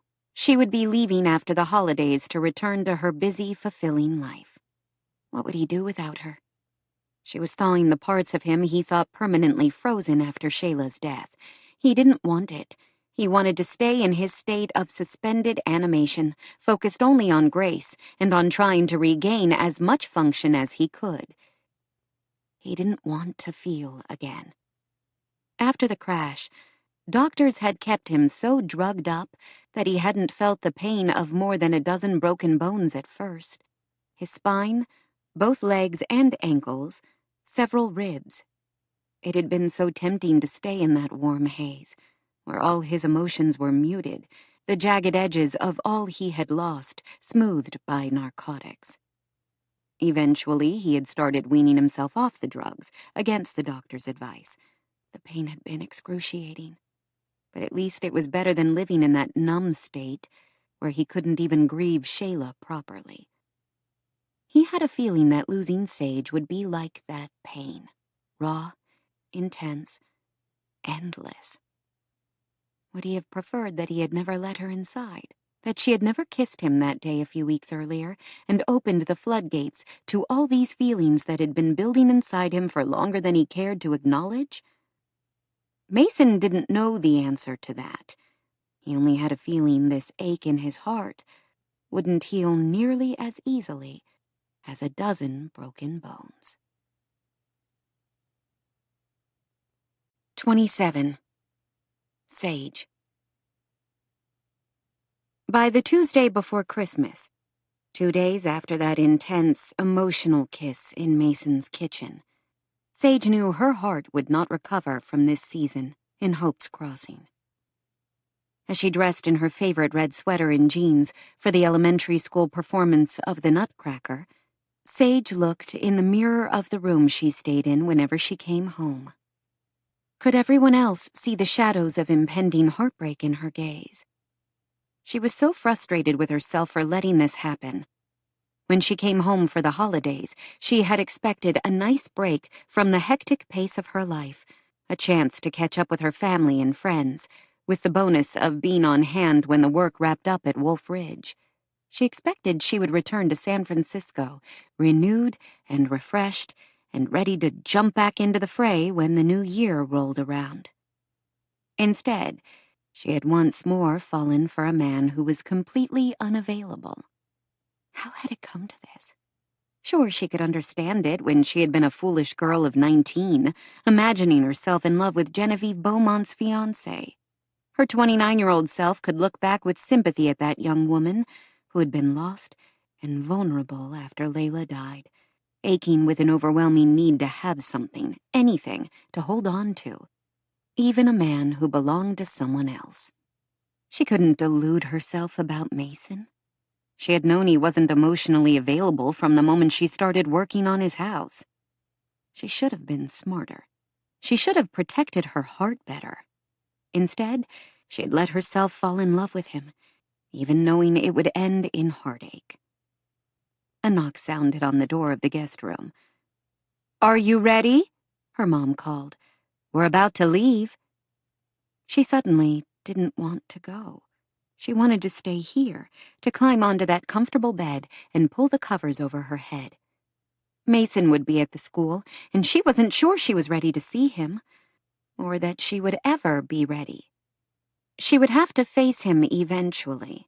Anton and Rochelle would arrive in Hope's Crossing that evening. The next day, they were to video the renovations at Lynette Green's house. Then Thursday, 2 days from now, they were scheduled to tape at Wolf Ridge. Sage would have to put on a casual air as she walked through the house she had designed exclusively for him and try to pretend she didn't love him. "Sage?" her mom called again. "Yes, I'm nearly ready. I'll meet you downstairs in a moment." She had to go. She couldn't miss seeing Nick's performance as Herr Drosselmeyer and Grace as Clara. She should have known her turmoil wouldn't escape her eagle-eyed mother. She and Maura talked about inconsequential things until they were nearly to the elementary school, when her mother sent her a sidelong look. "Is everything okay? You've seemed a little down since we made it home yesterday. I hope the kids weren't too much for you." The urge to confide in her nearly overwhelmed Sage. She usually told Maura everything. The two had always been close, probably in part because they were only 18 years apart, Maura more like an older sister than a parent, and also because they shared the pain of losing Layla. She wouldn't. Not yet. This pain felt too raw right now to share with anyone. She forced a smile. "I'm fine," she lied. "And no, the kids weren't too much for me. We had a great time together. Like I told you." "I'm so glad. As much fun as we had, I'm very happy you're home again. I was worried you would miss Christmas. I would have chartered a plane myself to get home by Christmas if I had to," Maura said fiercely. Despite the ache in her heart, Sage had to smile, not doubting for a second that her mother meant the words. "I'm glad you made it back for Nick's performance today." "Right?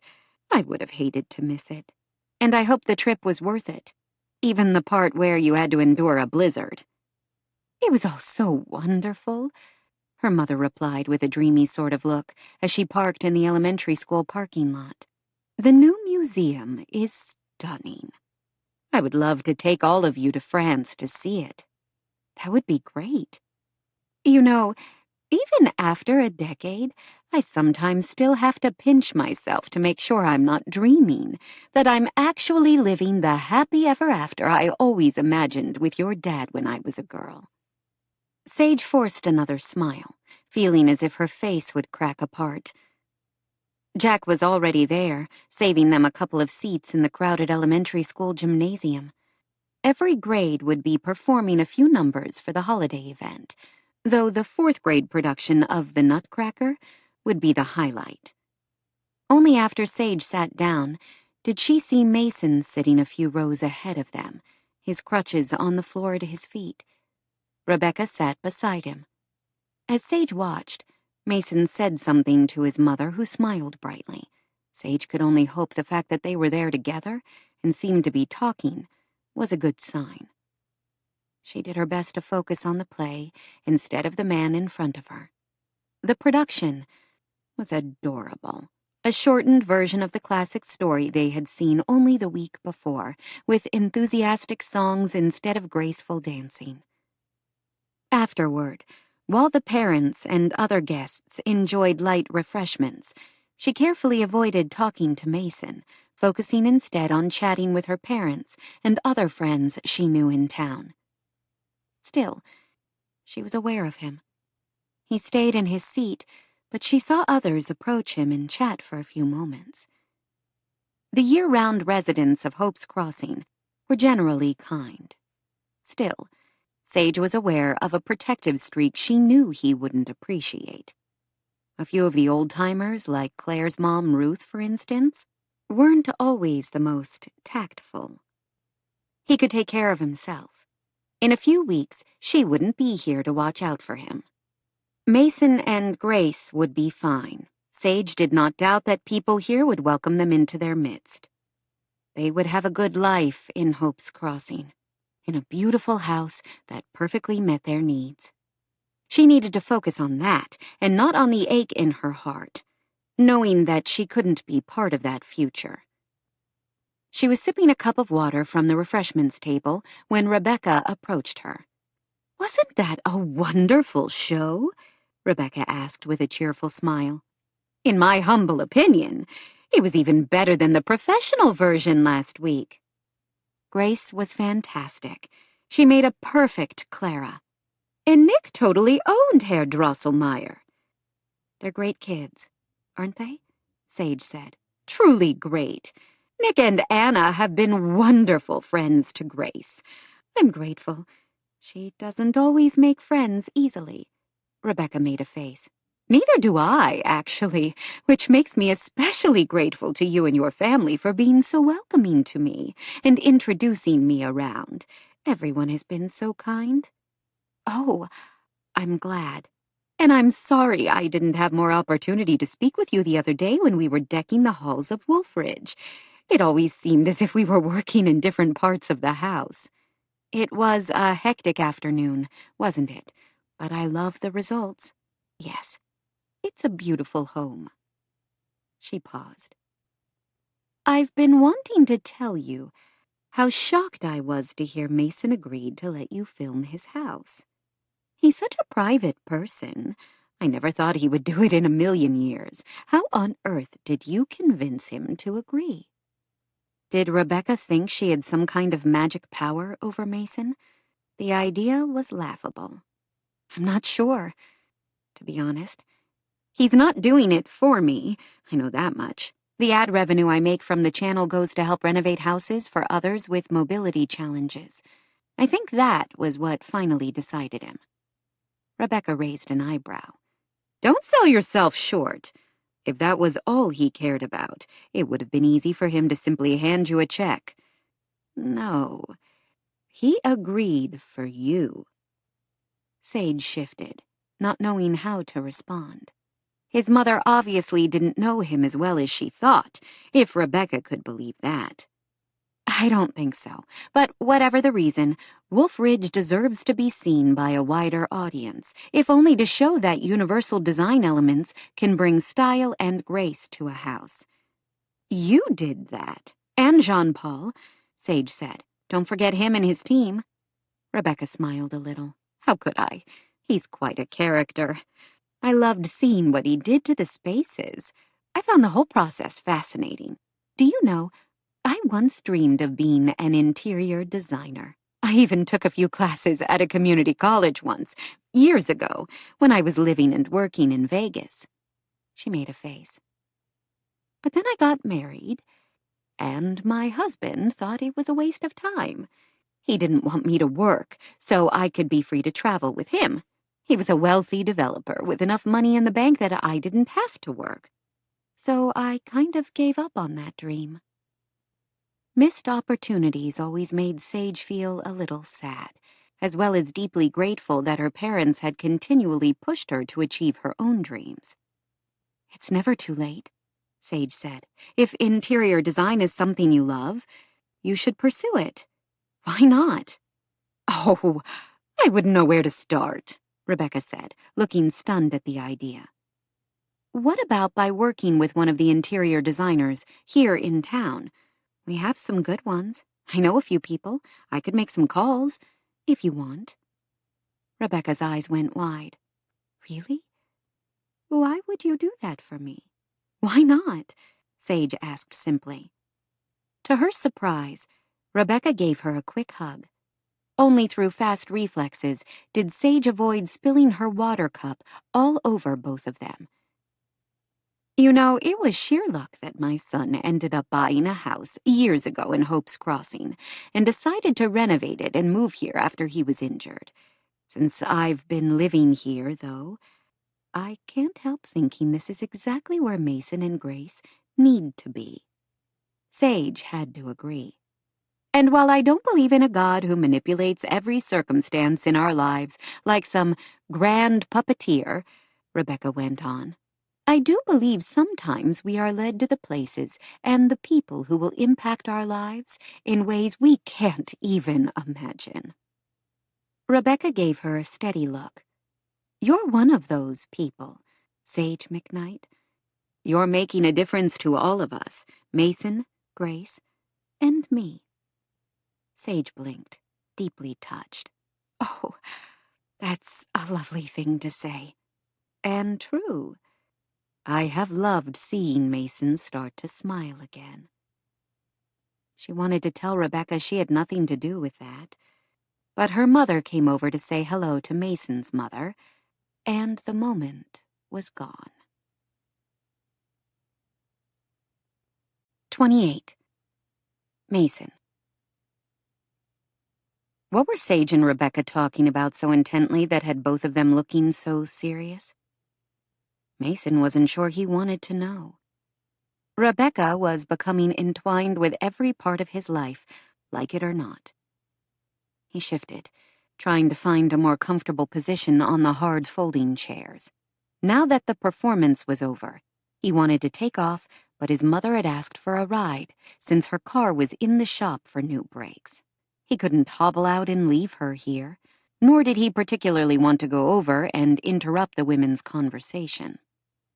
Grace had already come over for a hug, and then had run back to her friends, who were eating all the cookies at the refreshment table. He was ready to get up and head for the door, hoping his mother took the hint that he was ready to leave, when Dylan Kane slid into the seat beside him. I hear you're all moved in. Yeah. We've slept at the house a grand total of 3 nights. I almost know my way to the bathroom now. I've only been lost a time or 2. Dylan smiled. Great to have you in the neighborhood. They chatted about general things for a few moments before Dylan broached the subject Mason had a feeling was the reason he had approached him. I'm glad I bumped into you. I've been meaning to talk to you about something. Oh? You may know I'm on the board of directors of A Warrior's Hope with Spence Gregory and my sister, Charlotte. I remember. I hope you don't think I'm overstepping, but I wanted to make sure you know we don't only help veterans through A Warrior's Hope.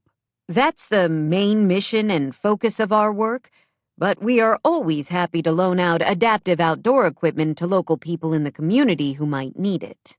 If you ever want to take your daughter skiing, we can set you up. Mason shifted. Good to know. We've got monoskis, tri-ski bikes, all kinds of winter gear, and in the summer we have accessible mountain e-bikes, kayaks, even a catamaran you can use to go out on the Silver Strike Reservoir.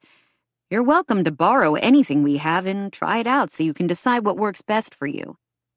Mason had been so focused on making Wolf Ridge work for him and Grace that he hadn't given a lot of thought to what he would do with his time once they moved in. They lived in the beautiful Rocky Mountains, and he should be taking full advantage of his surroundings. Thanks. I might do that. Dylan hesitated for a moment before he spoke. Again, I don't want to overstep, but if you ever need to talk, I'm here. I can't completely relate to what you've been through. We each have our own journey. But I do understand a little about how damn hard it can be to reconfigure your whole life. I'm sure you do. He held up his empty sleeve. When I came home, I thought my life was over. I climbed into a bottle for more than a year and didn't want to climb back out. Why was Dylan telling him this? Mason shifted again, wondering if the other man sensed how Mason sometimes felt like a volcano of seething, boiling, frustrated emotions on the brink of eruption. What changed? I did, I guess. I lost a lot of friends. Good men and women with families and futures, snuffed out in a minute, either by the enemy or by themselves when the pain grew too unbearable. At some point, I sort of woke up and realized that would be my fate if I didn't change something. Dylan looked over at his beautiful pregnant wife, currently talking to one of the teachers, and his harsh features seemed to soften. I realized my life would never be what I had once planned, but that didn't mean it was over. I still had things to do. I'm not saying it's always been easy, but I can tell you that the years since have been some of the happiest of my life. It sounds cliché, but it's true. I'm glad things have worked out for you. Before Mason could say more, the principal of the elementary school went to the microphone to announce all students were excused to go home with their parents, or they could ride the bus if they preferred, and a moment later, Dylan left to rejoin his family. He was still thinking about his interaction with Dylan as he drove with his mother and Grace back toward the apartment Rebecca rented. Thanks for coming to my play, Grandma, Grace said. You're welcome, sweetheart. You were wonderful.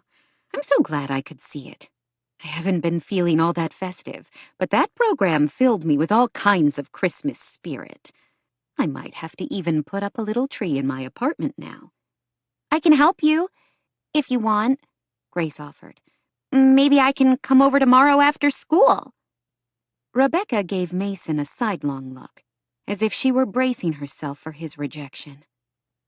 Thanks, honey. We'll have to see. Your dad might have plans. I don't, Mason said gruffly. I can bring her after school. His mother looked delighted. I don't mind picking her up.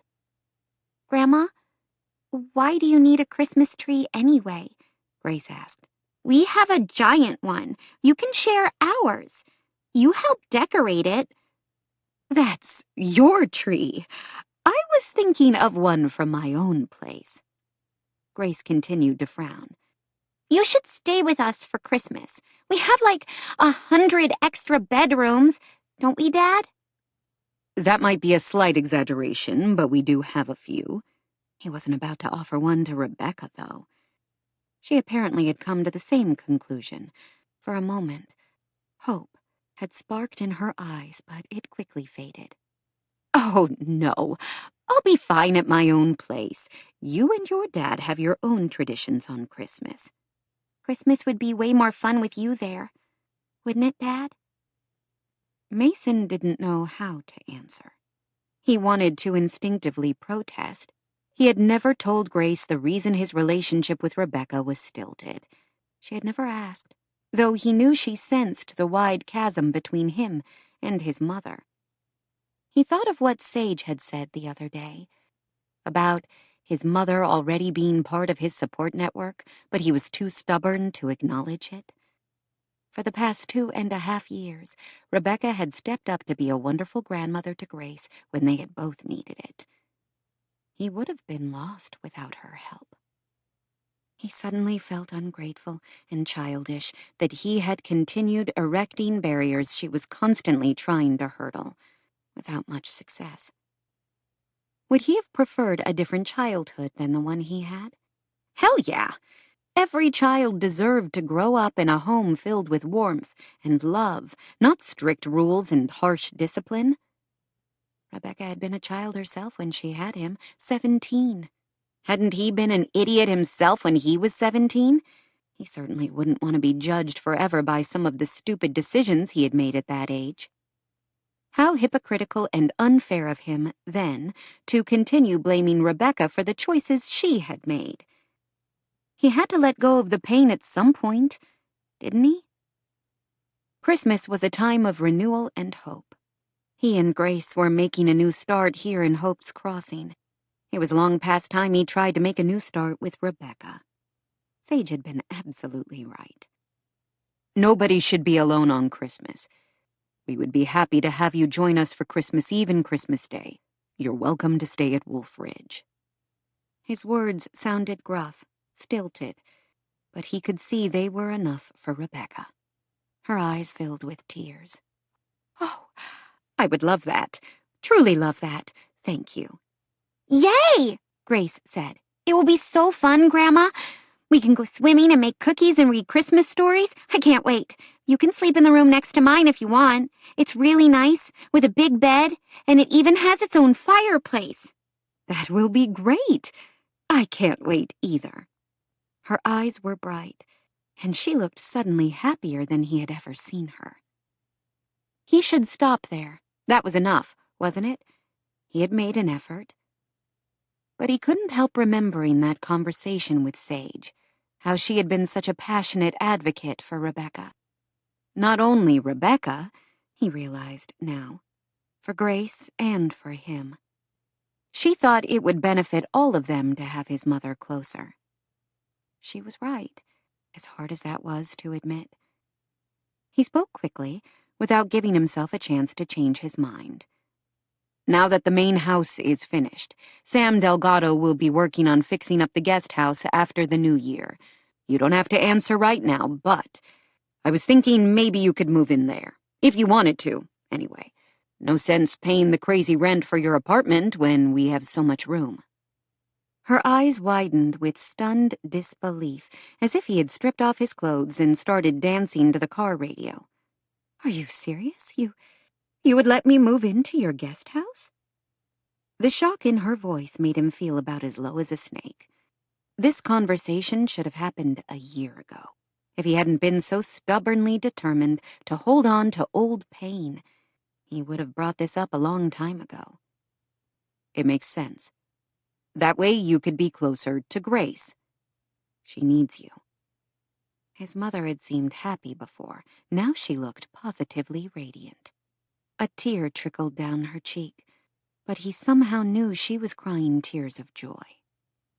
Oh, Mason, I would love that, she breathed. It will take a few months, maybe more, he warned. Sam is basically gutting it and starting over. That's fine, totally fine. I can wait. He took a breath and plunged forward.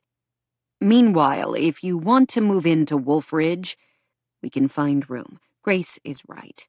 We have plenty of extra bedrooms. I have a lease until the end of January, but after that, I might consider it, if you'll still let me. Thank you. She reached across the car and kissed his cheek, and Mason had the oddest feeling, as if he had been wearing a heavy backpack full of rocks without realizing it, until it had suddenly been lifted from his shoulders. A few weeks earlier, he never would have taken such a monumental step forward in his relationship with his mother. Why now? Rebecca had been trying to build a relationship with him for 2 years, and he had shut her down again and again. What was different about this moment? He knew the answer. Sage McKnight. She had worked her way into his life, his thoughts, and into his heart, whether he wanted her there or not. 29. Taryn. Are you ready for this? Taryn nodded to Sage, wishing she could summon a little more enthusiasm at this culmination of the whirlwind green home renovation. She did her best, mustering a smile so fake it made her mouth hurt. I'm ready, she said. This has been so much fun. Thank you for letting me play a small part in the latest Homes for All project. Sage laughed. A small part. Right. Is that what you call it? You only organized the whole thing, coordinated the volunteers, reached out to every neighbor, and even fed the crew a few times, from what I understand. I was happy to do it. She decided not to share with Sage that focusing on this project had been the single bright spot in what was turning out to be a miserable holiday season. It's been a team effort, she assured Sage. That's true. Sage smiled at Sam and Charlie, who waited on the lawn with several other volunteers. Taryn did her best to avoid Charlie's gaze. Not sure she trusted herself around him, with her emotions feeling so close to the surface right now. My sources tell me Lynette and her children will be here in about 5 minutes, Sage said to the assembled crew. Taryn noticed her videographer, Anton James, was presumably filming. Before they arrive, Sage went on, I wanted to take a moment to thank you all for making this happen. I know some of you have sacrificed time with your families during this busy holiday season. Thank you for your willingness to help. You make me proud to say I'm from Hope's Crossing. A moment later, a van pulled up in front of the house, emblazoned on the side with the emblem for the Silver Strike Resort, where Lynette and her children had been staying during the renovation. Taryn held her breath as the woman climbed out slowly and transferred to a waiting scooter. She waved to everyone gathered in the lightly falling snow, and then wheeled up the new ramp to the cheers of the onlookers and excited exclamations of her children. She waited on the porch for Sage and Anton to precede her into the house so they could film her reaction. Taryn followed close behind. "Oh!" Lynette exclaimed as she made her way to the gleaming kitchen, with its marble island for rolling out cookie dough, the double oven provided by an appliance store in town, and the lowered shelves for a stand mixer that she would be able to reach easily from a wheelchair or a scooter. Lynette burst into tears. "It's beautiful. Better than I dreamed." "This can't be our house," Chloe exclaimed, walking past her mother. "It doesn't feel real." "Isn't it beautiful?" Sage said happily. "I predict many delicious cookies will come out of this kitchen in the coming months." "You can count on it," Lynette said, her features glowing. "I can't believe you did all this in only a few weeks." Was that really all it had been? It felt like a lifetime ago that she and Sage had bumped into Chloe and her mother that evening at the cafe in town, and then had driven here to talk to Lynette about Homes for All. So much had happened, the dance, the kiss, her heart shattering into tiny pieces. "We had an excellent crew," Taryn said, gesturing to Sam and Charlie. "Thank you. Thank you all. This is amazing. I love the tile backsplash, and the farmhouse sink is gorgeous." "This is so cool," her older boy exclaimed. "Check it out. The sink works just by waving your hand." He proceeded to demonstrate, and of course, his younger brother had to try too. "There's also a hot water spigot by the cooktop so you don't have to carry a heavy pan when you're making pasta, as well as a small sink to drain the water or to wash vegetables," Sam pointed out. "It's perfect. Absolutely perfect. How can I ever thank all of you?" Lynette asked through tears. "By enjoying your house and making tons of cookies for the rest of us to savor," Sage said softly. "Count on it," Lynette said, smiling through her tears. "All of you are going to be so sick of my cookies." "Never," Sam assured her. Charlie, Taryn noted, remained quiet, watching the family's excitement with an expression she couldn't read. "I'm so happy you like it," Sage said. "I can't wait to see the rest. First, can I say something?" "Of course." Lynette slowly rose, gripping the edge of the counter for support. She turned to face the assembled volunteers. "We will never forget what you all have done for us, taking time out of your busy holiday schedules to help me and my children. My grandmother always told me Hope's Crossing was a special place, overflowing with kindness. Unfortunately, I have mostly known sadness and grief and fear here after losing my husband." She gave a tremulous smile, wiping away tears. "You have all reminded me that I'm not alone on this journey.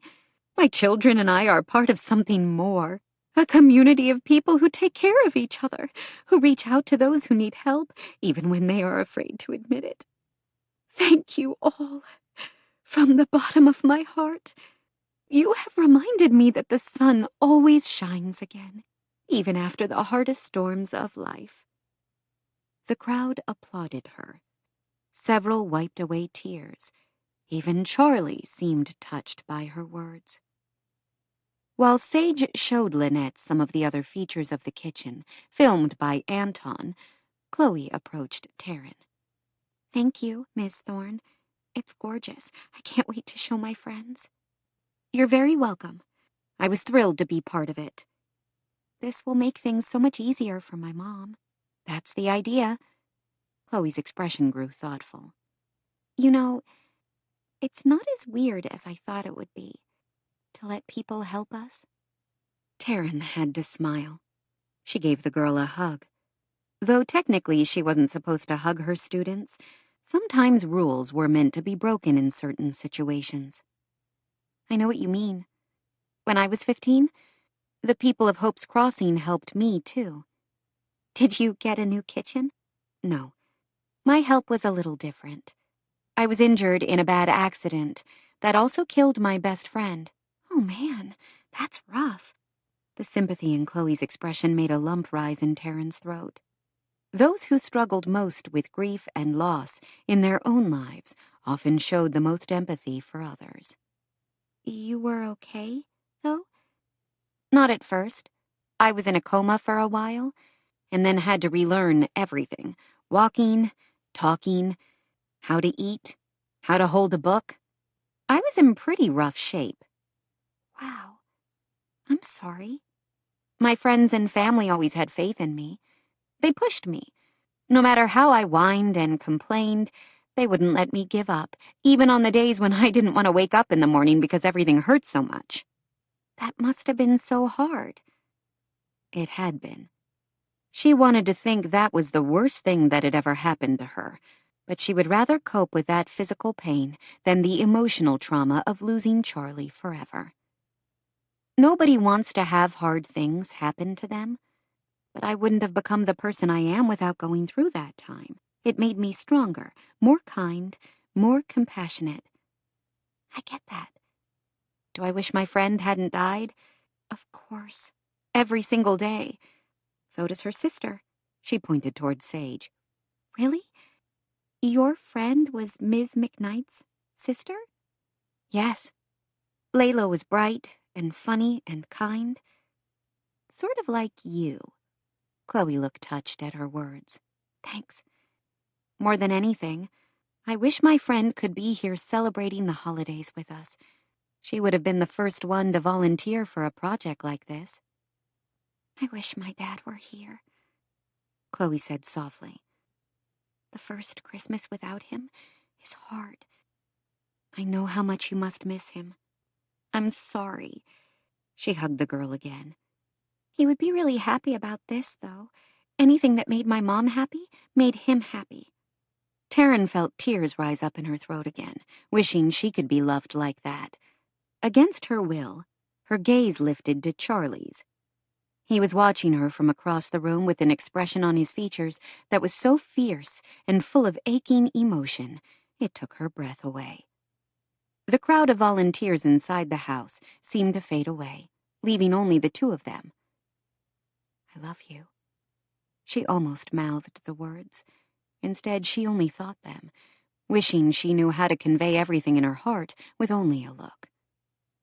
His jaw clenched, his expression suddenly tortured, and then he shoved a beanie on his head and pushed his way through the crowd and out the door into the cold. She stood frozen for a moment, not sure what to do. Every instinct screamed at her to stay where she was. Charlie had made his feelings clear. Why continue banging her head against the wall when she had no hope of changing the outcome? He would continue pushing her away, and she would end up even more heartbroken. Or maybe not. She could always pray for a miracle. She had to try, didn't she? Her heart was already broken. If he pushed her away again, what would change? Her heart couldn't break apart again. "Will you excuse me for a moment?" she said impulsively to Chloe. Sure," the girl said, looking confused. Taryn hardly heard her, already pushing her own way through the crowd toward the front door. He was walking down the street, probably heading to his pickup that she could see parked in front of the nearby park. She hurried after him as snow started to fall, big, fluffy flakes that clung to her hair, her eyelashes. "Charlie!" she finally called. "Stop! I can't walk as fast as you can." He froze, still facing away from her, then slowly turned. "Taryn, what are you doing? You shouldn't be out here in the snow. You might slip and hurt yourself." She continued moving inexorably toward him. "I might, but I know how to get back up again." "Why are you out here? The celebration is inside." Now that she was here, she didn't know what to say. What more could she say that she hadn't already tried? She couldn't think of any words that might persuade him to give them a chance. Nothing she said seemed to work, maybe because words weren't the answer. When she reached his side, she did the only thing she could think of. She stood on her toes, heart pounding, wrapped her arms around his neck, and brushed her mouth against his. With her touch and her kiss, she tried to convey all the love and tenderness she felt for him, as well as the pain of the past week without him.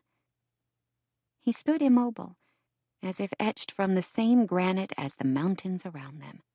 After a moment, he made a low, raw kind of groan, and then grabbed her against him, kissing her with hunger and need and a yearning that more than matched her own. He kissed her for a long time, while snow fluttered around them and lights began to flicker on as dusk started to give way to night. "I love you, Charlie," she murmured. "Please don't push me away." He jerked away, his expression stunned. "No, you don't." She made a face. "Don't pretend you didn't know." When he continued to stare at her, she shook her head. "You didn't know? Seriously? How can you not know? Everyone else in town seems to." "What are you talking about?" "Charlie Beaumont. I've been in love with you as long as I can remember, since I was at least 12 or 13. At least I thought it was love back then. I knew for sure after the accident, when you came every single day of my rehab, no matter how angry my dad was at you or how poorly I treated you." She would never forget his patience and compassion during that time. He pushed her, challenged her, coaxed her back to health when she feared she would be trapped forever with a body and mind that didn't work the way she wanted. He came every day, no matter what, and in the years since, he had been a constant source of strength to her. "You love me too," she said. "Please don't deny it. Can we at least have honesty between us?" He stepped away, taking his body heat with him, and she immediately shivered. He gazed at her, and this time she saw what he usually tried to conceal: anguish. She had been wrong. Her heart could break more than once. It seemed to crack apart all over again at the look in his eyes. "What does it matter if I love you?" "It matters," she whispered. "It matters so much." "Why? I'm not planning to do anything about it. You deserve better, Taryn. We both know you do." She swore, something she rarely did. "I never thought I would say this, but you are a coward, Charlie Beaumont." She could see he instinctively wanted to argue, but then he shoved his hands into his pockets and turned away. "When it comes to you, maybe I am," he muttered. "No maybe about it. I just told you I love you. The correct response to that is to sweep me into your arms, kiss me again until I can't breathe, and swear your undying love. Instead, you make some lame excuse about how I deserve better." "Because you do." She swore again. "I'm so sick of you saying things like that. You are the most decent, most compassionate person I know. You just spent a week helping to give a new kitchen to a family you didn't even know, that has seen more than their fair share of pain, simply because I asked you to, and because it was the right thing to do." He frowned. "So what? That doesn't change anything." "What would change things? What can I or anyone else say or do to hold a mirror in front of your face so you can see the good man the rest of us do?" She wasn't getting through to him. She could see by the angle of his jaw and the tense set of his shoulders. "Have you made mistakes in your life? Yes, Who hasn't? I certainly have, which you know all about, in glaring detail. She felt shaky, her stomach twisted into knots and her heart pounding. This felt like the biggest gamble of her life, but she had to try. Their future together depended on it. She stepped forward and slid her fingers to his face, strong and beautiful despite those haunted eyes. You have a choice, Charlie. We both do. We can continue to let the past control us, one horrible night we can't change, or we can take the lessons we learned from it, lessons about courage and resilience and second chances, and embrace a future together. He closed his eyes, and she could feel her fear growing again, that her words still wouldn't be enough. What if I screw this up? He finally said, his voice ragged. What if I hurt you again? This was the crux of the matter. He carried the weight of the pain he had caused her and was afraid to let it down. You won't, she murmured with a certainty that seemed more solid than anything else in her world. I have trusted you with my heart since I was 15 years old. The only way you can hurt me is if you walk away. He gazed at her for a long moment, and she could almost see the internal battle he waged with himself. Let love win, she wanted to tell him. Love should always, always win over fear. At last, just when she thought he would push her away for one final time, he said her name on a sigh. Hope surged through her, bright and joyful, and then he kissed her with a stunning, heart-wrenching tenderness. She was crying, she realized, tears of joy and relief and love. She didn't care. She didn't want to move from this spot. She wanted to stand here forever on Balsam Lane, kissing the man she loved. Eventually, a car came down the street, and the headlights slicing toward them seemed to jolt Charlie back to awareness. He drew away, and it was as if those few magical moments had changed him. There was a softness to the hard edges of his features, and she thought he looked as if he had finally let go of a burden he had carried far too long. I can't believe I made you stand out in the cold so long, he murmured. We could at least go make out in my truck or something. I'm not sure I've ever been more warm, she said truthfully. You won't say that when your feet have to be treated for frostbite. It would totally be worth it. But I should point out, I do have a house that's only a few streets away. He smiled down at her. Their hands joined. Then he completely charmed her by lifting her cold fingers to his mouth. I love you, Taryn. I love you so much, sometimes I can't breathe around it. She would never get tired of hearing that. I wish I could tell you how much I have needed you to say those words. He met her gaze, and the emotion in his eyes took her breath away. All I have ever wanted, since that terrible night, was to somehow find the same kind of courage inside myself that you showed every minute of your recovery. You taught me that true courage means showing up, no matter how hard. I won't forget that lesson, Taryn. I promise. She had no choice but to kiss him again, until finally the cold did start to sneak through the layers of her coat. You know, some people are going to wonder what the town's sweetheart is doing with someone like me. Charlie Beaumont, the troublemaker who spent time in the system for causing the death of a friend. Do you really think I care about those tiny-minded people who can't see what an amazing man you have become, in spite of one horrible night? She shrugged. Anyway, I never wanted to be the town's sweetheart. I only wanted to be yours. You have been. You are. Always. He kissed her again, then held her hand as if he couldn't bear to let her go, as they finally hurried out of the cold and into the warmth of the future. They still had things to work out, Taryn knew, as he helped her into his truck and turned on the heat. He lived hundreds of miles away in Utah, and for now he had a job he loved that required him to travel. She wasn't sure whether Charlie could ever be happy in Hope's Crossing. His memories here were filled with pain and regret. She didn't want to leave the town she loved, but she would, in an instant, if that was the price she had to pay to be with him. She wasn't going to worry about those details right now. Somehow she knew they would face every challenge, handle every decision together.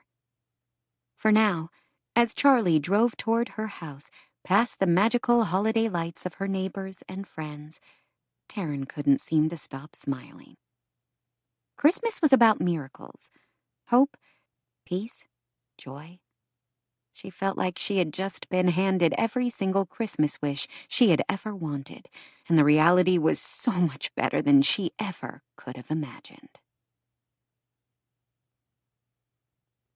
30. Sage.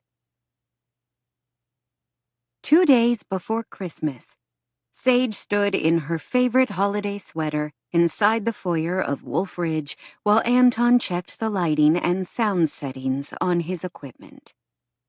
She couldn't remember ever being so nervous before a shoot. So much was riding on her making this video a success. Mason hadn't wanted her to feature his house at all.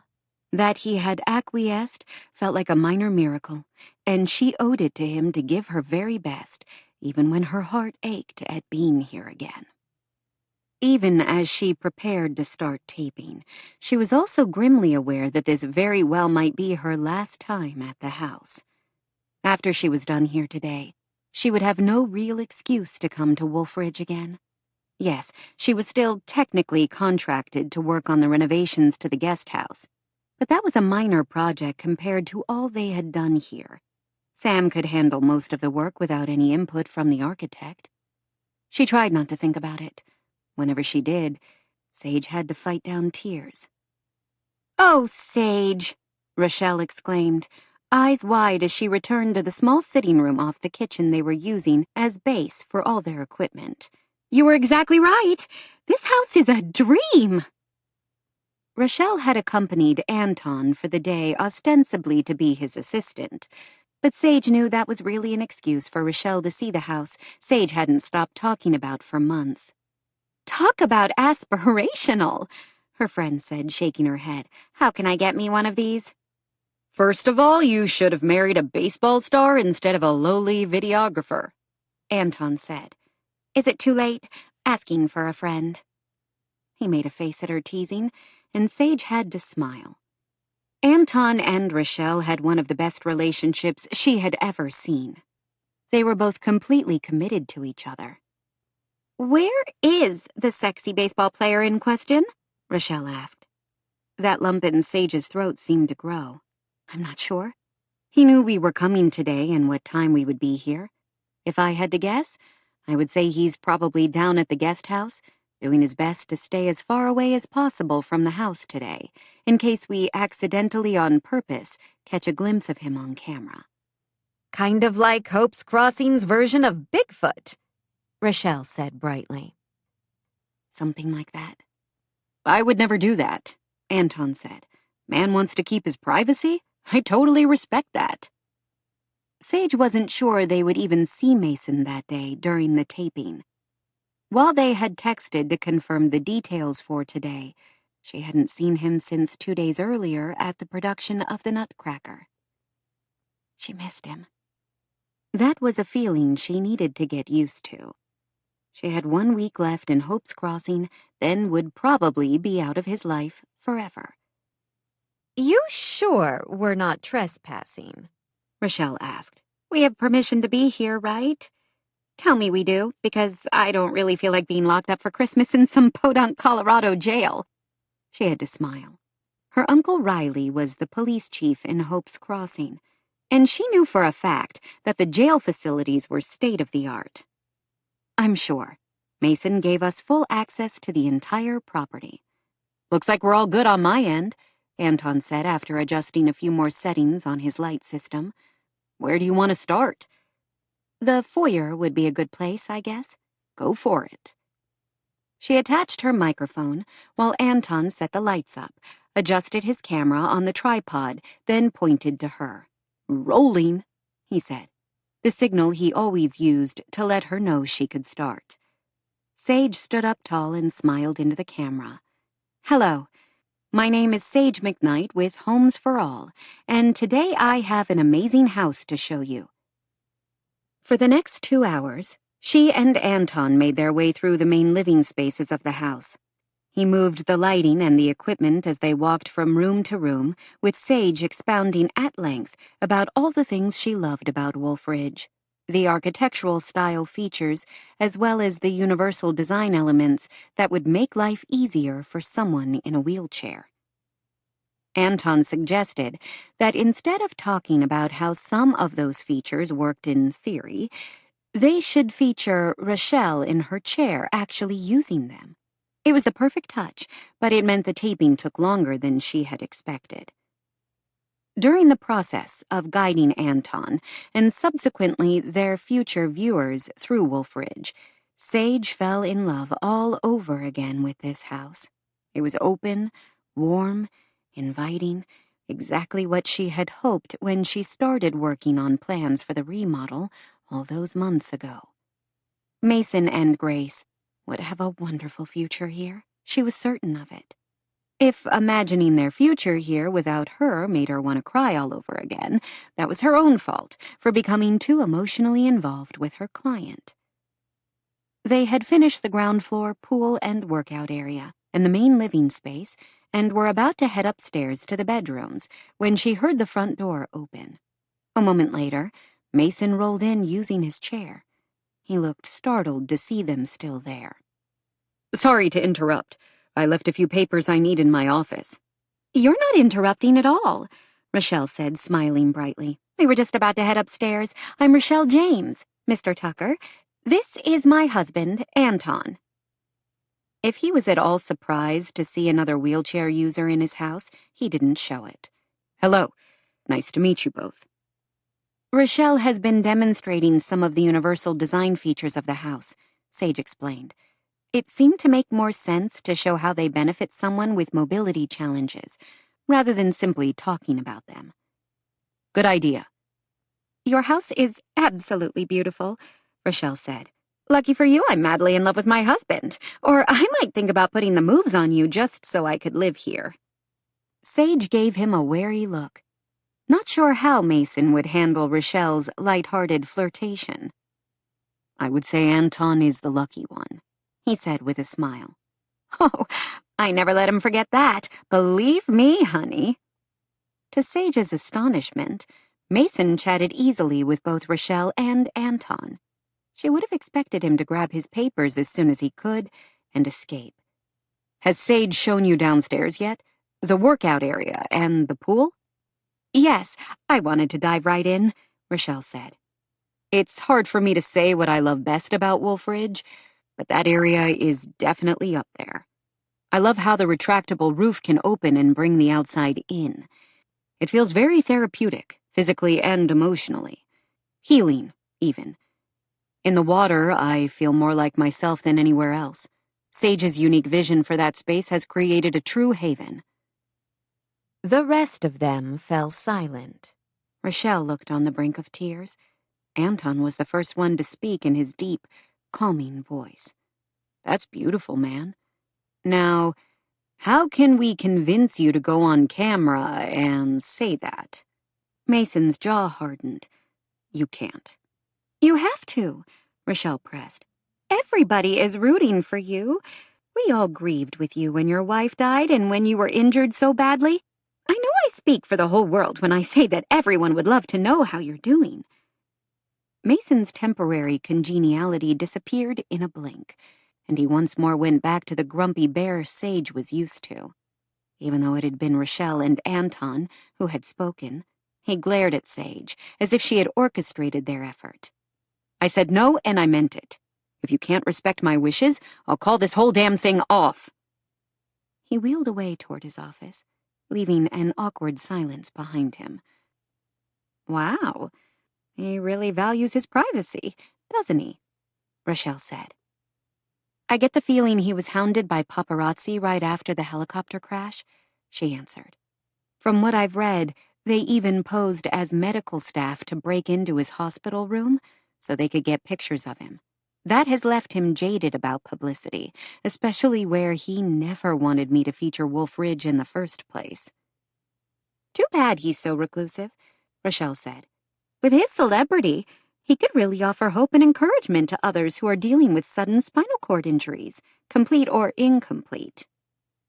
Mason first needed to feel that hope and encouragement himself before he could help anyone else. Sage's heart ached for him. "Can you give me a minute?" she asked Anton. "I should probably talk to him."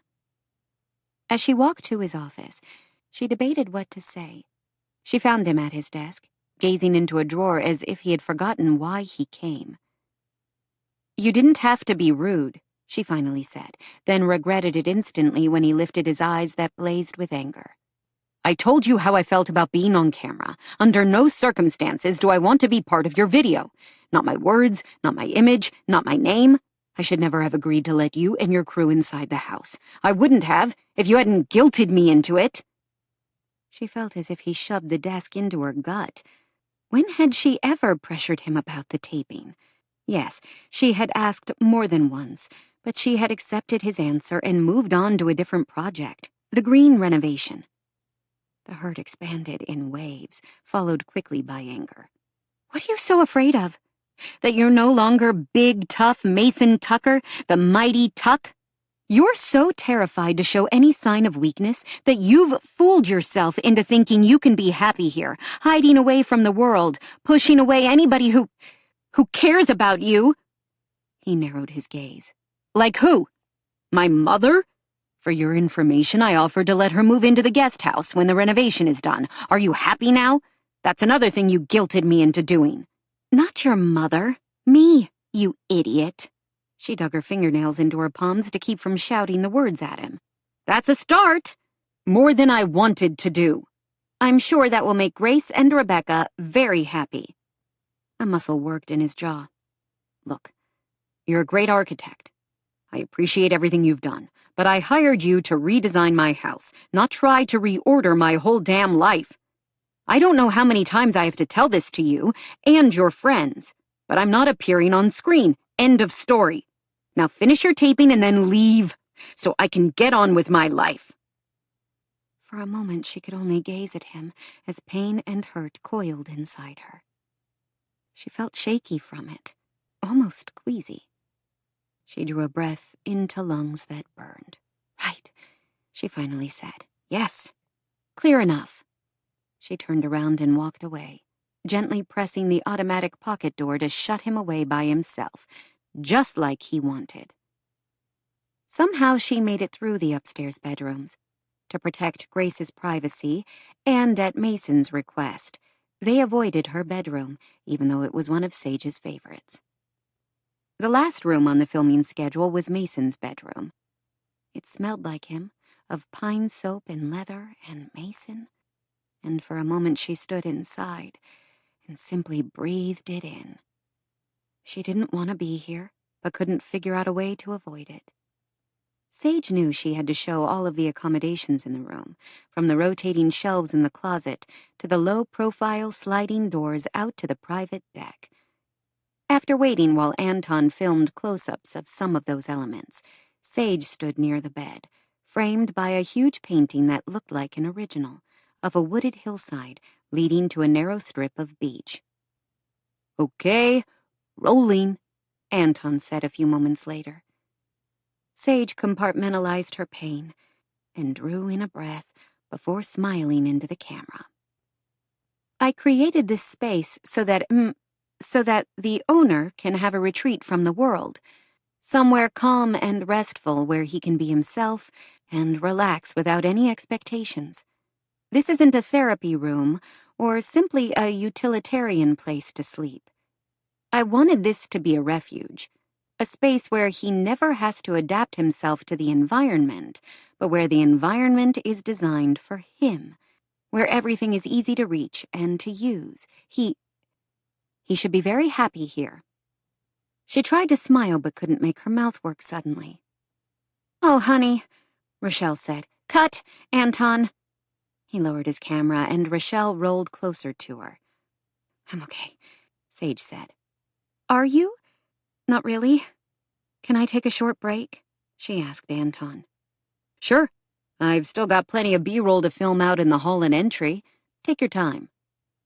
As soon as he took off with his equipment, Sage stood in the room that smelled so much like Mason. She couldn't stay here. Not with her emotions in so much turmoil.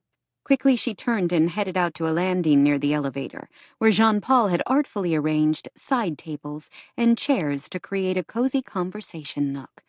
Sage slowly lowered herself into one of the chairs, and Rochelle rolled up in front of her. "So, how long have you been in love with the sexy grump?" Rochelle asked. If she hadn't been feeling so miserable, she would have laughed at the appropriate nickname. Sage could see no reason to deny her friend's assumption.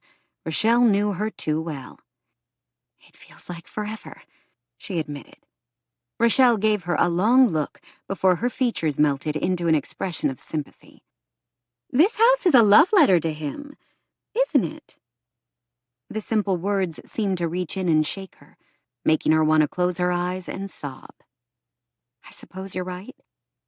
I hadn't thought about it in those terms, but yes, it's the only thing he's willing to take from me." "So what are you going to do about it?" She frowned. "What can I do? He has made it clear he thinks I'm nothing but an interfering busybody trying to run his life. Apparently, I'm the last thing he wants." "Funny, but the man didn't look at you like you were the last thing he wanted. I would say exactly the opposite, honey."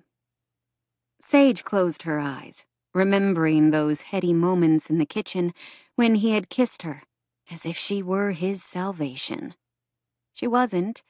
He had made that clear. "Now finish your taping and then leave so I can get on with my life."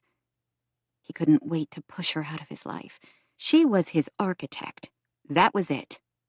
Sure, they had shared a few heated kisses, but they obviously meant nothing to him. She had done her job, and now he wanted her to leave him alone in the love letter she had written for him out of wood and glass and stone. She drew in a sharp breath and wiped away a tear that trickled down. She had made this mistake before, of giving her heart to someone who wasn't available. This felt different. Worse. Even when she had been pregnant and afraid, and the ass Sawyer Danforth stopped taking her calls, she had never felt as if her insides had been scraped raw. She was a professional, though. She had to dry her tears, repair her makeup, and finish the job, no matter how much she wanted to hide away in some dark corner of this beautiful house and weep for what she couldn't have. 31. Mason. He had been a jerk, and Mason knew he would have to apologize. Sage had done nothing to deserve his anger, quite the opposite. Since they met, she had been generous and kind and giving. He hated being in the wrong, especially when he wasn't exactly certain what had compelled him to lash out that way. Sage hadn't been trying to get him to show up on camera. Her friends had been the ones to cajole him, but Sage had become the target of his ire. Maybe it was better this way. A clean break between them would be less painful, all the way around. Less painful for whom? Not him, certainly. When she left, he would feel like she was taking a healthy chunk of his heart with her. She would be doing nothing of the sort. Sure, he cared about her, but he had survived a damn helicopter crash. He could survive losing Sage. Couldn't he? Upset at himself and not sure what to do, he focused on finding the papers he had come for in the first place. When he had them in hand, he rolled out of the office and headed toward the massive front door. He pushed the button to open it and was welcoming the blast of cold December air when he sensed someone approaching him from behind. "Mr. Tucker." Turning warily at his name, he found Sage's friend approaching in her wheelchair, which looked to be similar to his, but a little less sporty. He pushed the button again to close the door and turned to face her. "Rochelle, right?" "That's right." She gave him a long, steady look that made him squirm. "What you did out there? Not cool." His first instinct was to tell her to mind her own damn business. The words died before he could speak them. He could not disagree. He had been rude in front of Sage's team and then had compounded everything by lashing out worse in private. "I know," he muttered. "I shouldn't have overreacted." She didn't seem convinced of his sincerity as she wheeled closer to him, gaze narrowed. "Sage McKnight is one of the sweetest people I know. She throws her heart and soul into every single thing she does. But in the years I have known her, I have never seen her as passionate and committed to something as she has been to renovating your home. She has worked tirelessly to make sure this house is perfect for you." Mason's hands tightened on the rims of his wheels. Way to pile on the guilt, he thought. In an abrupt change of subject, the woman tilted her head and studied him and his chair. "What's your injury? Incomplete SCI, right?" "Yes. Incomplete spinal cord injury at T6, the 6th thoracic vertebra."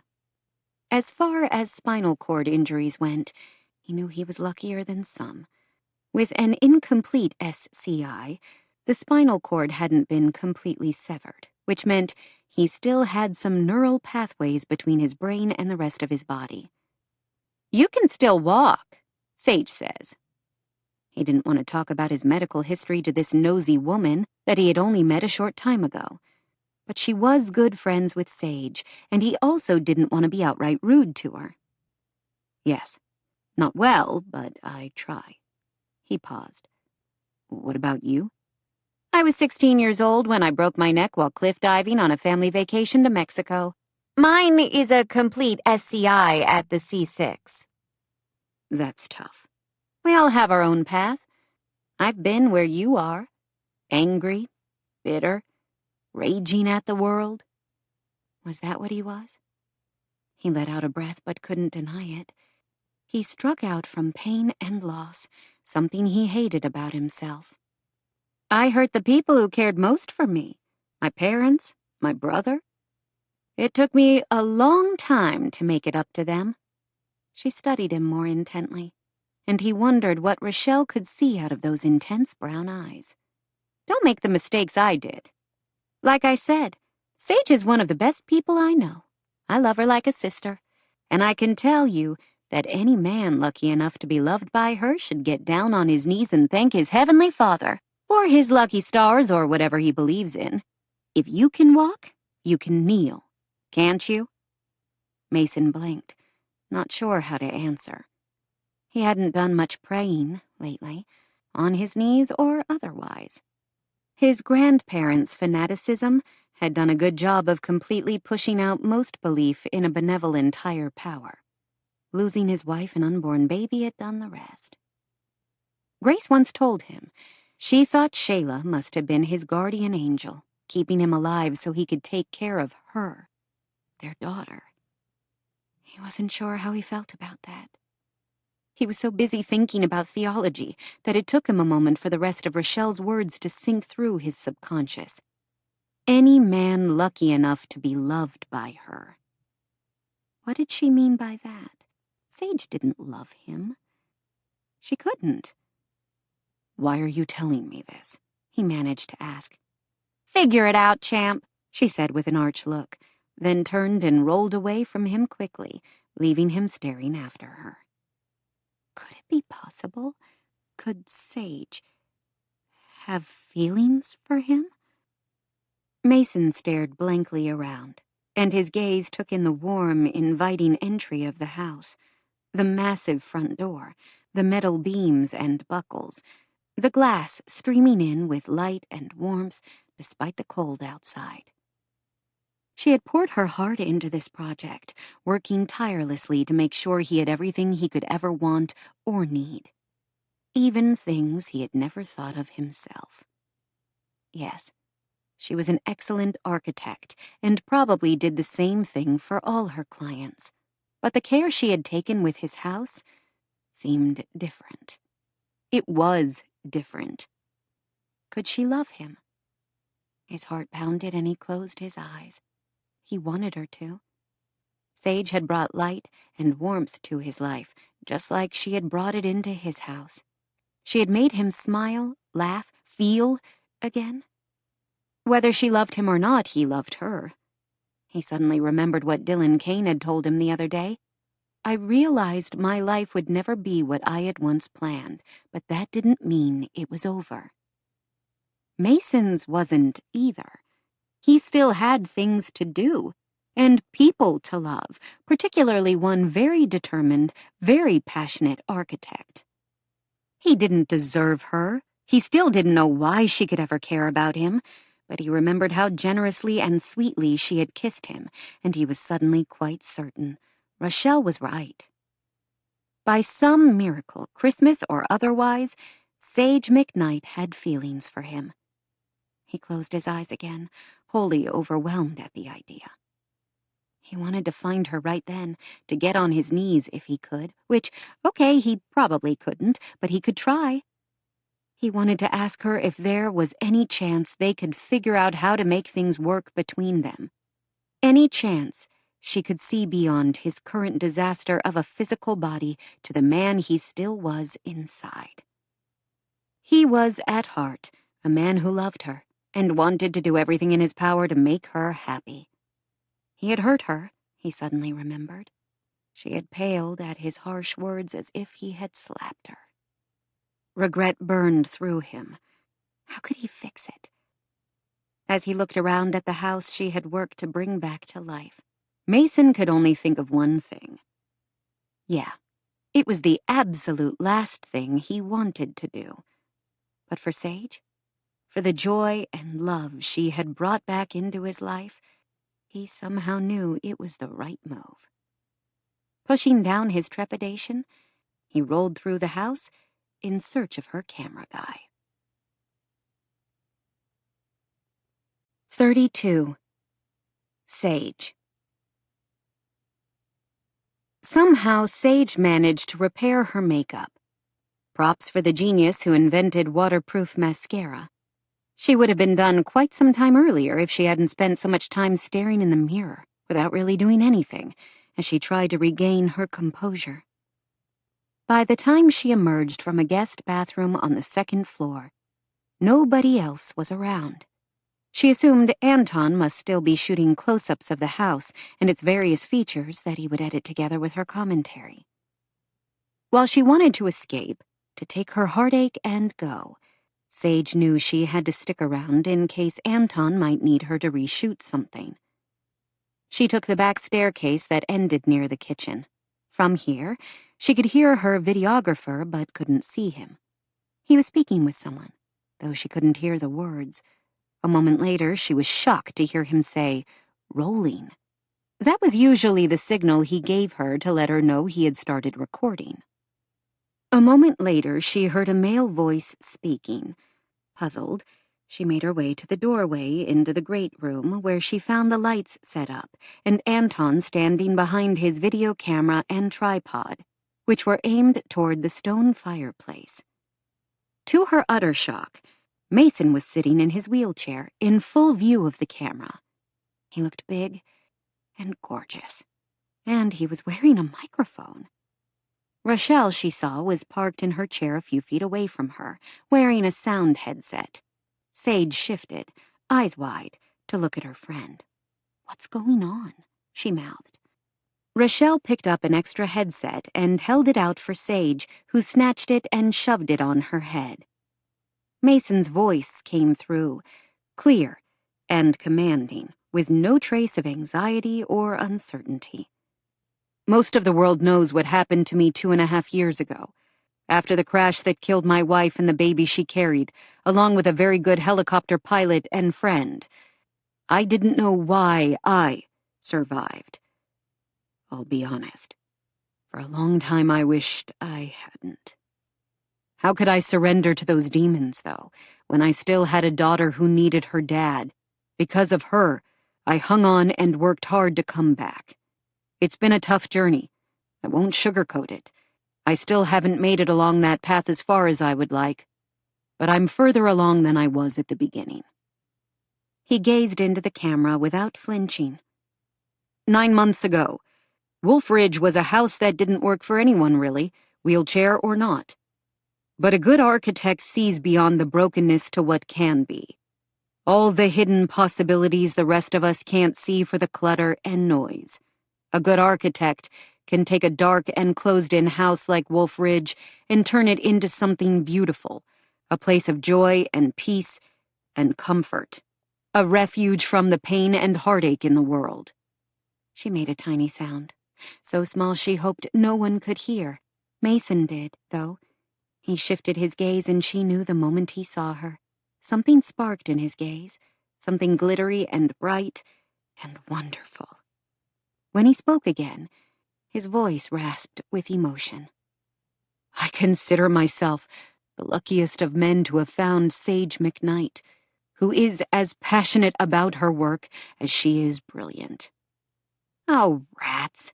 There went her makeup again. Sage could feel a tear drip down, but she decided she didn't care. Mason was speaking on camera, the very last thing he wanted to do. For her. This was his way to apologize for his harsh words, and Sage couldn't have loved him any more in that moment. This house represents more to me than walls, a foundation, a roof. It represents hope, potential, the promise of a much brighter future. When we started this project 9 months ago, I didn't have the first idea what I needed. Now I know precisely what that is. This time when his gaze met hers, he didn't look away. The intensity of his expression stole her breath. In his eyes, she saw apology. She saw regret. And she saw love. Sage wasn't aware of moving. One moment she stood beside Rochelle, the next she was running toward Mason. She didn't slow down, simply launched herself at him. He caught her with a rough laugh. She threw her arms around his neck and kissed him fiercely with all the love that had been building inside her for months. She didn't care that they had an audience, though she would make Anton delete that part of the footage. This was a moment for them alone. Only this part, though. The rest was perfect. He met her kiss with the same unflinching emotion until she felt more tears roll down her cheeks and into their joined mouths. Mason finally broke away and looked over her shoulder at Anton. Sage turned to see her friend had put his camera down. Grab your new coat, babe, he said to Rochelle. I've got what I need here. I think we should go outside and grab a few more exterior shots. Yes, that's exactly what we need to do, she said with a grin towards Sage and Mason. A moment later they were alone. She didn't wait for the door to close behind them before she kissed the man she loved again. I should probably tell you that I'm in love with you, if you haven't figured that out by now, she said breathlessly. His arms tightened around her, and the tenderness of his kiss told her everything she needed to know about his feelings. I meant what I said to Anton, he said, his voice rough. When you were rebuilding my house, infusing new life and new hope into it, you were rebuilding me, too. Oh, she said softly, moved beyond words. When Shayla died, I thought this part of my life was over. I never expected to fall in love again. But then a certain feisty architect pushed her way into my life and, well, here we are. Here we are, she repeated, her heart overflowing with emotion. I think I fell for you long before I ever kissed you. Probably the first time you refused to add something I wanted into the plans and instead offered me an even better solution. I think I fell for you the first time you accepted the change I suggested, she said softly. How could I not? I believe I've said on record what a brilliant architect you are. If there was anything more seductive than a man who thought she was brilliant, Sage couldn't imagine what it might be. She wanted to stay here forever, lost in his arms. Anton and Rochelle would be coming back soon, unfortunately. Her friends could only stay out in the cold so long. She slid off his lap. Thank you for what you said on camera. I have never been so touched. He gripped her hand as if he didn't want to let her go. You know this won't be easy, right? I might never be able to walk any better than I can right now. I don't care about that. I hope you know me well enough by now to see that. I do. He let out a breath. I also want you to know I would never stand in the way of your career. You're doing important work, Sage. Work that makes a real difference in people's lives. We'll figure something out. I don't have to travel as much as I have been. I can focus on jobs closer to home. I still may need to travel when Anton and I are taping something for the YouTube channel, but I can try to minimize those trips. Maybe you and Grace can come with me sometimes. That could work. But you've forgotten one thing. What's that? He kissed her forehead. You've created the perfect house for me. So perfect that now I never want to leave. He could not have paid her a greater compliment. She kissed him again until she heard the door open quietly as Anton and Rochelle came back inside. As she looked out the window, she saw it was snowing lightly, plump flakes that fluttered past her view. With the huge Christmas tree in the corner and the wreath on the mantel, the great room looked like something out of a dream. Not a dream. This was real and right. She had come home for the holidays to spend time with her family and enjoy being back in Hope's Crossing. She never imagined this season would change her life forever, that she would find a love she never expected, and a man who was better than any dream she could have imagined. Epilogue. 2 years later. Wow. You sure we're going to have enough popcorn? Sage made a face at Mason as he scanned the massive island in the Wolf Ridge kitchen, currently covered in red and white striped popcorn bags. I only made 10 batches, she said, defending herself. We have 20 people coming over, counting my family and Rebecca. That should be about right. Knowing how much the kids eat popcorn, I think we're going to be lucky to have a kernel or two left over for ourselves. I better grab one now, then, he said. Help yourself, she said in a distracted voice. Actually, maybe I better make another few batches. She was adding more popcorn kernels to her microwave popper when she felt his arms wrap around her. On second thought, it's not popcorn I'm craving, he murmured, kissing the back of her neck until she shivered. After 6 months of marriage, she never grew tired of his touch. He said, his mouth sliding across hers. Who needs popcorn? You taste even better. What time is everyone coming again? 15 minutes. Not enough time for what you're thinking. Too bad, he said, sliding away again.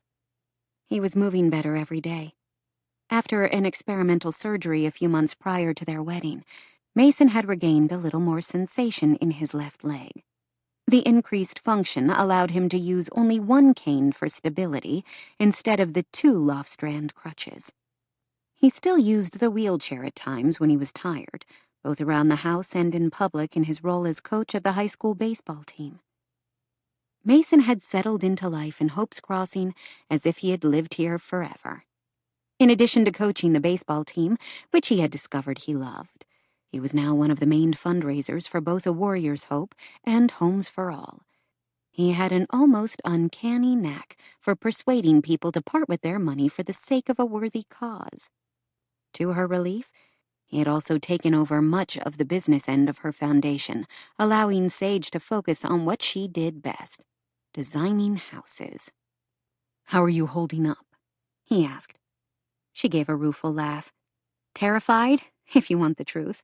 What if it's terrible? It won't be, he said calmly. With you and James Productions involved, how could it be terrible? You know what you're doing. She released a breath. Anton does, but what if I'm terrible? Trust me, Rochelle would have been the first to tell you. He leaned back against the kitchen counter and wrapped both arms around her. She had not realized how much she needed his support to calm her nerves until this very moment. Stop worrying, he ordered her. It's going to be fantastic.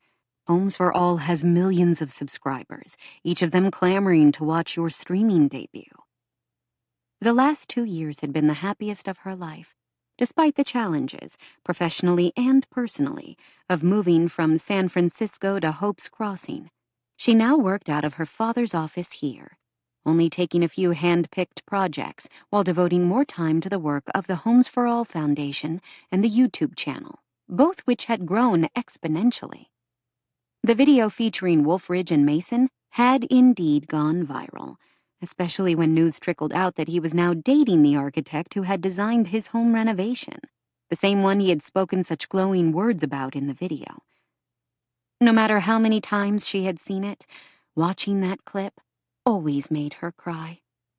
If not for that video, she wouldn't be standing here right now, getting ready for one of the biggest evenings of her career, the debut of her home renovation show on Netflix. She and Anton had filmed 10 episodes, each one focused on providing a renovated home for someone with mobility challenges. She was thrilled to be part of it, and even more thrilled that the show allowed her more opportunity to make a difference in people's lives. None of it would have been possible without this man she loved with all her heart. "Thank you," she said to Mason now. "For 1,000,000 things? Mostly for having faith in me?" She kissed him, wishing she had never had the wild idea of inviting her loved ones over for a viewing party. She heard a sound and slid away just as Grace came into the kitchen. Apparently, she didn't move quickly enough. Grace looked at the two of them with an exasperated expression.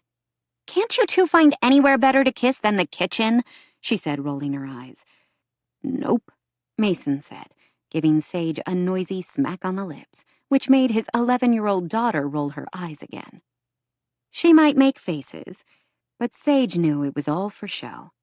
Grace loved seeing her father happy, and she and Sage had a warm, loving relationship that Sage considered one of the true joys of her life. "What time will Nick and Anna be here?" Grace asked. Sage looked at the clock in the kitchen. "Not long, unless they get caught in weather. Looks like it's snowing again." "Yeah, I forgot to tell you Grandma texted me about a half hour ago and said she might be a few minutes late. She just left the house she's working on in Breckenridge and said she has to drive slow because of the weather." "Better safe than sorry," Mason said. "That's what I told her." Rebecca had taken a job with one of the interior designers in town, as a receptionist at first, but gradually as an assistant. She adored the work and seemed to be thriving. While Sage wouldn't have said everything was perfect between Mason and his mother, their relationship was worlds better than it used to be. "How's the book coming?" Mason asked his daughter. Grace sighed. "Writing is hard. All my ideas are dumb." "I'm sure it's not as bad as that," Sage said. "It is. I wish we didn't have to finish it." Mason shrugged. "You don't have to finish it. But then you three will have to find something else to give everyone on your Christmas list." "I know. Don't remind me." The gift the three of them had worked so hard to make during that magical holiday when Sage had come home and fallen in love had turned out to be a charming and sweet Christmas story, written and illustrated by the three of them. They had printed out several copies for family and friends, to an overwhelmingly positive response. The next year, Mason had paid to have that first book, as well as the sequel they had written last year, bound and printed with their original illustrations. He had promised to do the same for the third book in the series, as soon as they finished it, which apparently was slow going. They had been working on it for a month. "You'll get it. You've got to finish by next week if we want to have it back from the printers before the holidays. Maybe you need to have Nick and Anna over tomorrow to pound it out," Mason said. "Can we go swimming too?" "That can probably be arranged." The doorbell rang again, and Grace jumped up. "I'll get it. That's probably them."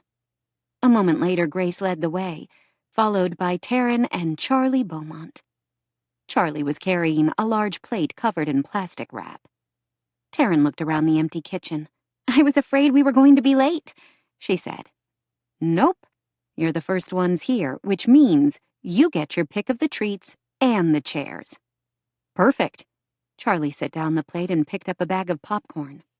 "Ooh, are those your caramel pecan brownies?" "You know how much I love those," Sage said. "I made them in honor of your big day. Can you tell I cut them in the shape of houses?" "Thank you."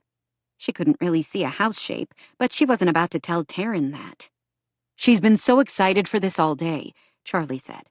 "I wanted to binge the whole series at midnight when it dropped, but Taryn hid the remote from me." "Can you blame me? My best friend is a celebrity!"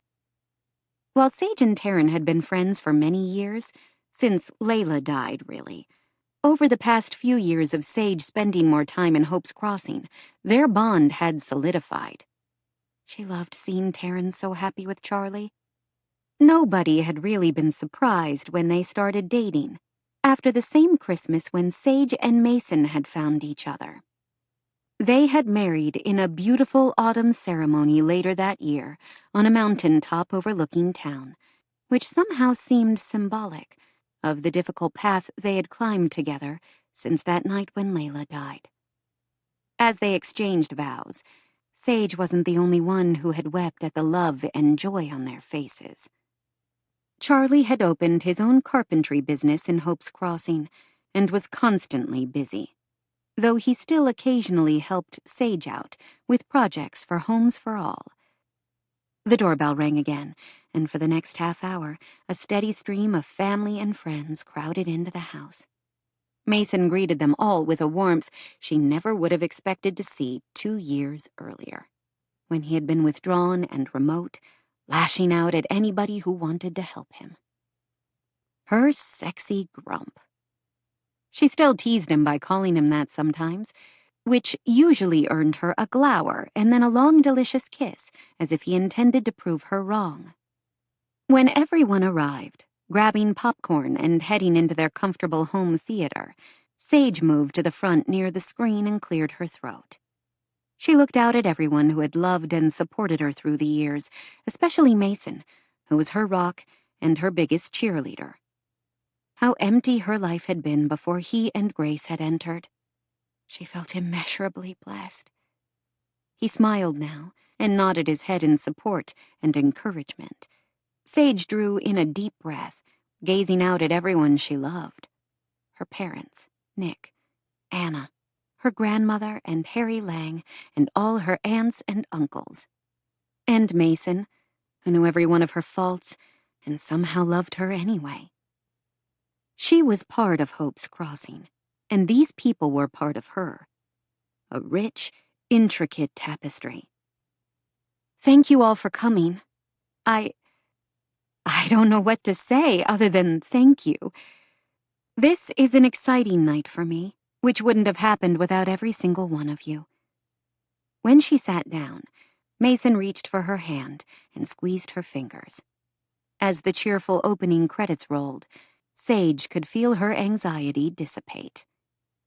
Even if the show flopped, which she was suddenly certain was impossible, she had everything she could ever need, right here in this room, in the house she had designed, built on a foundation of love. This is Carly Robbins. We hope you have enjoyed this unabridged production of All is Bright by RaeAnne Thayne, presented by HQN Books and Harper Audio. This program was produced by Common Mode. Paul Fowley, Technical Director. Executive Producer, Carly Katz. Text copyright 2022 by RaeAnne Thayne, LLC. Production copyright 2022 by Harlequin Enterprises Limited, used under license with Harlequin Books, S.A. All rights reserved. Thank you for listening.